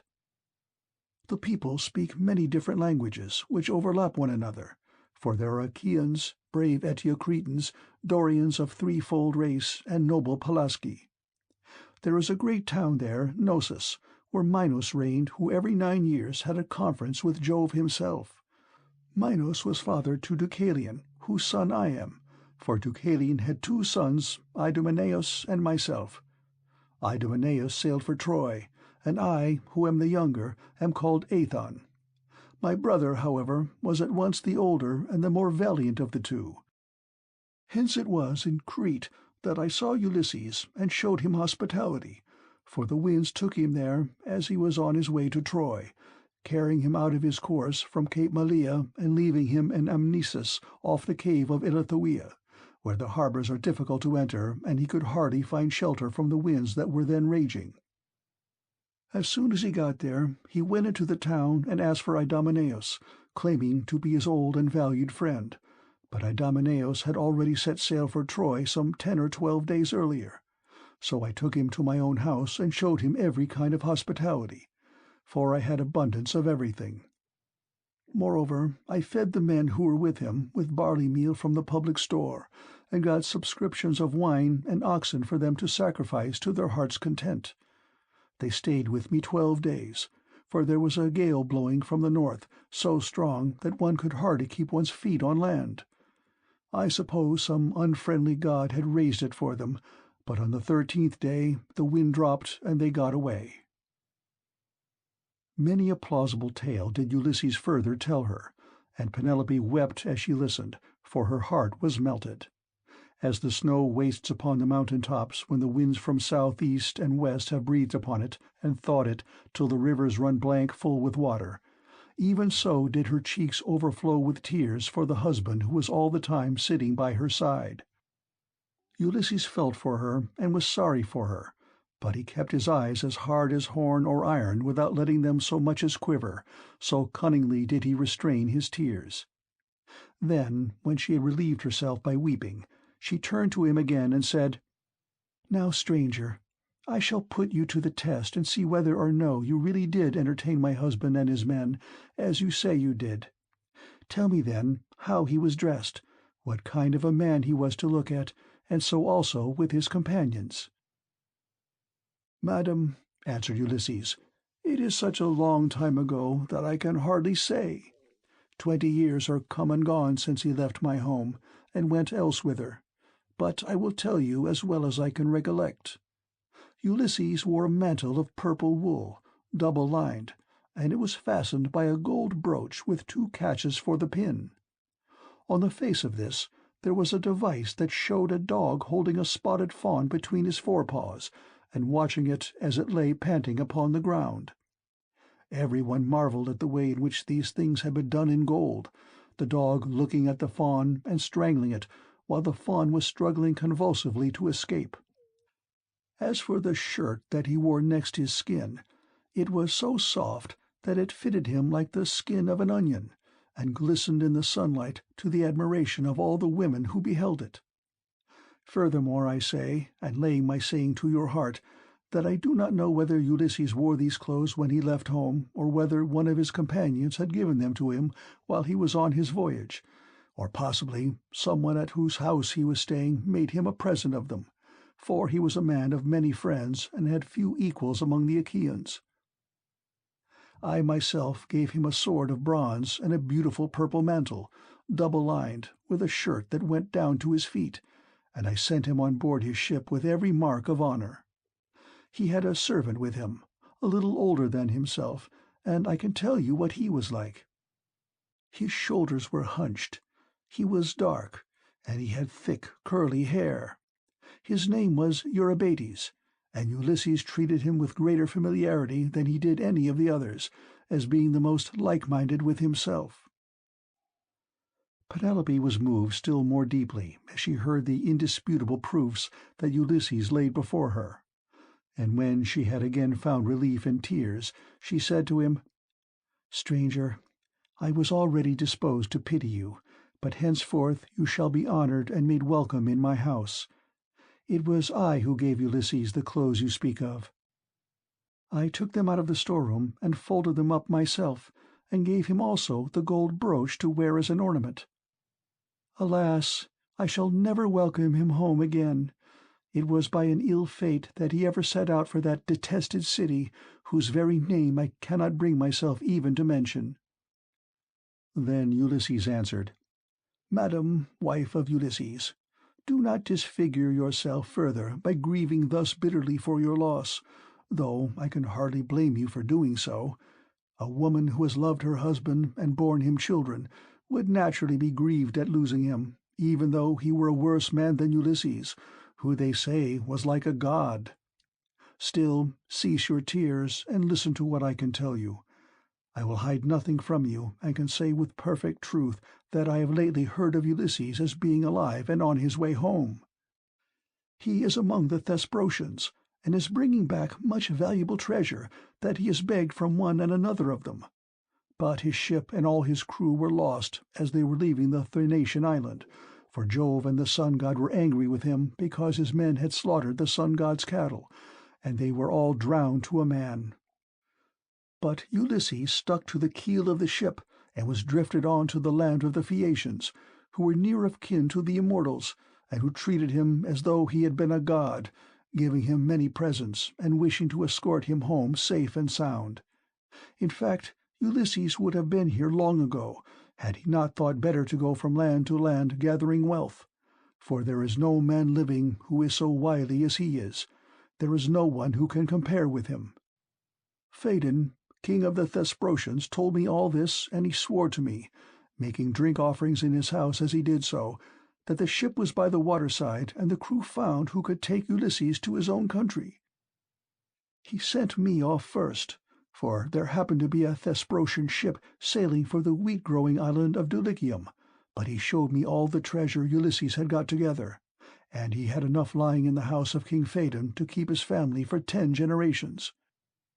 But the king said Ulysses had gone to Dodona, that he might learn Jove's mind from the high oak tree, and know whether after so long an absence he should return to Ithaca openly or in secret. So you may know he is safe and will be here shortly. He is close at hand and cannot remain away from home much longer. Nevertheless, I will confirm my words with an oath, and call Jove, who is the first and mightiest of all gods, to witness, as also that hearth of Ulysses to which I have now come, that all I have spoken shall surely come to pass. Ulysses will return in this self-same year. With the end of this moon and the beginning of the next he will be here." "May it be even so," answered Penelope. "If your words come true, you shall have such gifts and such good-will from me that all who see you shall congratulate you. But I know very well how it will be. Ulysses will not return, neither will you get your escort hence, for so surely as that Ulysses ever was, there are now no longer any such masters in the house as he was, to receive honorable strangers or to further them on their way home. And now, you maids, wash his feet for him, and make him a bed on a couch with rugs and blankets, that he may be warm and quiet till morning. Then at daybreak wash him and anoint him again, that he may sit in the cloister and take his meals with Telemachus. It shall be the worse for any one of these hateful people who is uncivil to him. Like it or not, he shall have no more to do in this house. For how, sir, shall you be able to learn whether or no I am superior to others of my sex, both in goodness of heart and understanding, if I let you dine in my cloister squalid and ill-clad? Men live but for a little season. If they are hard and deal hardly, people wish them ill so long as they are alive, and speak contemptuously of them when they are dead. But he that is righteous and deals righteously, the people tell of his praise among all lands, and many shall call him blessed. Ulysses answered, Madam, I have forsworn rugs and blankets from the day that I left the snowy ranges of Crete to go on shipboard. I will lie as I have lain on many a sleepless night hitherto. Night after night have I passed in any rough sleeping place and waited for morning. Nor again do I like having my feet washed. I shall not let any of the young hussies about your house touch my feet. But if you have any old and respectable woman who has gone through as much trouble as I have, I will allow her to wash them. To this Penelope said, My dear sir, of all the guests who have ever yet come to my house, there never was one who spoke in all things with such admirable propriety as you do. There happens to be in the house a most respectable old woman, the same who received my poor dear husband in her arms the night he was born, and nursed him in infancy. She is very feeble now, but she shall wash your feet. Come here, said she, Euryclea, and wash your master's age-mate.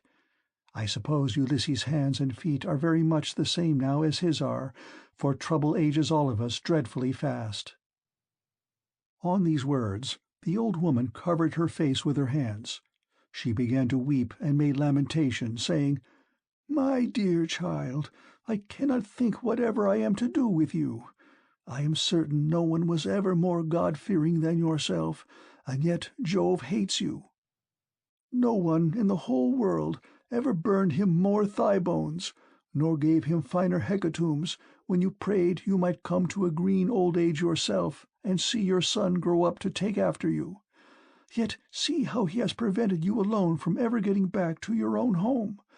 I have no doubt the women in some foreign place which Ulysses has got to are gibing at him as all these sluts here have been gibing at you. I do not wonder at your not choosing to let them wash you, after the manner in which they have insulted you.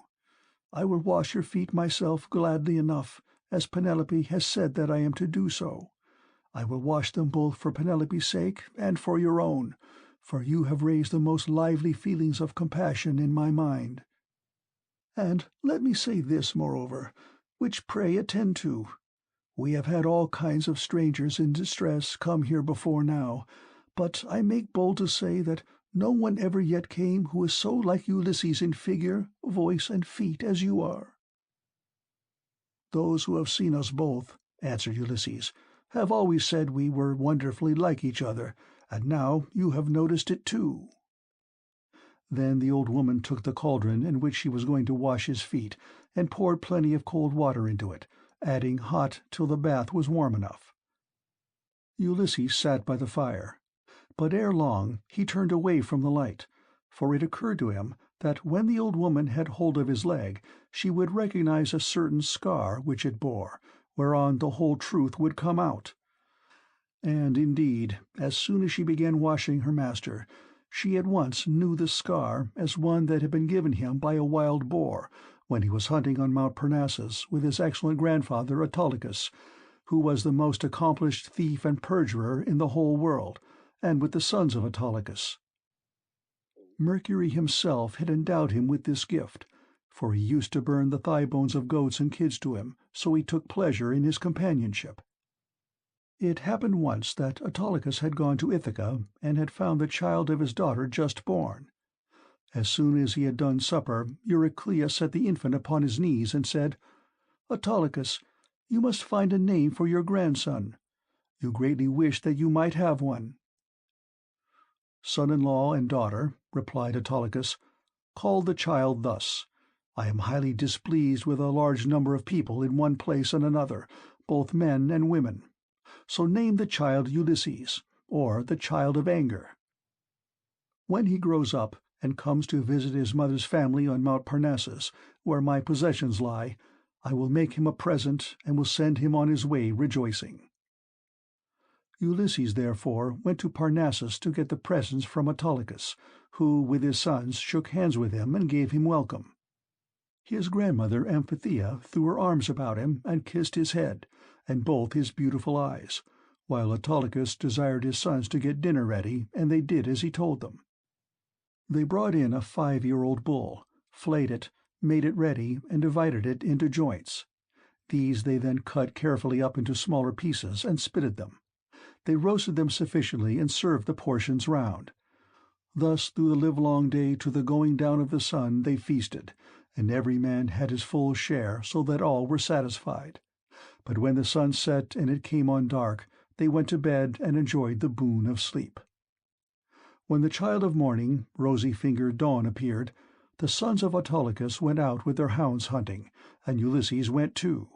They climbed the wooded slopes of Parnassus and soon reached its breezy upland valleys. But as the sun was beginning to beat upon the fields, fresh risen from the slow still currents of Oceanus, they came to a mountain dell. The dogs were in front searching for the tracks of the beasts they were chasing, and after them came the sons of Autolycus, among whom was Ulysses, close behind the dogs, and he had a long spear in his hand. Here was the lair of a huge boar among some thick brushwood, so dense that the wind and rain could not get through it, nor could the sun's rays pierce it, and the ground underneath lay thick with fallen leaves. The boar heard the noise of the men's feet, and the hounds baying on every side as the huntsmen came up to him, so he rushed from his lair, raised the bristles on his neck, and stood at bay with fire flashing from his eyes. Ulysses was the first to raise his spear and try to drive it into the brute, but the boar was too quick for him and charged him sideways, ripping him above the knee with a gash that tore deep, though it did not reach the bone. As for the boar, Ulysses hit him on the right shoulder, and the point of the spear went right through him, so that he fell groaning in the dust until the life went out of him. The sons of Autolycus busied themselves with the carcass of the boar, and bound Ulysses' wound. Then, after saying a spell to stop the bleeding, they went home as fast as they could. But when Autolycus and his sons had thoroughly healed Ulysses, they made him some splendid presents, and sent him back to Ithaca with much mutual goodwill. When he got back, his father and mother were rejoiced to see him, and asked him all about it, and how he had hurt himself to get the scar. So he told them how the boar had ripped him when he was out hunting with Autolycus and his sons on Mount Parnassus. As soon as Eurycleia had got the scarred limb in her hands and had well hold of it, she recognized it and dropped the foot at once. The leg fell into the bath, which rang out and was overturned, so that all the water was spilt on the ground. Eurycleia's eyes between her joy and her grief filled with tears, and she could not speak, but she caught Ulysses by the beard and said, "My dear child, I am sure you must be Ulysses himself. Only I did not know you till I had actually touched and handled you." As she spoke, she looked towards Penelope, as though wanting to tell her that her dear husband was in the house, but Penelope was unable to look in that direction and observe what was going on, for Minerva had diverted her attention.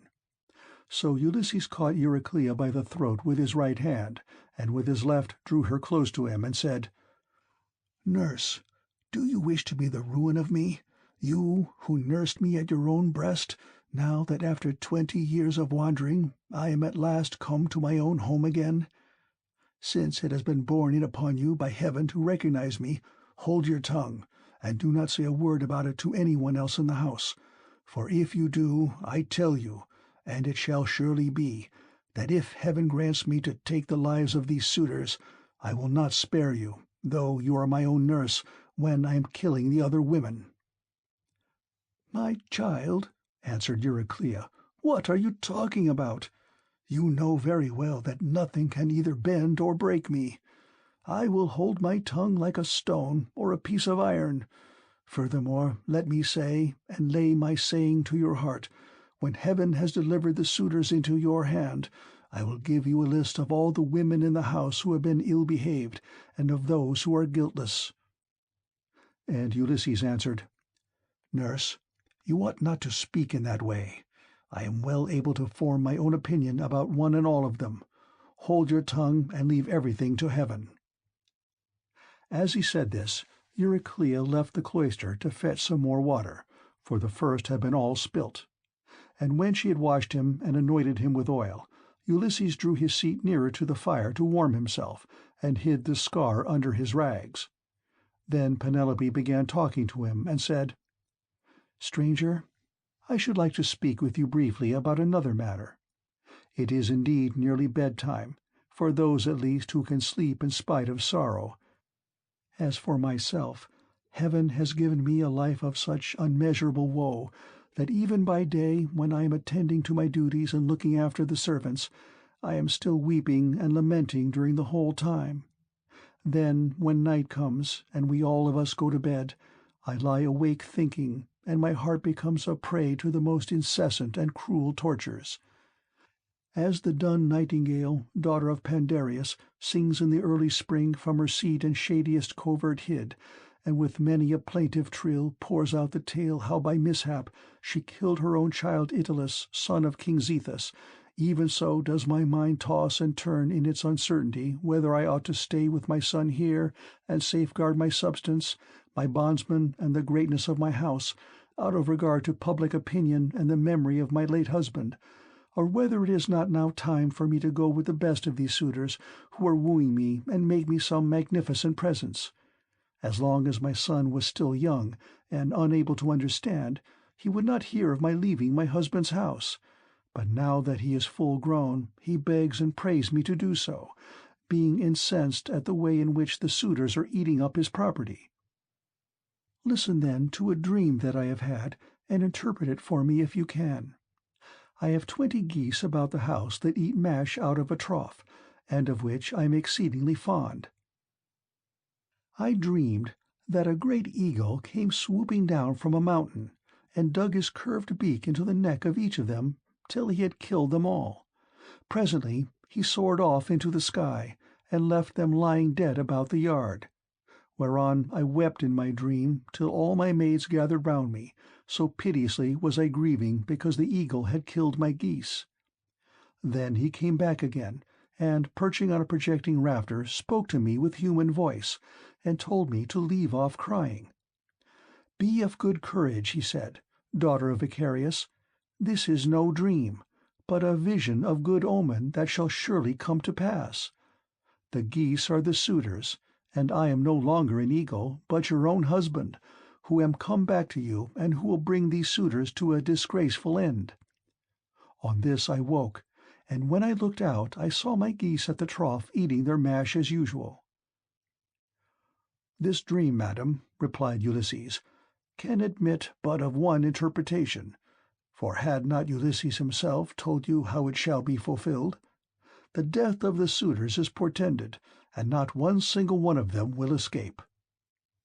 And Penelope answered, "Stranger, dreams are very curious and unaccountable things, and they do not by any means invariably come true. There are 2 gates through which these unsubstantial fancies proceed. The one is of horn, and the other ivory. Those that come through the gate of ivory are fatuous, but those from the gate of horn mean something to those that see them. I do not think, however, that my own dream came through the gate of horn, though I and my son should be most thankful if it proves to have done so. Furthermore I say, and lay my saying to your heart, the coming dawn will usher in the ill-omened day that is to sever me from the house of Ulysses, for I am about to hold a tournament of axes. My husband used to set up 12 axes in the court, one in front of the other, like the stays upon which a ship is built. He would then go back from them and shoot an arrow through the whole 12. I shall make the suitors try to do the same thing, and whichever of them can string the bow most easily and send his arrow through all the 12 axes, him will I follow, and quit this house of my lawful husband, so goodly and so abounding in wealth. But even so, I doubt not that I shall remember it in my dreams." Then Ulysses answered, "Madam, wife of Ulysses, you need not defer your tournament, for Ulysses will return ere ever they can string the bow, handle it how they will, and send their arrows through the iron." To this Penelope said, "As long, sir, as you will sit here and talk to me, I can have no desire to go to bed. Still, people cannot do permanently without sleep, and heaven has appointed us dwellers on earth a time for all things. I will therefore go upstairs and recline upon that couch, which I have never ceased to flood with my tears from the day Ulysses set out for the city with a hateful name." She then went upstairs to her own room, not alone, but attended by her maidens, and when there she lamented her dear husband till Minerva shed sweet sleep over her eyelids. End of Book 19.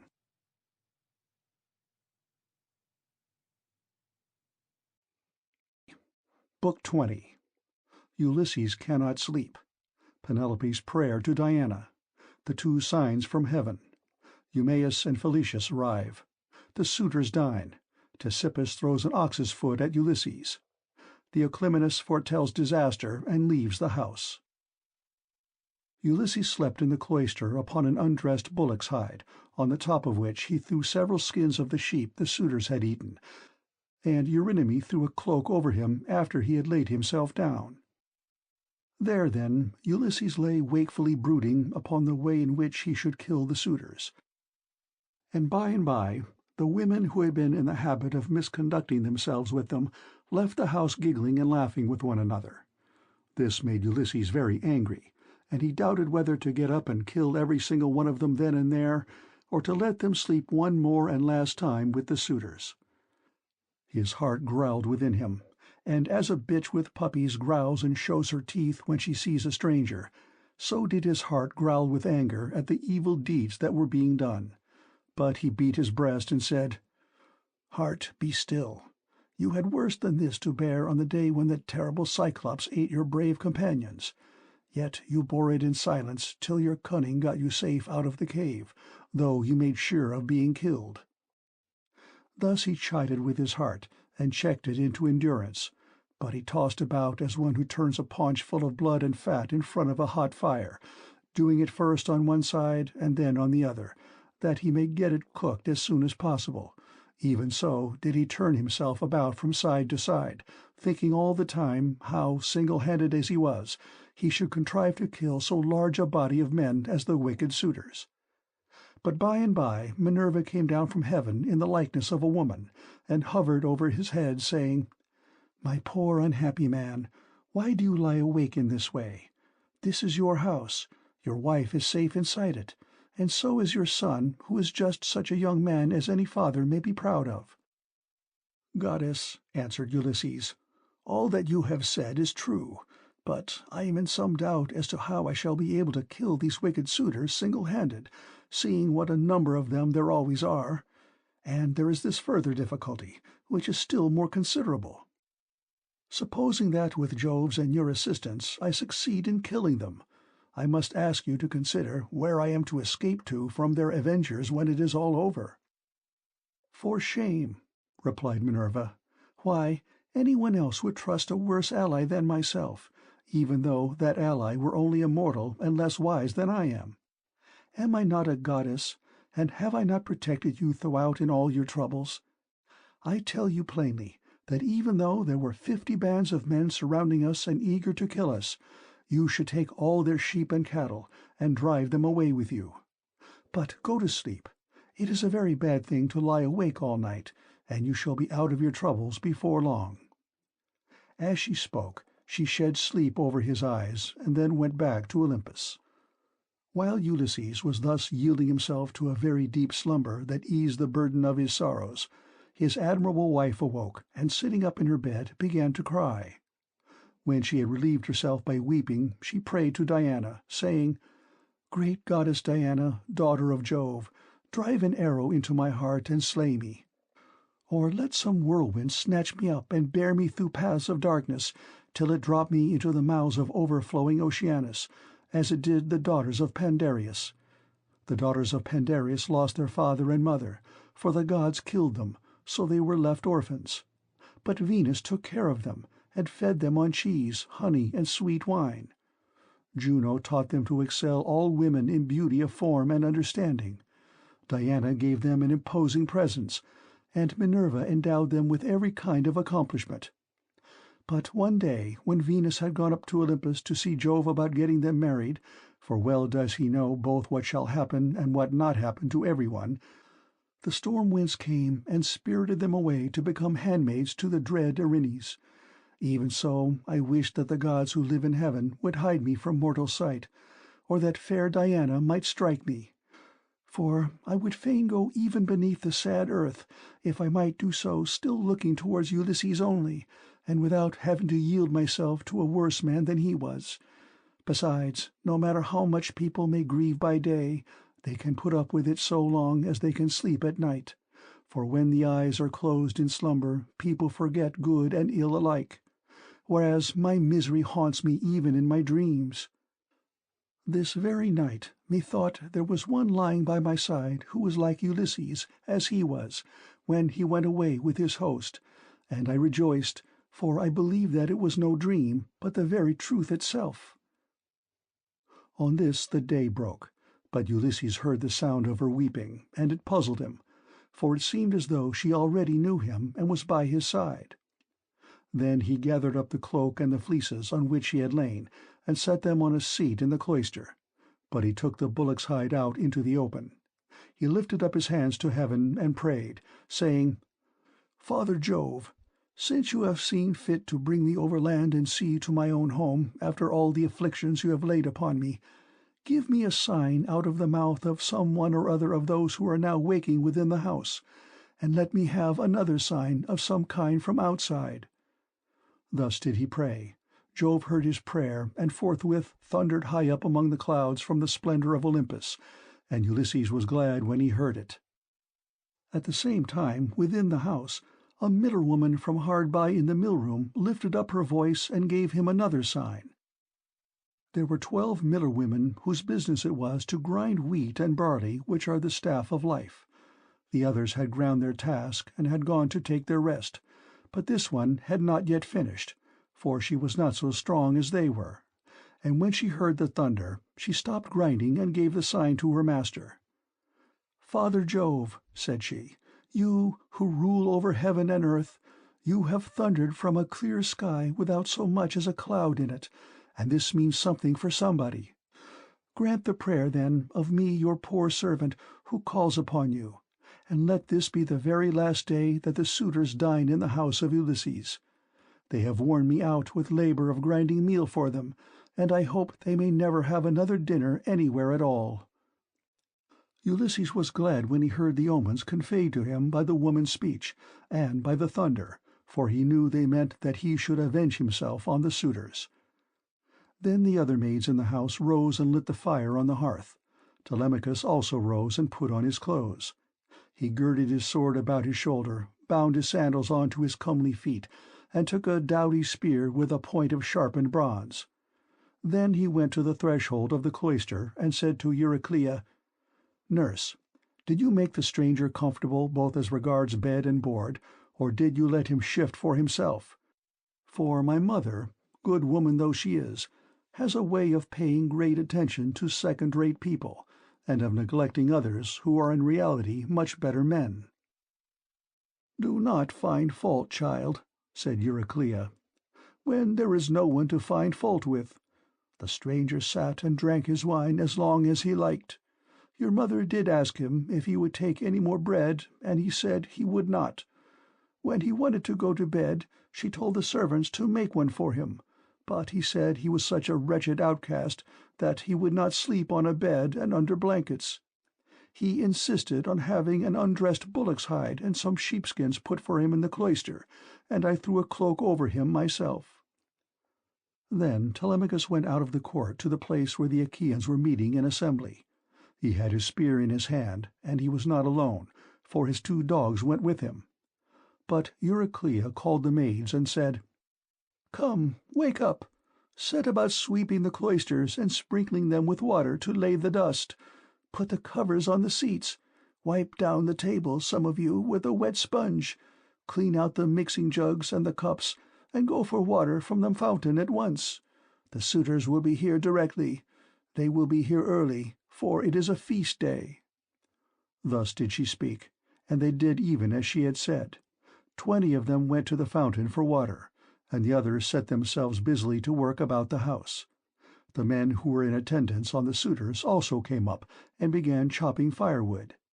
By and by the women returned from the fountain, and the swineherd came after them with the 3 best pigs he could pick out.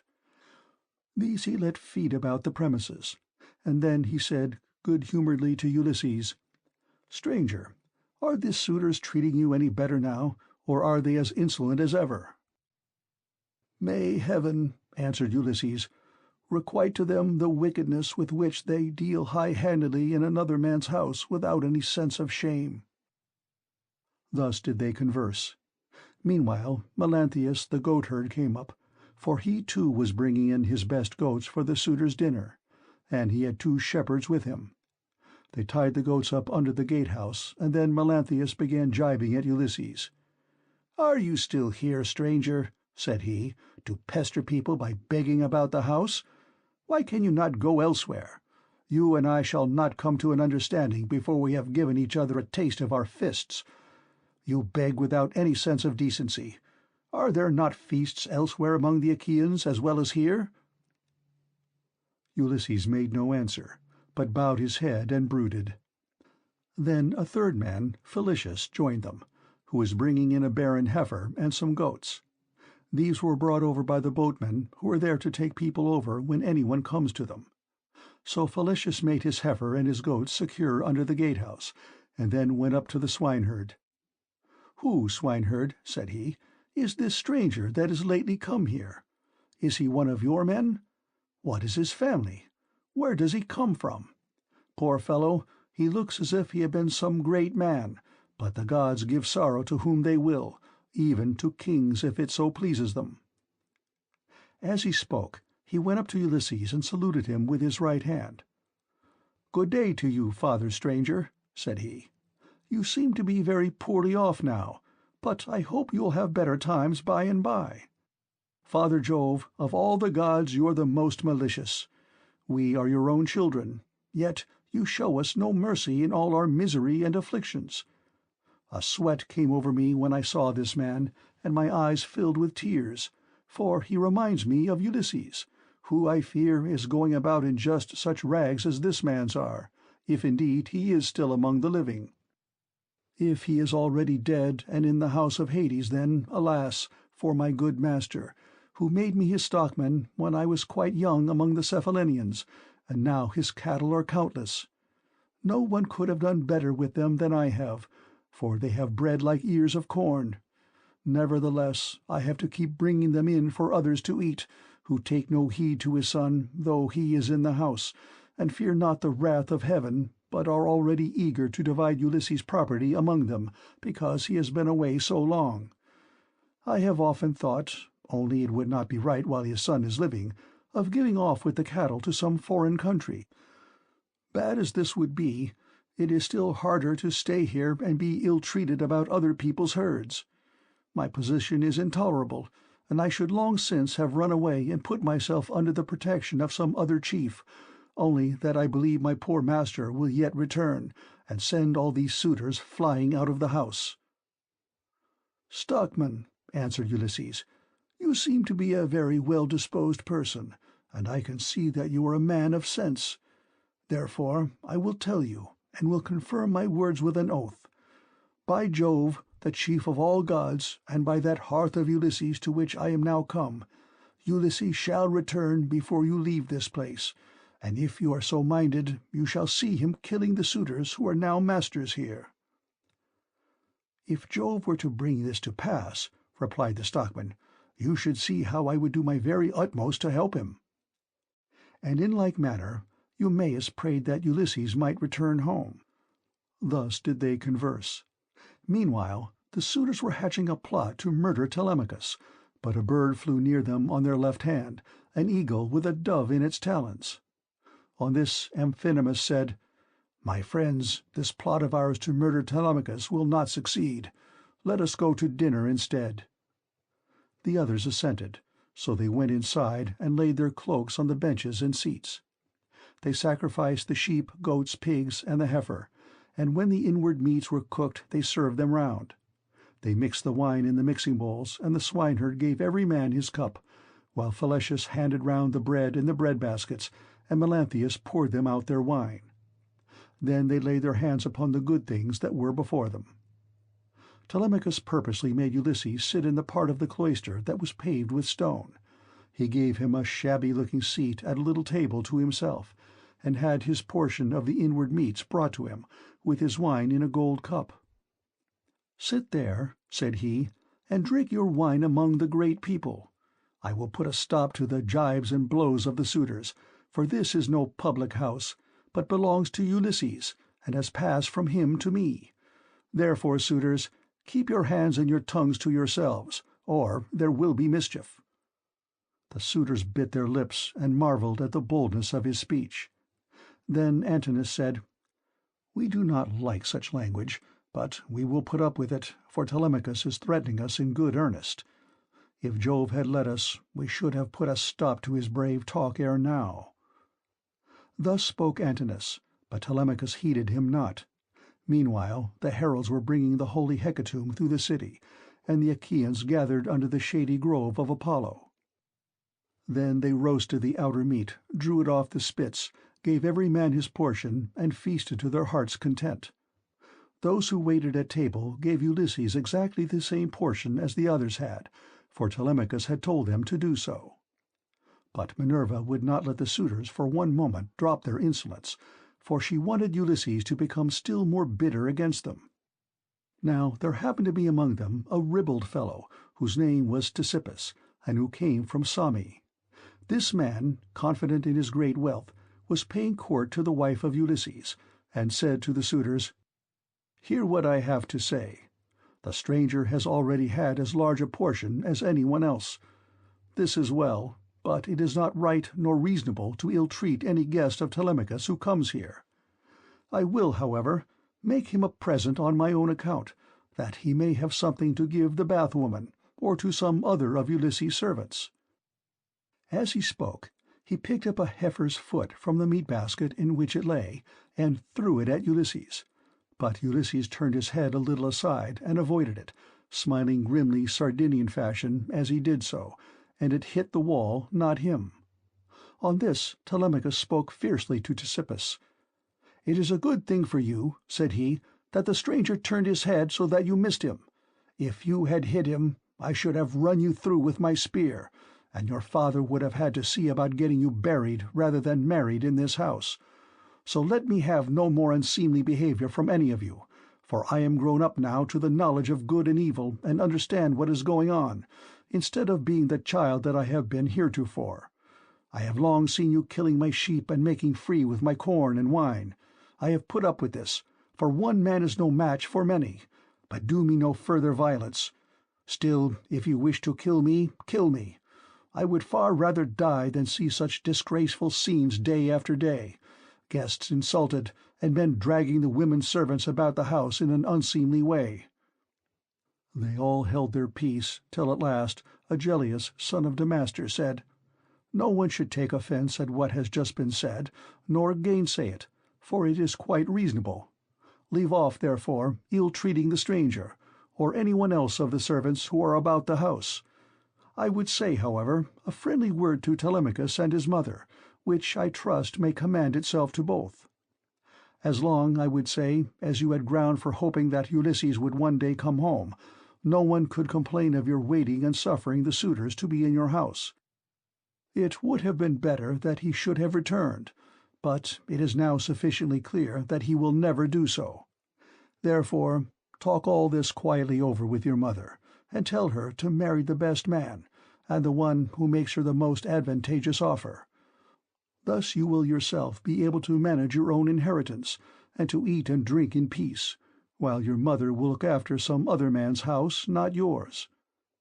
To this Telemachus answered, "By Jove, Agellius, and by the sorrows of my unhappy father, who has either perished far from Ithaca, or is wandering in some distant land, I throw no obstacles in the way of my mother's marriage. On the contrary, I urge her to choose whomsoever she will, and I will give her numberless gifts into the bargain. But I dare not insist point-blank that she shall leave the house against her own wishes. Heaven forbid that I should do this." Minerva now made the suitors fall to laughing immoderately, and set their wits wandering. But they were laughing with a forced laughter. Their meat became smeared with blood, their eyes filled with tears, and their hearts were heavy with forebodings. Theoclymenus saw this and said, "Unhappy men, what is it that ails you? There is a shroud of darkness drawn over you from head to foot. Your cheeks are wet with tears.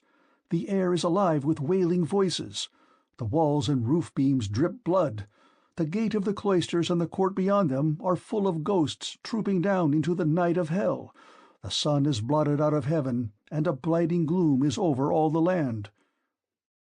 Thus did he speak, and they all of them laughed heartily. Eurymachus then said, "This stranger who has lately come here has lost his senses. Servants, turn him out into the streets, since he finds it so dark here." But Theoclymenus said, "Eurymachus, you need not send anyone with me. I have eyes, ears, and a pair of feet of my own, to say nothing of an understanding mind. I will take these out of the house with me, for I see mischief overhanging you, from which not one of you men who are insulting people and plotting ill deeds in the house of Ulysses will be able to escape." He left the house as he spoke, and went back to Piraeus, who gave him welcome, but the suitors kept looking at one another and provoking Telemachus by laughing at the strangers. One insolent fellow said to him, "Telemachus, you are not happy in your guests. First you have this importunate tramp, who comes begging bread and wine and has no skill for work or for hard fighting, but is perfectly useless. And now here is another fellow who is setting himself up as a prophet. Let me persuade you, for it will be much better to put them on board ship and send them off to the Sicels to sell for what they will bring." Telemachus gave him no heed, but sat silently watching his father, expecting every moment that he would begin his attack upon the suitors. Meanwhile the daughter of Icarius, wise Penelope, had had a rich seat placed for her facing the court and the cloisters, so that she could hear what everyone was saying. The dinner indeed had been prepared amid much merriment. It had been both good and abundant, for they had sacrificed many victims. But the supper was yet to come, and nothing can be conceived more gruesome than the meal which a goddess and a brave man were soon to lay before them, for they had brought their doom upon themselves. End of Book 20.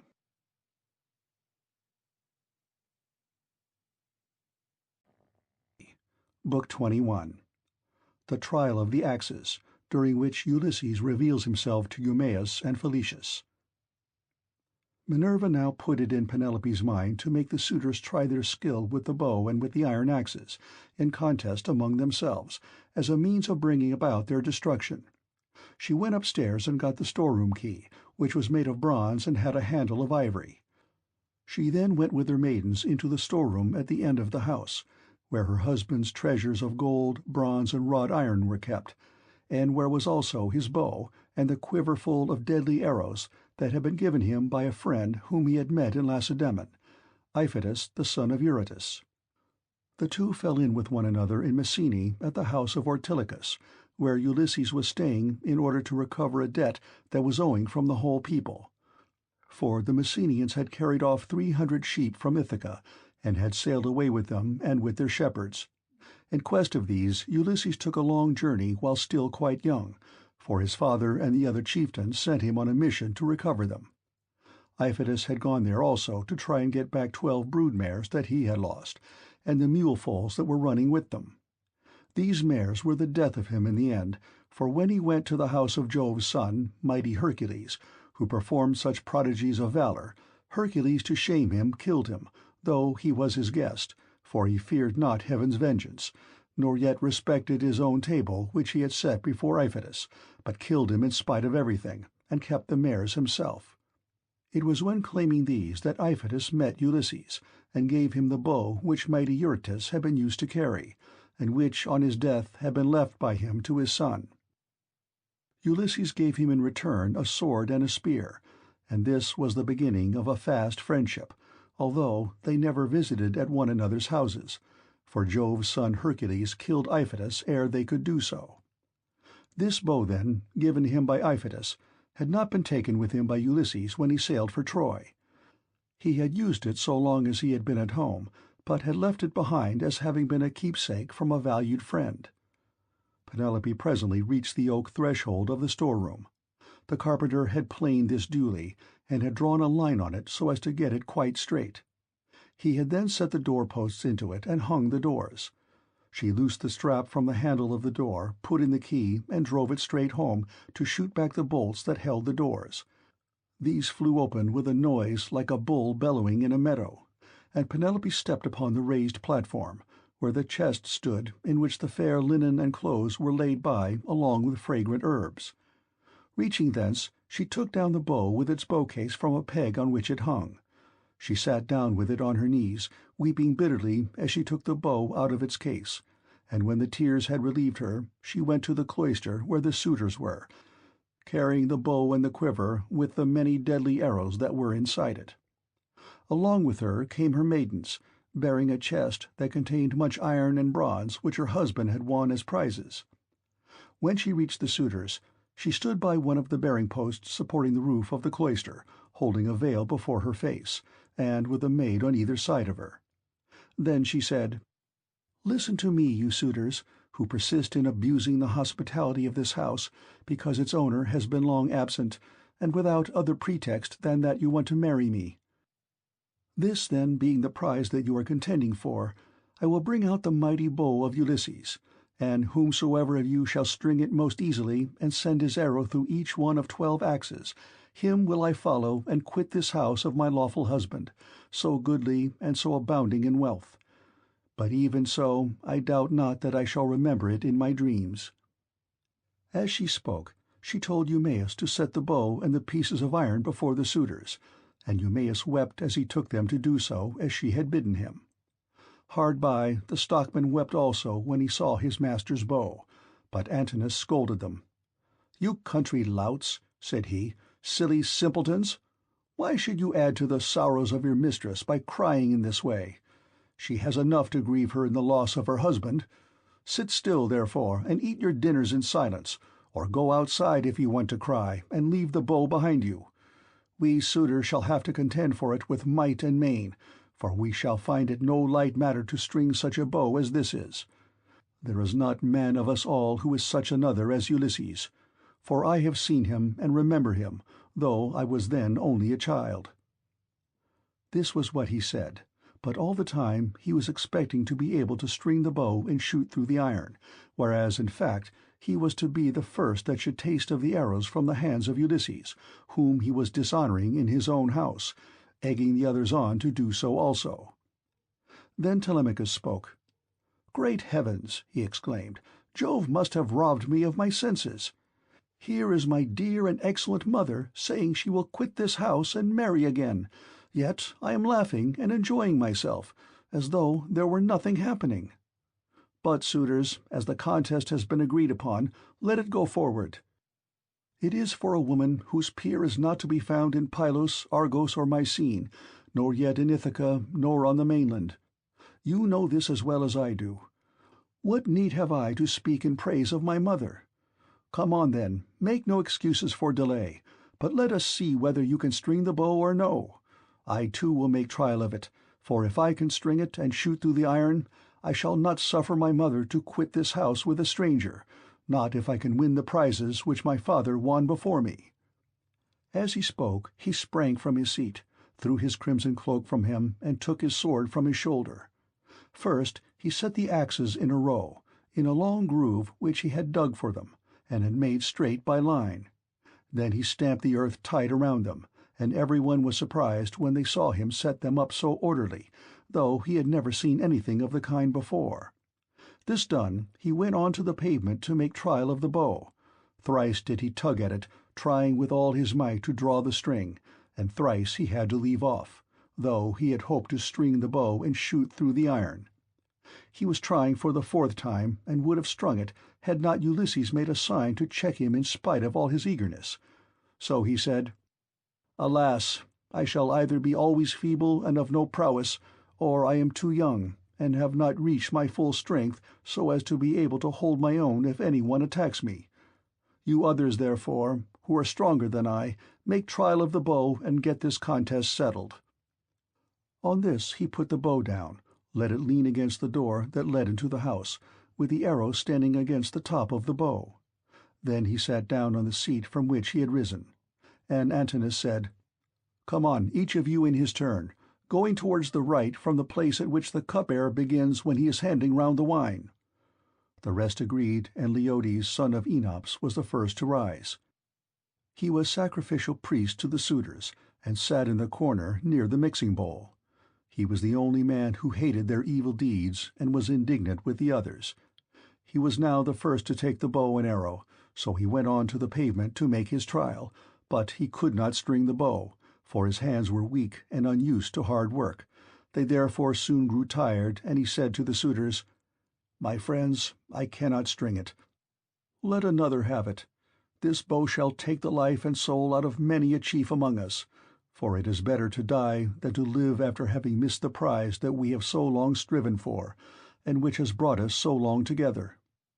Some one of us is even now hoping and praying that he may marry Penelope, but when he has seen this bow and tried it, let him woo and make bridal offerings to some other woman, and let Penelope marry whoever makes her the best offer and whose lot it is to win her."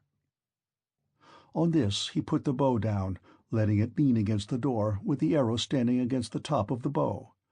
Then he took his seat again on the seat from which he had risen, and Antinous rebuked him, saying, "Leodes, what are you talking about? Your words are monstrous and intolerable. It makes me angry to listen to you. Shall then this bow take the life of many a chief among us, merely because you cannot bend it yourself? True, you were not born to be an archer, but there are others who will soon string it." Then he said to Melanthius the goatherd, "Look sharp, light a fire in the court, and set a seat hard by with a sheepskin on it. Bring us also a large ball of lard, from what they have in the house. Let us warm the bow and grease it. We will then make trial of it again, and bring the contest to an end." Melanthius lit the fire, and set a seat covered with sheepskins beside it. He also brought a great ball of lard from what they had in the house, and the suitors warmed the bow and again made trial of it, but they were none of them nearly strong enough to string it. Nevertheless, there still remained Antinous and Eurymachus, who were the ringleaders among the suitors, and much the foremost among them all. Then the swineherd and the stockman left the cloisters together, and Ulysses followed them. When they had got outside the gates and the outer yard, Ulysses said to them quietly, "Stockman, and you, swineherd, I have something in my mind which I am in doubt whether to say or no, but I think I will say it.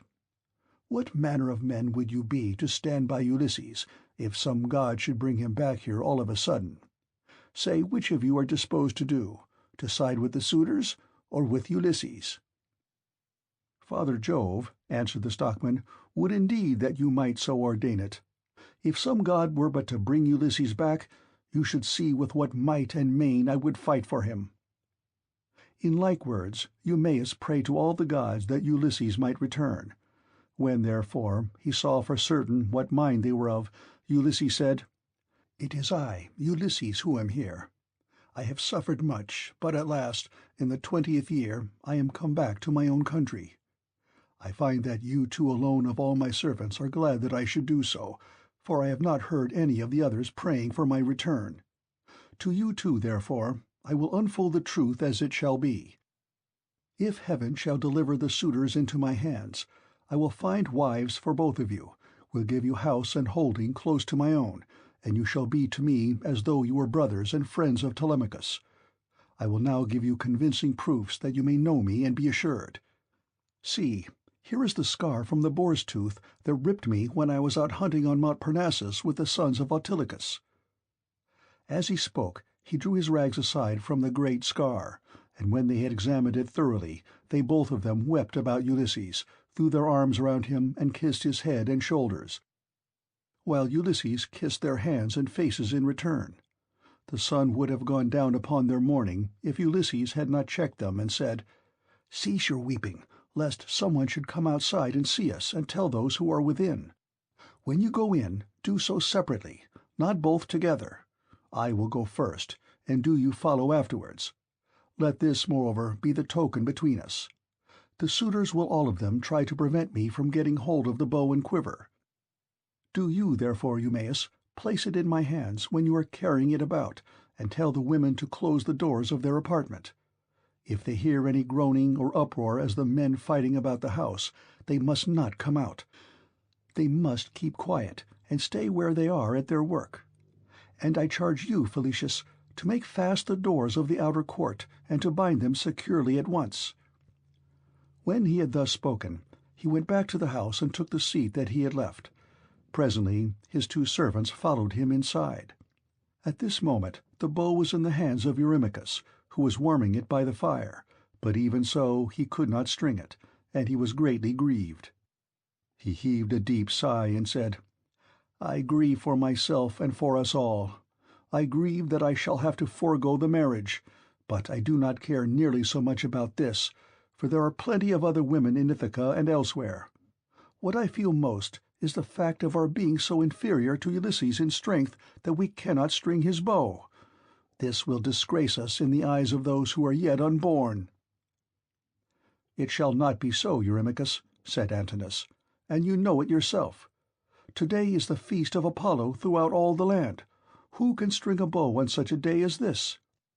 Put it on one side. As for the axes, they can stay where they are, for no one is likely to come to the house and take them away. Let the cupbearer go round with his cups, that we may make our drink offerings and drop this matter of the bow. We will tell Melanthius to bring us in some goats tomorrow, the best he has. We can then offer thigh bones to Apollo, the mighty archer, and again make trial of the bow, so as to bring the contest to an end." The rest approved his words, and thereon men-servants poured water over the hands of the guests, while pages filled the mixing bowls with wine and water, and handed it round after giving every man his drink-offering. Then, when they had made their offerings and had drunk each as much as he desired, Ulysses craftily said, "Suitors of the illustrious queen, listen, that I may speak even as I am minded. I appeal more especially to Eurymachus and to Antinous, who has just spoken with so much reason. Cease shooting for the present, and leave the matter to the gods, but in the morning let heaven give victory to whom it will. For the moment, however, give me the bow, that I may prove the power of my hands among you all, and see whether I still have as much strength as I used to have, or whether travel and neglect have made an end of it." This made them all very angry, for they feared he might string the bow. Antinous therefore rebuked him fiercely, saying, "Wretched creature, you have not so much as a grain of sense in your whole body. You ought to think yourself lucky in being allowed to dine unharmed among your betters, without having any smaller portion served you than we others have had, and in being allowed to hear our conversation. No other beggar or stranger has been allowed to hear what we say among ourselves. The wine must have been doing you a mischief, as it does with all those who drink immoderately.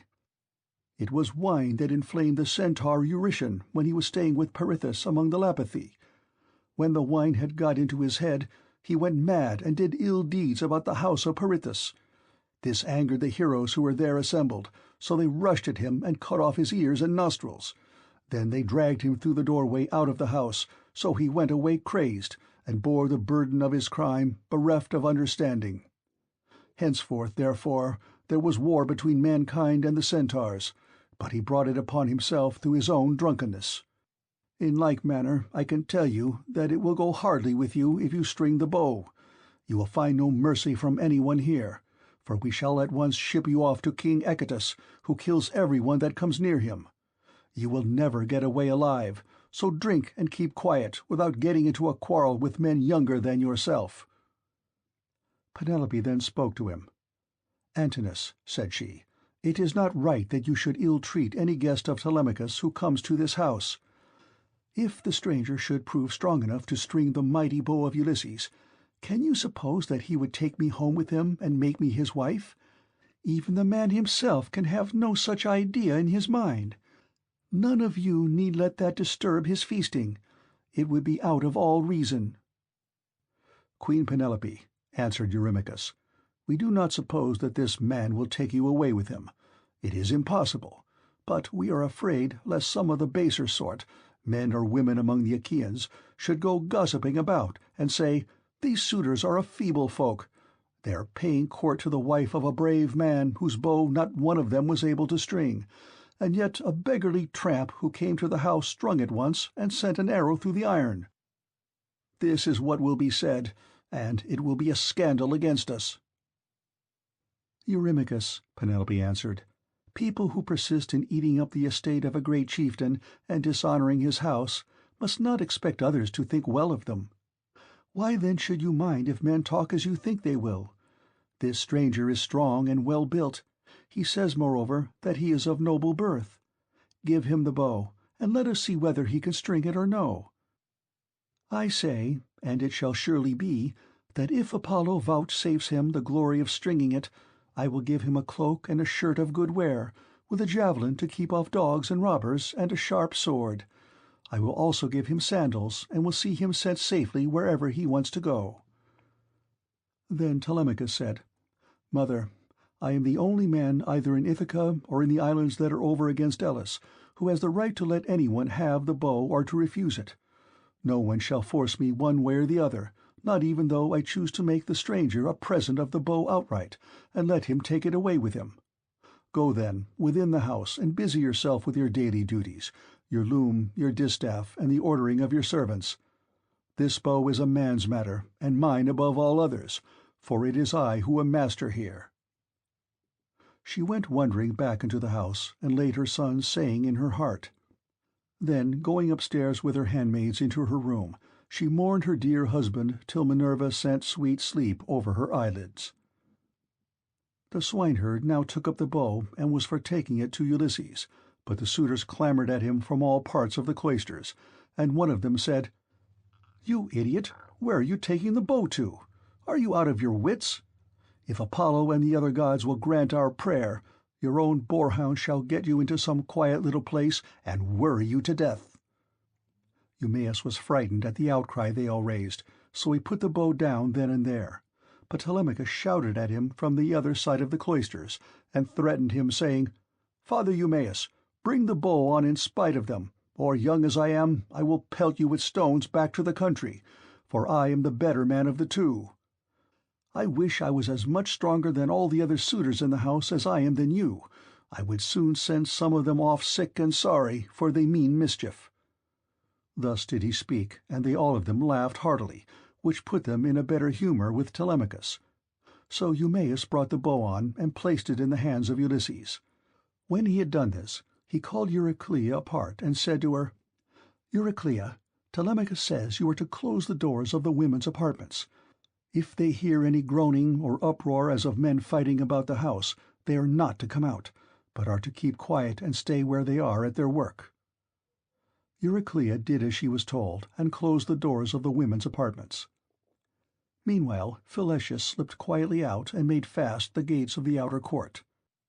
There was a ship's cable of biblous fibre lying in the gatehouse, so he made the gates fast with it, and then came in again, resuming the seat that he had left, and keeping an eye on Ulysses, who had now got the bow in his hands, and was turning it every way about, and proving it all over to see whether the worms had been eating into its two horns during his absence. Then would one turn towards his neighbour, saying, "This is some tricky old bow-fancier. Either he has got one like it at home, or he wants to make one. In such workmanlike style does the old vagabond handle it." Another said, "I hope he may be no more successful in other things than he is likely to be in stringing this bow." But Ulysses, when he had taken it up and examined it all over, strung it as easily as a skilled bard strings a new peg of his lyre and makes the twisted gut fast at both ends. Then he took it in his right hand to prove the string, and it sang sweetly under his touch like the twittering of a swallow. The suitors were dismayed, and turned colour as they heard it. At that moment, moreover, Jove thundered loudly as a sign, and the heart of Ulysses rejoiced as he heard the omen that the son of scheming Saturn had sent him. He took an arrow that was lying upon the table, for those which the Achaeans were so shortly about to taste were all inside the quiver. He laid it on the centrepiece of the bow, and drew the notch of the arrow and the string toward him, still seated on his seat. When he had taken aim, he let fly, and his arrow pierced every one of the handle-holes of the axes from the first onwards till it had gone right through them and into the outer courtyard. Then he said to Telemachus, "Your guest has not disgraced you, Telemachus. I did not miss what I aimed at, and I was not long in stringing my bow. I am still strong, and not as the suitors twit me with being. Now, however, it is time for the Achaeans to prepare supper while there is still daylight, and then otherwise to disport themselves with song and dance, which are the crowning ornaments of a banquet." As he spoke, he made a sign with his eyebrows, and Telemachus girded on his sword, grasped his spear, and stood armed beside his father's seat. End of Book 21.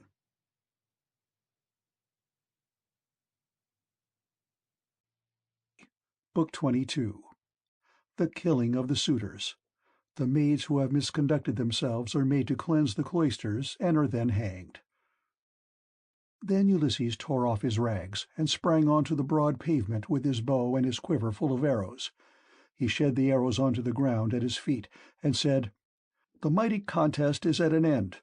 I will now see whether Apollo will vouchsafe it to me to hit another mark which no man has yet hit." On this he aimed a deadly arrow at Antinous, who was about to take up a two-handed gold cup to drink his wine, and already had it in his hands.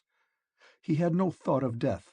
Who amongst all the revellers would think that one man, however brave, would stand alone among so many and kill him?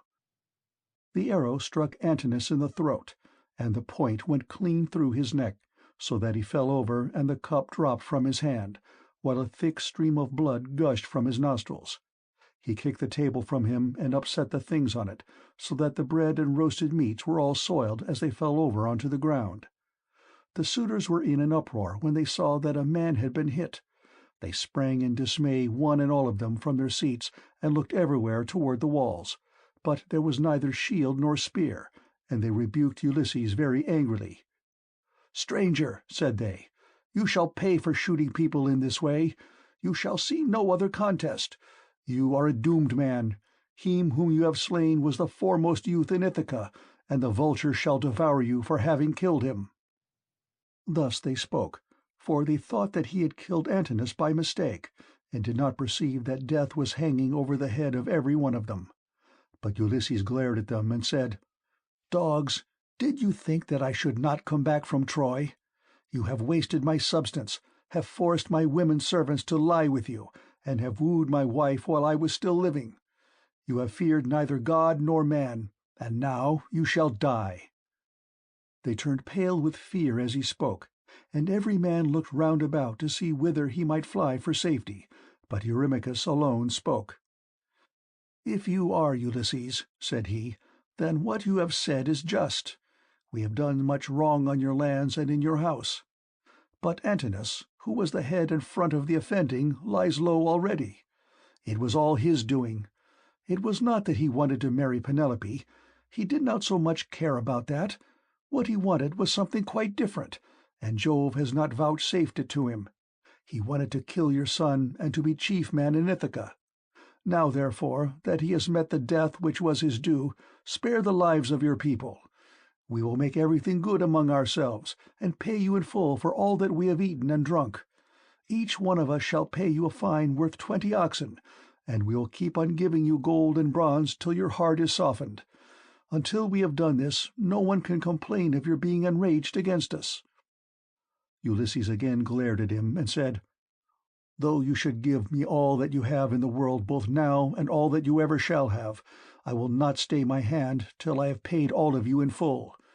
You must fight or fly for your lives, and fly not a man of you shall." Their hearts sank as they heard him, but Eurymachus again spoke, saying, "My friends, this man will give us no quarter. He will stand where he is and shoot us down till he has killed every man among us. Let us then show fight. Draw your swords, and hold up the tables to shield you from his arrows. Let us have at him with a rush, to drive him from the pavement and doorway. We can then get through into the town, and raise such an alarm as shall soon stay his shooting." As he spoke, he drew his keen blade of bronze, sharpened on both sides, and with a loud cry sprang towards Ulysses. But Ulysses instantly shot an arrow into his breast that caught him by the nipple and fixed itself in his liver. He dropped his sword and fell doubled up over his table. The cup and all the meats went over onto the ground as he smote the earth with his forehead in the agonies of death, and he kicked the stool with his feet until his eyes were closed in darkness. Then Amphinomus drew his sword and made straight at Ulysses to try and get him away from the door, but Telemachus was too quick for him and struck him from behind. The spear caught him between the shoulders and went right through his chest, so that he fell heavily to the ground and struck the earth with his forehead. Then Telemachus sprang away from him, leaving his spear still in the body, for he feared that if he stayed to draw it out, some one of the Achaeans might come up and hack at him with his sword, or knock him down, so he set off at a run and immediately was at his father's side. Then he said, "Father, let me bring you a shield, 2 spears, and a brass helmet for your temples. I will arm myself as well, and will bring other armor for the swineherd and the stockman, for we had better be armed." "Run and fetch them," answered Ulysses, "while my arrows hold out, or when I am alone they may get me away from the door." Telemachus did as his father said, and went off to the storeroom where the armor was kept. He chose 4 shields, 8 spears, and 4 brass helmets with horsehair plumes. He brought them with all speed to his father, and armed himself first, while the stockman and the swineherd also put on their armor, and took their places near Ulysses. Meanwhile Ulysses, as long as his arrows lasted, had been shooting the suitors one by one, and they fell thick on one another. When his arrows gave out, he set the bow to stand against the end wall of the house by the doorpost, and hung a shield 4 hides thick about his shoulders. On his comely head he set his helmet, well wrought with a crest of horsehair that nodded menacingly above it, and he grasped 2 redoubtable bronze-shod spears. Now there was a trapdoor on the wall, while at one end of the pavement there was an exit leading to a narrow passage, and this exit was closed by a well-made door. Ulysses told Felicius to stand by this door and guard it, for only one person could attack it at a time. But Agelaus shouted out, "Cannot someone go up to the trapdoor and tell the people what is going on? Help would come at once, and we should soon make an end of this man and his shooting." "This may not be, Agelaus," answered Melanthius. "The mouth of the narrow passage is dangerously near the entrance to the outer court. One brave man could prevent any number from getting in. But I know what I will do. I will bring you arms from the storeroom, for I am sure it is there that Ulysses and his son have put them." On this the goatherd Melanthius went by back passages to the storeroom of Ulysses' house. There he chose 12 shields, with as many helmets and spears, and brought them back as fast as he could give them to the suitors. Ulysses' heart began to fail him when he saw the suitors putting on their armor and brandishing their spears. He saw the greatness of the danger, and said to Telemachus, "Some one of the women inside is helping the suitors against us, or it may be Melanthius." Telemachus answered, "The fault, father, is mine, and mine only. I left the storeroom door open, and they have kept a sharper lookout than I have. Go, Eumaeus, put the door to, and see whether it is one of the women who is doing this, or whether, as I suspect, it is Melanthius, the son of Dolius." Thus did they converse. Meanwhile Melanthius was again going to the storeroom to fetch more armor, but the swineherd saw him, and said to Ulysses, who was beside him, "Ulysses, noble son of Laertes, it is that scoundrel Melanthius, just as we suspected, who is going to the storeroom. Say, shall I kill him, if I can get the better of him, or shall I bring him here that you may take your own revenge for all the many wrongs that he has done in your house?"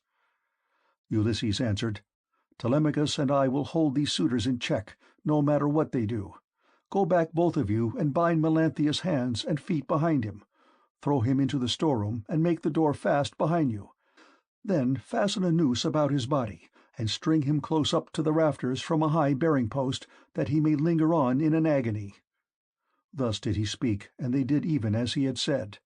They went to the storeroom, which they entered before Melanthius saw them, for he was busy searching for arms in the innermost part of the room. So the two took their stand on either side of the door and waited. By and by Melanthius came out with a helmet in one hand and an old dry-rotted shield in the other, which had been borne by Laertes when he was young, but which had been long since thrown aside, and the straps had become unsewn. On this the two seized him, dragged him back by the hair, and threw him struggling to the ground. They bent his hands and feet well behind his back, and bound them tight with a painful bond, as Ulysses had told them. Then they fastened a noose about his body, and strung him up from a high pillar till he was close up to the rafters, and over him did you then vaunt, O swineherd Eumaeus, saying, Melanthius, you will pass the night on a soft bed, as you deserve. You will know very well when morning comes from the streams of Oceanus, and it is time for you to be driving in your goats for the suitors to feast on. There, then, they left him in very cruel bondage, and having put on their armor, they closed the door behind them and went back to take their places by the side of Ulysses, whereon the 4 men stood in the cloister, fierce and full of fury. Nevertheless, those who were in the body of the court were still both brave and many. Then Jove's daughter Minerva came up to them, having assumed the voice and form of Mentor. Ulysses was glad when he saw her, and said, Mentor, lend me your help, and forget not your old comrade, nor the many good turns he has done you. Besides, you are my age-mate. But all the time he felt sure it was Minerva, and the suitors from the other side raised an uproar when they saw her. Agelaus was the first to approach her.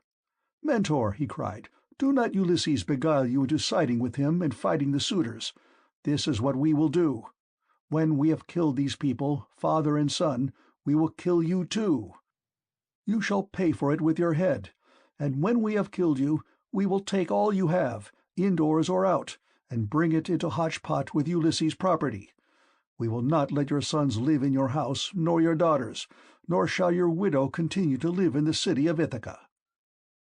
This made Minerva still more furious, so she scolded Ulysses very angrily.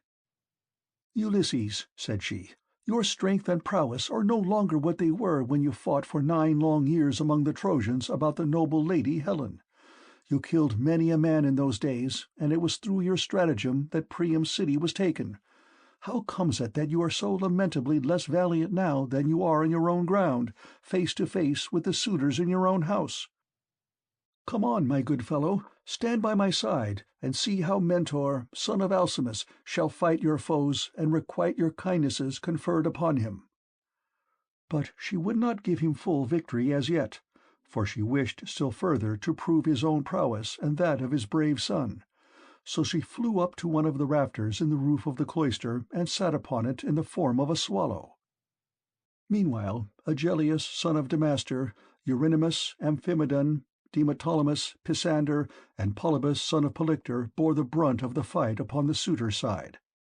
Of all those who were still fighting for their lives, they were by far the most valiant, for the others had already fallen under the arrows of Ulysses. Agelaus shouted to them and said, My friends, he will soon have to leave off, for Mentor has gone away after having done nothing for him but brag. They are standing at the doors unsupported. Do not aim at him all at once, but 6 of you throw your spears first, and see if you cannot cover yourselves with glory by killing him. When he has fallen, we need not be uneasy about the others. They threw their spears as he bade them, but Minerva made them all of no effect. One hit the doorpost, another went against the door, the pointed shaft of another struck the wall. And as soon as they had avoided all the spears of the suitors, Ulysses said to his own men, My friends, I should say we too had better let drive into the middle of them, or they will crown all the harm they have done us by killing us outright. They therefore aimed straight in front of them and threw their spears.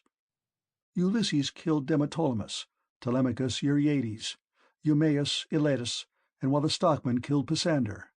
These all bit the dust, and as the others drew back into a corner, Ulysses and his men rushed forward and regained their spears by drawing them from the bodies of the dead. The suitors now aimed a second time, but again Minerva made their weapons for the most part without effect. One hit a bearing-post of the cloister, another went against the door, while the pointed shaft of another struck the wall. Still, Amphimedon just took a piece of the top-skin from off Telemachus's wrist, and Ctesippus managed to graze Eumaeus's shoulder above his shield. But the spear went on and fell to the ground.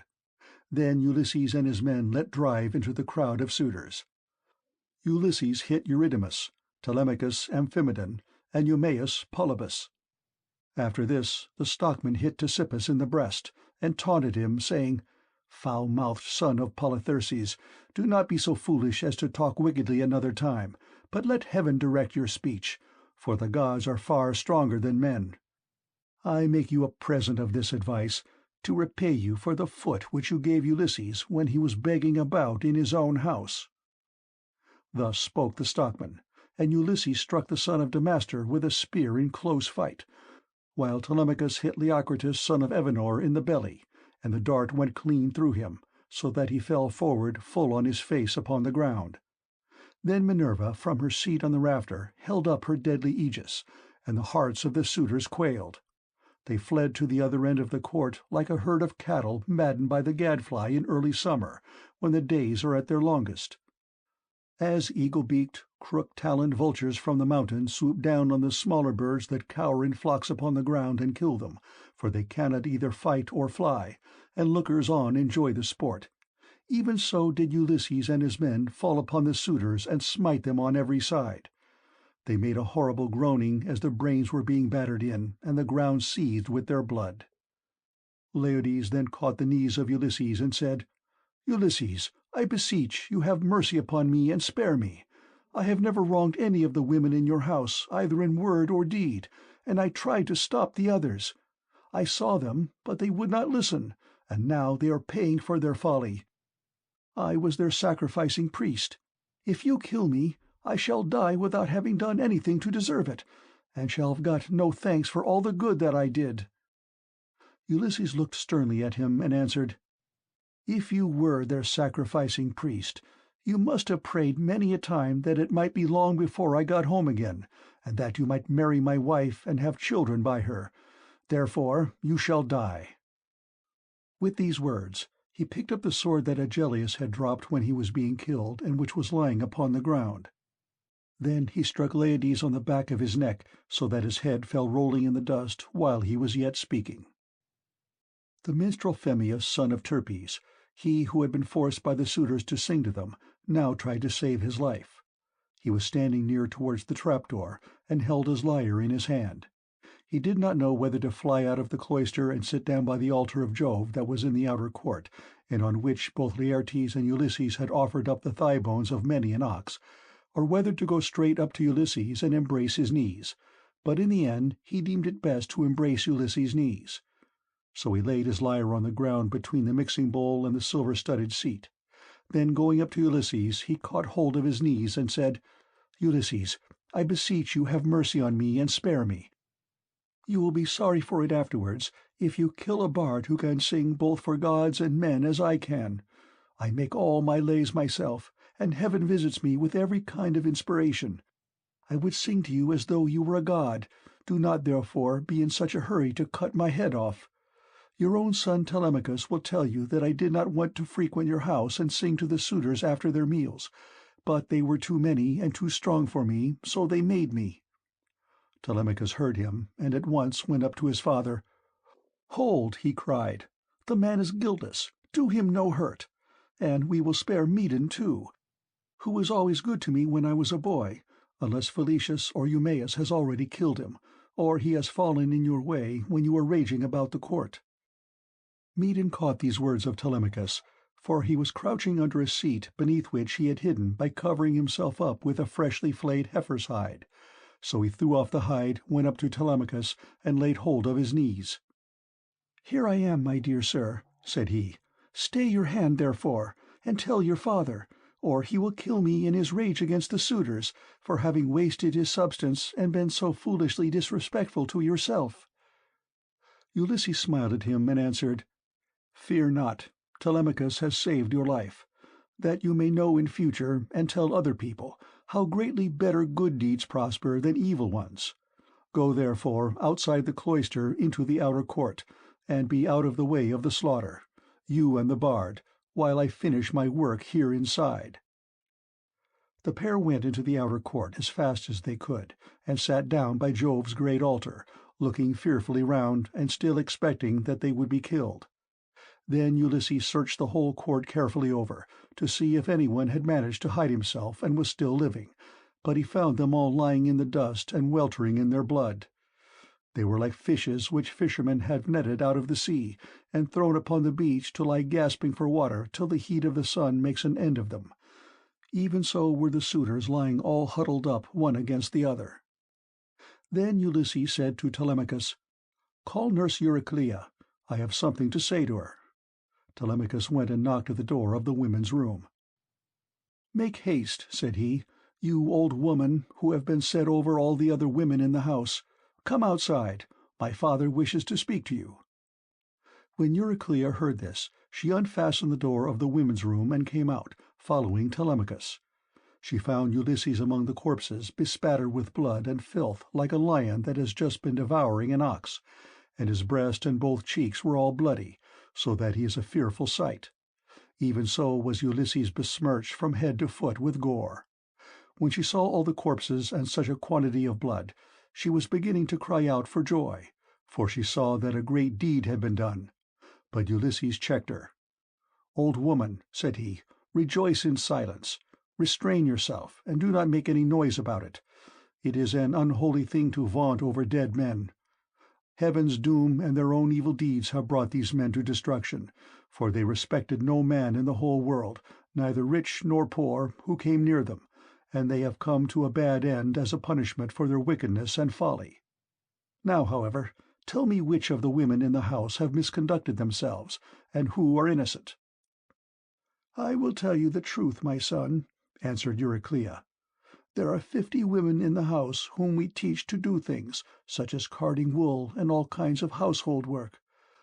Of these, 12 in all have misbehaved, and have been wanting in respect to me, and also to Penelope.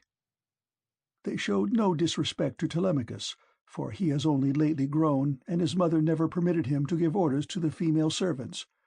But let me go upstairs and tell your wife all that has happened, for some god has been sending her to sleep." "Do not wake her yet," answered Ulysses, "but tell the women who have misconducted themselves to come to me." Euryclea left the cloister to tell the women, and make them come to Ulysses. In the meantime he called Telemachus, the stockman, and the swineherd. "Begin," said he, "to remove the dead, and make the women help you. Then get sponges and clean water to swill down the tables and seats. When you have thoroughly cleansed the whole cloisters, take the women into the space between the domed room and the wall of the outer court, and run them through with your swords till they are quite dead, and have forgotten all about love and the way in which they used to lie in secret with the suitors." On this the women came down in a body, weeping and wailing bitterly. First they carried the dead bodies out, and propped them up against one another in the gatehouse. Ulysses ordered them about and made them do their work quickly, so they had to carry the bodies out.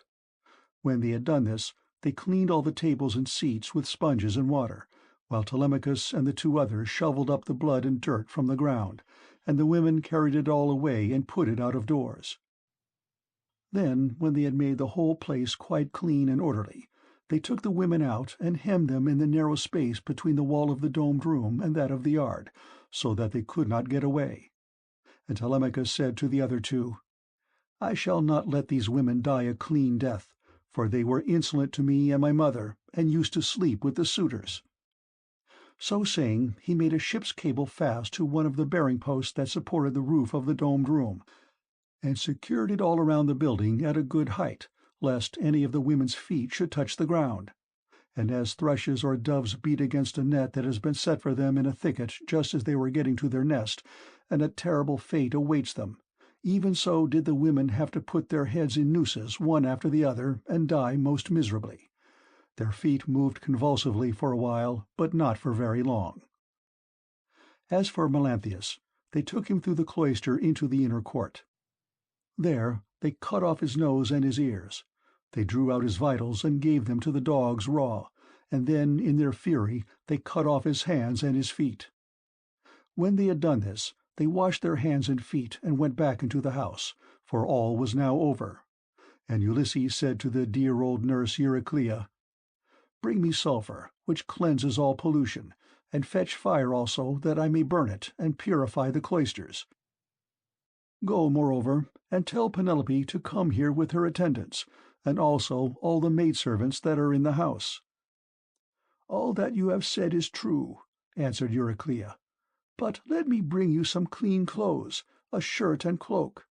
Do not keep these rags on your back any longer. It is not right." "First light me a fire," replied Ulysses. She brought the fire and sulphur, as he had bidden her, and Ulysses thoroughly purified the cloisters and both the inner and outer courts. Then she went inside to call the women and tell them what had happened, whereon they came from their apartment with torches in their hands and pressed round Ulysses to embrace him, kissing his head and shoulders and taking hold of his hands. It made him feel as if he should like to weep, for he remembered every one of them. End of Book 22.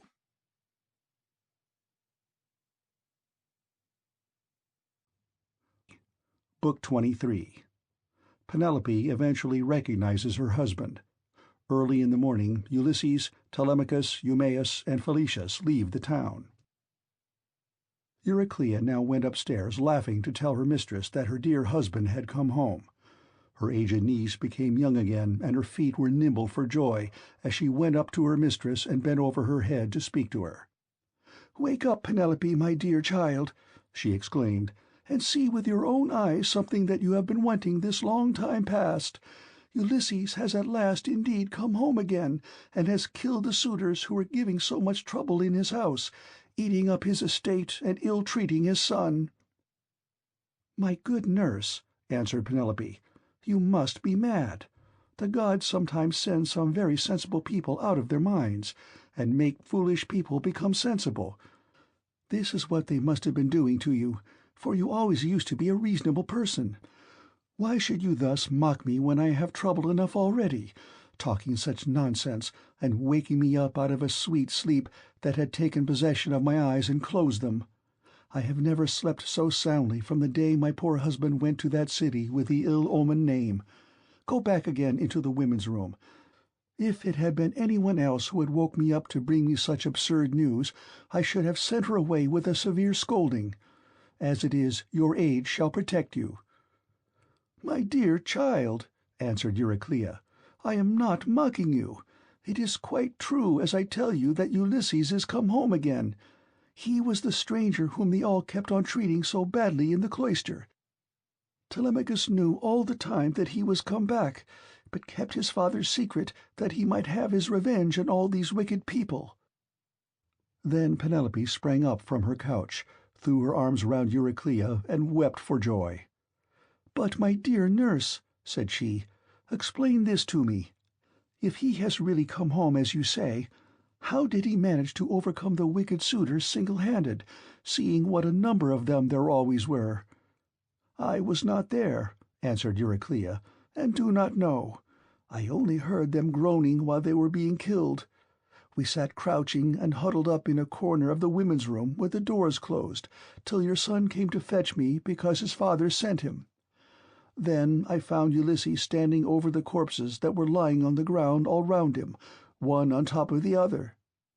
You would have enjoyed it if you could have seen him standing there all bespattered with blood and filth, and looking just like a lion. But the corpses are now all piled up in the gatehouse that is in the outer court, and Ulysses has lit a great fire to purify the house with sulphur. He has sent me to call you, so come with me, that you may both be happy together after all. For now, at last, the desire of your heart has been fulfilled. Your husband is come home to find both wife and son alive and well, and to take his revenge in his own house on the suitors who behaved so badly to him." "My dear nurse," said Penelope, "do not exult too confidently over all this. You know how delighted every one would be to see Ulysses come home, more particularly myself, and the son who has been born to both of us.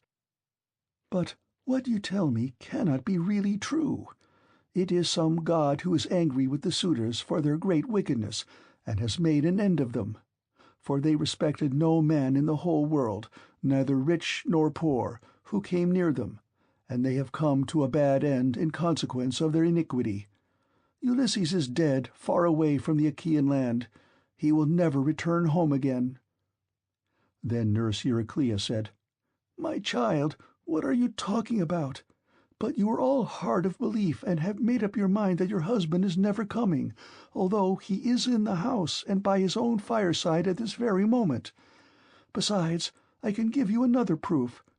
When I was washing him, I perceived the scar which the wild boar gave him, and I wanted to tell you about it, but in his wisdom he would not let me, and clapped his hands over my mouth. So come with me, and I will make this bargain with you. If I am deceiving you, you may have me killed by the most cruel death you can think of." "My dear nurse," said Penelope, "however wise you may be, you can hardly fathom the counsels of the gods. Nevertheless, we will go in search of my son, that I may see the corpses of the suitors, and the man who has killed them." On this she came down from her upper room, and while doing so she considered whether she should keep at a distance from her husband and question him, or whether she should at once go up to him and embrace him. When, however, she had crossed the stone floor of the cloister, she sat down opposite Ulysses by the fire, against the wall at right angles to that which she had entered, while Ulysses sat near one of the bearing-posts, looking upon the ground, and waiting to see what his brave wife would say to him when she saw him. For a long time she sat silent and as one lost in amazement. At one moment she looked him full in the face, but then again directly she was misled by his shabby clothes and failed to recognize him, till Telemachus began to reproach her and said, "Mother, but you are so hard that I cannot call you by such a name. Why do you keep away from my father in this way? Why do you not sit by his side and begin talking to him and asking him questions? No other woman could bear to keep away from her husband when he had come back to her after 20 years of absence, and after having gone through so much. But your heart always was as hard as a stone." Penelope answered, "My son, I am so lost in astonishment that I can find no words in which either to ask questions or to answer them. I cannot even look him straight in the face. Still, if he really is Ulysses come back to his own home again, we shall get to understand one another better by and by, for there are tokens with which we two are alone acquainted, and which are hidden from all others." Ulysses smiled at this, and said to Telemachus, "Let your mother put me to any proof she likes. She will make up her mind about it presently. She rejects me for the moment, and believes me to be somebody else, because I am covered with dirt and have such bad clothes on. Let us, however, consider what we had better do next. When one man has killed another, even though he was not one who would leave many friends to take up his quarrel, the man who has killed him must still say good-bye to his friends and fly the country, whereas we have been killing the stay of a whole town, and all the picked youth of Ithaca. I would have you consider this matter." "Look to it yourself, father," answered Telemachus, "for they say you are the wisest counselor in the world, and that there is no other mortal man who can compare with you. We will follow you with right good will, nor shall you find us fail you in so far as our strength holds out." "I will say what I think will be best," answered Ulysses. "First, wash and put your shirts on. Tell the maids also to go to their own room and dress. Phemius shall then strike up a dance tune on his lyre, so that if people outside hear, or any of the neighbors, or someone going along the street happens to notice it, they may think there is a wedding in the house, and no rumors about the death of the suitors will get about in the town before we can escape to the woods upon my own land. Once there, we will settle which of the courses heaven vouchsafes us shall seem wisest." Thus he did speak, and they did even as he had said.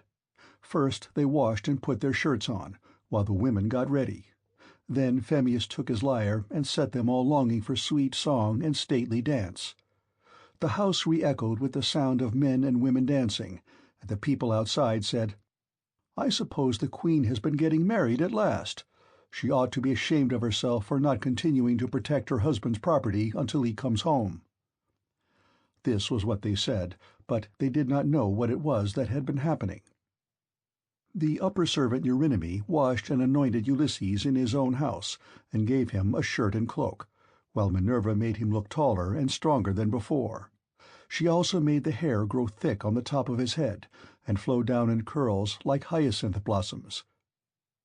She glorified him about the head and shoulders, just as a skillful workman who has studied art of all kinds under Vulcan or Minerva, and his work is full of beauty, enriches a piece of silver plate by gilding it.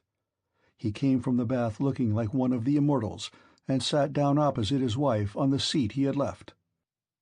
"My dear," said he, "Heaven has endowed you with a heart more unyielding than woman ever yet had. No other woman could bear to keep away from her husband when he had come back to her after 20 years of absence, and after having gone through so much. But come, nurse, get a bed ready for me. I will sleep alone, for this woman has a heart as hard as iron." "My dear," answered Penelope, "I have no wish to set myself up, nor to depreciate you.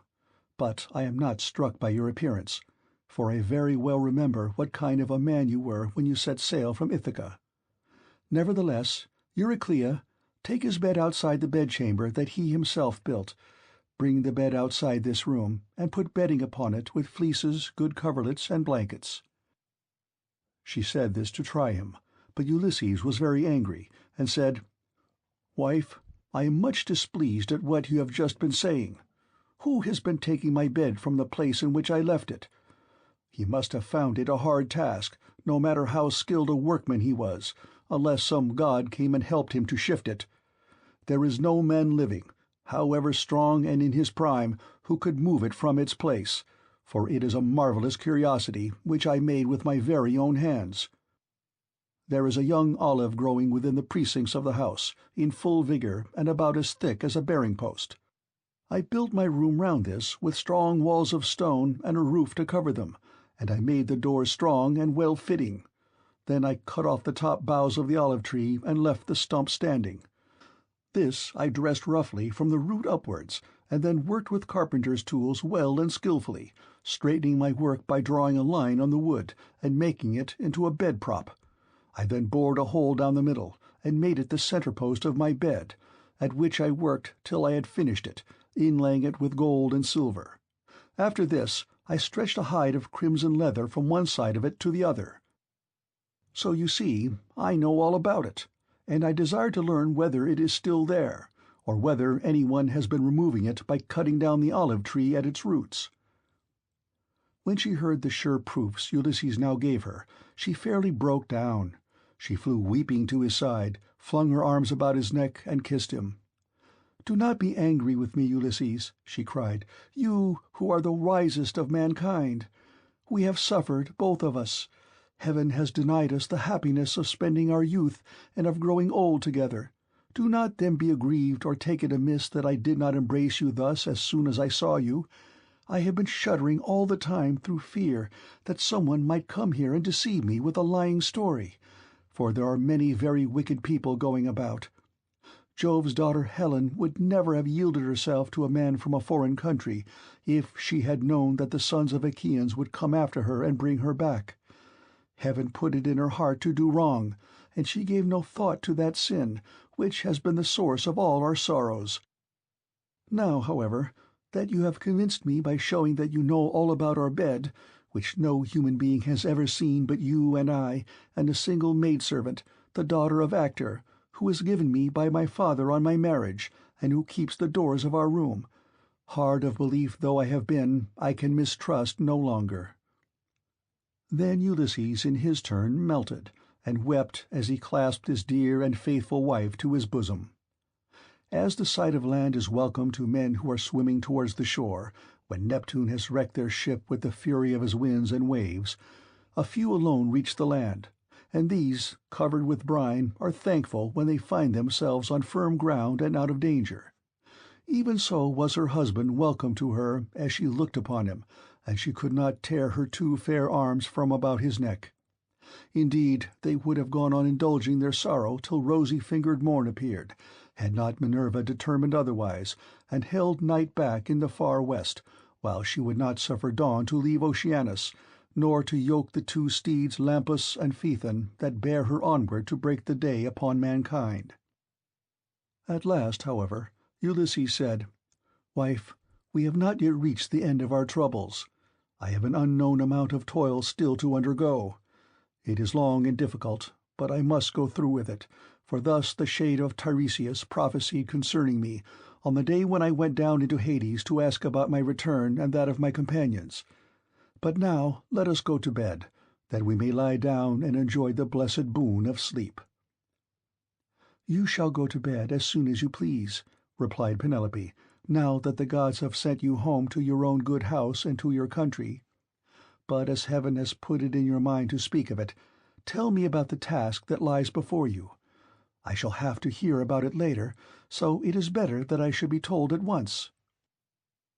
"My dear," answered Ulysses, "why should you press me to tell you? Still, I will not conceal it from you, though you will not like it. I do not like it myself, for Tiresias bade me travel far and wide, carrying an oar, till I came to a country where the people have never heard of the sea, and do not even mix salt with their food. They know nothing about ships, nor oars that are as the wings of a ship. He gave me this certain token which I will not hide from you.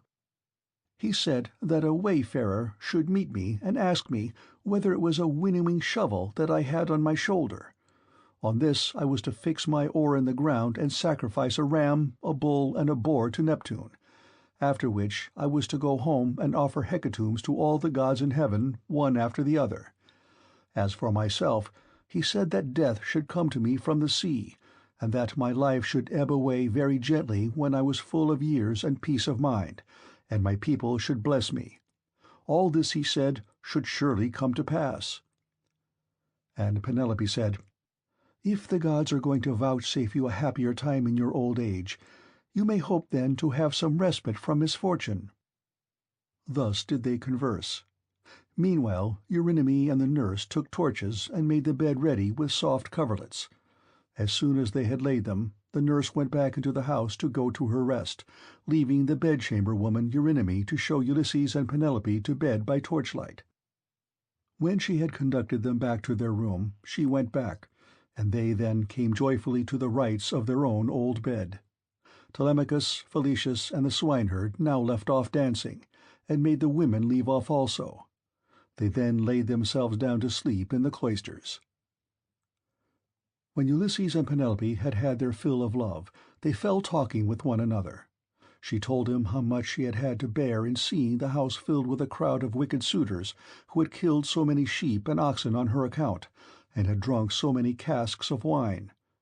Ulysses, in his turn, told her what he had suffered, and how much trouble he had himself given to other people. He told her everything, and she was so delighted to listen that she never went to sleep till he had ended his whole story. He began with his victory over the Cicons, and how he thence reached the fertile land of the lotus-eaters. He told her all about the Cyclops, and how he had punished him for having so ruthlessly eaten his brave comrades. How he then went on to Aeolus, who received him hospitably and furthered him on his way, but even so he was not to reach home, for to his great grief a hurricane carried him out to sea again. How he went on to the Laestrygonian city, Telepolis, where the people destroyed all his ships with their crews, save himself and his own ship only. Then he told of cunning Circe and her craft, and how he sailed to the chill house of Hades to consult the ghost of the Theban prophet Tiresias, and how he saw his old comrades in arms, and his mother who bore him and brought him up when he was a child. How he then heard the wondrous singing of the sirens, and went on to the wandering rocks and terrible Charybdis and to Scylla, whom to no man had ever yet passed in safety. How his men then ate the cattle of the sun-god, and how Jove therefore struck the ship with his thunderbolts, so that all his men perished together, himself alone being left alive. How at last he reached the Ogygian island and the nymph Calypso, who kept him there in a cave and fed him, and wanted him to marry her, in which case she intended making him immortal so that he should never grow old. But she could not persuade him to let her do so. And how, after much suffering, he had found his way to the Phaeacians, who had treated him as though he had been a god, and sent him back in a ship to his own country, after having given him gold, bronze, and raiment in great abundance. This was the last thing about which he told her, for here a deep sleep took hold upon him and eased the burden of his sorrows. Then Minerva bethought her of another matter. When she deemed that Ulysses had had both of his wife and of repose, She bade golden-throned Dawn rise out of Oceanus, that she might shed light upon mankind. On this Ulysses rose from his comfortable bed and said to Penelope, "Wife, we have both of us had our full share of troubles, you here in lamenting my absence, and I in being prevented from getting home, though I was longing all the time to do so. Now, however, that we have at last come together, take care of the property that is in the house. As for the sheep and goats which the wicked suitors have eaten, I will take many myself by force from other people, and will compel the Achaeans to make good the rest, till they shall have filled all my yards. I am now going to the wooded lands out in the country to see my father, who has so long been grieved on my account, and to yourself I will give these instructions, though you have little need of them. At sunrise it will at once get abroad that I have been killing the suitors. Go upstairs, therefore, and stay there with your women. See nobody and ask no questions." As he spoke, he girded on his armor. Then he roused Telemachus, Phalecius, and Eumaeus, and told them all to put on their armor also. This they did and armed themselves. When they had done so, they opened the gates and sallied forth, Ulysses leading the way. It was now daylight, but Minerva nevertheless concealed them in darkness and led them quickly out of the town. End of Book 23.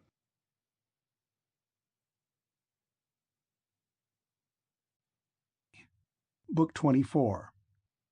The Ghosts of the Suitors in Hades. Ulysses and his men go to the house of Laertes.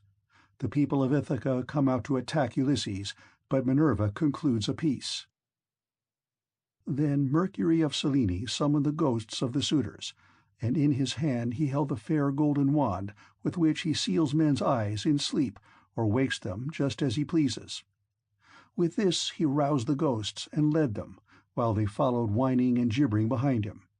As bats fly squealing in the hollow of some great cave, when one of them has fallen out of the cluster in which they hang, even so did the ghosts whine and squeal as Mercury the healer of sorrow led them down into the dark abode of death. When they had passed the waters of Oceanus and the rock Leucus, they came to the gates of the sun and the land of dreams, whereon they reached the meadow of Asphodel, where dwell the souls and shadows of them that can labor no more.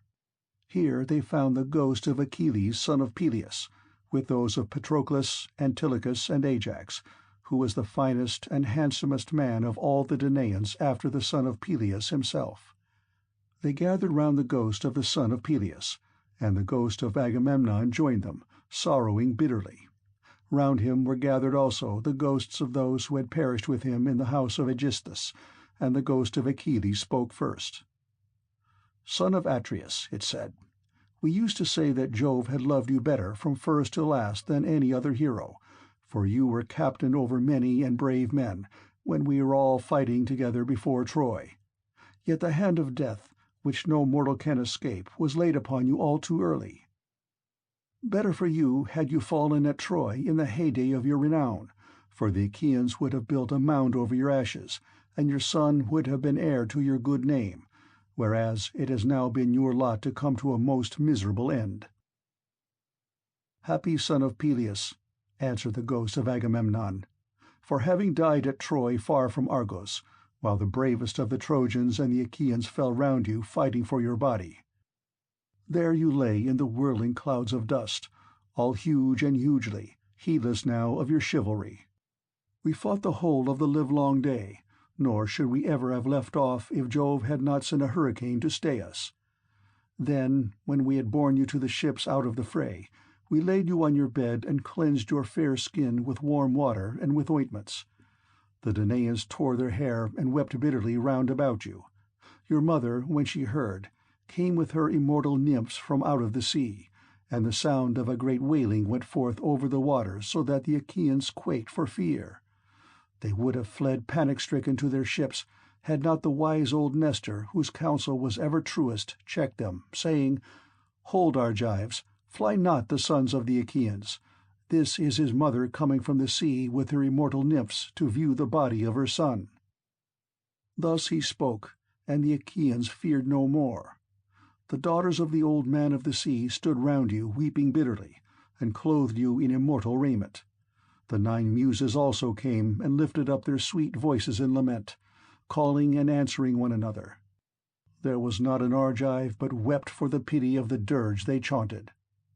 Days and nights 7 and 10 we mourned you, mortals and immortals. But on the 18th day we gave you to the flames, and many a fat sheep with many an ox did we slay in sacrifice around you.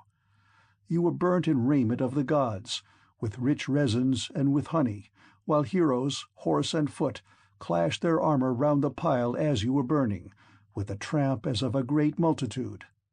But when the flames of heaven had done their work, we gathered your white bones at daybreak and laid them in ointments and in pure wine. Your mother brought us a golden vase to hold them, gift of Bacchus and work of Vulcan himself. In this we mingled your bleached bones with those of Patroclus who had gone before you, and separate we enclosed also those of Antilochus, who had been closer to you than any other of your comrades now that Patroclus was no more. Over these the host of the Argives built a noble tomb, on a point jutting out over the open Hellespont, that it might be seen from far out upon the sea by those now living and by them that shall be born hereafter. Your mother begged prizes from the gods, and offered them to be contended for by the noblest of Achaeans. You must have been present at the funeral of many a hero, when the young men gird themselves and make ready to contend for prizes on the death of some great chieftain, but you never saw such prizes as silver-footed Thetis offered in your honor. For the gods loved you well. Thus, even in death, your fame, Achilles, has not been lost, and your name lives evermore among all mankind. But as for me, what solace had I when the days of my fighting were done? For Jove willed my destruction on my return, by the hands of Aegisthus and those of my wicked wife. Thus did they converse, and presently Mercury came up to them with the ghosts of the suitors who had been killed by Ulysses. The ghosts of Agamemnon and Achilles were astonished at seeing them, and went up to them at once. The ghost of Agamemnon recognized Amphimedon, son of Menelaus, who lived in Ithaca and had been his host, so it began to talk to him.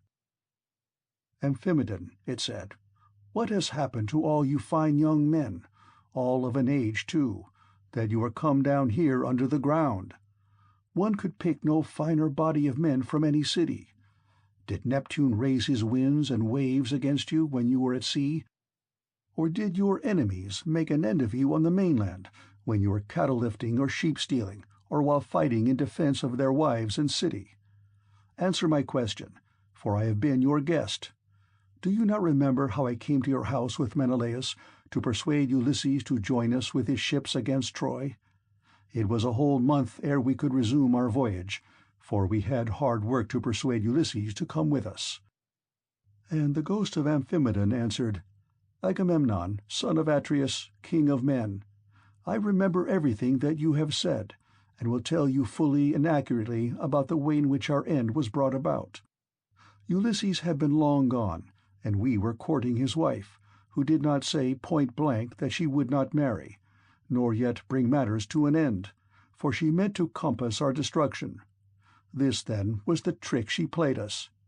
She set up a great tambour frame in her room and began to work on an enormous piece of fine needlework. 'Sweethearts,' said she, 'Ulysses is indeed dead. Still, do not press me to marry again immediately. Wait, for I would not have my skill in needlework perish unrecorded, till I have completed a pall for the hero Laertes, against the time when death shall take him. He is very rich, and the women of the place will talk if he is laid out without a pall.'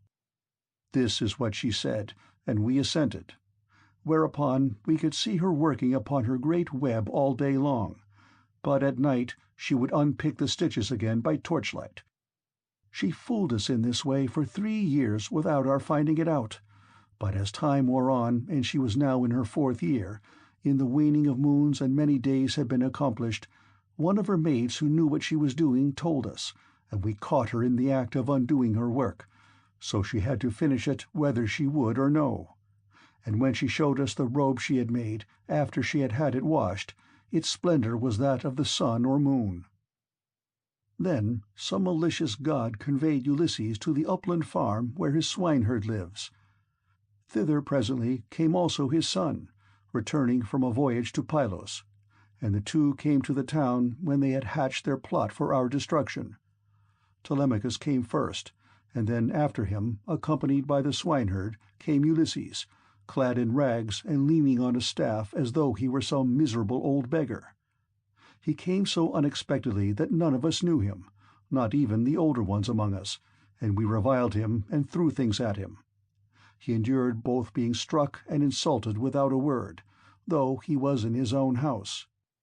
But when the will of aegis-bearing Jove inspired him, he and Telemachus took the armor and hid it in an inner chamber, bolting the doors behind them. Then he cunningly made his wife offer his bow and a quantity of iron to be contended for by us ill-fated suitors, and this was the beginning of our end, for not one of us could string the bow, nor nearly do so. When it was about to reach the hands of Ulysses, we all of us shouted out that it should not be given to him, no matter what he might say, but Telemachus insisted on his having it. When he had got it in his hands, he strung it with ease and sent his arrow through the iron. Then he stood on the floor of the cloister and poured his arrows on the ground, glaring fiercely about him. First he killed Antinous, and then, aiming straight before him, he let fly his deadly darts, and they fell thick on one another. It was plain that some one of the gods was helping him, for they fell upon us with might and main throughout the cloisters, and there was a hideous sound of groaning as our brains were being battered in, and the ground seethed with our blood. This, Agamemnon, is how we came by our end, and our bodies are lying still uncared for in the house of Ulysses, for our friends at home do not yet know what has happened, so that they cannot lay us out and wash the black blood from our wounds, making moan over us according to the offices due to the departed." "Happy Ulysses, son of Laertes," replied the ghost of Agamemnon, "you are indeed blessed in the possession of a wife endowed with such rare excellence of understanding, and so faithful to her wedded lord as Penelope, the daughter of Icarius. The fame, therefore, of her virtue shall never die, and the immortal shall compose a song that shall be welcome to all mankind in honor of the constancy of Penelope. How far otherwise was the wickedness of the daughter of Tyndareus, who killed her lawful husband. Her song shall be hateful among men, for she has brought disgrace on all womankind, even on the good ones." Thus did they converse in the house of Hades, deep down within the bowels of the earth. Meanwhile Ulysses and the others passed out of the town and soon reached the fair and well-tilled farm of Laertes, which he had reclaimed with infinite labor. Here was his house, with a lean-to running all round it, where the slaves who worked for him slept and sat and ate, while inside the house there was an old Sicel woman, who looked after him in this his country farm. When Ulysses got there, he said to his son and to the other two, "Go to the house and kill the best pig that you can find for dinner. Meanwhile, I want to see whether my father will know me, or fail to recognize me after so long an absence."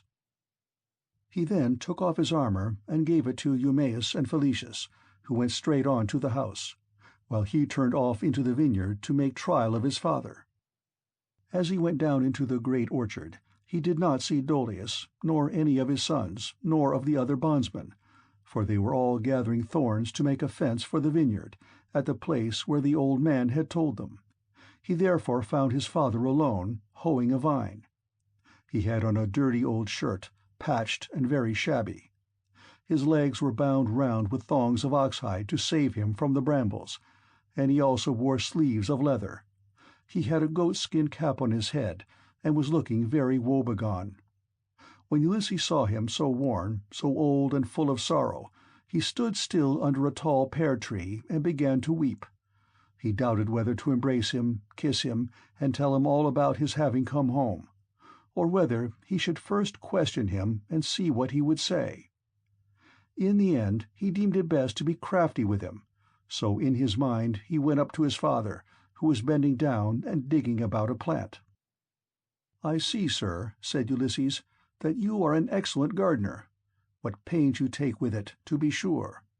There is not a single plant, not a fig tree, vine, olive, pear, nor flower bed, but bears the trace of your attention. I trust, however, that you will not be offended if I say that you take better care of your garden than of yourself.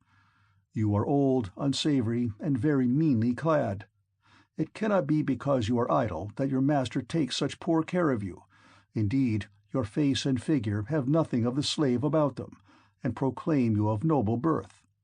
I should have said that you were one of those who should wash well, eat well, and lie soft at night, as old men have a right to do. But tell me, and tell me true, whose bondman are you, and in whose garden are you working? Tell me also about another matter. Is this place that I have come to really Ithaca? I met a man just now who said so, but he was a dull fellow, and had not the patience to hear my story out when I was asking him about an old friend of mine, whether he was still living, or was already dead and in the house of Hades. Believe me when I tell you that this man came to my house once when I was in my own country, and never yet did any stranger come to me whom I liked better. He said that his family came from Ithaca, and that his father was Laertes, son of Arceisius. I received him hospitably, making him welcome to all the abundance of my house.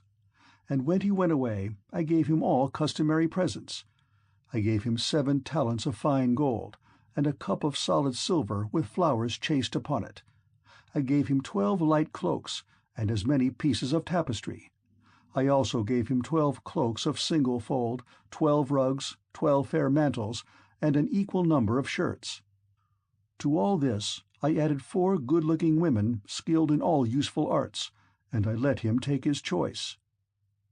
His father shed tears and answered, "Sir, you have indeed come to the country that you have named, but it is fallen into the hands of wicked people. All this wealth of presents has been given to no purpose. If you could have found your friend here alive in Ithaca, he would have entertained you hospitably, and would have requited your presents amply when you left him, as would have been only right considering what you had already given him. But tell me, and tell me true, how many years is it since you entertained this guest, my unhappy son as ever was? Alas, he has perished far from his own country. The fishes of the sea have eaten him, or he has fallen a prey to the birds and wild beasts of some continent. Neither his mother nor I his father, who were his parents, could throw our arms about him and wrap him in his shroud, nor could his excellent and richly dowered wife Penelope bewail her husband as was natural upon his deathbed, and close his eyes according to the offices due to the departed. But now tell me truly, for I want to know. Who and whence are you? Tell me of your town and parents. Where is the ship lying that has brought you and your men to Ithaca? Or were you a passenger on some other man's ship, and those who brought you here have gone on their way and left you?" "I will tell you everything," answered Ulysses, "quite truly. I come from Alybus, where I have a fine house. I am son of King Aphaetus, who is the son of Polypemon. My own name is Eperitus. Heaven drove me off my course as I was leaving Sicania, and I have been carried here against my will. As for my ship, it is lying over yonder, off the open country outside the town, and this is the 5th year since Ulysses left my country. Poor fellow, yet the omens were good for him when he left me. The birds all flew on our right hands, and both he and I rejoiced to see them as we parted, for we had every hope that we should have another friendly meeting and exchange presents." A dark cloud of sorrow fell upon Laertes as he listened. He filled both hands with the dust from off the ground and poured it over his grey head, groaning heavily as he did so. The heart of Ulysses was touched, and his nostrils quivered as he looked upon his father. Then he sprang towards him, flung his arms about him, and kissed him, saying, "I am he, father, about whom you are asking.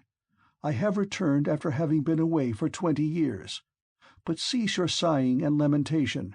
We have no time to lose, for I should tell you that I have been killing the suitors in my house, to punish them for their insolence and crimes." "If you really are my son Ulysses," replied Laertes, "and have come back again, you must give me such manifest proof of your identity as shall convince me." "First, observe this scar," answered Ulysses. which I got from a boar's tusk when I was hunting on Mount Parnassus. You and my mother had sent me to Autolycus, my mother's father, to receive the presents which, when he was over here, he had promised to give me. Furthermore, I will point out to you the trees in the vineyard which you gave me, and I asked you all about them as I followed you round the garden. We went over them all, and you told me their names and what they all were. You gave me 13 pear trees, 10 apple trees, and 40 fig trees. You also said you would give me 50 rows of vines. There was corn planted between each row, and they yield grapes of every kind when the heat of heaven has been laid heavy upon them. Laertes' strength failed him when he heard the convincing proofs which his son had given him. He threw his arms about him, and Ulysses had to support him, or he would have gone off into a swoon.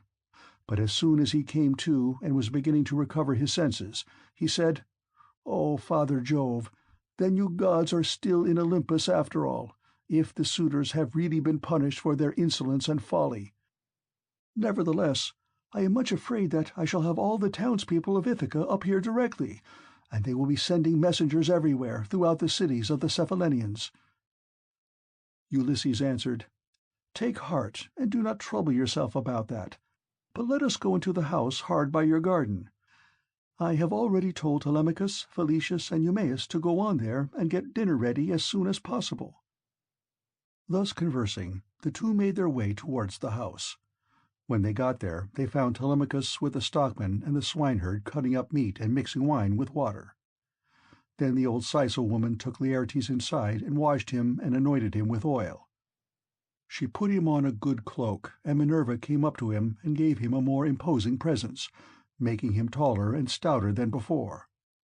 When he came back, his son was surprised to see him looking so like an immortal, and said to him, "My dear father, some one of the gods has been making you much taller and better looking." Laertes answered, "Would, by Father Jove, Minerva, and Apollo, that I were the man I was when I ruled among the Cephallenians, and took Nericum, that strong fortress on the foreland. If I were still what I then was, and had been in our house yesterday with my armor on, I should have been able to stand by you and help you against the suitors. I should have killed a great many of them, and you would have rejoiced to see it." Thus did they converse. But the others, when they had finished their work and the feast was ready, left off working, and took each his proper place on the benches and seats. Then they began eating. By and by old Dolius and his sons left their work and came up, for their mother, the Sicel woman who looked after Laertes now that he was growing old, had been to fetch them. When they saw Ulysses and were certain it was he, they stood there lost in astonishment. But Ulysses scolded them good-naturedly and said, "Sit down to your dinner, old man, and never mind about your surprise. We have been wanting to begin for some time, and have been waiting for you." Then Dolius put out both his hands and went up to Ulysses. "Sir," said he, seizing his master's hand and kissing it at the wrist, "we have long been wishing you home, and now heaven has restored you to us after we have given up hoping.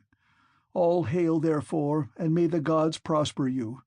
But tell me, does Penelope already know of your return, or shall we send someone to tell her?" "Old man," answered Ulysses, "she knows already, so you need not trouble about that."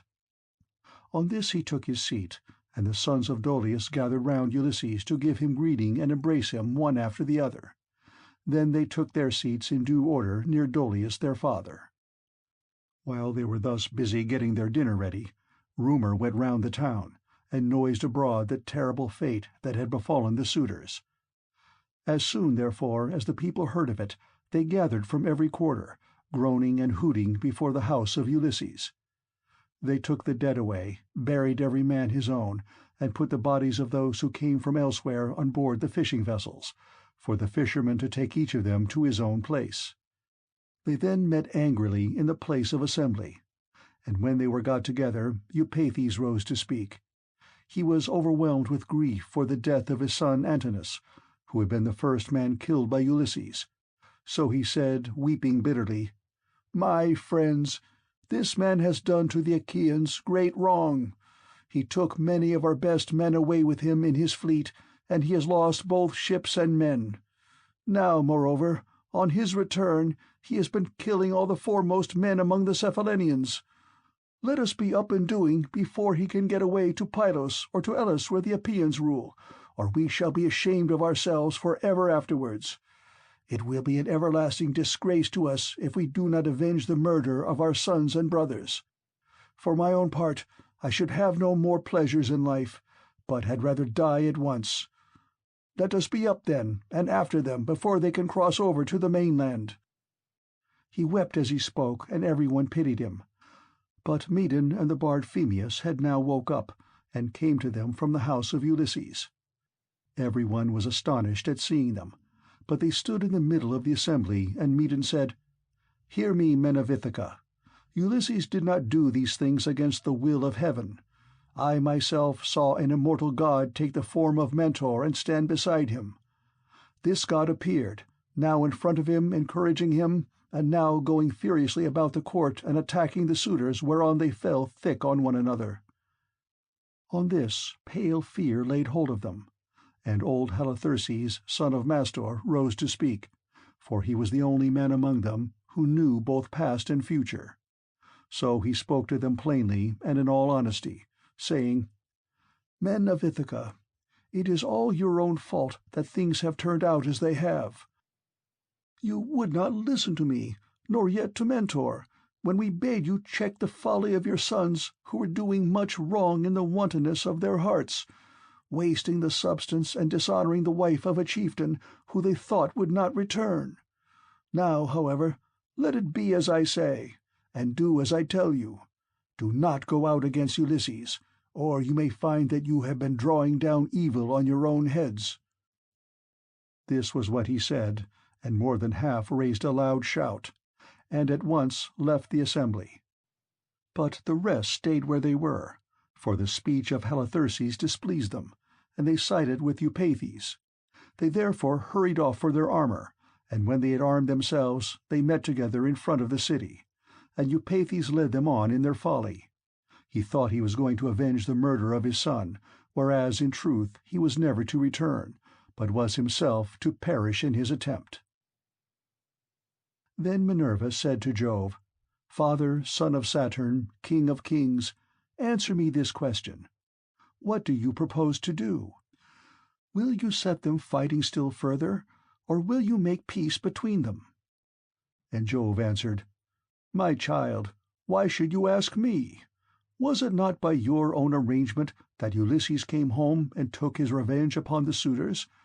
Do whatever you like, but I will tell you what I think will be the most reasonable arrangement. Now that Ulysses is revenged, let them swear to a solemn covenant, in virtue of which he shall continue to rule, while we cause the others to forgive and forget the massacre of their sons and brothers.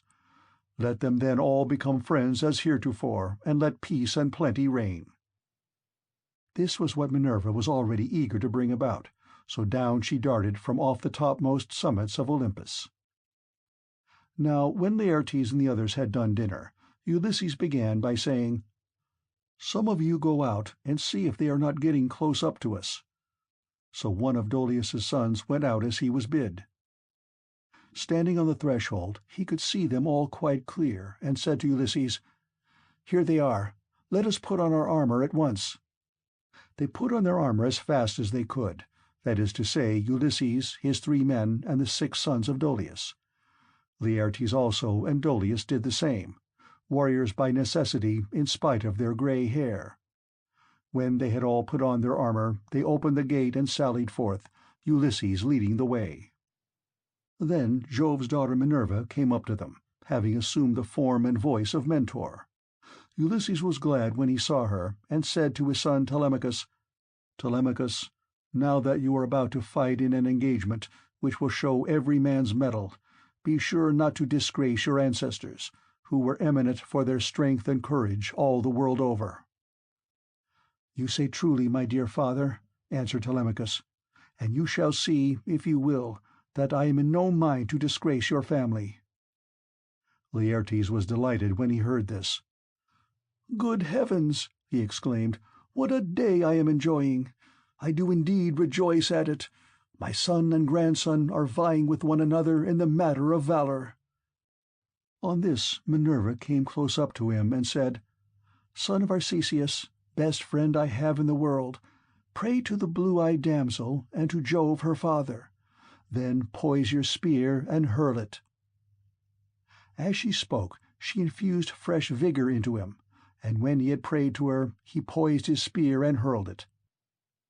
He hit Eupeithes' helmet, and the spear went right through it, for the helmet stayed it not, and his armor rang rattling round him as he fell heavily to the ground. Meantime Ulysses and his son fell upon the front line of the foe and smote them with their swords and spears.